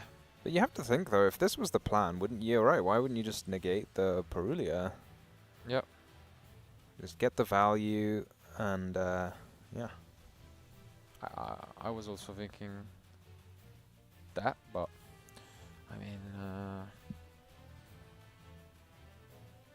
I'm sure Julian has done this plenty of times before, and he's just gonna try to hang in there. But Charlie just seems like he has so much available to him. I can say, you know, that stake your soul to just push even more. And he's gonna grab the heavy burger. Interesting pick, yeah. That's always a worrying sign when you're trying to add something that's maybe not the best. You think, does that mean you Yeah. have all the good cards already in your hand? Absolutely. Is there already a Holly Sue? Yeah, there goes the heavy burger, maybe into Medlov. And I don't even think there is any interaction in Julian's hand. I think it's full on engine. Maybe, you know, of course you can use some canines if they are there, if Izuna in particular and Lupis are there, but yeah, you're just gonna werewolf. And what is in there? Double Joylong burger. Ooh, both targets though for the impulse. That's a bit unfortunate, I guess, but Well, that hand is rough as well. yeah. You only got the one dark, so you just take that away. All these fires. Yeah, it's 4 fires pretty much. And If you just pop this on site, does it not? Yeah. Ooh, that was not known. But surely this must have been chained to the Mad Love search. There's no way you wait, because now the Mad Love can reveal something and start summoning Geolongs. Oh, but there's no darks to reveal. Okay. Yeah, it doesn't matter. Wow. What a turn of events, yeah. I mean, we saw this coming. We kind of saw how game 1 played out, and it's playing out here very similar in game number 2. I think we're done, because what can you even do? Do you have any? Like, we have, what was it? Double Giant Impulse and the other... Yeah, it's a pass. Well, the burger comes back to the hand at least. Yeah, yeah. But the hand was just so much wonkier for Charlie. True, Definitely. True. Like 4 fires. Wow. So in the end, Julian this time around manages to stop Charlie, even though the 3 Mulcharmies were still there for the former champion. And now he knows he's pretty much not really fearing anything. Like, there is only the impulse, and it can only summon from deck, so that's it. Yeah, it actually does look like Julian is going to take this game. Maybe Charlie's going to consider conceding, and yeah, he's picking it up right now, Yeah, throwing that's it. in the flag, and we're Smart. going to a game at number 3 with still 20 minutes on the clock here. Yeah, smart recognition by Charlie. No need to waste any time. He's not winning that game. Might as well save it and not risk a double loss. But congrats to Julien. He somehow hang in there. I mean, I can't feel like, you just faced 6 Mulcharmies in a couple of turns, and somehow you're still there. And maybe you want to return the favor now that you are going second for the first time in this match. Yeah, we'll have to see how many Mulcharmies come out. Very smart of him not to give anything to Charlie with the other Mulcharmy. He could have summoned a couple of times from the hand. He could have summoned with the rock. He could have summoned with the trap, but he decided not to. Just say, okay, your hand, it's got nothing in it now once I take away the critical piece, so that's going to be that. No, absolutely. And now we're going to see what happens when Charlie goes first. Yeah. He needs to not be Mulcharmy. I was about to say, He can still draw Perulia, just kind of hedge his bets there, but he doesn't want to draw as many as he's been drawing here in game number 3. No, definitely. Charlie is not really the thing to do when you go first, and he might just take out every single one of them. It's always interesting to see how this duelist approach the side deck for going, first, especially in the mirror match. I feel like we've seen cards like just Phantasmai for that rock, but there isn't really anything that shines, also because the deck has to rely on monsters. You need those attributes. You can't really side heavily into spell and traps. Yeah, for sure. It feels like there's not that many fantastic options. One card I have seen recently that is very funny is I can't even remember the name. It's something Mayhem for Hire or something like that, where both players have to reveal their hands, so it stops the Vanquished Soul player from using anything, which is a very funny interaction, but it's not really something you want to necessarily do in the mirror match. One way I've seen the mirror match go a lot is going first. You just get so much advantage, and you get to set your Snow Devil, and that seems to be enough a lot of the time, but that doesn't always work if your opponent opens with the Holly Sue as well. Yeah, I mean, we saw the Snow Devil really cleaning things up there for Julian in game 2 to really push things to a game number 3. I mean, also you have to hope that your opponent, in Charlie in this case, doesn't draw anything to play past that point, which he didn't, losing the card out of the hand thanks to that werewolf. Anyway, I think so, as we can see, only one of them will advance with the next 2 record, keeping their chances extremely alive to walk into round 7 and possibly have that win and in. Let's find out where it is going to be Charlie or Julian. Let's go to game 3.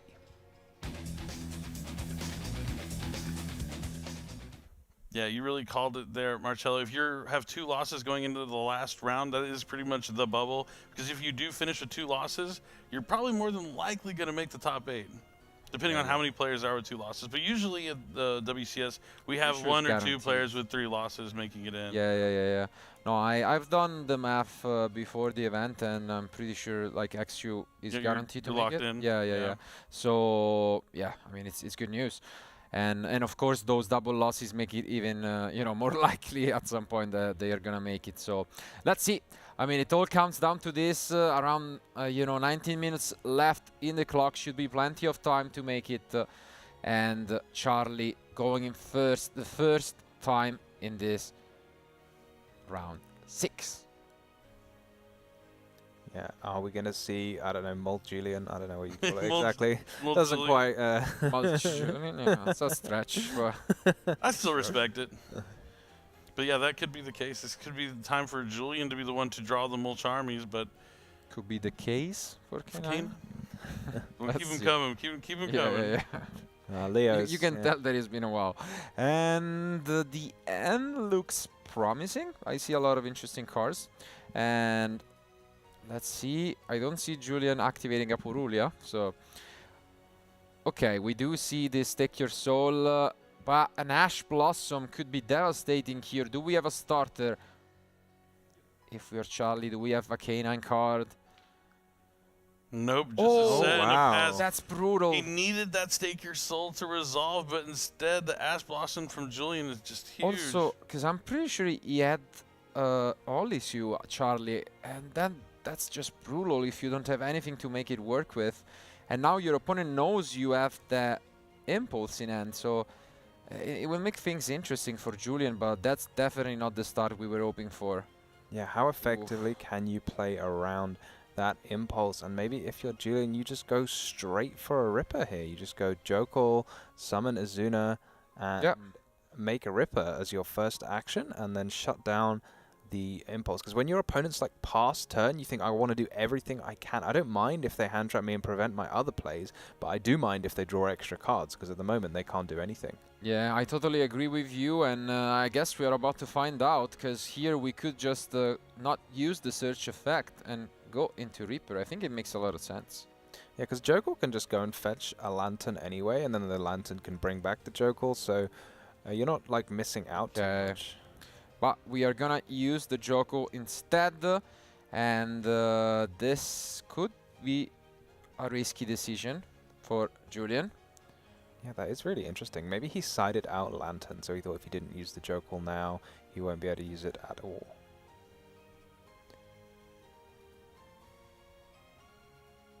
It seems like a reasonable thing to do going second, maybe. Yeah, this means that Charlie is gonna now access 2 fresh new cards, as well as then discarding one to the graveyard. But on the other end, this allows now the Izuna to be special summoned, and as well as the Lupus.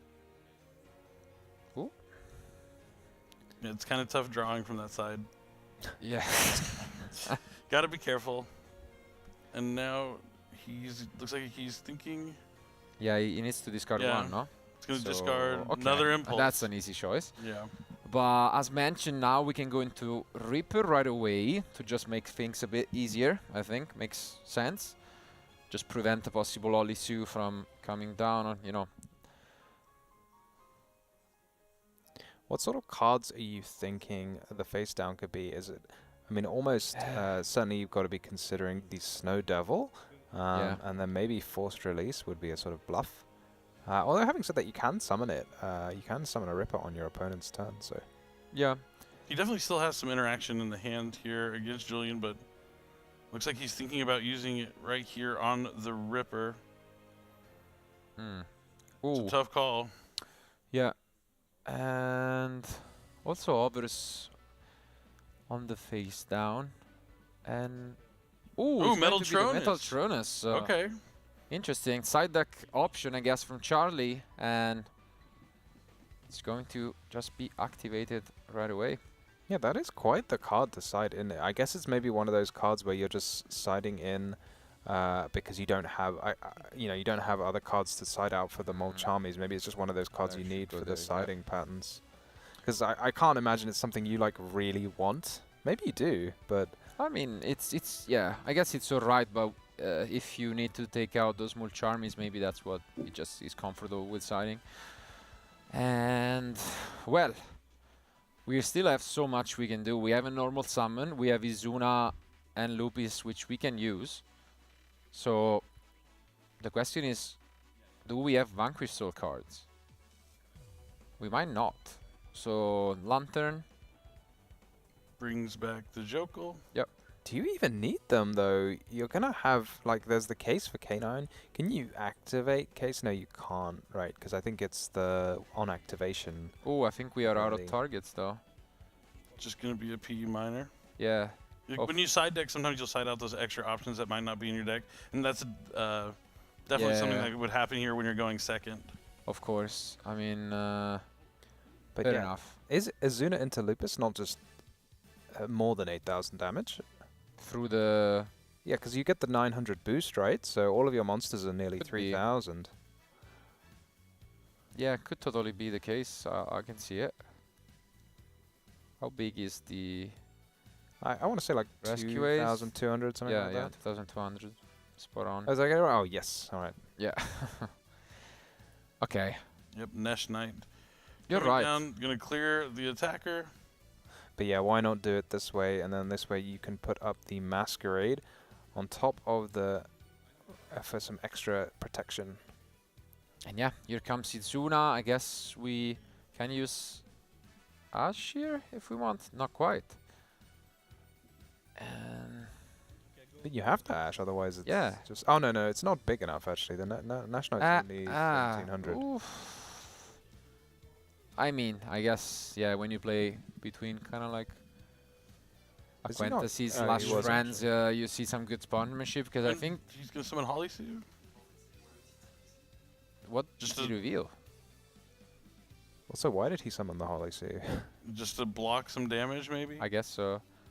Yeah, but you summon Holisu just to block damage, that's almost like conceding. It's not the position you want to be in, that's for sure. What was the card in hand? Did you pick it up? Like, revealed? I think it was another Holisu. Okay. Wow. But like, yeah, I mean, you I can't just give up the card. What happened to his Staker? Oh no, the Staker still got stopped, that's right. Yeah. It's in the graveyard. No, but I mean, I can imagine just opening your hand, maybe looking at, you know, Olisu right away, and then heartbreaking when you find out you can't do anything with it.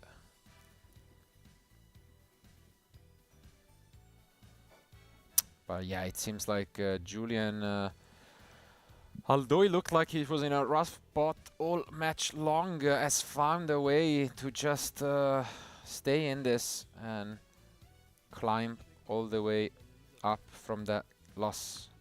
Yeah, it looks like Julian is going to be the one that is going to move on with only 2 losses going into the last round.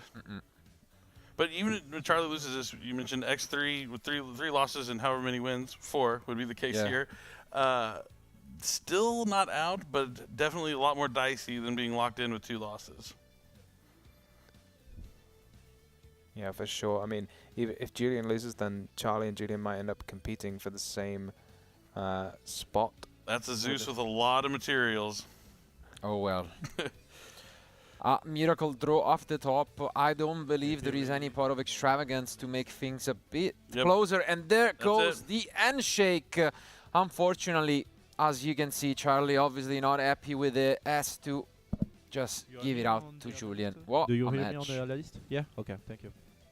Yeah, here we go. We're seeing the different kind of lineups of the deck. We see Charlie playing those Rescue Ace monsters, and Julian, it looked like playing a bit more of a heavier K9 engine. So if you were going to enter the tournament, do you think you'd rather have more K9s, or do you think you'd rather have those Rescue Ace monsters? I mean, it's tough because if you're expecting a lot of yummy decks, the kind of a deck that's really notorious for not playing into those K9 cards, but you know, you do see Julian there proud of the win. I love those victory poses. They're so awesome. Yeah. But yeah, if you're expecting a lot of yummy, you might want to stay away from playing more of a heavy K9 package. But so far today, it seemed like that has been the better result because we also had one of the other players on earlier using the Rescue Ace cards as well, and didn't look like it worked out very well for him.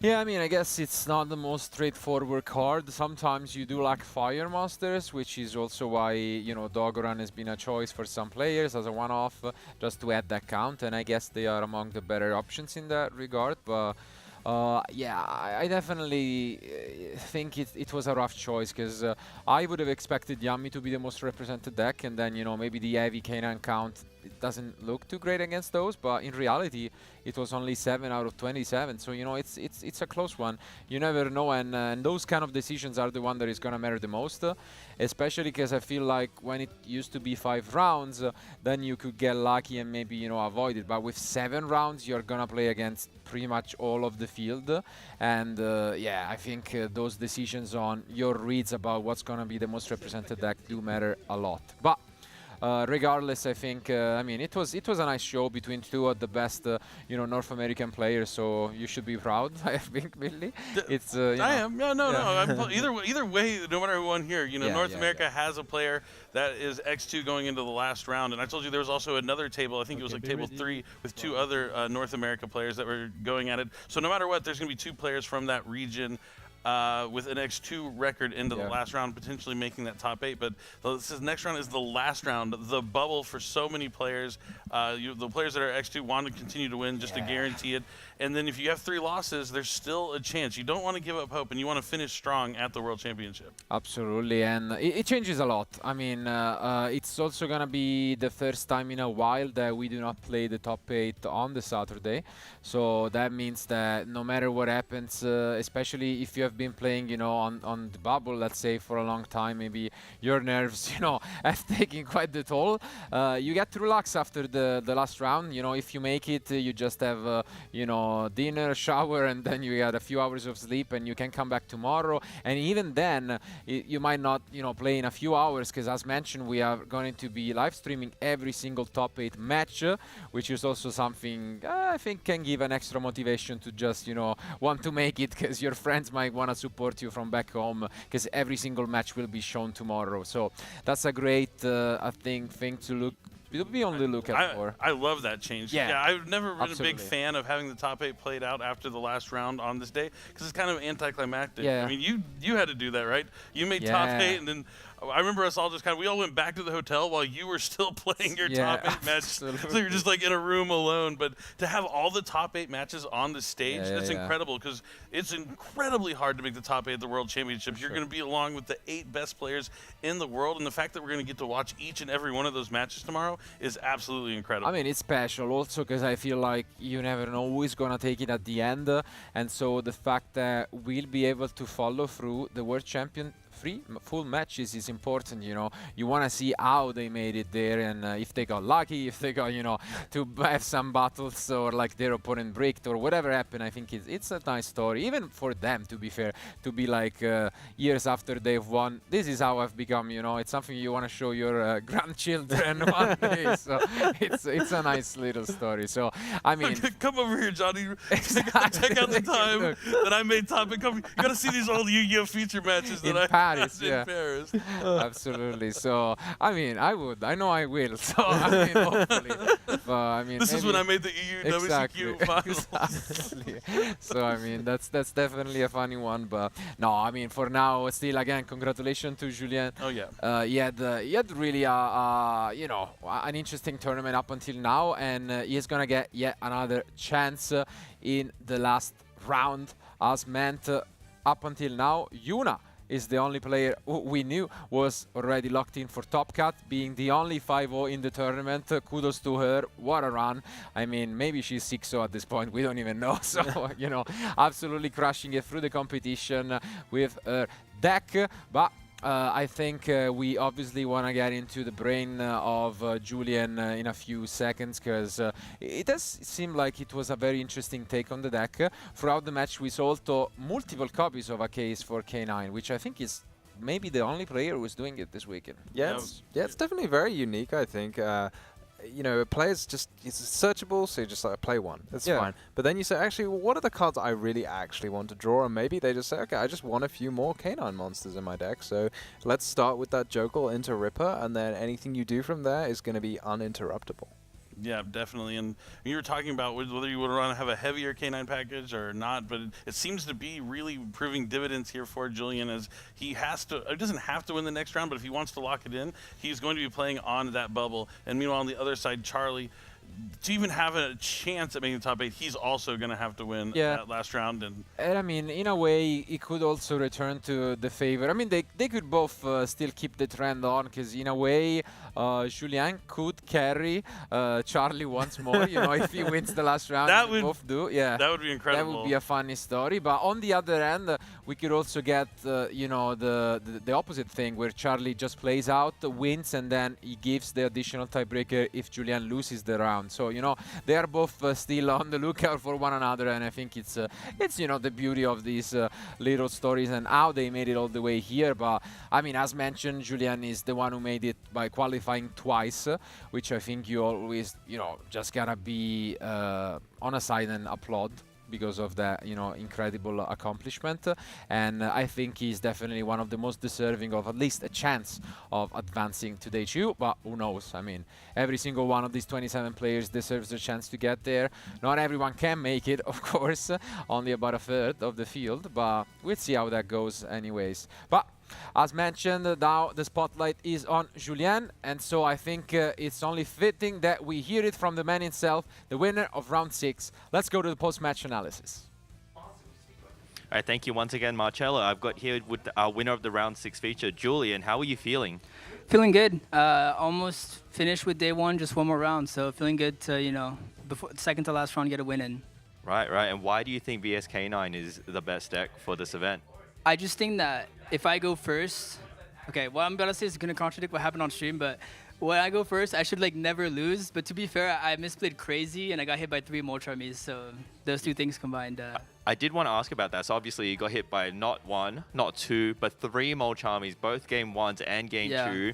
What's your thought process on navigating those hands? Like you had a different approach both games, one where you went a bit more aggressive and one where you went a bit more, I guess, passive. What's your thought process? So game 1, my game plan was to just set up the Ripper. It's like, game 1, I wanted to set up Ripper and Trap, right? That's also what I wanted to do game 2, but game 2, I hard opened the Trap. So I just needed to get the attributes to my hand. I didn't actually need to, you know, go through all the Vanquishal cards. Also, game 1, I ashed a Molcharmy, so I was only actually under 1, whereas game 2, I was under Perulia and Fua, so no matter where I summoned from, like, I had to give him draws. Yeah, and we'll take a look at game 2, a clip where you used your Werewolf effect to take a look at his hand when you were resolving a card. At this point, how confident were you that the match was over? What was your thought process? 100%. So here, he went Stake Your Soul for Borger, right? Sorry, Reveal Borger. So he's getting Mad Love. He has no other lines of play because he can't even summon his Jiaolong from the hand because he can't reveal for the Mad Love. So all I have to do is pop the pop the Mad Love. The field spell will never be able to target anything. I have to just not summon off my trap, not give him a draw, not give him a chance, and then I win 100%. That's why I hit the Dark. So if I don't hit the Dark, he can go reveal Dark, like lower my guy's defense, and then summon Jiaolong and go crazy from there. Exactly, and that's what the casters picked up. By locking him from his Dark Monster, he doesn't really have any further plays. Our second clip is from Game 3. You only had an Ash Blossom as a form of interaction in this game. Tell me the thoughts in your process. Were you like, it's so over? Or Ash and a prayer. So the thing, when he starts to take your Soul Reveal Fire like that, it means two things. It means his hand is the nuts, like the best hand possible. That usually if you have K9 cards and Vanquish Soul cards, you will bait with your Vanquish Soul cards if you have more ways to Vanquish Soul later. But I'm like, I have to Ash this, otherwise like I just lose. So I Ash it and it went through. As my only hand trap, sorry. There was no other play for me, Yeah, and we'll roll the third clip while we have a chat. So the third clip is essentially the last turn of the match where you're just closing off the game. I just want to ask, you've obviously played for a year. Everyone else who's been on stream as well, I played 5-10 years. With being relatively inexperienced, what advice could you give other people who are aspiring to be here? Honestly, all I can say is like, put in the work. Like that's honestly the best thing to do. Like I play a lot of Yu-Gi-Oh! And that's how I just keep getting better and try to make as little mistakes as possible. At the end of the day, Yu-Gi-Oh! Is a game of like misplaying less than your opponent, right? Like game 1, I'm supposed to never lose, but I misplayed more than Charlie, so I lost that one. How do you pick yourself up after realizing you've made misplays? The most important thing to do is like not, like just the opposite, not put yourself down, because the whole time I was like trying really hard because in my head I was like, you misplayed, and it's like so hard. But at the same time, you're like, come on, there's still 2 more games after this, and just gotta go from there. Yeah, and I guess the job's still not done yet. You are on a 4-2 record. That, while is impressive, if you lose, you're potentially losing your spot in the top 8. Are you nervous going into the last round? I'm a little nervous, but at the same time, like I've done this a million times before. You know, last round on the bubble. I'll do my best. Yeah, and we wish you the best of luck. I know Thank the you. players are they're itching to play the last round, arguably the most important round for a huge portion of the players who are on the bubble with you. So we wish you the best of luck. Congratulations with this round, and we might see you again soon. Yeah, thank you.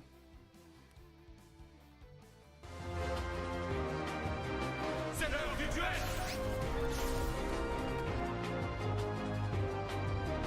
Je ne vais pas m'arrêter en si bon chemin.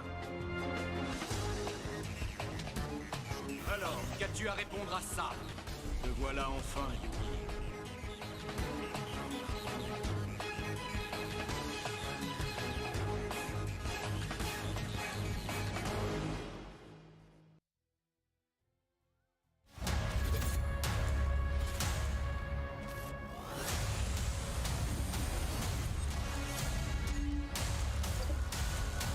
Made for the best. Made for who you can be.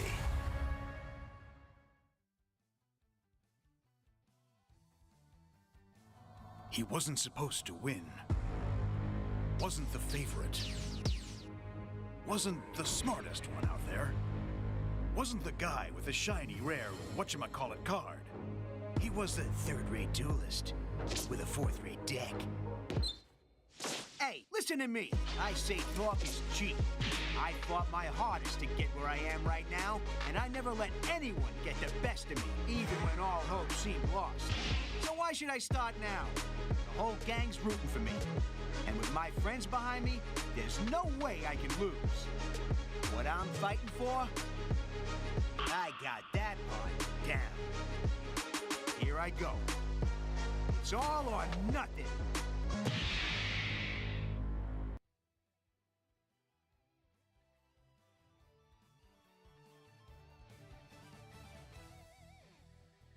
So, what's inside this thing? Come on, Joey needs a new pair of shoes. The moment of truth. Whoa! Get a load of that thing, guys! Now there's something you don't see every day. Check this out! Red Eyes Black Dragon! I'm talking Red Eyes Black Dragon, folks. It's your move. Nike Air Max 95.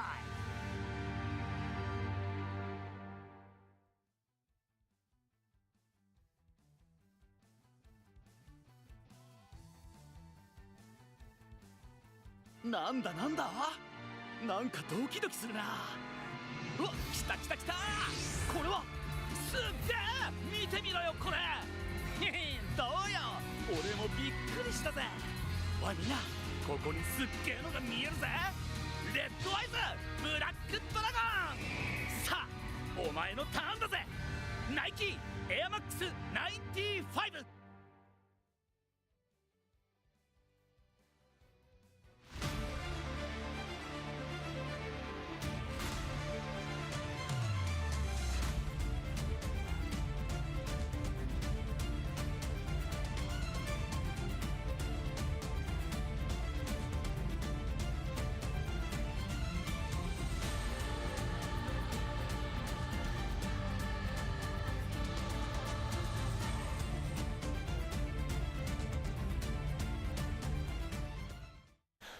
Welcome back to the coverage of the TCG World Championship 2025 live from Paris. It's all come down to this. One more round of Swiss to claim who will be the top 8 duelist advancing to Sunday. Duelist advance? All right, yeah, I like it. I can get behind that. Absolutely. I can get behind that. And I mean, that's gonna be definitely, I mean, an amazing one last round. We are gonna have a lot of matches, deciders as mentioned, because as we have said plenty of times throughout, X2 is that magic number that just guarantees you making it to the top cut, but we could still have a third back-to-back for free world champion, who knows? I mean, yeah, only time can tell. Definitely. I'm just excited. I can't believe we're already here in round number 7. It felt like the day just started. I mean, that's what happens when you're watching incredible players playing some incredible duels. It just, time flies, but we're moments away from finding out who our top 8 is going to be. Yeah, but we still have a few players kind of locked in already. A couple of Europeans. Yeah. So me and Marcello can be... Indeed. I mean, yeah, absolutely proud of what our duelists are accomplishing. But I mean, we hopefully will be able to show you guys what are the standings before this last round. But spoilers, of course, as mentioned, Yuna was already locked in on a 5-0, and I believe she has lost her first match, going down to a 5-1 score. Not that it mattered all that much. I'm sure she also relaxed a bit after winning that 5th round. But both, as you've mentioned, Tom, the Europeans in contention, Rosalie and Tom, made it to a 5-winning record as well. So with a 5-1 score, they are both locked in. And here is Rosalie on table 1, as you can see here, for the last round. Unbelievable performance, especially because we have not mentioned yet what deck she's on, and I'm not gonna do it yet. Hopefully, I mean, we're guaranteed to seeing her tomorrow, so we'll see what she has in store for us. But on the other end, Tom has made Lunalight in top 8. That's incredible. If you'd have told me before the tournament, I would have been like, that sounds awesome, but I don't believe you because, I mean, I've been playing, maybe I'm doing something wrong. It can be tough, but it's all about the right meta reads, right? If you're not expecting a lot of Droll and Lockbirds and stuff like that, and you can potentially catch people off guard because they're so focused on those Justice Hunters deck and stuff like Malice, then you kind of just sneak right in there with Lunalights, and that's what happened to seem to be the case here this weekend. Absolutely, but on the other hand, speaking of interesting decks, I can tell you guys that also Dino managed to advance to an X2 record, so he will play it out for a top cut spot with that White Forest deck all the way, you know, to the last round of Swiss, where he will be playing against Shane, Tai and his Vanquish All K9 deck. But that will be the backup future match for this round. Instead, we'll go see Willie. Willie! Any of you got to the NAWCQ? He was a fan favorite. Yeah. People loved him. The crowd cheered for him. And now he has that opportunity to win the final round to make it into top 8. Here it is. As you can see, those 3 players locked in, all from the European region. But then a lot of X2s all the way down to 10th place with Shane, Julian, of course, that we see. Johannes also made it. He was 0-2 at the event, and he has won 4 in a row with the Lunalight deck as well. That's unbelievable. I mean, what a run. And he is going to be the players that we feature here for the last round, deservingly so. So we could have 2 Lunalights out of 2 in the top 8. That's unbelievable. That's a 100% conversion rate. Indeed. Which is difficult. That's absolutely amazing. And as mentioned, then we have Sebastian, Dino, and Willie, along with obviously Ryohei. And well, Willie has we have briefly touched on before, won't be playing those Orcus cards that are not quite legal for this event, and instead going from, you know, the, I guess, underdog strategy to probably one of the most expected decks, Yummy. Yep, Yummy has been all over the place, especially at the top tables here this weekend. We saw it a lot in our feature matches earlier, but we're going to have to see how many of those Yummy decks are going to make it into top 8. I believe there was 7 in the tournament. Yeah, for sure. And let's hear from Wilfred what he has to say about this weekend.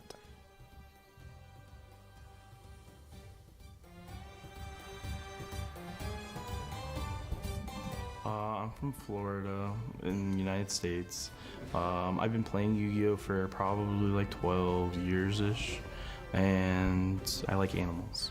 I won the NAWCQ. I played Orcus Fiendsmith.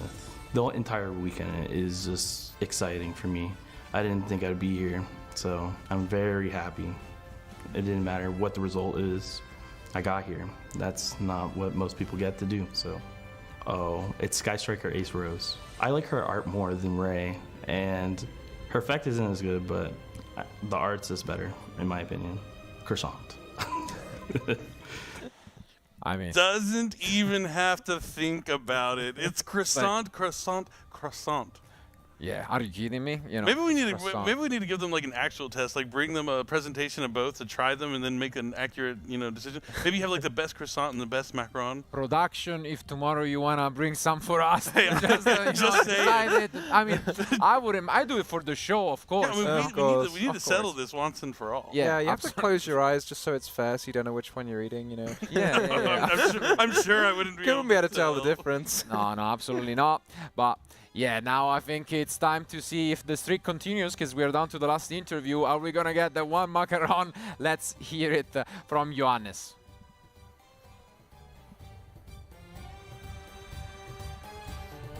My name is Johannes Bauer. I'm from Germany, from the Bavaria region, and I've been playing since 2020, so 5 years. I finished top 4 at Euros. I'm looking forward to meeting people from all around the world I've been talking to online and just having fun. My ace monster is Bestial Magnamut. I just really like the value it provides and the disruption in the back and forth gameplay. I've never tried a macaron, so I would have to say I prefer the croissant.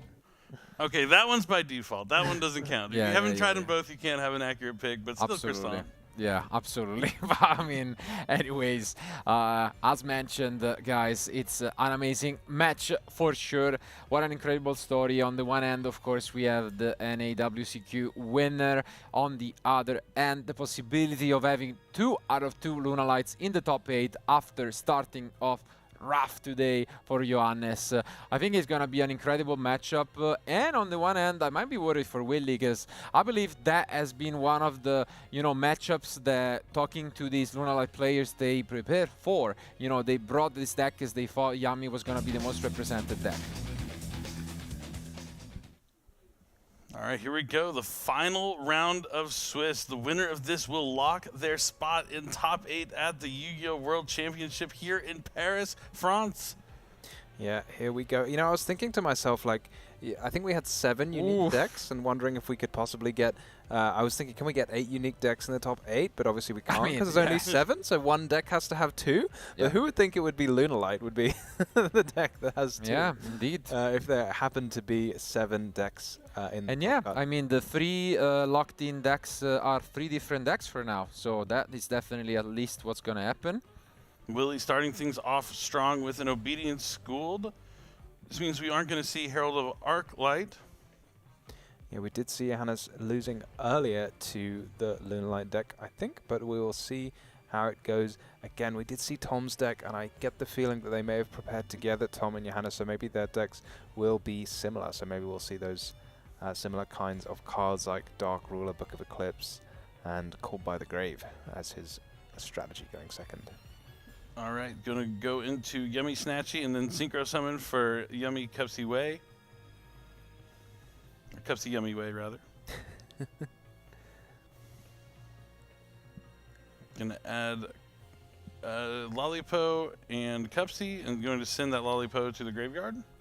Yeah, this is one of the most powerful cards that I've read in a long time, because you know the sort of your synchro, just search 2 and then discard 1, because when you think, oh, discard 1, search 2, you should probably, it'd be more fair if you had to discard 1 first, right? You'd think that's kind of the way it should go, but no, search 2, discard 1. So if you don't need any more yummy cards, it's fine, you can just discard 1 of them. Whereas if you have extra cards in your hand, maybe like a Fool Loss or something, you don't need it, you can just discard that. So you've got so many options with this card. Get some extra yummies in the grave, or get rid of some cards in your hand that aren't so helpful.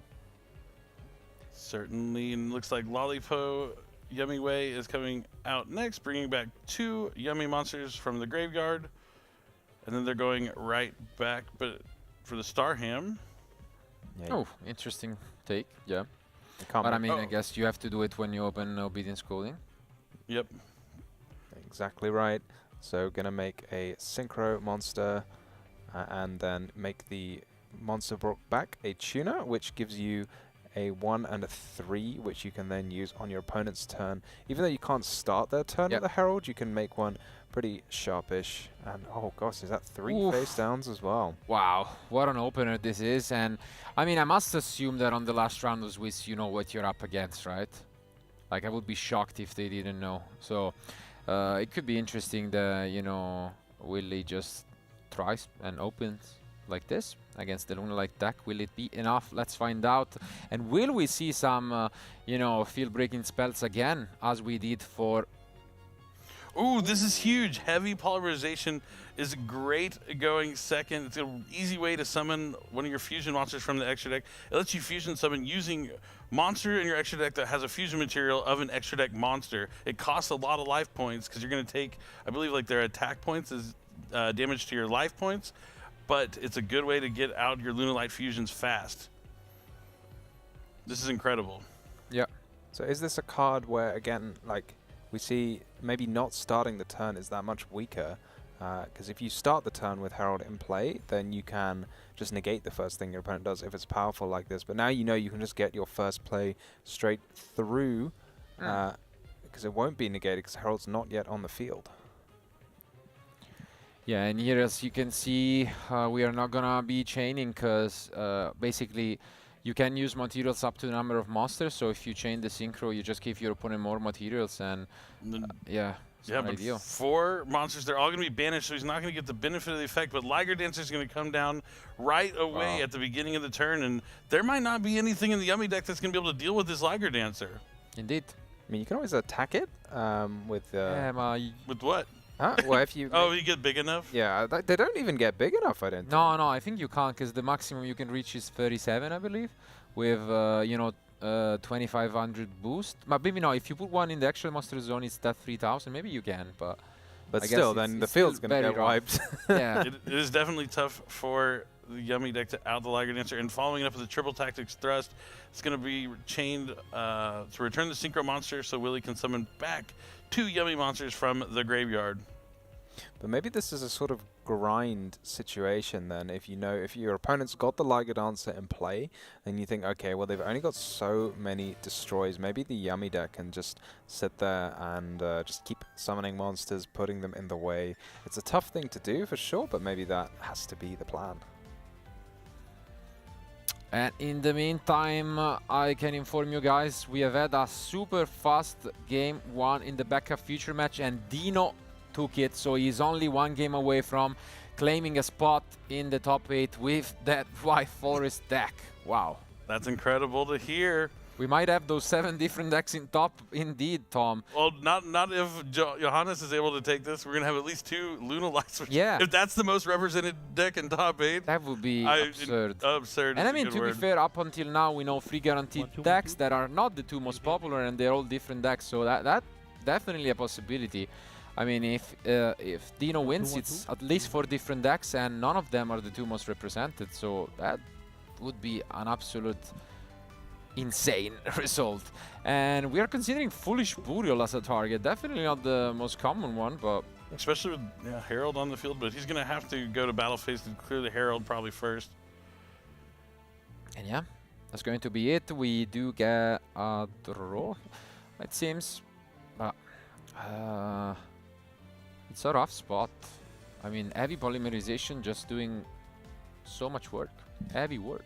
Yeah, you know, it's reminiscent of like someone just activating a Mystic Mine and just saying like, you know, here's all your stuff. Okay, I'm just gonna play this one card. Can you deal with it? No? Okay. Let's go to game 2. Because I don't know what the plan is for Wilfred. I mean, maybe he has a plan. Yeah, you can't activate the Liger Dancer, can you? Because I think it's a cost Centigrave, or is that? Oh no, it's because it's not from, it's from the extra deck. Oh, but the other extra deck monsters got banished. Or does Heavy Polymerization banish the monster? Yeah, I think it banishes the monster. Ah, okay, that's what it is. So he is going to still be able to clear the field here and just need to get a little bit more damage. But you see Johannes only on 500 life points. He's going to need to win this turn before summoning another monster, because Willie would still be able to attack over another monster potentially for a game if Johannes doesn't find a way to win right now. But yeah, as you can see here, completely clearing the field, but we are gonna use the Akruki just to get something back.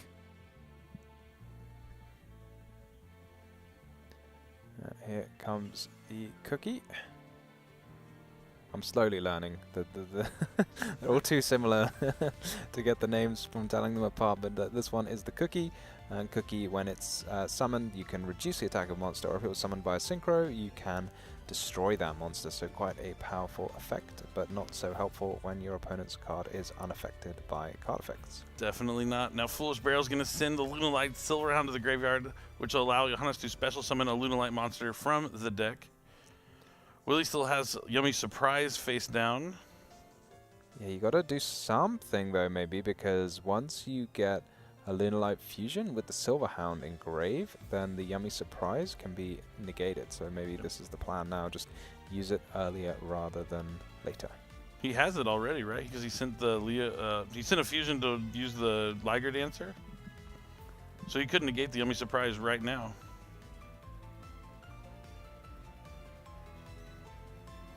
Does Yummy Surprise say use each effect once per turn or activate each effect once per turn?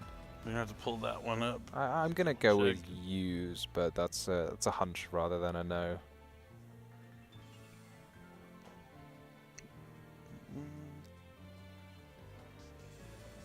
Activate. Oh, it's activate. So if you negate the activation, well, but you can only use each effect of Yummy Surprise once. You can only activate one Yummy Surprise, but use each effect. But to activate. No, you can use as many Yummy Surprises as you want. Activate one of these effects, but you can only use each effect once per turn. Yeah. So he's going to save it and negate the infinite impermanence, it looks like. Okay. We do get the Capsi Yummy way back.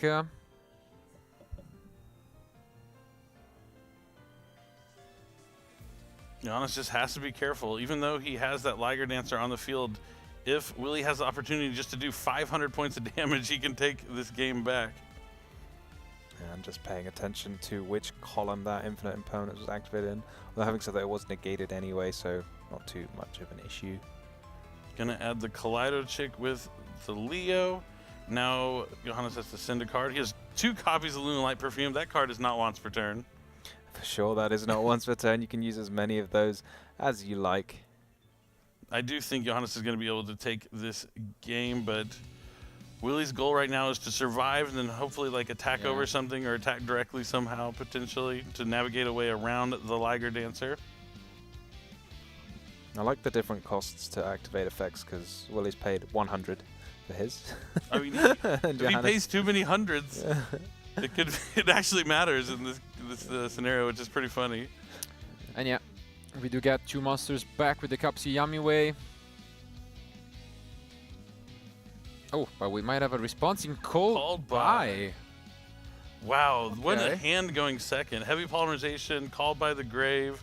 And I think that it's devastating because we cannot access now the Mignon ever, you know, because also next turn it's gonna be blocked off in a way. So unless we have to search it with Capsi, I guess it's gonna be quite tough. Yep. So the Lollipop is going to shuffle back the Perfume, or no, I guess not, and then no, just banishing it because it's summon off. Oh, true. And then the Cookie is going to take down the Kaleido Chick.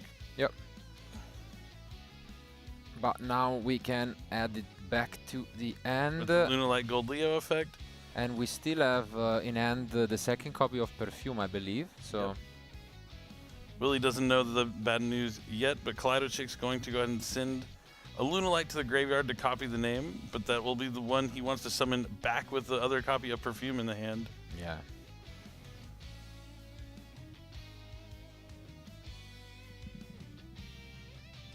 Things are looking pretty good here for Johannes. I mean, I really like to see that we got to see that heavy polymerization. I mean, it's a card that we've seen a lot of side decks for Lunalite, yeah. But opting to include it in the main deck here might be why Johannes is sitting in this position, potentially being able to make top 8. Indeed. Yep. You want to get Yellow Martin into the graveyard? I mean, we've mentioned it, but just the resilience of going 0-2 and then climbing all the way up, potentially winning 5 in a row is incredible from Johannes. It's about the best you can expect after starting 0-2 for sure. But now it looks like he's going to attempt to use the Yellow Martin to try and return the Leo to the hand to special summon it out to the field. He needs to return the monster hand because he's going to need a card in hand to discard to utilize the effect of Perfume to add Lunalite Tiger or Lunalite Wolf from the deck to the hand later on in this turn. And yeah, you got to wonder maybe what is that last card face down for Willie. It's been sat there for a while. Could it be an infinite impermanence? Could it be a dominance purge? You have to kind of rack your brain and go, what did Johannes actually use that would force cards out? Maybe it's another surprise, because oh, it is. Good call, good as call. we learned. You can use multiple in a turn for sure. Oh. So he's going to try and return both of those monsters. Oh, but he targeted the dancer. That's interesting. I'm not sure why you'd target that over the Martin, because doesn't the Martin just get banished if you target it now? I guess. Oh, he wants it in attack mode. Yeah, to win. Mm-hmm. Yeah, that makes sense. Yeah, that's actually potentially quite annoying for him. But does Johannes have a Lunalite monster in the graveyard? No. I didn't think so. Wow, that second yummy surprise was quite surprising here for Johannes. Indeed. I mean, smart play here from Willie. Indeed, a smart play from Willie, and yeah, it's just gonna attack over, and now. Wow. What do you do? I mean, at the same time, does Lygodance have to be fusion summoned? Can you go into? Can you just link it off and then SP? I was bring it back? The same.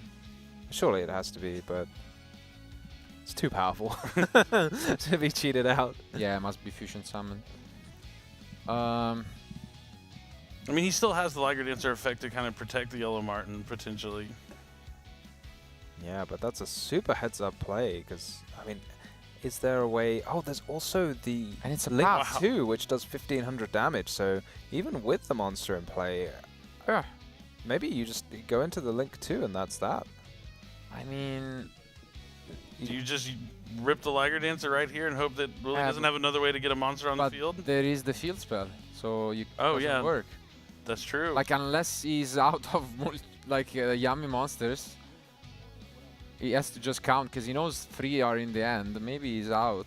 How many? 4? Oh, actually, it's kind of close. Never count Willie out. 2, I learned that 3, at the 4. NAWCQ. Is it 5? 1, 2, 3, 4, 5, 6, 7, 8. There might be just the last one in deck. Or if he has 3 more in hand, it's actually over. Let's see.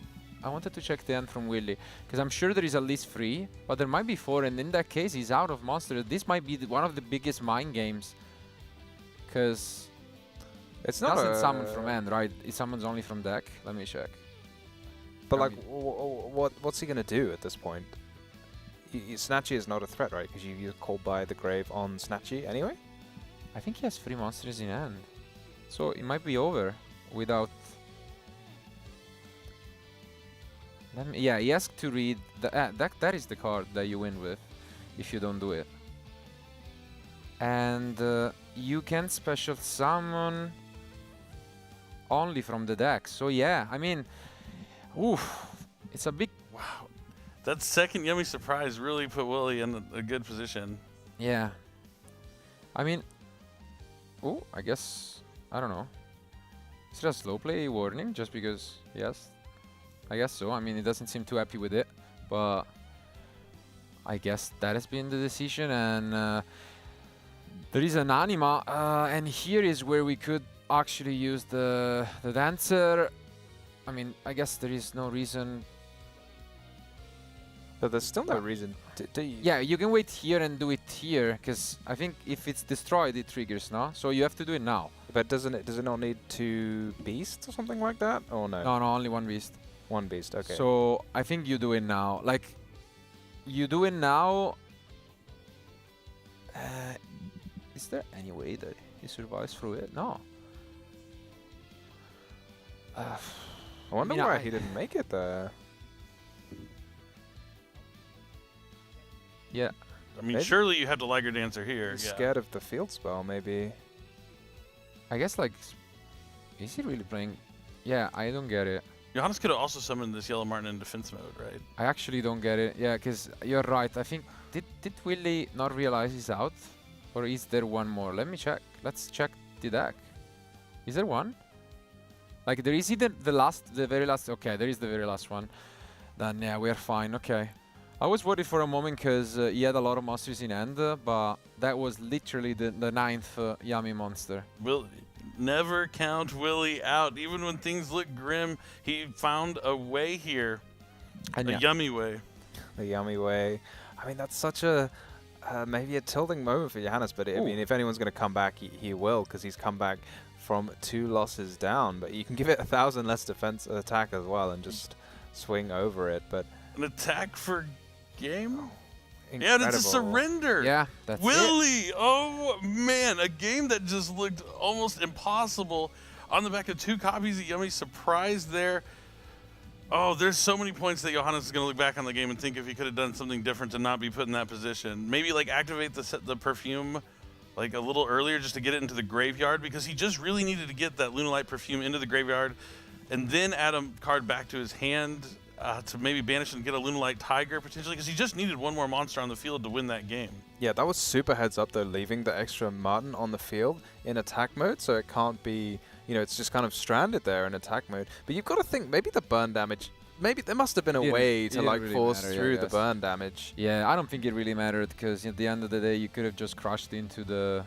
It doesn't have to be destroyed by a card effect. No. It could just be destroyed in the all you can do it. He was on 300 though. Ah, he was on 300. So right. there's quite a lot going on in that game. Yeah, that was complex. Yeah, right. Because I stopped at the beginning of the turn, but then you couldn't crush it.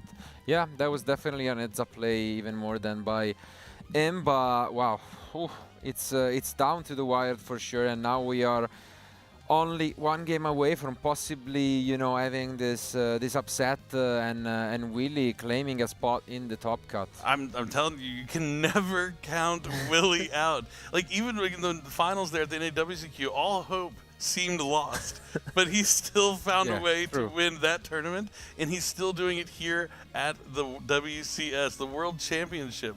Just incredible. I mean, that's really the downside of heavy polymerization. The cost to use that card is extremely heavy, especially if you're using 3 fusion monsters from your extra deck. Yeah, that was 7,500. Like that was like how much life points you have to pay before a card becomes like too much, and it turns out maybe 7,500 is it was the close, number. Yeah, could be definitely. But I mean, on the one hand.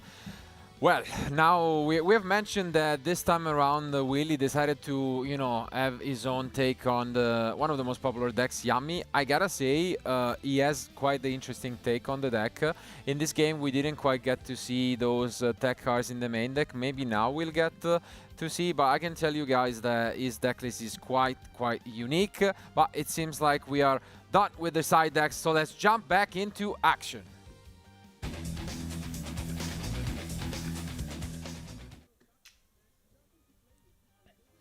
Here we go, players just shuffling up right now. This is just an excellent way to finish the day for sure. Absolutely. I mean, it has been an amazing day. For anyone who has missed any of the action, just make sure to go back and watch it at the end of this day, because you don't want to miss out on some of these amazing duels that we witnessed. But we still have a lot more in store for tomorrow. But now let's find out who is going to be making it. I mean, this to me has got to be one of the coolest games we've seen all day, to be honest. It's not often that both players end the duel on less than 500 life points. Certainly not. And it looks like Johannes is going to be going first this time, and he's got a lot of Lunalight cards. He's going to start with Fractal, because that's the one that's going to play the least into something like Droll and Lockbird. Indeed. Tri-Brigade Fractal lets you send a Silverhound to the graveyard, and now the Lunalight Silverhound will special summon a Lunalight monster from the deck. Yep. In the meantime, I can inform you guys that in the backup future match, just to keep things more exciting, there has been a 1-1. So Shane won game 2, which means we are gonna go to a game 3 to decide who makes it even there. Let's see if Johannes can do the same and bring this match to a game 3 himself. Yeah, here we go. This has got to be a premium start. And when you see a handful of engine cards and your opponent hasn't hit you with either of the Perulia or the Foolish, you've got to be quite happy. Goes ahead and straight up adds the Lunalight Wolf to the hand. Willie, I know, is a good player, so he definitely probably knows that means the rest of his hand is just already all the other pieces he needs there. So the reason he grabs the Wolf is because if he gets hit by Droll and Lockbird, he'll still have a way to fusion summon. Now Kaleido Chick's going to be the normal summon. Going to send a Leo Dancer to the graveyard, really covering his bases in fear of Droll. Fire Formation. Tinky is up next. He's almost got all the materials to make the Liger Dancer right here, right? With the Wolf and a bunch of Lunalights in the grave. Yeah, this is going to be an ideal board for Lunalight if he goes in uninterrupted. We'll probably see like a couple of Liger Dancers and a Baguska. And potentially an SP Little Knight. Well, unfortunately for the fans of the Diabuild deck, I have to inform you that although Dino won game 1, he lost the following 2 games. It is Shane who won the backup future match and is now guaranteed a spot in the top 8. Dino must, will have to rely on tie breaks to hopefully, make it. But still, congratulations on an amazing run with one of the most unique decks in the tournament. Was that just making a Liger Dancer with a polymerization, which seems absolutely crazy? But I suppose that's one way to do it. He's used most of his hand there, but it's all going to come back. Yep, definitely. This is going to be quite the field. We might be going to a game number 3, but as I said, it's hard to count Willie out. But Lunalight Perfume is going to bring back the Kaleido Chick, banishing the Perfume, discarding that polymerization. And again, this might come as a bit of a surprise, but we have hinted at Willie's unique deck building approach to this deck. But in reality, he has a lot of going second options, just not in the forms of, end interactions. But let's see if those are gonna help against an unaffected beat stick. So Tom was making a call for Winged Dragon Rossier mode. Yeah, let's see it. Sphere modes, Lava Golems. Yeah. What's the Link 5? I'm always forgetting. Underworld Goddess. That's the one. It's probably got to be quite threatening, but not if you make 2 Liger Dancers. Fair. All right, those 2 monsters are going to the graveyard for Cross Sheep. Yellow Martin is going to return the Tiger to summon itself back. And Cross Sheep will summon back the Kaleido Chick. Yeah, Cross Sheep quite a uniquely worded card, I would say, in that it just has to point to a fusion monster when a monster's summoned to it. So if it's already pointing to a fusion monster, and then you just summon a different monster, even if it's not a fusion monster, you still get the effect to summon from the grave. Oh, and it's gonna be the Dugares. Didn't quite work out in the... Yeah, it's gonna take a read after activating it. That's an interesting one. But yeah, we're gonna skip the main phase as we did in the previous future match with Tom. Now on top of all this, he already has the Spell and Trap Negate in the graveyard with the Silverhound plus a fusion monster. Dugares and Cross Sheep going to the graveyard. This will probably be for an SP Little Knight. Yep, here the plan is all coming together. The Tiger's going to bring back the other level 4 that he's going to need for Baguska. And Lunalight Wolf will clean up and summon that second copy of Liger Dancer. As I said, this is the ideal Lunalight board you can make, and he used all his cards. When you have all engine, this is where you're going to end up, especially if you go up and uninterrupted. Yeah, this is unbelievable. Yeah, finally can do a pendulum summon. That's what he's been building up to do.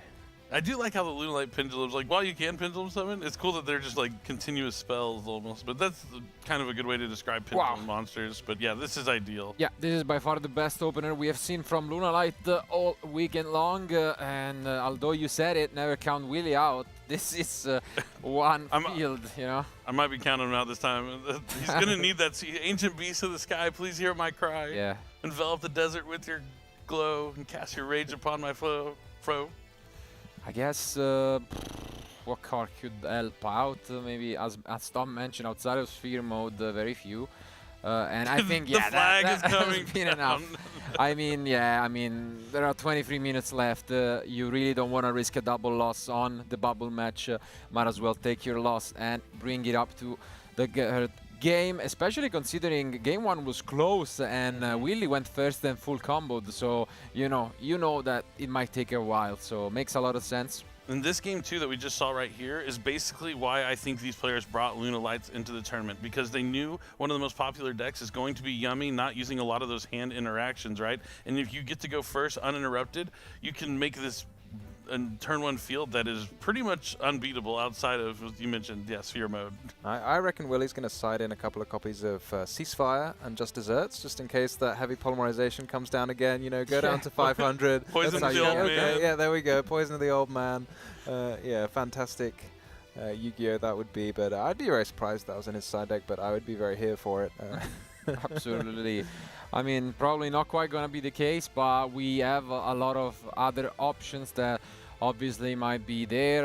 In terms of paying life points, he might be the one doing it this time around. We have seen a lot of Yummy players siding Solemn Judgment. That could be the case for, him as well, who knows. But I have also seen a lot of Yummy duelists playing around with some interesting continuous trap card, in the forms of, Rivalry, Gozen, mainly targeting the Vanquish Soul deck. But, if you can somehow use them against Lunalight, not quite sure. But another continuous trap card that might be in there is Anti-Spell Fragrance, and that's a good one. Oh yeah, that would be devastating if for the Lunalight player Johannes here, because you really need to activate spell cards to get the Lunalight strategy going. Yeah, I'm wondering, like, when you say those Rivalry Gozens, they're all dark monsters, right? And they're all beasts. Are they all wing beasts Beast or Warrior? Beast Warrior? They're kind of a mix, so maybe Rivalry could do the trick. But we're gonna have to wait and see how that goes. Regardless, I think they both have a very similar approach with a lot of spell and going second card. So I'm pretty sure he should be uninterrupted, setting up his combo. Let's see if he opens again the Obedience Schooling and so goes for that Star Beast, or otherwise I think not. But regardless, thank you guys for being with us. We are down to the last remaining game of the day, so don't go anywhere. You don't want to miss it out, because we are gonna find out who of these two amazing duelists is gonna make it to tomorrow. So let's go to game 3.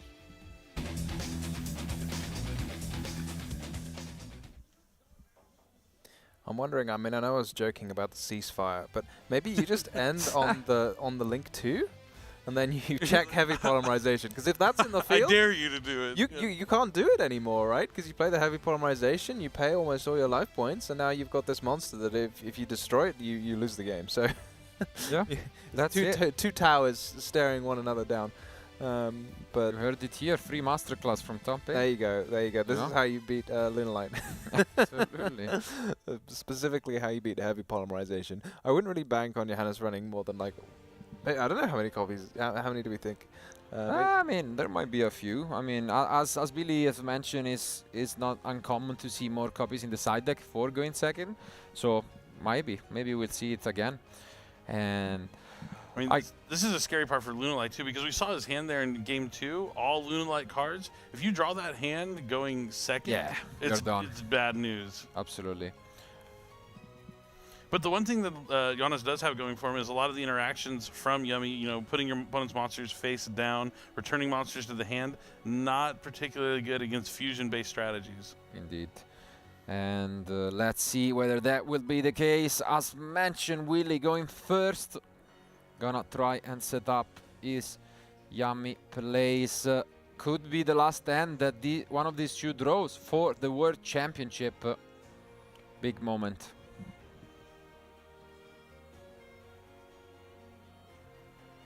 And there you go, nice fist bump. It all comes down to this last duel.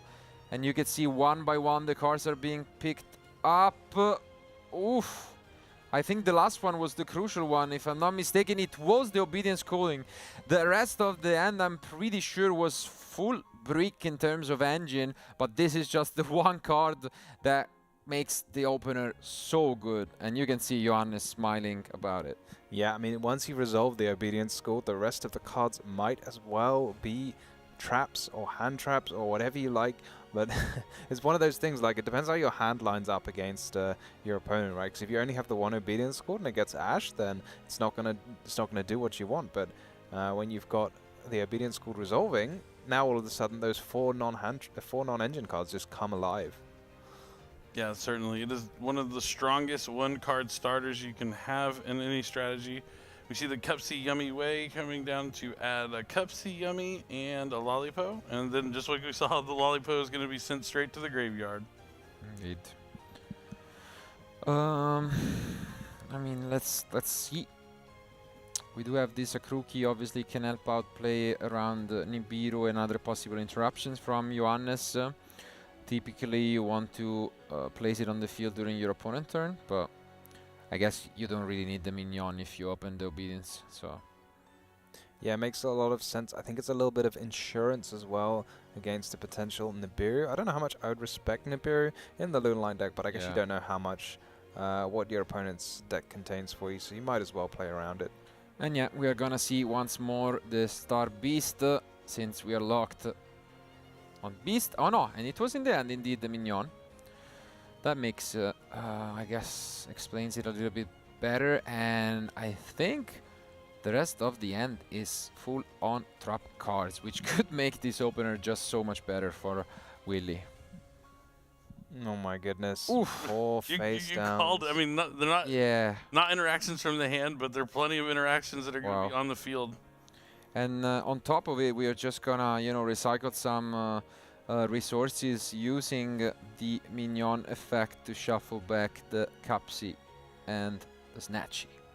Yeah, Pot of Avarice, eat your heart out. We're just going to return them back for free. I'd love to see a DD Crow here just on a field spell and just, just say, okay, you can attack me next turn with your, what, like 600 attack points? And that's a pass. 16 minutes remain. Wow, what can we do? We start things off with that card, but we see the Solemn Judgment, so... Wow, I guess we are gonna be the one paying life points instead, as mentioned. The Solemn Judgment was huge. Are we going to see heavy number 2? Not quite. It seems like there is the regular polymerization, not quite as strong, going second in this field. And the Herald, as mentioned, has now been activated. Could be there, but we see a Dominus Purge stopping the tank. Is there a trap? Yes, there is a Solemn, right? I mean, not that it matters all that much, but I mean, we'll take it. And, one of the difficult things for many strategies against the Yummy deck is you need a specific card to deal with the Arclight. It could be a Book of Eclipse, it could be a Dark Ruler no more, but unless you can actually destroy the Arclight, get it off the field, you're going to be in trouble, because in a situation like this, you're just losing so many resources. Because, yeah, as you can see here, everything is going to get banished by the Herald, right? And, it's going to be a rough one, because we can bring back Cookie to just destroy something. And what are we going to be fusion summoning? Seems like it's just the 2 monsters, and as mentioned, they're going to get banished due to the Herald. Yeah, the Herald is putting in a lot of work right now. And this is an interesting moment. We still have so much going on from Willy. We have the Akruki Pop, the Cookie, the Herald, and it's Song of the Dominator. This is a card that's really popular in a lot of Yummy decks. We haven't got to see it yet this weekend, but here it is. It's going to be able to add a Dominus card. Yeah, unfortunately, I mean, we have already used the Purge this turn, but I mean, it's so good here. Yeah, Willie just getting rid of absolutely everything, not taking any chances. We negate its effect, we book it, we still have the field spell for an extra pop. So yeah, Johanna's down to like one card. One card. Like this. Oof, it was the second copy, but here goes Herald, and here goes the handshake. It's Willie who takes it. Never count out Willie. You said it, Bill.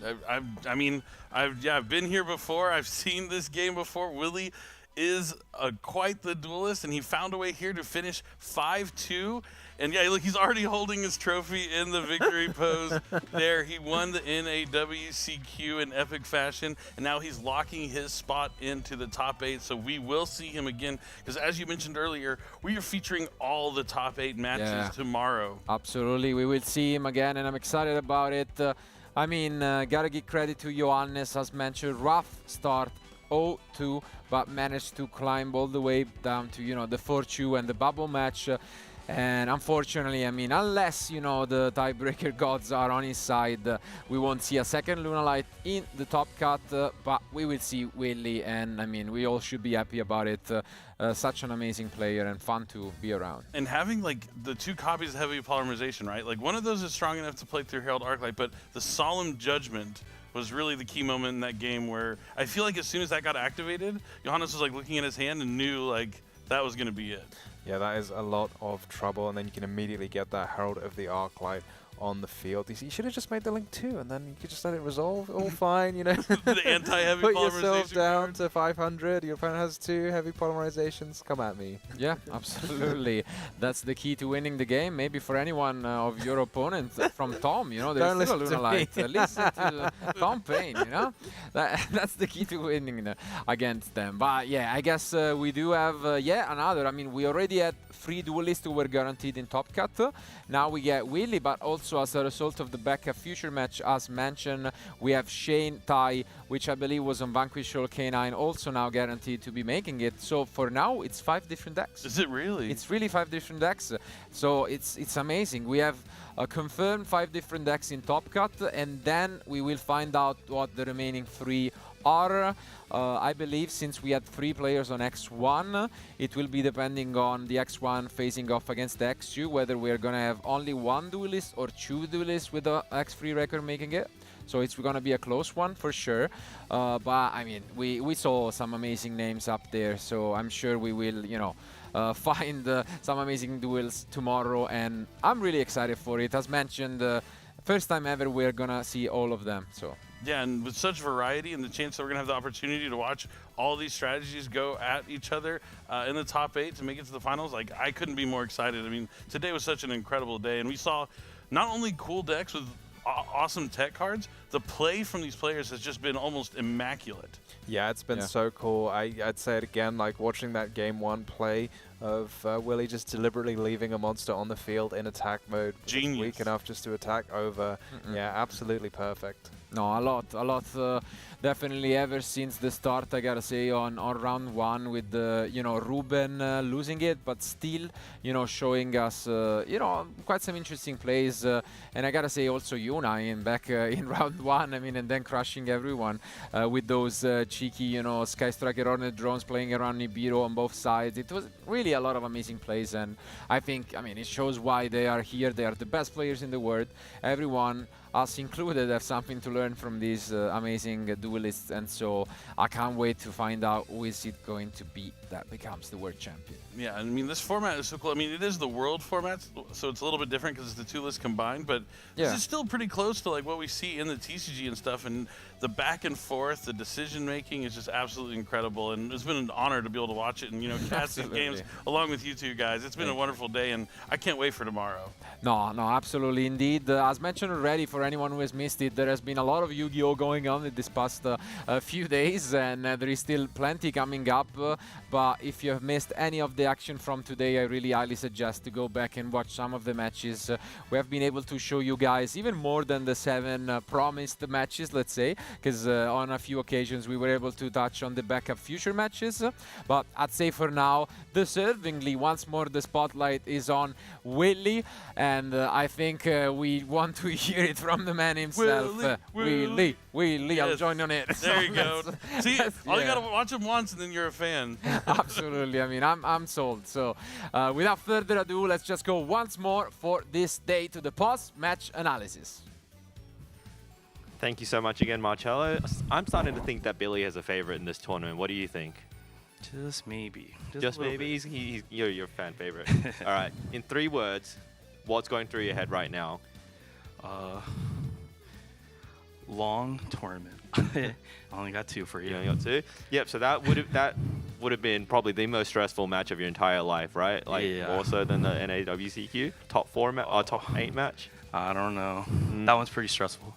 Yeah. All right, but you did well.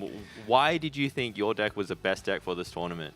I thought my deck was the easiest neutral ground. Yep. There's no Saki factor, so I just wanted to have consistent games. Yep. And did you have consistent games today? I did. Yeah. If you don't mind me asking, what rounds did you lose? So when were you starting the bubble? I lost round 1 and 2. Oh, so you were climbing from the bubble from... Yeah. What was the mindset? Tell us through the mindset of you climbing the bubble for 5 rounds in a row. To be honest, you just have to have fun. Yeah. You can't stress over it. It's we play because we like the game. Yep. So. And that would be the advice you would give to people who want to make it here? Yeah. You can't stress. It's just a game, and you just have to do what you can do. Right. And thinking about your matches, you had Obedience Bull game 1 and game 3. Have you prepared against the Lunar Light deck a lot? Was it on your radar for this weekend? One of my friends said I should prepare for it, and I just didn't. Yeah. I had to pretend like it didn't exist, and I was fortunate to win the dice roll. Oh, yeah. Yeah, and you did open fairly well. We'll take a look at game 1. There's a clip, so it's pretty much the end of game 1 where you're just, he's on 500 life points. Your goal was probably just to find a way to push damage. Yeah. You're doing everything in. Did you have a clear goal, or were you just throwing cards and hopefully something stuck? I had a goal because I forgot that I had a Cup C in my deck. Yep. But I had thrust in my hand. Yep. So I was going to thrust for engage for Hornet Drones, and then Kagari just beat over it. Yep. Because I had enough spells to beat over it for a game. Yep. And and then game 2, obviously, went very quickly. Yeah. Yeah. No hand traps. There's nothing you could do. And was there a bit of stress going into game 3? Like, I saw my first 4 cards, and they're not engine. Yeah. They're just all non-engine, and then my 5th card was Obedience School. I'm like, please don't have Ash. Yeah. For game 3, we'll go to the second clip here. So we're basically, you had the Obedience School, you're going through this field. Yeah. Honestly, how often do you practice the combos where you're uninterrupted? Because that really doesn't happen a lot in reality, right? Yeah, it shouldn't happen most of the time. I'm just lucky that he also probably just plays Board Breakers, I assume. Yeah. And would you consider yourself an expert? It's just another day in the office, or are you calculated, making sure every play is precise and that you do not make a mistake? Yeah, I take a second to think while I'm looking at my hand to plan out what I'm supposed to do. And then if I get hand trapped, then I rethink my process. Yep. And with those 4 back row, what was the thought going in your mind? I saw Judgment. I'm like, I have Judgment Herald. This game should be very good for me. And then 2 extra cards. And I'm like, this game, the only way I lose this game is Feather Duster now. Yeah. Right? Afterwards. Right. So what are your plans for tonight? Relax. Right. You're not going to try and overthink anything? No. I did all the overthinking today. Yeah? There's no more. All right. And talking about your plans for tomorrow, have you had like a gauge of who was on the top tables? Is there anyone or any deck in particular you're afraid of playing against? I hope there's not the other Lunar Light player. I don't want to play against that deck. So I can tell you that they were locked in pretty much from the previous round. I see. I hope I dodge them. Right. But you might eventually have to play them. Do you have a strategy going into the mirror match, or is it just win the dice roll? 50-50. All right. Anything else you want to say? Like any words of advice to give to other players who obviously want to come here? This is like the ultimate end game for most players, right? Like, it's just practice and time. There's nothing much other than that. So. And looking into next year, do you think that like the hunger to come back is there and you want to chase it, or are you going to take a step back saying, I've reached my goal. I'm good now. I actually want to top a YCS. Oh wow, yeah, no, that's a good goal. I haven't gotten the top of YCS. I've bubbled almost every YCS I went to. Yeah, nice, nice. All right, thank you so much. We do wish you the best of luck in the top cut tomorrow. We are going to go back to the casters now to talk about what's been happening now that the Swiss rounds are basically over, and what we can expect to see tomorrow. It's your time to make this go long. And we are back with the coverage of the 2025 World Championship live in Paris. I mean, it has been great to hearing it from Willie himself, and he will be back tomorrow, but obviously, as mentioned already, we need to find out the complete list of these top 8 players alongside their decks are, and that's why we'll keep you guys you know, hanging in there for a few minutes before we will announce one by one these amazing players, a bit more you know, NA style, I would say, and I'm hyped for it. So we're finding out one by one who these amazing players that again we are gonna see one by one tomorrow as well. Yeah, I'm really excited about tomorrow to be able to watch all of these matches. We had 7 rounds today. We're going to have 7 rounds again tomorrow.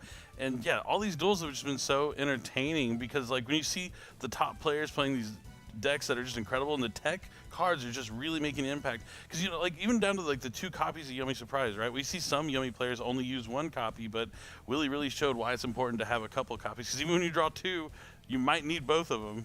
Yeah, you can use both effects or all 3 effects if you want in the turn, so it could be worth running multiple copies. But yeah, I was just gonna say with Marcello, like I'm also waiting to see. You know, we're here. We don't know. The rounds are still going on. It's gonna be finished. We're gonna get it live. We're on the the cutting edge of the news for you here. Who's gonna be those top 8 competitors? Yeah, I mean, and it has been obviously a long and exciting day, and I think we can go through a small recap of just what we have witnessed. Obviously, at the start of today, we had 27 players, and the deck breakdown, as we can see, showed this surprise, maybe, of Vanquish Soul dethroning Yummy as the most popular deck, but I'd say the #1 surprise was no Dracotail on site, and instead these 5 Malice decks. Yeah, and we got to see all of these decks on stream with the exception of the Sky Striker Ace deck. I'm not sure who piloted that. I'm not sure either, but they might be there in top 8. They might be there in top 8. They can we say it? I think we can probably say that one of the 8 should be a Sky Striker deck. So we will see we will see it tomorrow, allegedly. Allegedly. Supposedly. Yeah, supposedly, that's the case. But up until now, yeah, outside of that, we do have different decks confirmed, because obviously, I mean, we saw all the way back in round 1 Yuna with her Malice deck, so she's confirmed in there. She's one of the, she was the only one undefeated after 5 rounds. And outside of that, obviously, we saw Yummy deck, we saw Vanquish Soul and Luna Light, so we have a lot of different decks there. The big question is going to be whether Kristen makes it, I think, because he's the one I have absolutely not much info about, so that would be an interesting one. It was performing well, so we have high hopes for you, Tom. Yeah, we do. Maybe I should have swapped to Sky Striker.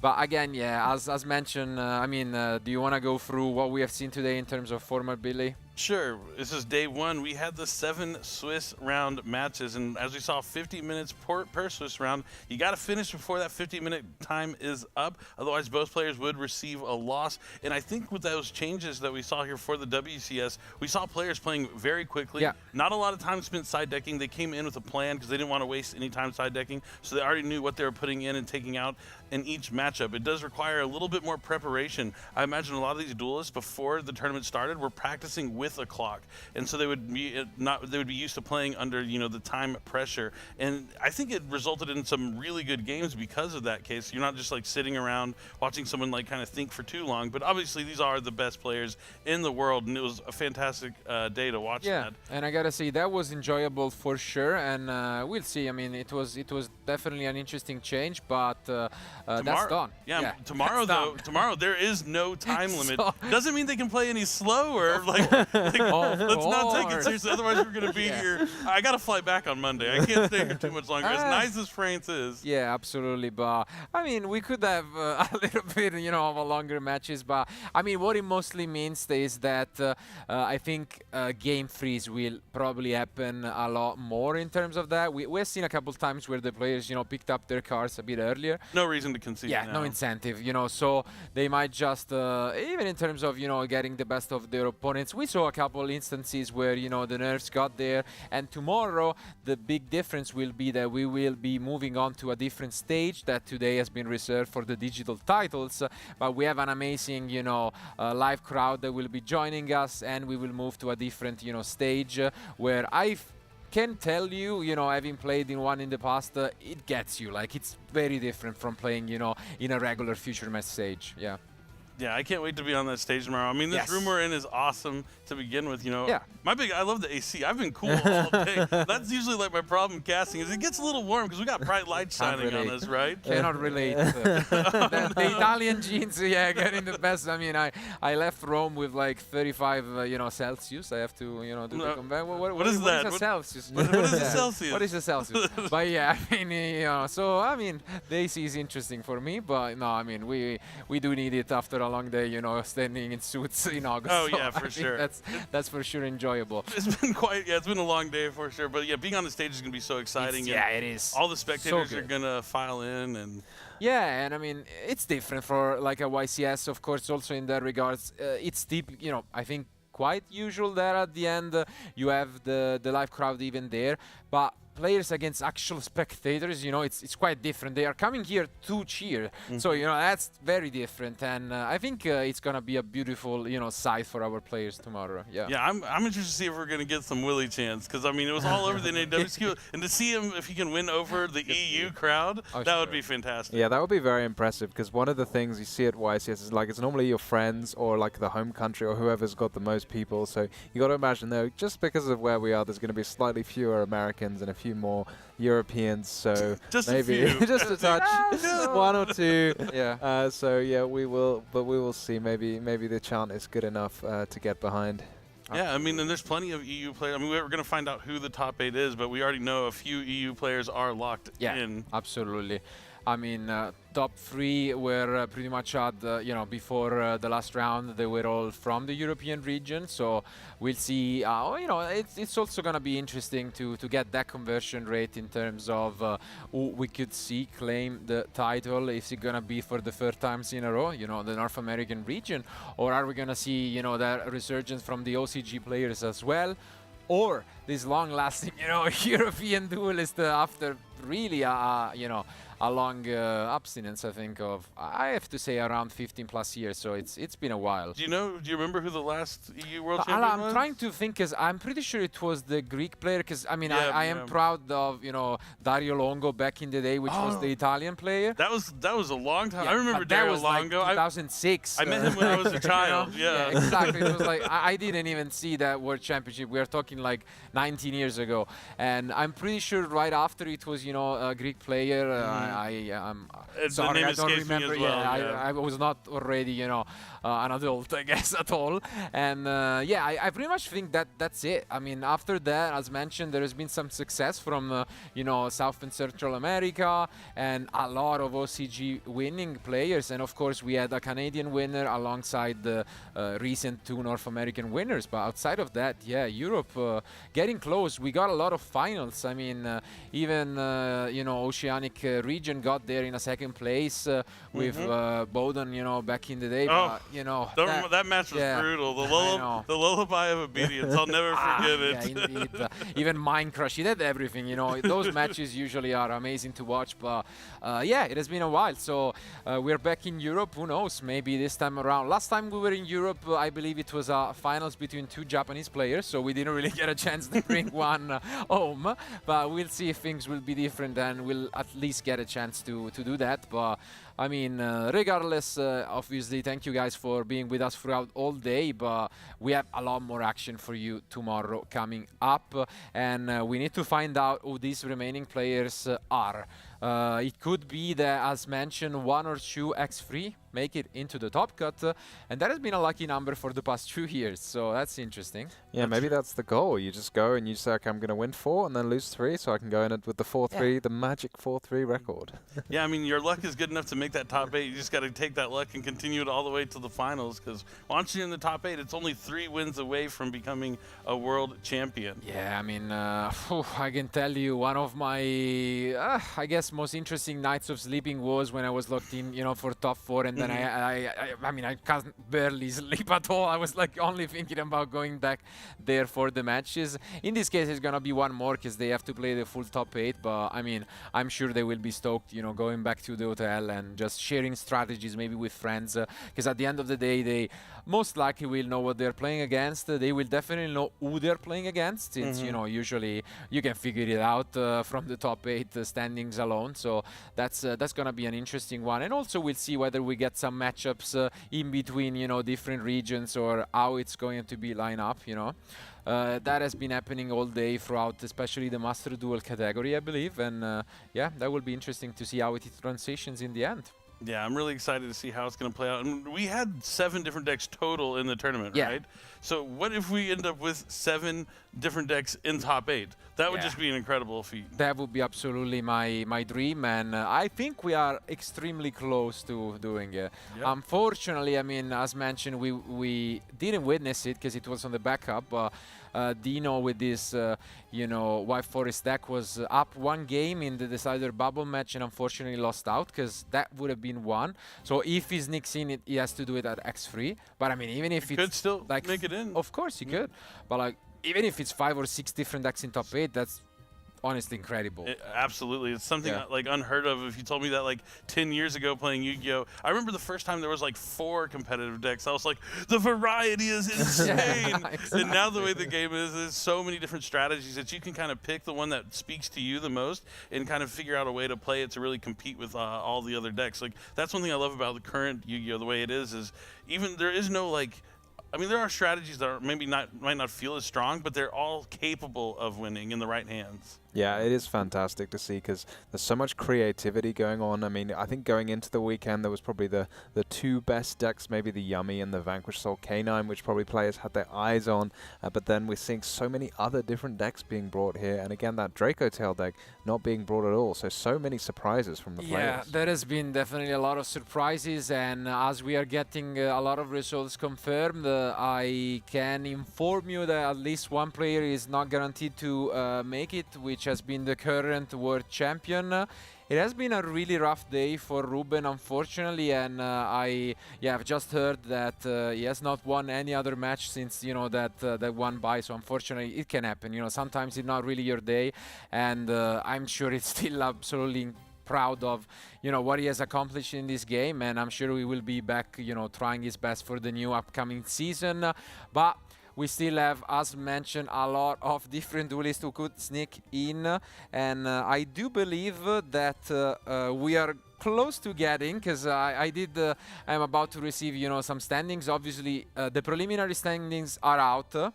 We are just waiting a couple extra minutes because I don't want to spoil it. yeah, no, I also didn't. I just received the message. I don't want to read it. I want to see it on the graphic as well. But like, there are a couple extra minutes to have them confirmed. I know something about that with 33rd places then changing.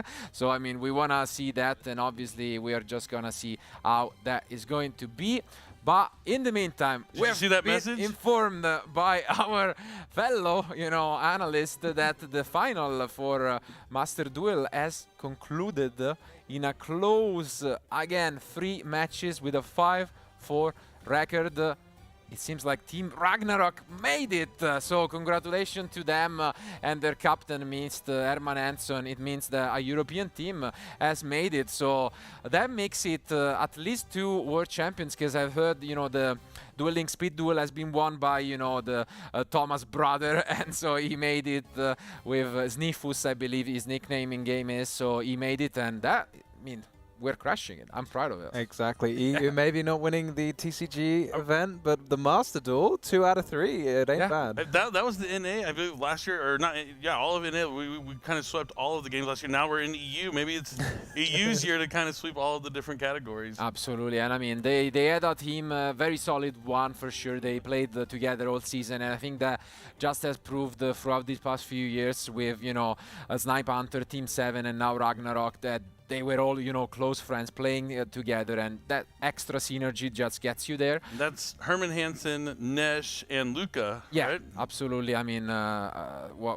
really stars in the games, played and done a lot of the games in different ways for a lot of years, and so technically we do have an Italian world champion so in Nash, of course, Antonio. So we are proud of, you know, that. I'm particularly, but I mean, regardless, it I'm has definitely been a gonna really go. amazing show. I'm gonna go back and watch the finals after we're done here. Yeah. I mean, I enjoyed watching the TCG, but I gotta check out the Masters. Of course we are. I mean, there has been a lot of nail biters. I was briefly watching in one of the breaks we had also one of the semi-finals that got them there, and it was amazing. Like, I saw a Frio sweep, then a Frio sweep in game 2, and you know, it's a lot of close games, a lot of 5 and 4s today, I've heard. So that, you know, just speaks to itself by how close those games can be. And the same is going to be for us as we are finalizing the last few duelists. I will try to get some news for you guys and an update on them, but it seems like, yeah, we are just 2 minutes away, it seems, for that to finally, final really minutes. few minutes, yeah. Yeah, just for everyone at home, it is a sort of tradition at every event, every large and important event. You post the standings, and then you give the players a couple of minutes to query the standings. They say, hey, maybe, you know, this says I lost that round, but actually I won that round. I should have one more. But you just need to, like, make sure it's clear. You don't want to put it up and say, that's it, we're done, in case somebody comes along and says, you know, maybe one result was put in differently at the end. So you got to have those few minutes, keep us waiting just a few more minutes until it's confirmed. Absolutely, but I mean, I don't know what they must be feeling right now. I mean, while we wait for these standings, if we are this excited about it. Obviously, the X2 players already know that they are done through, but as mentioned, there should be a couple spots for X3s, and them, I mean, I think they are like 1 out of 3 of the X3s probably making it, you know, like, we are talking about 2, max 3, I think probably 2 players making it out of a list of like 8, 9 maybe. So, you know, it's gonna be tough. Yeah, it's tough, definitely. And we also know that there was no, you know, 4-0, because the only 4-0 player was Yuna, and she made it to 5-0, so she's not gonna, you know, maybe be a little bit safer if you made it 4-0 and then lost out. But we'll see. I mean, has it been 2 minutes yet? I mean, I hope so. I mean, 2 minutes. I don't have a watch. I don't either. But yeah. But I know it's time to duel. No, actually, it's probably the only time it's not time to duel today. That time does not exist, Marcello. Exactly. But I mean, no, we will have a lot of time to duel tomorrow, I'm sure, with all of our amazing crowd and duelists ready for the action.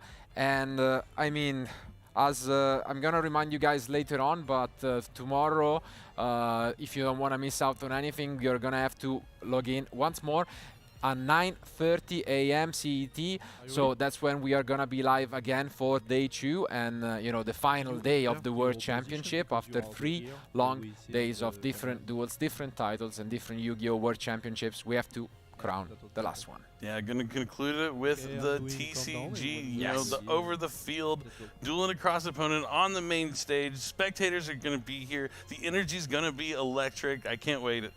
I mean, I can't wait right now just to find out who's going to be there. Exactly, yeah, come on. I feel like the 2 minutes has been, it's been a long 2 minutes. It's stretching a bit, but yeah, absolutely. I mean, yeah, it seems like apparently now they are gathering players, so we will have kind of a big reveal all together for them and us. The head judge is calling all of them, you know, in the room to then make an official announcement for them as well. And I mean, as mentioned, they are all gonna be quite excited, arguably more than us, since you know, their career and their chances on the line. Oh, it was 2 minutes to the countdown. Okay. So now we have 5 minutes to wait until... Yeah, the official time is now 5 minutes. Apparently, yeah, there was... No, because the thing was, now I got it. The 5 minutes are the ones once the standings are published. So once the players receive the standings, those are the official 5 minutes. So we have been informed that now the players do have the standings. So now they receive the standings, and there will be these 5 minutes. Whether, as Tom mentioned, you know, you can just notice if something is wrong, if the results don't match what happened, and then you have those 5 minutes to check with the judges. And afterwards, finally, we'll also get them. Yeah, you got to feel like at the World Championships, the event's quite small. There's a lot of judges, and all the players are probably going to be extremely keyed in. So the chances of anything going wrong and maybe somebody querying a result is much lower. We've got all of these extra procedures to make sure everything goes completely according to plan. We've got these concession flags. We've got judges at all the tables. You know, there's very little chance for anything to go wrong, but you've always got to just, you know, make sure. No, you don't want to accidentally have somebody have a result in wrong. Yeah, I love the concession flags. I'm taking one of those home with me. Okay. I'm just gonna use it at work when I have to give it too much. I'm like, I'm waving the flag. You win this one. Absolutely. Yeah, that's a great one. Yeah. And I mean, let's see. Really. I mean, I have a countdown in my brain. You know, I'm trying to keep track of time. But it's like when you start paying attention to time, it seems to slow down considerably. But it's been such an awesome day with great matches, and it's been wonderful casting with you two. I've had a lot of fun. Same. You guys are awesome, masters of the game, and presenting it to the people at home. I couldn't be more honored to be here and joining y'all at the World Championship and being part of this commentary team. No, absolutely. And I mean, who knows? Unfortunately, but I mean, luckily for him, Tom will soon be moving to the US actually. So who knows? Maybe you will bring it up with you later on. We might see him at one of your events. But regardless, I mean, it's nice, and it's been a pleasure, you know, commentating with him for these past few years, and you know, having this culmination at the World Championship it's really special. So I'm glad we could share these moments. Yeah, it's been so much fun with you, Marcello, and to have you as a guest at the WCS, Billy. It's been great together, and yeah, I don't know how long we've been doing it together, Marcello, but I'm thinking back, it's been probably like 8 years ago was our first one. Time flies. Yeah, could be. But we're not done yet. We're not done. This is the end of the day. We're getting emotional now. Yeah, we still have top 8 to play tomorrow. Minutes left maybe until we find out who those finalists are going to be for the top 8, and we're going to see all those wonderful matches. Not going to miss a minute of the action. 1 minute and 30 seconds left. This is going to be, you know, something else. Let's set it up. I've looked at my phone to see the time, and I swear it said the same thing every time I've looked at it. Time is just kind of frozen still because I'm just filled with so much anticipation for who's going to be in this top 8. So you gotta wait for the last part. Yeah, I mean, imagine how the players are feeling that we're here. We're just like, yeah, I want to know, I really want to know, I really want to know. But the players are probably just looking and being like, I'm 8th. Please don't change it. Please don't change it. Please don't change it. Yeah, no, totally. I mean, they are just unique moments that you dream of, you know, coming here as a child, growing up, and even as an advanced player, you know, and now you're here, and you have done your best all day, and now you're just sitting down and waiting for the results. All you have done is out of your hands now, and we'll see one of them who is ever to, you know, advancing. How many different decks we are gonna have? It's still so much on the line, and well, I mean, this is a great end to the season of dueling for this past year, but it's also going to be an amazing start for the upcoming year. It really bodes well for the format. It's a lot of fun, a lot of interaction, a lot of rewards for being skilled at the tournament. So I can't wait to see this next year of dueling that we have coming up in store too. 10 seconds, Billy. Is it really 10? It's 10 seconds. I've been informed. I've been informed. 10 seconds until the next 5-minute countdown. 10 seconds until the timer resets. No. I mean, I've been informed that they are now official. Okay. So any moments we should get the first. So we will go through in terms of Swiss. So just to keep you guys, you know, waiting a little bit, we're gonna see whoever ended up in first place after Swiss. Let's bring up the first qualified player, and of course it's Yuna, absolutely crushing it and ended up with a 6-1 record in the end. No 7-0, but I mean, everyone should be proud of her. What a run, and she is guaranteed in the first spot with her Malice deck. Yeah, Malice coming in first after Swiss is something I would not have expected, but, you know, capitalizing on the Sky Striker cards is huge. Absolutely. And now for the second place after Swiss, another European, obviously Tom Kleinenberg. We saw him in action with the Lunalight deck, and he has also gone X1. So amazing show for the Lunalight deck. Tom has been an amazing player all season. And now, what is he gonna be in third place? Drum roll. Rosalie again. Wow. Europe taking the top 3 spots. I mean, they were the top 3 spots at the end of round 6, and they all went out. So all of them going 6-1, which is actually amazing also for the European region, because they won't be playing against each other, you know, in the first round. That's incredible. But now, the 4th place was not guaranteed. So the first not guaranteed from the previous round. And it's Yang from the Asian region. So that's definitely an exciting surprise out of the one that we have seen all day long. It will be interesting to see later on what obviously the deck breakdown for the top 8 ends up being. But now on the X choose, which obviously Yang was one of them. Another of the X choose, 5th place. I would guess who this is going to be. It's Willie! I knew it! Okay, Willie, of course, we knew he was in there with that X2 win on the last match on stream. And now I believe we will have probably the last of the X2s could be drum rolls. And from here on, it's completely open. 6th place. Isaias from the Americas. I mean, also an amazing players we have witnessed today on stream. That K9 Crystron deck is in there for Tom's pick. Yeah, the Crystron made it. So actually, we might have really a lot of different decks. I think it's almost Could 6. yeah, we've got 6, but will we get the 7? We have 6 decks actually guaranteed. And now it's gonna be down to Dino. Did he sneak in with an X3 record? I think these 2 following players. Felipe! From the Americas, nice. Yeah, Felipe had an incredible start with the, you know, a 3-0 record, I believe, and that probably carried these tiebreakers. Make sense. Made it with the Yummy deck. We saw him in action, but now it's all down to the last player, the one who will be playing against Yuna in top 8. On X3 record, is he gonna be Dino with the 7 different deck? Let's find out. The last player is Julian! Wow!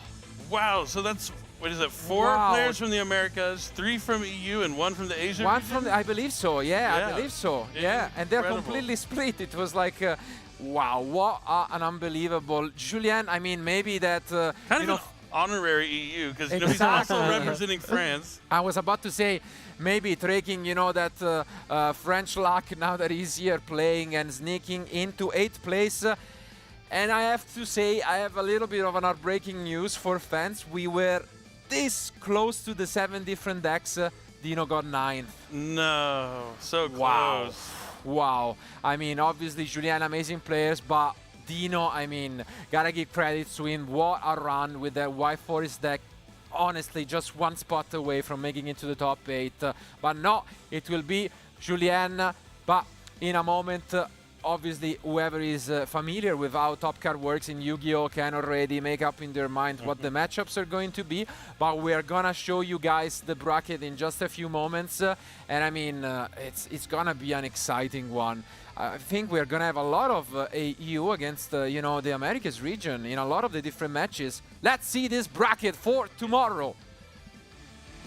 And yeah, look at this. The first match will be the one between Seed 1 Yuna against Julien, and then Shane against Willie, followed by Tom against Felipe, and finally Rosalie against Isaias. I think, yeah, we do have 3, no? Of like different matchups. Yep, it's Americas versus EU, Asia region versus the Americas region, EU versus Americas region, and EU versus Americas region. Yeah, wow.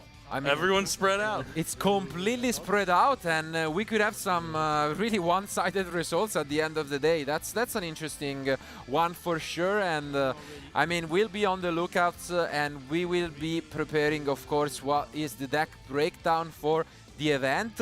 But I can tell you guys that I think as confirmed, we're gonna have a lot of different decks. I'm pretty sure it's 6 different decks. Every single one made it except for deck Ristron, and that is just an amazing story. What a day it was, and tomorrow we will have just so much more exciting action for all of you guys. So thank you again a lot for being with us for these 7 rounds of Swiss. Remember to tune in tomorrow, 9:30 a.m. CET, and we'll be back with Day 2, where we will be live broadcasting all of the top 8 matches. You don't want to miss out on any on the action. So thanks again one more time. Have a good night and see you tomorrow.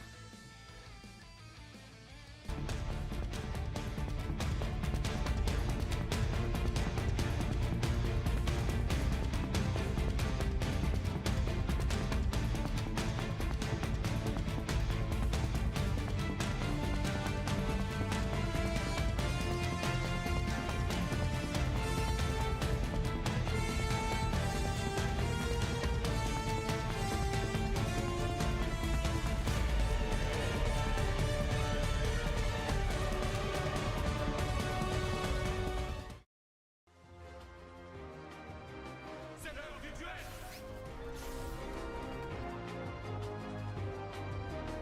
Je ne vais pas m'arrêter en si bon chemin. Alors, qu'as-tu à répondre à ça? Te voilà enfin, Yugi.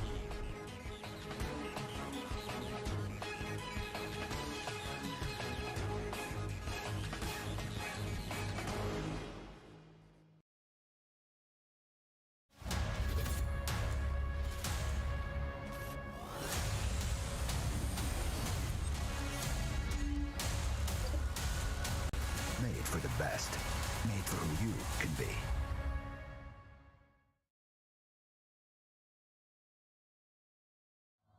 He wasn't supposed to win.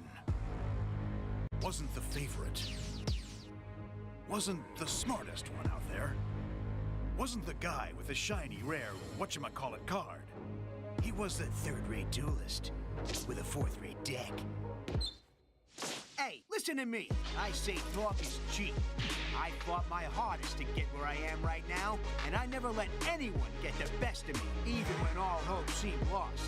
So why should I start now? The whole gang's rooting for me.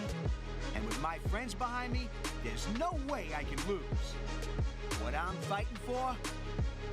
I got that part down. Here I go. It's all or nothing.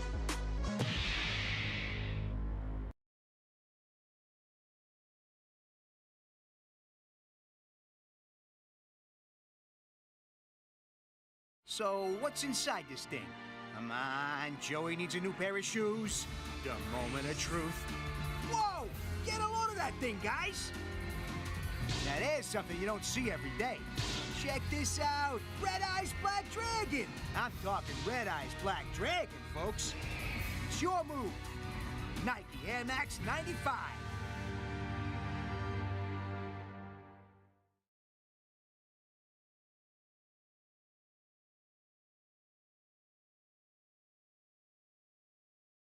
なんだなんだ、なんかドキドキするな。うわ、来た来た来た。これはすっげえ、見てみろよこれ。どうよ、俺もびっくりしたぜ。おいみんな、ここにすっげえのが見えるぜ。レッドアイズブラックドラゴン。さあお前のターンだぜ。ナイキエアマックス95。